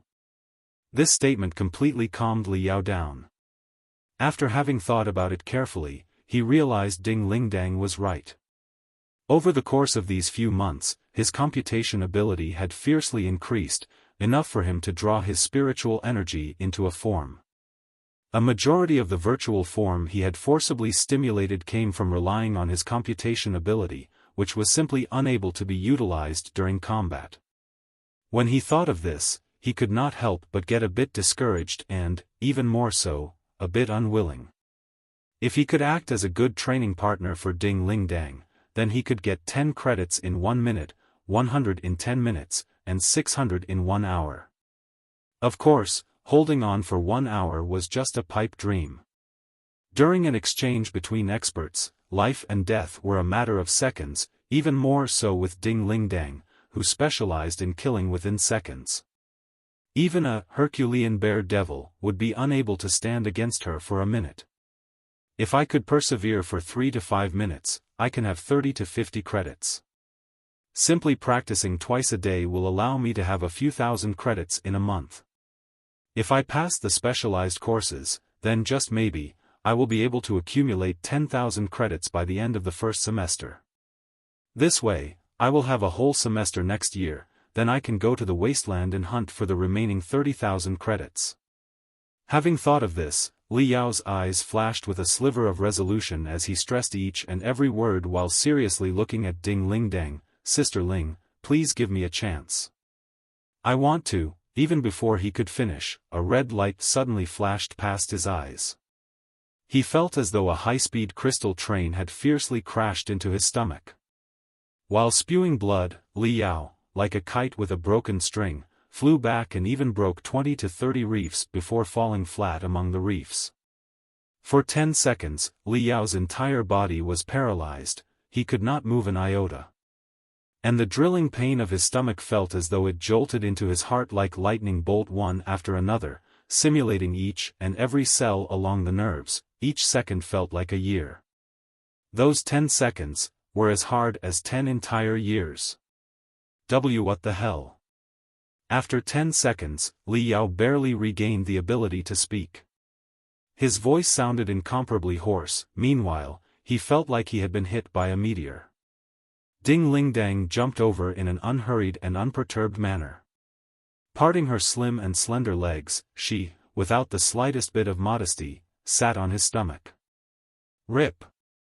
Li Yao's shirt, which was blown into pieces by the impact, was lightly torn away by Ding Ling Dang, revealing a distinct fist imprint on his stomach which had flames lingering around it and his skin over his stomach, which was lightly burned. Ding Ling Dang raised her orchid-like fingers and lightly poked upon the fist imprint. Hiss! Li Yao soon had tears flowing out of his eyes from the pain. He wanted to roll and writhe from pain, but his body remained out of his control. The pain seemed to have turned into invisible shackles, firmly locking his every nerve. You see? Just a light punch from me and you have turned into this. How are you even going to spar with me? Ding Ling Dang's pursed her lips. Didn't you just blast a punch at me? Li Yao felt as though he was waking up from a dream. Only after a minute did he regain the ability to control his body. His stomach was still in an awful lot of pain, and he felt as if his heart had been entangled inside thorns, where every beat of his heart was torture to him. Ding Ling Dang stretched out her jade-like finger and lightly shook it. Wrong, please don't use the word blast. At least, only when I have used 90% of my strength can you call it blast. I just lightly jabbed a punch at you. You said you wanted to give it a try. I know you are very stubborn and wouldn't give up unless I promised you, so I let you give it a try. Do you now know how big of a difference there is between the building foundation stage and refinement stage? With your current strength, you can't even clearly see the trace of my fist. Just a silly poke of mine rendered you completely incapable in your place, leaving you in a state where I can beat you as I like. So what's the difference between beating a sandbag and you? Alright, don't think about it too much. Take this, it's an ointment. Smear it over your wounds and train here at ease, while I log on and post the mission. Patting her butt, Ding Ling Dang started to walk towards the edge of the island. Right when her charming foot touched the cold sea, a low and anguishing growl suddenly came from behind her. Wait. Sorry guys, you might not know but at the start of this month I was in a minor accident, though I didn't get injured much. I happened to have torn the muscles of my left leg and had internal bleeding. It was healing fine, but in mid of the month, I had the slightly healed muscles which had somehow connected torn again during a slight mishap in the bathroom. I went to the hospital and was on painkillers. But a couple days ago an extreme pain flared in my leg, rendering me almost unable to move my left leg. I went to the hospital and was hospitalized. Apparently, there was a huge bleeding clot still in my leg which is pressing my nerves and muscles. So I was under observation for 4 days and hence unable to translate any chapters. No laptops were allowed there. Anyway, I am back and I will cover whatever I missed during this week. And on another note, a happy news is soon to be bound. You will read it soon, take it as a surprise. Ding Ling Dang immediately retracted her foot. A sliver of surprise appeared in the pair of her pretty eyes as she turned around and looked at Li Yao. In her heart, she was astonished. It can't be. Was my heavy punch still not enough for this kid to give up? He really is too stubborn. Contrary to her expectation, she only saw Li Yao grimace in pain as he weakly said, Sister Ling, can you help me out? I can't walk. What? Ding Ling Dang found it annoying as well as amusing at the same time. With a step, she rushed over and ruthlessly nabbed Li Yao's ear. You conceited brat. Only then did she pull him to an island at the corner of the reefs. From the get-go, the billowing Star Sea was sold to cultivators as a place for them to train, and as such, it was pre-installed with various facilities. The island was a natural resting place and a combat zone, and the seller had set up a supply point at the corner of the island where not only were commonly used drugs were placed but also a medical treatment pod as well. Armor? On one hand, Li Yao was smearing ointment, while on the other, he was curiously gazing at the supply point, discovering that apart from the drugs and medical treatment pod, 2 huge weapon caches were also there. Among which, one was jam-packed with chainsword-like close combat magical equipment, while the other had 7 or 8 sets of armor. Ding Ling Dang shrugged her shoulders. These came as a gift when I bought the rights to use the billowing star C for 10 years. Think of it as promotional means of the seller, otherwise, it would be too expensive. But as I am a body practitioner, I seldom use these kinds of things.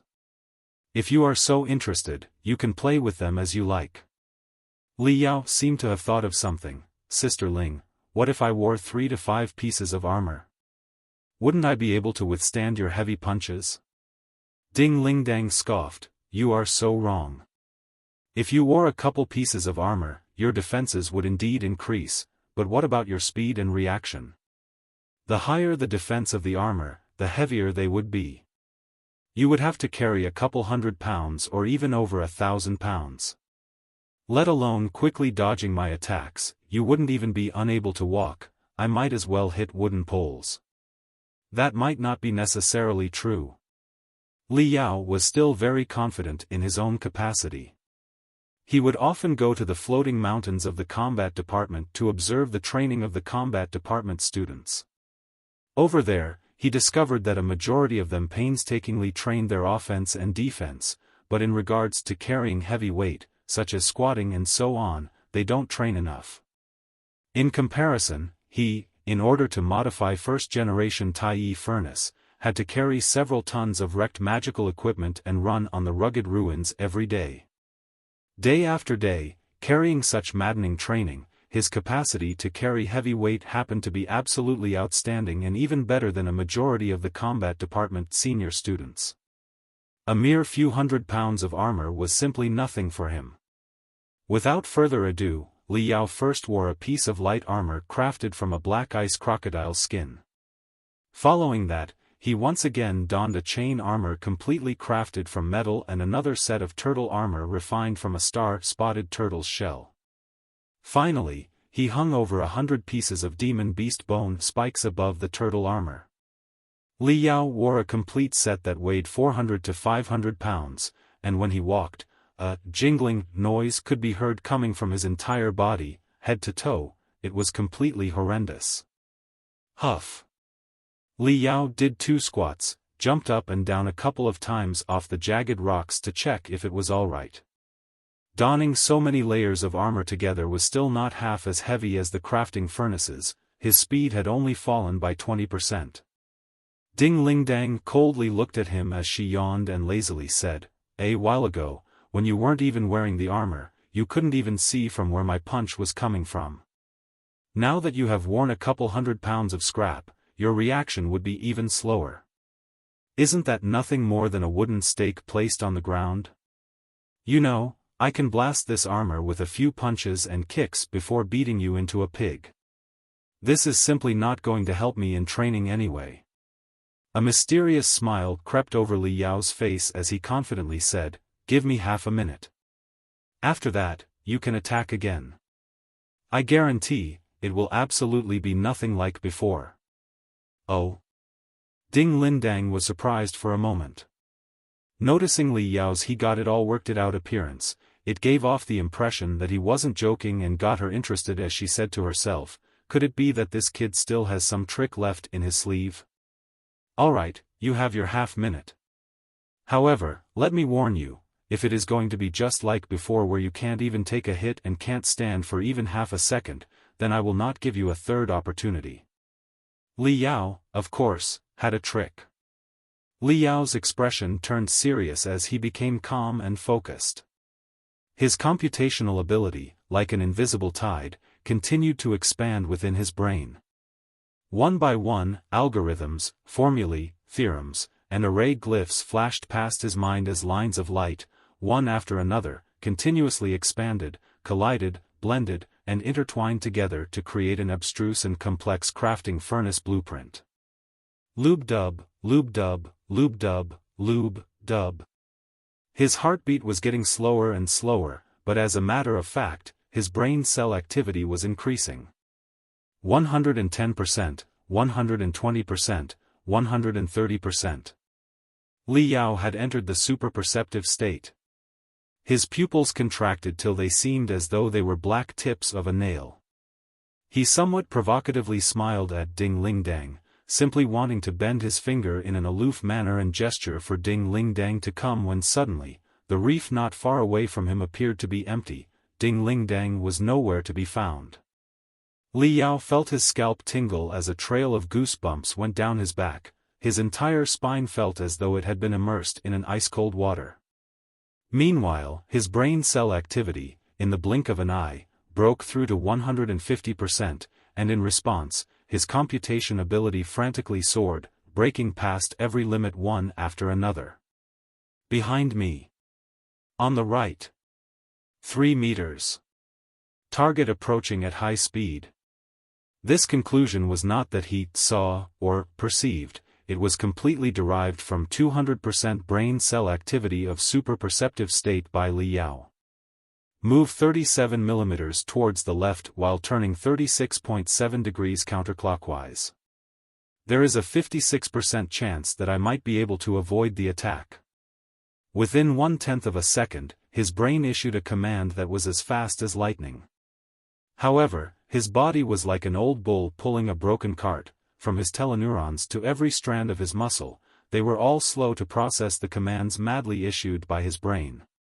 In half of a second, Li Yao happened to move only by 29 mm and turn counterclockwise by 31.4 degrees.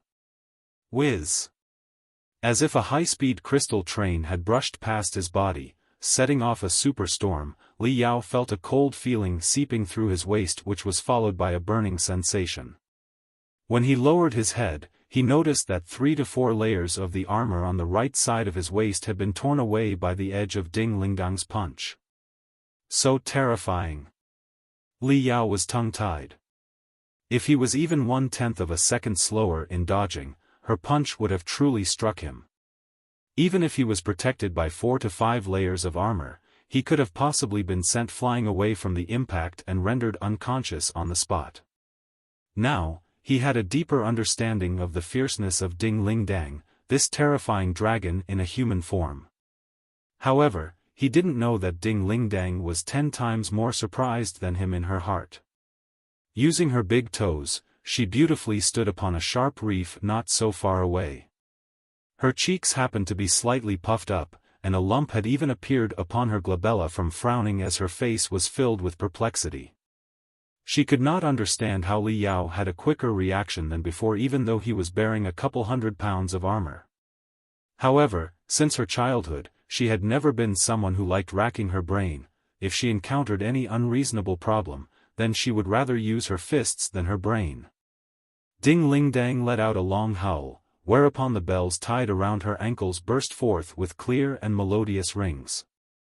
Her big toes suddenly blasted the tip of the sharp reef into pieces before she herself transformed into a red beam as she whizzed past. Gotcha! Under the super-perceptive state, Li Yao's brain cells were madly activated, allowing his 5 senses to be substantially elevated. Despite this, he was barely able to notice Ding Lingdang's quick-as-a-ghost silhouette. However, as a result, his perception of pain had also been increased by 10-fold. Although the punch from a moment ago had not struck him, the wind generated from the punch had nevertheless seeped into his flesh, bringing an excruciating pain which felt as though his heart and bones were being stabbed, making him drenched in cold sweat, and causing his eyes to be constantly twitching. Li Yao tightly clenched his teeth as he forcibly endured the pain. His brain cell activity was once again elevated, frantically calculating Ding Lingdang's speed, angle, and movement trajectory as well as the direction of her next step. When Ding Lingdang blasted a simple punch aiming at his abdomen, he even miraculously raised his pair of arms and crossed them against his abdomen to defend. Boom! 3 to 4 layers of protection on his arms were completely blown away, while Li Yao flew 7 to 8 meters away. His pair of arms were as though they had turned into 2 dry, burning branches. Nevertheless, he didn't fall. The depths of Ding Lingdang's eyes flickered with a blood-red brilliance as her face revealed a dense, murderous aura. She no longer gave him even 1/10 of a second to do any calculations. In the blink of an eye, she appeared before Li Yao with her slender leg raised high, and without any hesitation, kicked downwards like a giant, hacking axe. All of a sudden, Li Yao was smashed into the reef, completely breaking the armor on his abdomen and leaving a deep dent on the iron armor. Li Yao spewed out a mouthful of blood towards the sky and was no longer able to even crawl. Meanwhile, his brain had, in the blink of an eye, withdrawn from the super-perceptive state and was all muddled up. Ding Lingdang was relieved and refreshed. Bearing a smile on her face, she squatted down next to Li Yao and helped him remove the armor while gazing at him with an inconceivable look in her eye as she clicked her tongue in admiration and said, "You are one little monster. I truly underestimated you a little bit. If I was even a little bit inattentive, you might have created a big miracle. A while ago, you could not even withstand a punch of mine, but now, you had actually dodged and blocked my punches. That's truly amazing. However, your endurance is truly poor. During combat, you cannot always dodge or block an enemy's attack, as you will always be hit. At that time, the ability to take a beating plays a particularly important role. You only lasted 10 seconds before you could not carry on and are still very far from lasting for 1 minute. You might as well train here in the billowing Star Sea for a couple of months. When you get to the next semester, just maybe, you will have the qualifications to act as my sparring partner. Cheer up, little brother." After a few words, Li Yao wasn't able to clearly hear anything at all. His mind was entirely preoccupied with the frustration of failing to last for an entire minute. Too weak, my endurance is truly too weak. Even after donning 3 to 4 layers of armor, I still could not withstand one blow of her. 10 seconds, I could only hold on for 10 seconds. I am too far away from 1 minute. If I could increase my endurance a bit, then as long as it is even a little bit, I would be able to withstand 3 to 5 from her attacks, and with the keen perception and supercomputing ability under super-perceptive state, hopefully, I may be able to last for a minute. Let's see, if there isn't any exercise to increase endurance. Li Yao's pair of eyes suddenly seemed to be burning with fire. He, flinging caution to the wind, jumped up but was then struck again by a pain at his waist, causing him to bow down, letting out an ouch. "Are you alright? Don't scare me, did I attack too heavily?" Ding Lingdang was blaming herself a little. Will you be at home tonight?" Li Yao was extremely excited, completely forgetting the pain. "Yes." Ding Lingdang was rather baffled. "Can you wait for me for 3 hours?" No, 5 hours. 12 o'clock midnight, your house, in the bedroom, don't leave till we meet." Li Yao's eyes bloomed with a vicious gleam, casting a covetous look at Ding Lingdang.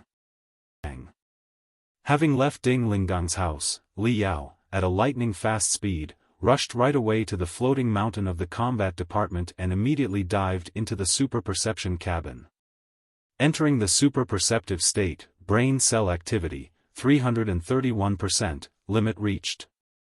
In the blink of an eye, Li Yao's consciousness had appeared in the depths of the heavenly refining tower. Li Yao didn't hesitate for even 1 second and rushed straight away to the southeast corner, where there were 2 rows of bookshelves, stacked inside of which were methods for tempering the body. During the ancient cultivators' world, the refining environment was extremely harsh, the furnaces weren't sealed well enough, and at any moment, it was quite possible that hot gases with temperatures as high as a couple of thousand degrees or extremely corrosive gases and molten ingredients would leak out. In addition, due to the backward means of forging, many of the processing like cutting, grinding, and so on and so forth had to be forcibly done by the refiner himself. Therefore, ancient refiners paid great attention to tempering their body. They were like ancient blacksmiths, often, they were as robust and tall as a bull, and all of them had great physical strength. Without a strong physique, they would neither be able to raise a few 100-pound hammer nor would they dare to get closer to a crafting furnace that was a couple thousand of degrees hot. In such an event, how would they be able to refine anything? The first level of the heavenly refining tower had stocked many wondrous and odd skills to temper the body. Li Yao swept a glance before he reached out towards the 1000 tempering 100 refining, which was also known as the first tempering cannon of the 100 smelting clan. The 1000 tempering 100 refining was the quenching body exercise created by the 100 smelting clan's elder, Master Tai'e, 1. Although he didn't achieve too much in refining, for Master Tai'e, when it came to the physique, he was second to none in the 100 smelting clan. Rumor has it that during a refining mishap where the furnace had exploded, the subsequent refiners had been enveloped in hot and poisonous gases that even golden core experts did not dare to approach casually. At that time, only Master Tai'e, who was in the peak level of the building foundation stage, rushed into the refining room and rescued his 3 fellow disciples just by the virtue of his terrifying physique, astonishing the entire sect. And ever since then, the 1000 tempering 100 refining had become the first tempering cannon of the 100 smelting clan. According to the legend, since childhood, Master Tai'e had a weak constitution. He didn't even have the qualifications to be a metal forge worker and enter the metal forging room, let alone the qualifications to be a refiner. However, he was someone who was extremely crazy about refining techniques. In his free time, he would squat down at the entrance of the metal forging room and watch his fellow senior and junior brothers forging heaven and earth treasures. Over time, he suddenly thought, if steel, through repeated forging, can have its impurities removed constantly and change its internal structure, becoming so hard that it is nigh impossible to destroy, then can the human body follow suit? Can it become incomparably strong after going through repeated tempering? If it was any ordinary person who was struck with this kind of thought, perhaps he would have thrown it to the back of his mind in the blink of an eye, treating it as nothing but nonsense. However, Master Tai'e was a madman. He actually grabbed an iron hammer and fiercely hammered his own body in the very same method as he had seen his senior and junior brothers forge the steel. At first, of course, he had his muscles ruptured and bones broken from the hammering, would be left vomiting large amounts of blood, and regarded as a big joke by others.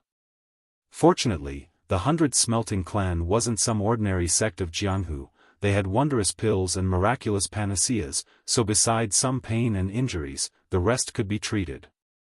Just like that, Master Tai'e hammered his own body black and blue time and time again, and after a decade of experimentation, Master Tai'e embarked on a road which had never been taken before. After 100 years, before he had fallen, Master Tai'e had unremittingly improved his tempering exercise and finally created the 1000 tempering 100 refining exercise. In light of Master Tai'e's boasting in the introduction of the 1000 tempering 100 refining, this exercise was one of its kind in the entire cultivation world. It was a marvelous exercise which could increase its user's strength by taking a beating. Any enemy's attack was equal to getting tempered by the iron hammer. The fiercer the attack was, the quicker one's strength would elevate.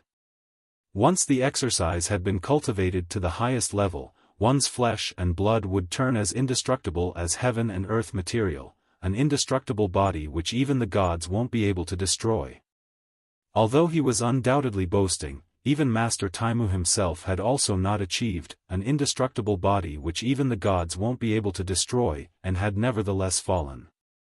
However, after cultivating the 1000 tempering 100 refining, the body would be like steel and iron, your endurance would be greatly elevated, and this was 100% true.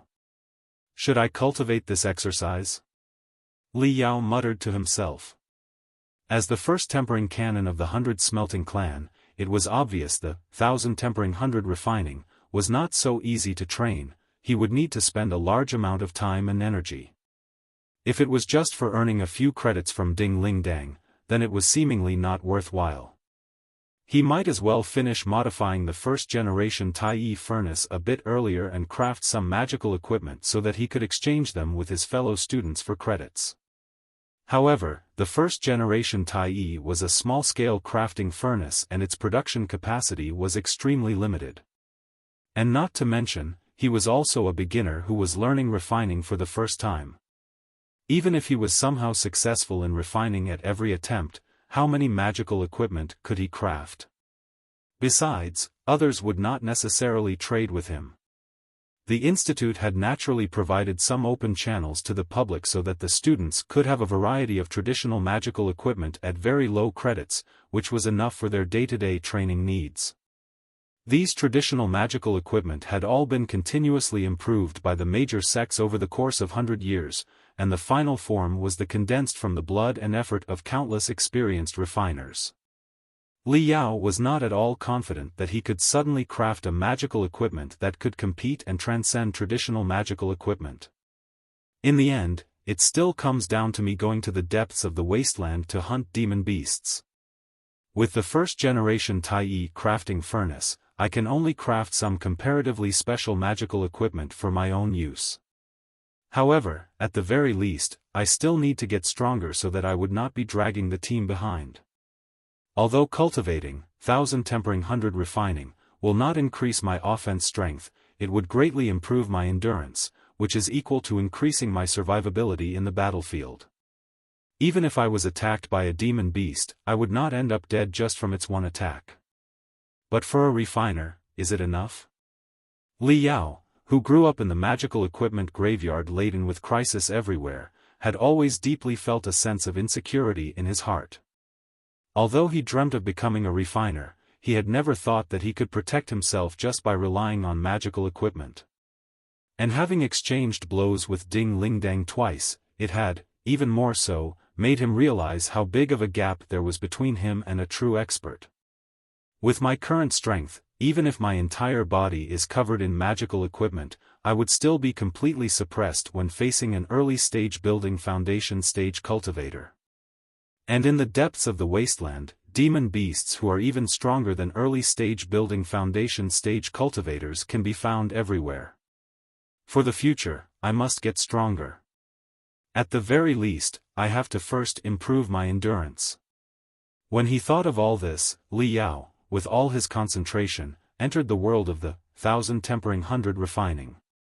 Whiz! Whiz! Whiz! Whiz! Numerous thoughts started flying out of the book before fusing with Li Yao's consciousness. One after another, sitting postures, acupoint charts, and the body structure entered his soul.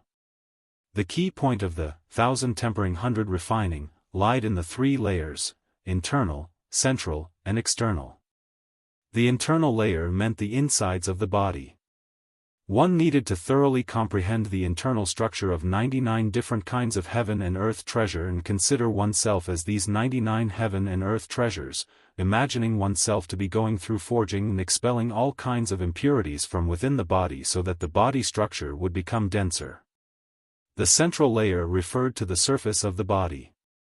One needed to stimulate all 180 acupoints so that under the ruthless bombardment of enemy attacks, one could guide the destructive force of the attacks through these 180 acupoints and infuse them into various parts of the bodies, thereby cleansing the bone marrow, reinforcing the muscles, and thoroughly remolding the body. And the most crucial was the outer layer. One needed to release his or her spiritual energy outside to inspire it to congeal into a special cushion structure that could mitigate enemy attacks, distributing its impact uniformly, which was to be transported to inside the body through the 180 acupoints. Obviously, the enemy wasn't some kind of an idiot. He would certainly mobilize all his strength to attack just one small part during the fight, so how could the power be distributed to the 180 acupoints? Was he going to attack 180 acupoints simultaneously? It was not some kind of massage. The most crucial step is to create a cushion structure using spiritual energy which will help in the distributing the enemy's strength into 180 places. If there isn't a cushion, then under just one of Ding Lingdang's heavy punches, would definitely be blown away. How would I then temper my body? Cushion, cushion. A deep frown appeared on Li Yao's forehead.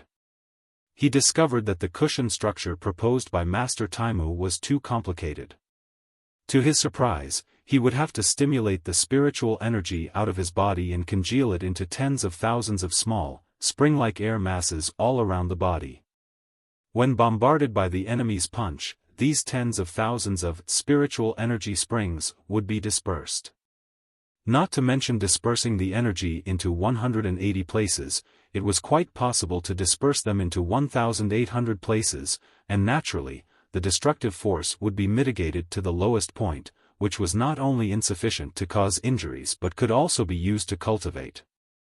The problem was that Li Yao, this insignificant cultivator of the fourth level of the refinement stage, didn't have such fine control over his spiritual energy. It was simply impossible for him to divide his spiritual energy into tens of thousands of groups and then congeal each group into small, spring-like structures as well as arranging them into a certain pattern. This is ridiculous. Even a peak-level building foundation stage cultivator would not necessarily able to so exquisitely control their spiritual energy. This exercise is simply not suitable for a beginner disciple. No wonder it's the first tempering canon of 100 Smelting Clan. However, in O Yezi's memories, besides Master Tai'e, not many people had cultivated this exercise. That's why only a few scrolls of this exercise are placed here.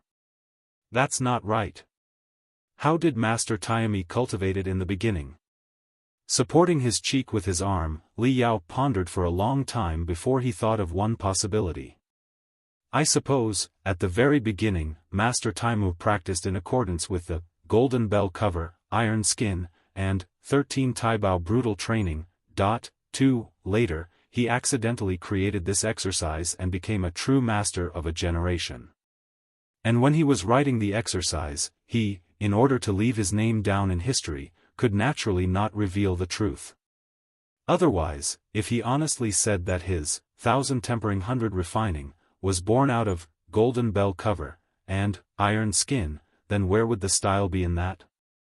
Of course, he needed to write it as extremely mysterious and abstruse, making it harder to understand.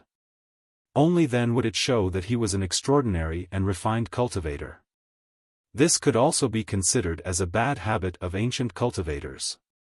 Many ancient cultivators, when they were compiling a cultivation technique, liked to write it as incomprehensible and mysterious jargon which could be summed up in one sentence. They could not talk in human words. After criticizing for a while, Li Yao suddenly thought, in order to cultivate 1,000 Tempering 100 Refining, the most crucial part is the cushion. There can't just be one spring method acting as a cushion. It is really amazing that Master Tai'e can think of spring structure in his era, but now in the modern era, there are varieties of cushions.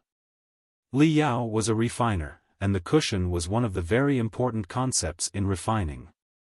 Over these few months, he had learned countless types of traditional cushions. However, after thinking about them carefully, he was disappointed to find that every cushion structure was very complex and was nigh impossible for a fourth-level refinement stage cultivator to simulate. What's the most basic cushion type? Li Yao racked his brain. Suddenly, from the depths of his soul came a bang sound. Something had exploded. It was an airbag. The airbags that were installed in flying shuttles.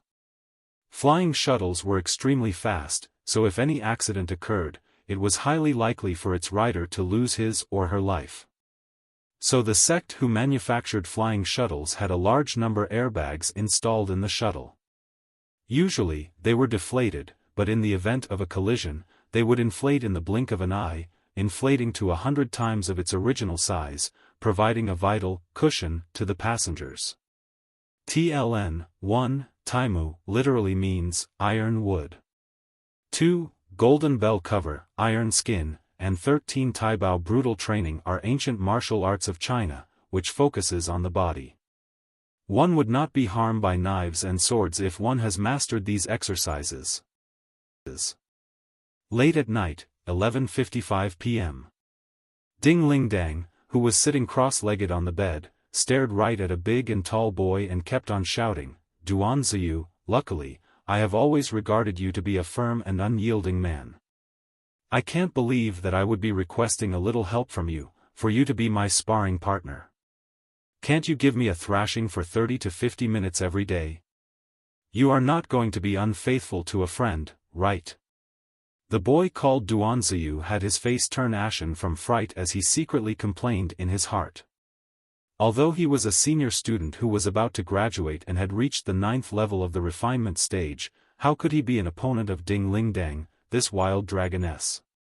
It would most likely be him who would be trampled upon by her for 30 to 50 minutes every day. It would simply better to die than live, and that's what you call a little help.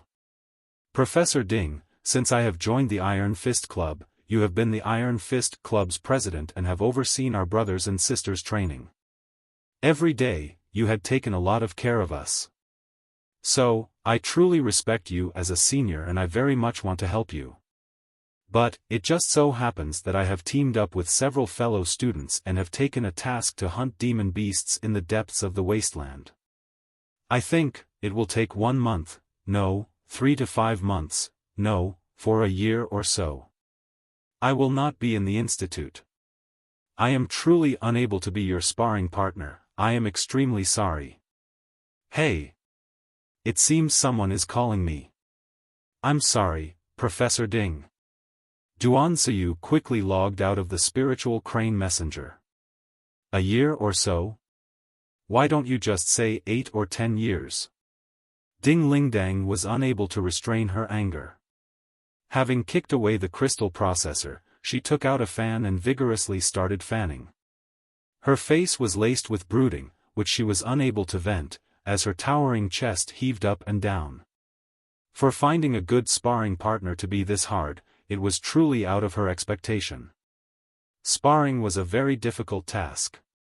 If her sparring partner was too weak, he or she would be unable to withstand a few of her punches and kicks, thereby losing the significance of sparring. And the students who were comparatively strong all happened to be venturing into the depths of Wasteland to hunt demon beasts or making a name for themselves in the arena, so why would they bother to become a human sandbag for her? In addition, Ding Lingdang, this wild dragoness in human skin, was quite famous in the Grand Desolate War Institution. Everyone knew that she was a martial art fanatic. Although she was in the early stages of the building foundation stage, once she went crazy, only the devil would know how much brutality she might ultimately unleash. If she increased the credits a bit, then under the temptation of the credits, someone might muster up his or her courage, or perhaps someone who wasn't afraid of death might apply. However, even a teacher had a limit on how many credits they could give. If it were the professors or associate professors who could be considered seniors, they could certainly issue priceless tasks. But Ding Lingdang, this young professor who had just graduated this year and remained in institute to work, was only at the level of an assistant, the lowest-ranked professor in the university. The credits she could freely allocate were sparse, 10 credits per minute was already her limit. Thus, this entire night, no one had applied for her mission. And when she brazenly asked some senior students, these steel-willed men, whilst keeping a straight face, actually started shivering as though they were in the jaws of a demon beast and equivocally came up with some excuses to stall, not even one person was willing to be her sparring partner. These wimps, isn't there anyone who has guts like Li Yao? Ding Lingdang angrily muttered to herself. At this point, a crisp and melodious voice floated over from downstairs, Li Yao has arrived. Li Yao has arrived. The corners of Ding Lingdang's lips raised, seemingly as if they revealed a smile of understanding. Somehow, every time she saw Li Yao, her mood would involuntarily get better. Although, Li Yao's, this kid's, character was somewhat extreme, and he was sometimes ignorant of how high the heavens was and how deep the earth was and even a little silly, so much so that Ding Lingdang could not help but have an urge to crush him into two. Nevertheless, compared to those wimps, in her eyes, he seemed more like a man. Only such a man had the qualifications to be her, Ding Lingdang's, dear brother, peas in a pod. Come up quickly, let me see what kind of pleasant surprise you are going to bring in a mere 5 hours. Ding Lingdang happily jumped down from the bed, and without even wearing her slippers, went to welcome him barefooted. Sure enough, Li Yao did bring her a fair share of pleasant surprises. When the two once again entered the billowing Star Sea and appeared on a rocky small island, as Ding Lingdang casually blasted a punch, she immediately discovered that something wasn't right. When her knuckles were just 5 millimeters away from Li Yao's stomach, a swish sound suddenly burst forth in the air. It was as though a mass of gas had suddenly expanded, seemingly as if she had ruthlessly smashed a big bubble. Of course, the big bubble wasn't enough to block her heavy punch, but her momentum, which was originally gathered at one point, was dispersed in multiple directions and was scattered and divided into 7 or 8 streams of power which respectively struck various parts of Li Yao's body. Li Yao, who was wearing 4 layers of armor, had surprisingly blocked this punch. Although he was grimacing in pain, he was nevertheless alive and kicking. Not bad, not bad. In 5 hours, not only have you mastered a new battle skill, but you can even forcibly block my punch. I guess you should have controlled the spiritual energy to simulate some way to disperse the power, right? Alright, warm-up is finished. I will now let you experience this sister's true strength. Ding Ling Dang seemed to be burning with eagerness to have a go. She was incredibly excited. From her neck to her ear, she was flushed red, and even her ear lobes were as red as fire. In the blink of an eye, her speed had increased by a level, and Li Yao was completely engulfed by something akin to a red tide. Boom! Li Yao felt as if he was amidst frightening billows and terrifying waves, seemingly as if he was in the center of a hurricane where the ear-splitting sound of waves frantically bombarded his eardrums, causing him to even have labored breathing and heart rate. He had already entered the super-perceptive state, and his computational ability had soared to limit.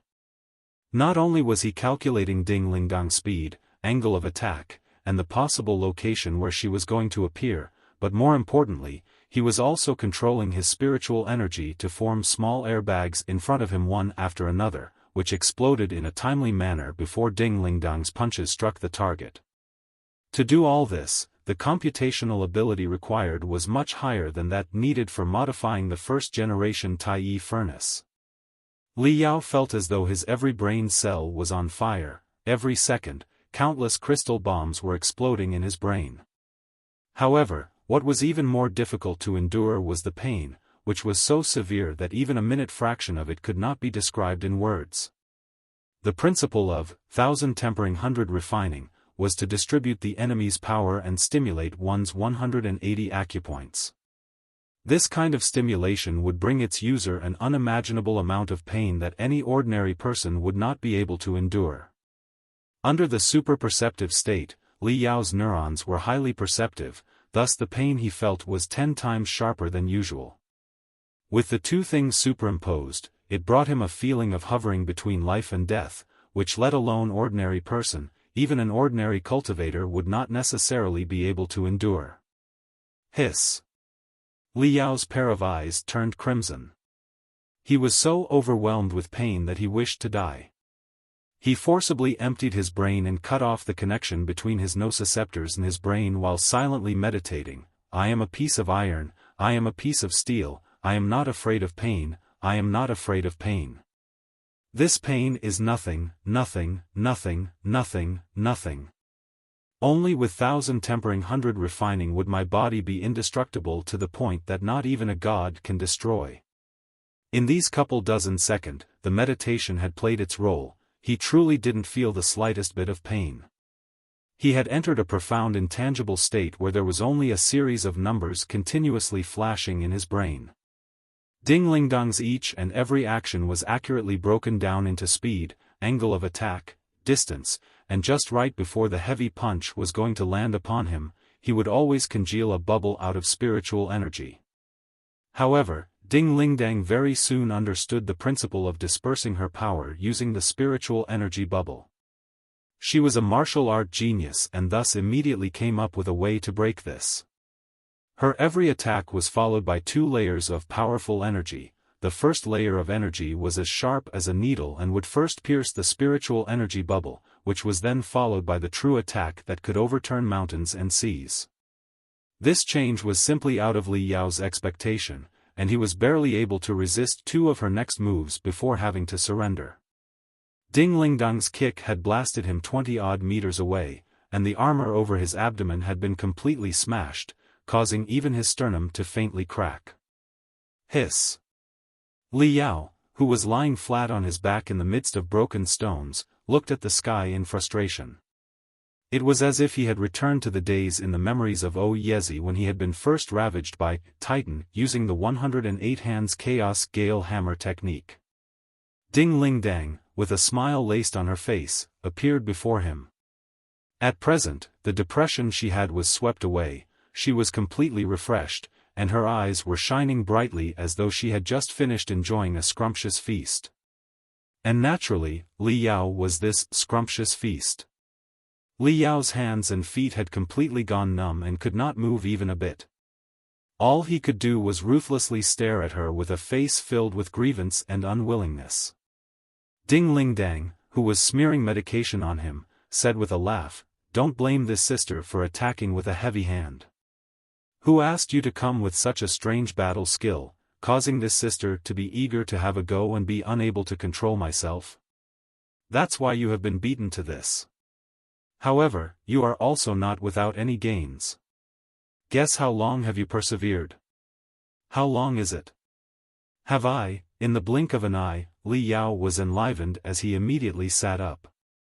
"Ha ha ha, 62 seconds. You are truly a monstrous genius." Ding Ling Dang bent her jade-like finger and flicked Li Yao's nose. Li Yao was wild with joy.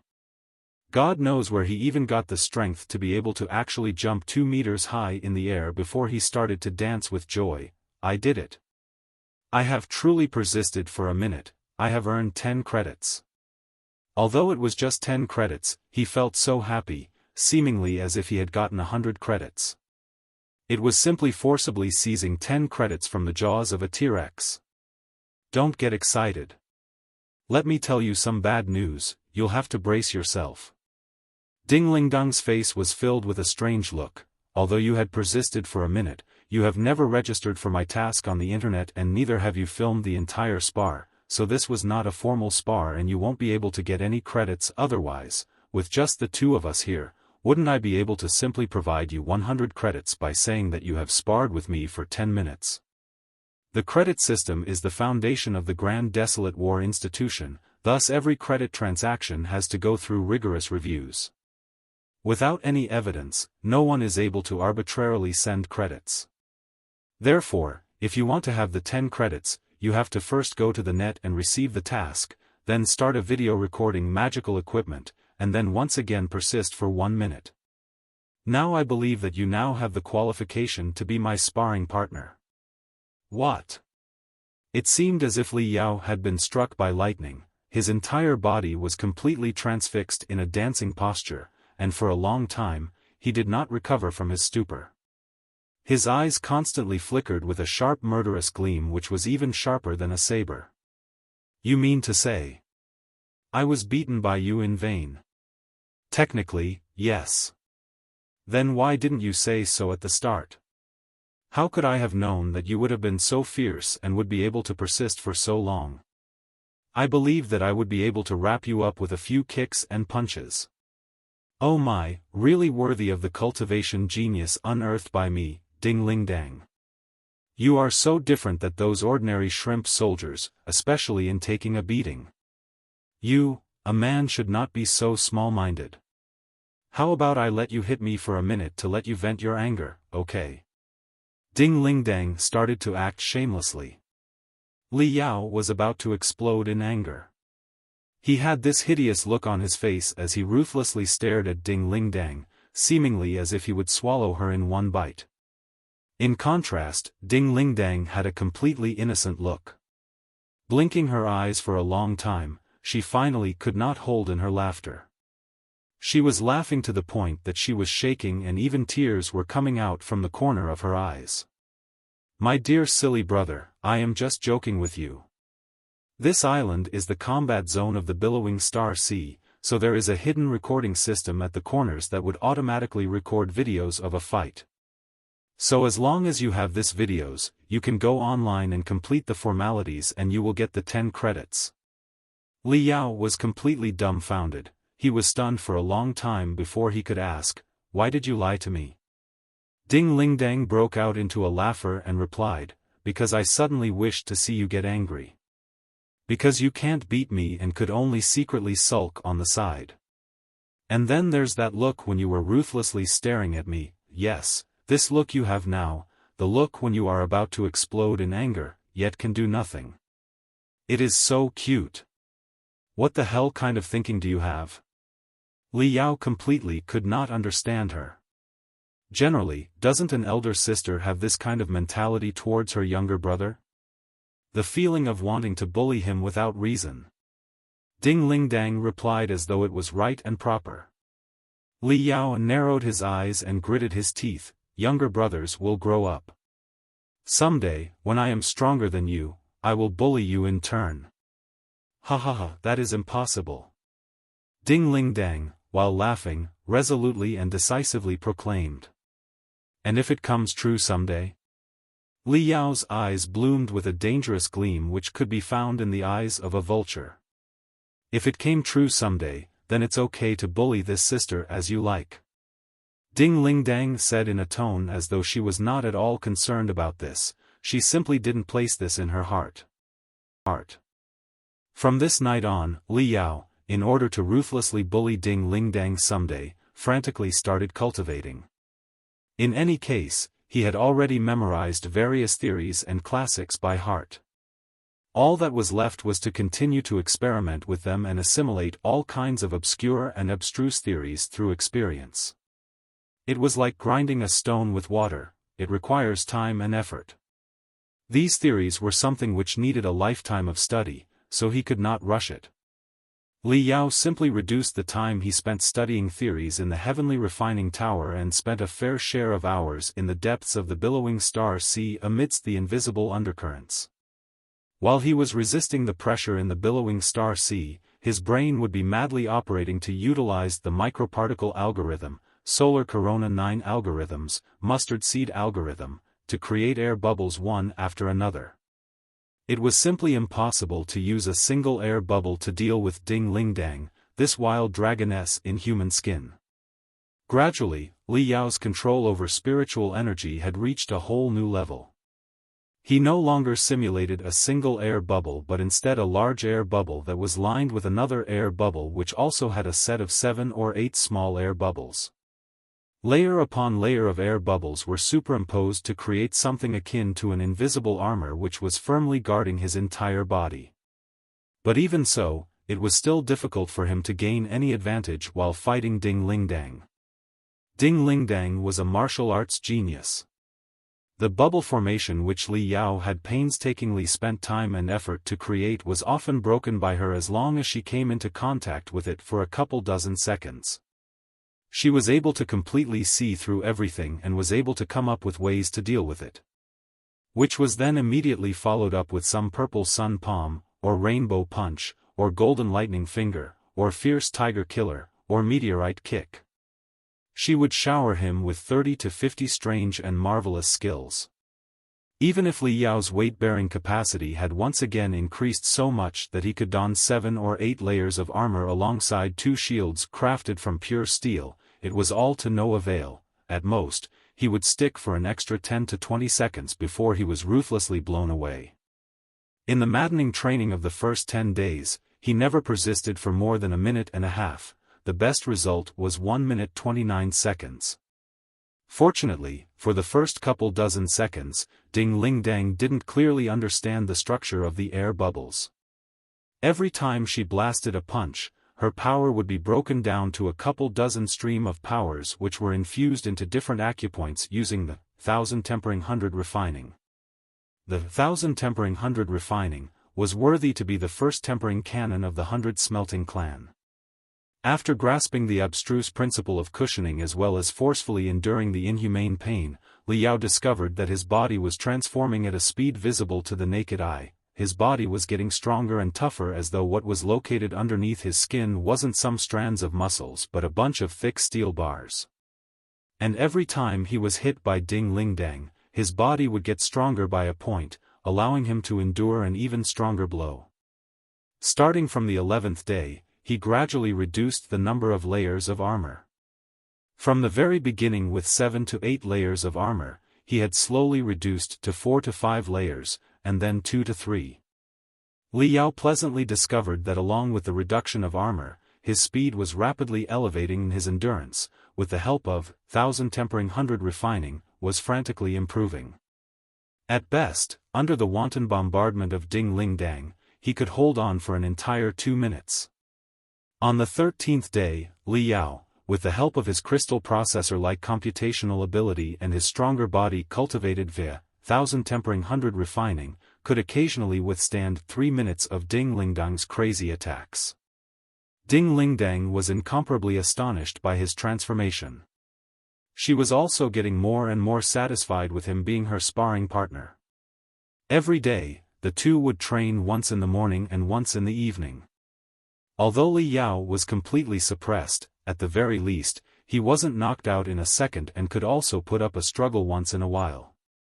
Originally Li Yao thought that with such high intense combat training, his progress in refining skills would be affected. However, the results were contrary to his expectation. Every time he was finished sparring with Ding Lingdang, his brain was particularly active and his thinking was especially sharp. Many times, the problems he was unable to solve were often smoothly solved. Many bright ideas would frantically flash inside his brain, even in the midst of battling Ding Lingdang when she was punching him. It seems that the human body and brain perfectly complemented each other. A strong body would, in turn, stimulate the brain to become even more powerful. Needless to say, frantically calculating Ding Lingdang's line of attack under the super-perceptive state was in itself a terrifying exercise for the brain. Just like this, Li Yao had not only earned many credits from Ding Lingdang, but he was also progressing steadily as he cleared several difficult refining specialized courses, allowing his total credits to almost reach the 10,000 mark. Unknowingly, the first semester was about to finish. Finally, Li Yao had completed the final modification plan and was preparing to modify his very own first crafting furnace. He had everything worked out. By the end of the semester, he would be finished modifying the first-generation Tai'e crafting furnace, and during the winter break, he was also not planning to return to the floating spear city. On the contrary, he, while taking advantage of the quiet and serene institute, had decided to conveniently craft a few magical equipment. While waiting for the beginning of the next semester when he could vigorously sweep the credits. For an entire 3 days, Li Yao was holed up in the warehouse, blankly staring at the scattered wreckages. Under his fierce gaze that appeared as though it could even melt steel, every piece of cold wreckage seemed to have come to life as they struggled, jumped, and danced. Upon the break of dawn on the 4th day, Li Yao stood up and took a long deep breath before he finished a whole set of exercises, following which he slowly and unperturbedly exercised his wrist, which made crack-crack sounds. In the morning 7 days later, an enormous luxurious flying shuttle entered the space of Wild Waves City. Sitting inside which were 20-odd 17 to 18 years old teenagers, whose curiosity could not be abated even by the biting cold of the cold winds as they kept on chattering and getting surprised by everything. Wow, so many floating mountains. The Grand Desolate War Institution is worthy of being one of the 9 elite universities. Although it is ranked last, it still cannot be underestimated. Check that out. 2 cultivators seem to be practicing sword play in the sky. Wow! So fast, I can't even see their shadow. I wonder if the Grand Desolate War Institution's refining department, which we have to visit, will also have such a spectacular floating mountain. Do they also have some experts? I am truly looking forward to it. Looking forward to what? It seems that you were not seriously listening to the class.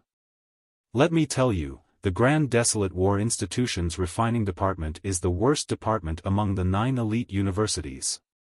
Moreover, just half a year ago, they had suffered a serious accident in which their entire floating mountain was blown up. It is simply too horrible to look at. It can't be. Even the floating mountain exploded? So why are we visiting such a place?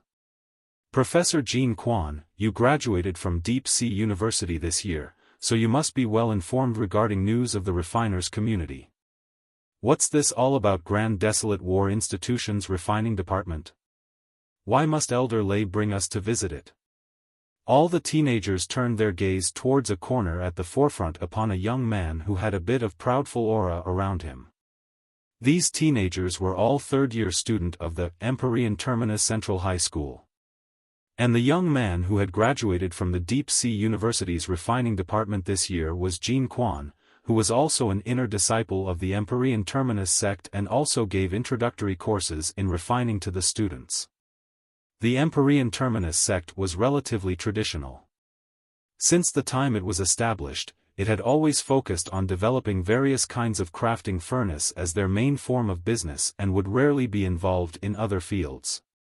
It was an out-and-out refining sect.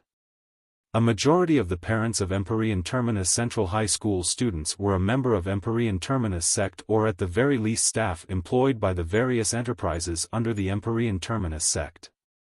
They were all engaged in refining-related work. Therefore, the Empyrean Terminus Central High School was completely different from comprehensive high schools like the Crimson Nimbus II. The Empyrean Terminus Central High School was a high school which especially focused on fostering refining geniuses. It was a little bit like a specialized institute. Every year, many students of the Empyrean Terminus Central High School would be admitted into the refining departments of the 9 elite universities. They were also a little bit aware of the news regarding the ongoings in the refiners' community, and that was also the reason why they knew that the Grand Desolate War Institution's refining department was the worst among the 9 elite universities. Jean Quan heaved a sigh as he spread out his hands and said rather helplessly, "Students, the Grand Desolate War Institution is known for fostering body practitioners and sword cultivators, and its Department of Medicine and Cultural Department also has a certain level of fame. The floating mountains you just saw belonged to the key departments, so of course, they would look spectacular. The department we are about to visit is the Grand Desolate War Institution's refining department, which is also the worst refining department in the entire Federation. Moreover, after the horrifying accident, it is left with a single professor and student. Everybody should be able to imagine a bit what it would look like. Please prepare yourself so that you will not be dumbfounded and turn speechless and lose the face of our Empyrean Terminus sect." What? All the students stood up, a single professor and student? There is such a wondrous department? Why exactly are we going there? Jean Quan forced a smile as he gestured everyone to sit down. "Students, please be patient. Our Empyrean Terminus sect's highly respected elder Lai Yongming brought everybody to expand your horizons. So of course, there are some things which everyone will admire.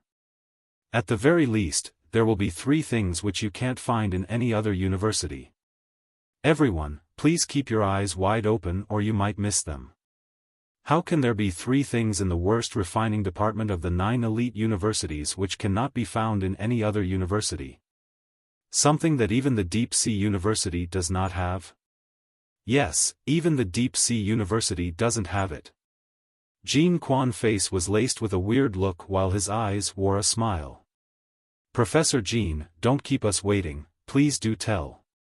Jean Quan had piqued everyone's curiosity completely. Raising his finger vertically, Jean Quan slowly and leisurely said, "First is the only working first-generation Tai'e crafting furnace in the entire Federation." Wow! All the students were completely enlivened. In the history of the Empyrean Terminus sect, the first-generation Tai'e crafting furnace was a very important classical crafting furnace. Some 2 centuries ago, the Empyrean Terminus sect was just a third-grade sect which was struggling to maintain its existence amidst the brutal competition between various sections. Only when their research came to fruition and they had developed the first-generation Tai'e classical furnace did they emerge from their predicament, becoming bigger and stronger. Now, they could even be considered in the ranks of first-grade sections. Therefore, many of the older generation clansmen of the Empyrean Terminus sect had very deep feelings for the first-generation Tai'e furnace, which was even referred to as the greatest treasure of the sect. However, the classical style would always be outdated, so then came the 2nd generation, 3rd generation, and so on. And now, the 9th generation Tai'e furnace was put in use, while the 1st generation Tai'e furnace was long out of use. Today, The first-generation Tai'e furnace could only be found in some museums which specialized in collecting crafting furnaces, as well as the History Museum of the Empyrean Terminus sect itself, where it was meticulously preserved as an antique. As for an operating first-generation Tai'e crafting furnace, that could not necessarily be found in the entire Federation even when one searched for it. However, who knew that 5 days ago, the Grand Desolate War Institution's refining department would suddenly send a modification approval application to the Empyrean Terminus sect? Fortunately, the Empyrean Terminus sect recognized that it was the outdated first-generation Tai'e furnace. Conducting modifications to a crafting furnace was a sort of convention amongst the circle of refiners. Every refiner possessed their own unique methods and habits, so their requirements for their smelting furnaces varied broadly. The Empyrean Terminus sect was a sect that produced crafting furnaces such as these as their primary business. While they offered modification services of their own, they wouldn't restrict others from modifying the crafting furnaces produced by their sect. That would be equivalent to pushing business out the door. However, there existed an enormous problem when one sought to modify their crafting furnace by oneself. What if the crafting furnace malfunctions after the modification? What if the refined magical equipment product doesn't match the standards? What if it even causes a serious accident like the furnace exploding? Then who, in the end, would take the blame? It would be unclear whether the issue would lay with the body of the crafting furnace itself or the modification process. Therefore, it was okay to perform self-modifications. However, after the modification, a refiner from the Empyrean Terminus sect must personally conduct an examination. After checking that the furnace meets the standards, the refiner would imprint a special spirit glyph of approval onto the furnace. This spirit glyph was proof of the Empyrean Terminus sect's approval that the modification was a success. If the furnace didn't pass the examination, the Empyrean Terminus sect had to point out in detail where the problem laid in the modification. If the client was unconvinced of the decision, he could likely apply for arbitration from the Refiners Association. The Empyrean Terminus sect received several hundred of these modification approval applications a year. This was also everyday business for the sect. However, the modification works over the past several years were mostly focused on the 6th generation of the Tai'e furnace and above, the advanced models. Even the 2nd and 3rd generation Tai'e models were rarely seen. No one expected that someone would modify a 1st generation Tai'e furnace and even produce it. The Mountain Sea sect nearly scrapped the transfer of the 1st generation Tai'e furnace to the Grand Desolate War Institution. The Empyrean Terminus sect had just an inkling of knowledge on the matter.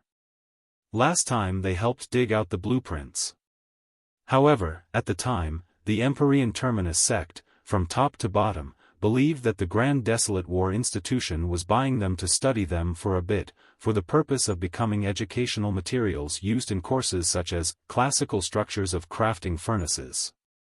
It was a university after all. It was quite normal for them to collect antique furnaces. Who knew that the Grand Desolate War Institution was actually preparing to use a 1st generation Tai'e furnace for refining and had even submitted an application of approval? Wasn't their situation pretty bad? The Empyrean Terminus sect, from top to bottom, lamented for a time. They just sent Jean Quan, the newcomer who had just graduated from the refining department of Deep Sea University, to execute the examination assignment. In any case, the 1st generation Tai'e furnace had a thoroughly simple structure. Jean Quan, with the strength of being at the 9th level of the refinement stage, was more than enough.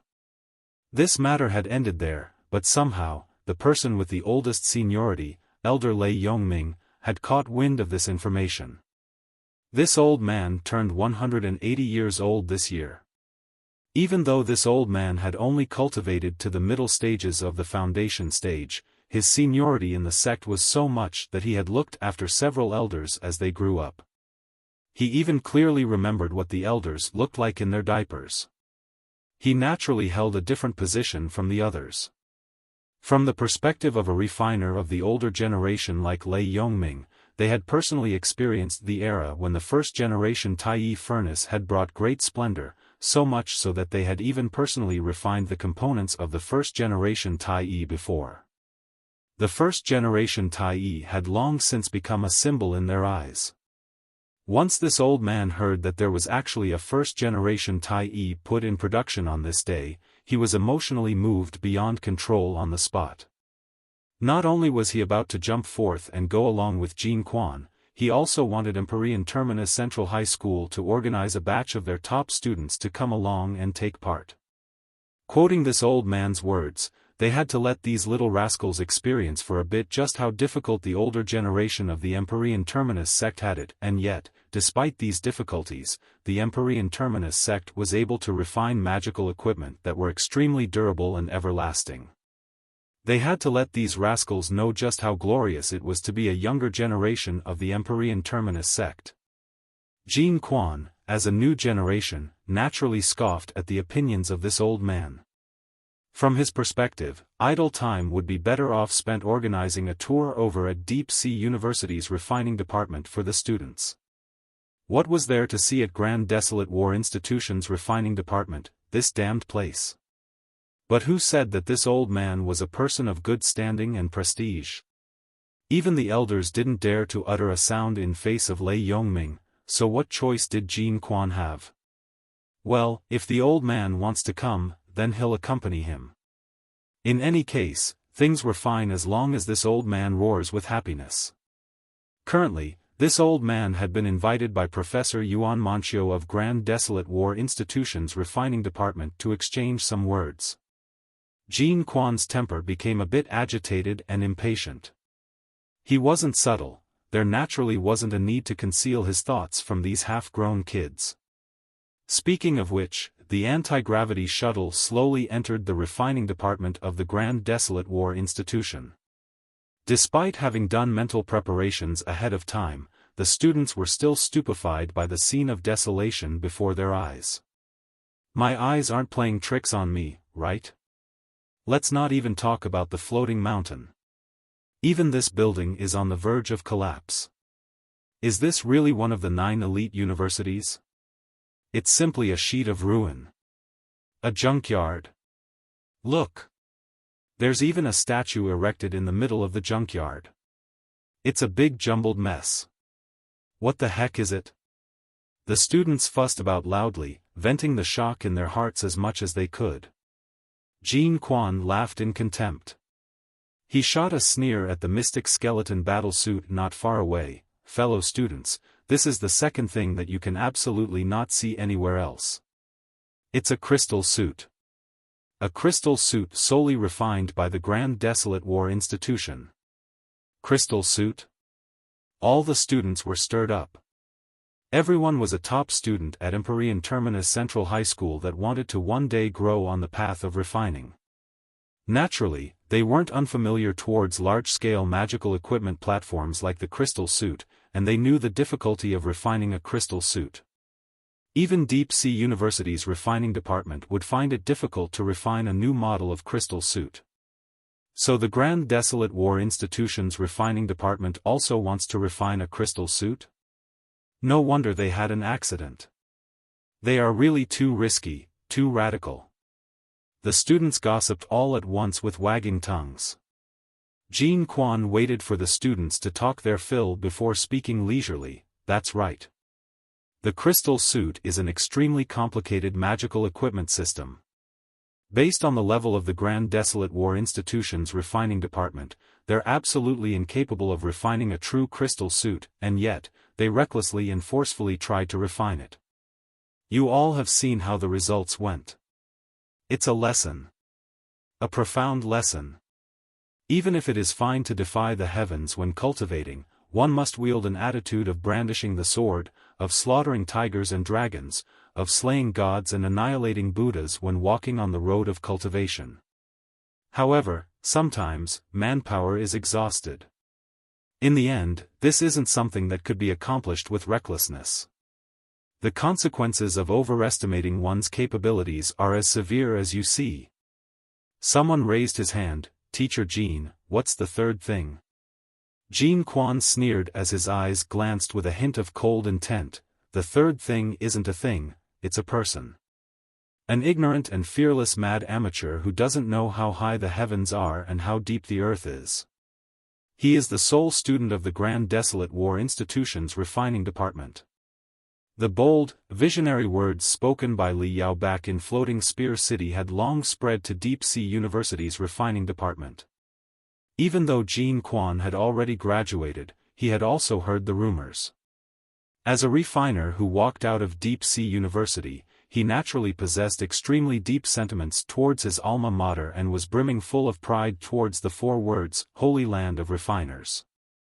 Therefore, even though he hadn't personally met Li Yao, Jean Quan was already filled with loathing towards this mad amateur who didn't know the immensity of heaven and earth. As soon as he reiterated Li Yao's bold and visionary words, every student became shocked. Way too egotistical, right? He just got the top score in a city, it isn't that amazing. There are several thousands of major cities in the Federation. He wants to challenge Deep Sea University's refining department all by himself? That's nothing more than a pipe dream. Everyone was a youngster with racing hot blood. They didn't reject typical, lofty aspirations. But looking at Li Yao's declaration of war that seemed to break away from reality and juxtaposing it with unbearable, tragic scene of the Grand Desolate War Institution's refining department, Li Yao was looking more like a gargantuan joke. Jean Quan laughed. What do you think? Teacher Jean didn't trick you guys, right? A first-generation Tai'e crafting furnace still in operation, the remains of a crystal suit that resembles dregs, and add in an ignorant and fearless mad amateur to the mix. These are the 3 treasures of Grand Desolate War Institution's refining department, the only ones of its existence with no others like it. The students nodded their heads over and over. However, there was one student who couldn't help lamenting, fortunately, we've seen it with our own eyes. Otherwise, what if we carelessly applied for the Grand Desolate War Institution's refining department after getting a poor score? Then we would be screwed. Jean Quan laughed loudly. Everyone, go ahead and relax. Something like that would never ever happen. That is because the refining department of the Grand Desolate War Institution will already be abolished when you fill out the matriculation form. The floating mountain slowly descended in the corner of the ruins while Jean Quan was talking. Ahead was the warehouse for dangerous goods that had been remodeled into a refining workshop. Elder Yongming of the Empyrean Terminus sect had arrived a step earlier. He was already at the entrance of the warehouse discussing scientific topics with Yuan Manchio. The two chatted, radiating with delight. They were in high spirits. Jean Quan coughed lightly, winked his eye, and laughed. Everyone, fellow students. I'm not that far in age from you all. I only said these words because I consider everyone to be a friend. If Elder Lei hears of this, then I'm screwed. No one will tattle on me, right? Everyone exchanged smiles when these words were spoken. Quite a few boys shook their heads on the spot. Of course not. We're good friends with little teacher Jean, so how would someone leak out everyone's private conversation? Jean Quan graduated from a famous school. This young lad grew up to be quite handsome, and he also had a lively nature. He was rather popular back in high school and was the target of adoration of quite a few high school students. They all took him to be a big brother, so they talked rather casually. Jean Quan nodded his head and spoke a few more words. Fellow students, even though the refining department of the Grand Desolate War Institution is incomparably crappy, I estimate that their modified crafting furnace will be baffling as well. Anyway, when truly meeting someone else face to face, you must still show a bit of respect. You must not, by all means, cause the Empyrean Terminus sect to lose face. Stifle anything that's funny inside your stomachs for me. Wait until we're on the way back to slowly have a good laugh. Don't embarrass the host in their faces. What's more, this planned tour was still suggested by Elder Lei. If we really laugh on the spot, we wouldn't be giving face to Elder Lei, right? It's true that Elder Lei is a man with a good temperament. He won't bicker about with you babies, but when we get back to the Empyrean Terminus sect, Mommy and Daddy will smack your butt till it's mush. The students nodded their heads one after another. Understood, Teacher Jean. We will certainly bear it no matter what we see. Excellent, everyone get off the vehicle. Let's see what kind of modified first-generation Tai'e crafting furnace the refining department of the Grand Desolate War Institution can produce. Jean Quan's spirit was exploding. He brought the high school students to jump off the flying shuttle. Lei Yongming was almost 200 years old. He engaged in refining work year in and year out. His entire body was lean and swarthy. He looked like an old village farmer that had spent too much time outside exposed to the scorching sun. But the silver hair that filled his head glistened and shone. It was impossible to find one that was dark, making him exhibit a somewhat supernatural presence. Lei Yongming had quite a good mood. Chuckling, he asked, Jean Quan, have you gone over the customs with the students about entering the refining workshop? Jean Quan nodded his head. Everything has been explained clearly. I told them that they can't touch and move willy-nilly within the refining workshop and that they need to listen before they act. Lei Yongming was completely satisfied. He stroked his goat-like beard. That's good. I talked a bit with Professor Yuan of the Grand Desolate War Institution's refining department just now. I discovered that the modifications done on their first-generation Tai'e furnace contain several novel ideas. It seems somewhat different than what I had imagined. Well, enough talk. Let's ask Professor Yuan to bring us in for a look. It is us who should be asking an Empyrean Terminus sex elder of the older generation for guidance. Yuan Manchio had spoken with a smile. She waved her plump hands to the numerous youngsters, students of Empyrean Terminus Central High School, please follow me. A yellow line has been marked out on the ground. It will be fine for you all to just stand behind this yellow line. Jean Quan looked back and mouthed to the students, indicating, bear with it. By all means, bear with it. Bang! The large door to the warehouse opened. The group of people strutted inside. Whoa! When the first-generation Tai'e crafting furnace modified by Li Yao appeared in front of everyone's eyes, everyone from the Empyrean Terminus sect, including the experienced and knowledgeable senior refiner Lei Yongming, took in a cold breath, sinking into a sluggish state. What they saw was absolutely not a crafting furnace but a steel jungle. The occupied space exceeded 40 meters, and the height exceeded 20 meters. The crisscross steel structure formed a mysterious and profound maze. Countless crystal fibers climbed upon the steel frame like vines, while magical equipment units were like bird nests rigged up one after another in the depths of the steel jungle. The various rainbow colors of richness and diversity suddenly flickered between brightness and darkness from the crystals, emitting an elegant radiance. It made this steel jungle seem as if it possessed life and was breathing right now.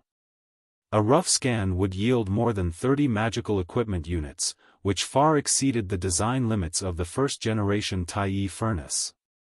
The refining styles between the various magical equipment units and components were as different as night and day. Some were exquisite and delicate, while others were coarse and bold.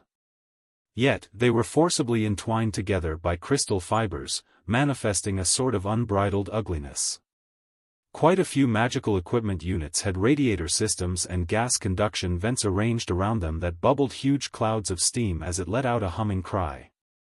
They pervaded the air like miasma, causing the steel jungle to look enigmatic. It seemed as if a monster could appear at any moment from within the depths of the miasma. What the heck is this? They took several dozen different styles of crafting furnaces and recklessly assembled them all together. It looks just like a mutated monster. Jean Quan recovered from his very initial period of shock. A feeling of absurdness to the extreme was born in Jean Quan's mind. Even if the refining department of the Grand Desolate War Institution is the headquarters for grassroots refiners, this thing is way too grassroots. He took a peek behind him. Quite a few students looked like they were waking from a dream, all of them revealed odd expressions. A plump boy was holding it in so much that his face flushed red, and his shoulders shook up and down. He wanted to laugh, but he didn't dare to. No one was unfamiliar with refining.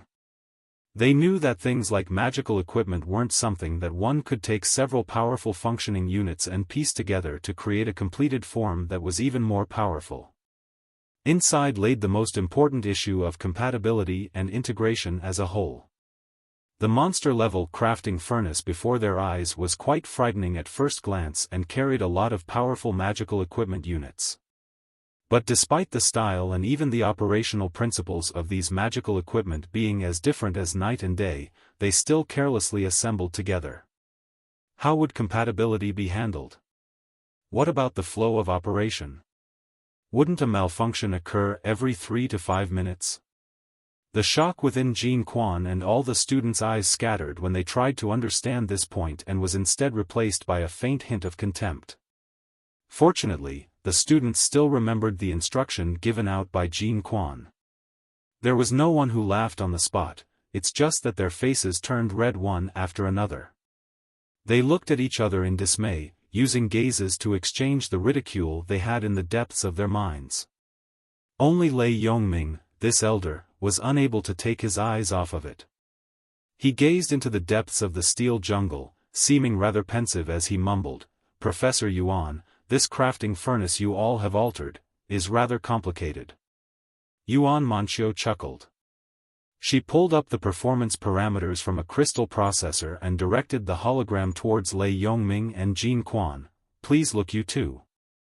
After going through our modification, the final performance parameters of the first-generation Tai'e are as such."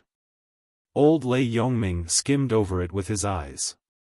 His expression was somewhat astonished, and the liver spots on his forehead suddenly flared. Jean Quan's sophistication didn't run this deep. With just a glance of an eye, it was as if he was stung ferociously by a hemorrhage wasp. He shouted, "What?" The furnace temperature increases from room temperature to above 6,000 degrees in less than a minute. The end limits of fluctuation in temperature reaches 500 degrees every second. A single furnace can be divided into 9 refining compartments of different temperatures. It can simultaneously handle 180 jobs at once as its maximum. How the heck is this still a first-generation Tai'e crafting furnace? It simply matches a 6th-generation Tai'e crafting furnace in overall performance. For some parameters, it's even more powerful and ferocious than a 6th-generation Tai'e, no, more than a 7th-generation Tai'e. There's also this section. If you disregard the wear and tear and operate it at its extreme limits, even the hardest horn of the mystic steelbone rhinoceros can be refined. Even if you really took so many remains of advanced crafting furnaces and pieced them together, forcefully reaching this kind of performance, it absolutely wouldn't last long. It would be scrapped after a maximum use of 1 or 2 times, and it might even explode. Jean Quan's face flushed red to his ears, his neck swelled out by a factor, and his speech grew faster and faster. He used chattering to mask the super-powerful shock in his heart. And after hearing the series of magnificent performance parameters, the numerous youngsters behind him were even more stupefied, they were completely flabbergasted. Just based on this pile of junk, some performance parameters actually overtook the newest generation of crafting furnace by the Empyrean Terminus sect? How is this possible? Old Lei Yongming leaned close to the hologram, studying it in great seriousness. "Professor Yuan, you are an expert of the refiner's circle whose reputation has spread far and wide. This old man naturally wouldn't suspect the crafting furnace that you have modified. It really does have such magnificent performance. However, when checking whether or not a crafting furnace meets standards, one aspect that needs to be looked at is the extreme performance limits. Another aspect that also needs to be looked at is its stability. Can you bring out the blueprints and spiritual energy flow diagrams out for everyone to study a bit? Let's look at it from the perspective of theory and calculate the output of its performance." Let's see whether or not it can maintain stability. Yuan Manshio laughed candidly, that much is obvious. Since we need to get the approval of the Empyrean Terminus sect, the blueprints and spiritual energy flow diagrams will certainly be brought out for you two to examine. However, there's one matter that old Lei needs to know about. This crafting furnace wasn't modified by me. I didn't have a single hand in it from beginning to end. From the very initial proposal of modification to drawing the blueprints to tightening every single clamping bolt, it was solely all done by my disciple. It will be better to ask him to come and briefly explain it to you. Old Lei Yongming didn't respond for a time. His face revealed skepticism. I heard that your refining department only has one new student who just entered the school. Could it be that Professor Yuan has an even more outstanding disciple outside of school? Yuan Manshio shook her head. She spoke without fooling around, nope. I only have this one student. My heart will be perfectly content if I can finish teaching him. This crafting furnace was solely modified by my disciple, Li Yao, from beginning to end. I didn't even touch a single nail. Li Yao? Li Yao. The two words, Li Yao, were like two vicious, heavy fists. They exploded against Jin Quan, causing him to be on the verge of collapse. He forcefully shook his head to compose himself and yelled wildly in his heart, "The heck you talking big for? A new student who just entered the school for half a year can complete such a complicated modification? And can conjure out such magnificent performance? Yuan Manshio must be giving him instructions from behind. A hands-on teaching." In regards to Yuan Manshio, this former deep-sea goddess, Yin Quan still didn't dare to have contempt for her. If performance such as this had conjured out from Yuan Mannequin's hands, then there was a 1% chance of its possibility. But if it was just based on Li Yao, this ignorant and fearless mad amateur? Not even a 0.01% possibility would exist. Humph, I was originally going to give you all a bit of face by saying a few random words just for show and be done with it, but I never thought you all would make a pile of scrap metal such as this. You even dared to talk big, calling to attention such exaggerated performance parameters. And now you even say that it was modified by a new first-year student. Not to mention that it's that Li Yao who doesn't know how high the heavens are and how deep the earth runs. You think that can escape me? When you take out those blueprints and spiritual energy flow diagrams out, I'll randomly point out a few crucial areas. A kid such as yourself certainly wouldn't have a clue of what's going on. You'll just disgrace yourself in front of everyone. You even want to wage war with our deep-sea university's refining department? Dream on. Jin Quan settled on his plan. His eyes flashed with a streak of light as the corner of his mouth hooked into a sneer. Boom. Boom. Boom. Following Yuan Manshio's shout came the sound of footsteps that shook mountains and moved the earth from behind the steel jungle. It was as if an enormous beast was slowly walking over from within the depths of the miasma. What the heck? Whose footsteps can be this heavy, likened to that of a demon beast? The students looked at each other in dismay. Their brain cells were a bit insufficient right now. Even though Teacher Jean warned and injuncted by all means to hold in whatever they see. However, it was really difficult to bear. Sometime later, a youth with a stature that was neither tall nor large came boring out from the steam. His appearance on stage made everyone's eyeballs completely bulge out. The contours of his muscles were revealed quite clearly on his upper body, yet they were not excessive. Right now, he was in the middle of concentrating his attention on studying the hologram filled with formulas. His left hand just casually carried an enormous metal box. Written atop of the metal box was, "Black copper ore, 1 ton."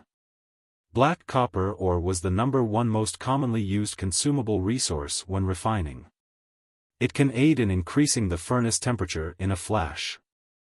The biggest property of the black copper ore was its super high density. Its weight was extremely heavy, and just the size of a fist would weigh several dozen kilograms. Generally, magical equipment was used to transport them. Boom! Li Yao placed the metal box filled to the brim with black copper ores to the side. The intense jolt made the bottom of everyone's foot numb. It looked like a ton of black copper ore was honestly within the box. It can't be. He can actually lift a ton of raw material with one hand, and from his appearance, it looked like he didn't even need to use much effort at all to do so. He isn't even sweating. In our Empyrean Terminus sect, we would obviously use magical equipment to carry such heavy objects. Who the heck would carry it directly by hand? Where the heck did this monstrous fellow spawn from in the end? He has such enormous strength, yet he wants to be some refiner. Wouldn't it be better for him to go to the Wasteland and slay demon beasts? The students all felt a chill run down their spine. When seeing Li Yao walk over, a few of the weak-natured students couldn't help but retreat a step back as their necks withdrew back. Yuan Manxiu resisted the urge to smile with difficulty. She spoke with a face filled with sincerity. I'm truly, terribly sorry to make you two see this ridiculous scene. Our Grand Desolate War Institution's refining department just encountered a tragic accident, so most of our funds have been used to compensate the families of the victims. The remaining money must all be used on a blade's edge. In addition, this is nothing for my disciple. He just wields stupid strength. If he can carry it, he'll carry it. This saves buying an assistant's magical artifact and conserves a bit of our funds. Lei Yongming's lips trembled. He really didn't know what would be proper to say. This famous, old refiner, who has many experiences and knowledge, had his heart in a bit of a mess. Jean Quan's scalp was becoming even number, and his hair was standing straight up. Li Yao finalized the final parameter and walked 2 steps towards the crowd. He suddenly stood fixed and bent his head to listen for a second. He discovered that the sound of a set of radiator systems expelling steam was a bit ear-piercing. He muttered to himself for a moment and calculated for 3 seconds with half-squinting eyes. Li Yao walked towards the right side of the steel jungle, taking his hand to reach out to the clamping bolt fastening a radiator system. What the heck is he up to? Everyone was at a loss. If he wanted to loosen or tighten the bolt, wouldn't he need a wrench? This bolt was the size of a fist and was already tightened dead tight. It would be hard to loosen it even with a wrench. To deal with this kind of clamping bolt within the Empyrean Terminus sect, every case would need the use of a specialty magical equipment that relied on spiritual energy to complete the job. It can't be that he actually wants to use his bare hands to loosen the bolt, right? Are you kidding? Needless to say, the clamping bolt was already tightly secured and was absolutely impossible to loosen easily. What's more was that it was a clamping bolt for a radiator system, whose metal components were extremely hot. Under the panic-stricken gazes of everyone, Li Yao formed a claw using his fingers and lightly grabbed onto the clamping bolt. Taking a deep breath, he suddenly applied force. In the blink of an eye, everyone felt as if a needle was ruthlessly pricking their eardrums. It was as though a demon beast had suddenly emerged from the darkness and released an oppressive aura. Many students let out an "ah" as their face revealed a horrified look. Li Yao's stature suddenly doubled in size. While his muscles bulged, his right arm, in particular, was simply double the size of just a moment ago, and his skin seemed to shine with a metallic gloss as though it was a rudimentary form of steel which had just taken out of the furnace after undergoing through repeated tempering. One after another, thick green veins that were wrapped around his right arm bulged and slowly spread to his fingers. Li Yao's arm was akin to a metal claw. With just a light bit of force, it made the clamping bolt emit creak sounds. Much to everyone's dismay, Li Yao had forcibly rotated the clamping bolt by 1/3 of a circle. The unimaginable, ear-piercing sound of steam escaping from the radiator suddenly turned softer, as though the unruly, giant steel beast had been put to sleep and was now gently breathing. This. If one was not watching with their own eyes, none of these teenagers would have believed that such a thing was possible. This monster had actually tightened the clamping bolt by almost half a circle with just his hand? Had he gone to the Empyrean Capital School of Medicine to learn some hand technique or grafted a demon beast's claw onto his shoulder? Professor Jean, this guy is very strong. A few of the students could not help but speak to Jean Quan in a low voice. The corners of Jean Quan's eyes started to twitch as a grim look appeared on his face. Elder Lai Yongming looked at Yuan Manchio with a bit of surprise as he said, "The clamping bolts are the foundation of a large-scale magical equipment system and one has to pay particular attention to them. Sometimes, just slight unwinding of the bolt would affect the stability of the entire crafting furnace. Of course, it would save effort to use a wrench, but it lacks a subtle feeling of touch through which you can determine whether the screw is in place or not. Using fingers, on the other hand, can let you feel the slightest bit of change, allowing you to screw the clamping bolts perfectly." The elder heaved a sigh and continued, "This is the ideology of the older generation refiners. In contrast, the modern generation of refiners have mastered various advanced magical equipment which would display all kinds of data, so why would they even bother using their own fingers to get a feel? Professor Yuan, your disciple is truly out of the norm." Yuan Manchio gave a smile as she shouted, "Li Yao, let me introduce you to everyone." Flinging his arm, Li Yao's stature, in the blink of an eye, returned to its normal form, completely devoid of any hints of the hideous appearance he had a moment ago. He gave off the impression as though what he did was common practice. Very calmly and unperturbedly, he walked towards everyone. He had hardly realized that his terrifying performance had already scared some of the teenagers and had caused their legs to go limp. "Come here, let me introduce you to Elder Lai Yongming of the Empyrean Terminus sect. He is a highly respected and prestigious senior in our refiners community," Yuan Manchio said with a smile. Following that, she continued with emphasis, "This is Jean Quan, today's inspector.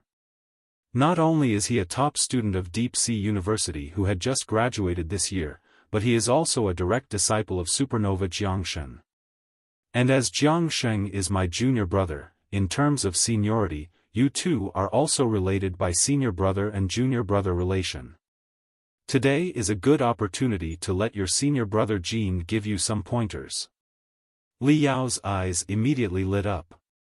It was as though an utterly bored vulture gliding in the sky had suddenly found a prey that was grazing on the ground. The disciple of Supernova Jiangsheng.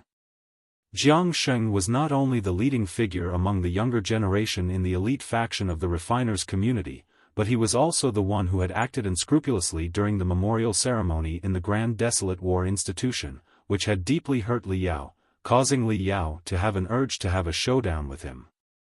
However, Jiangsheng had already achieved fame and success and had a very high status, so naturally, he would not place Li Yao's challenge in his eyes.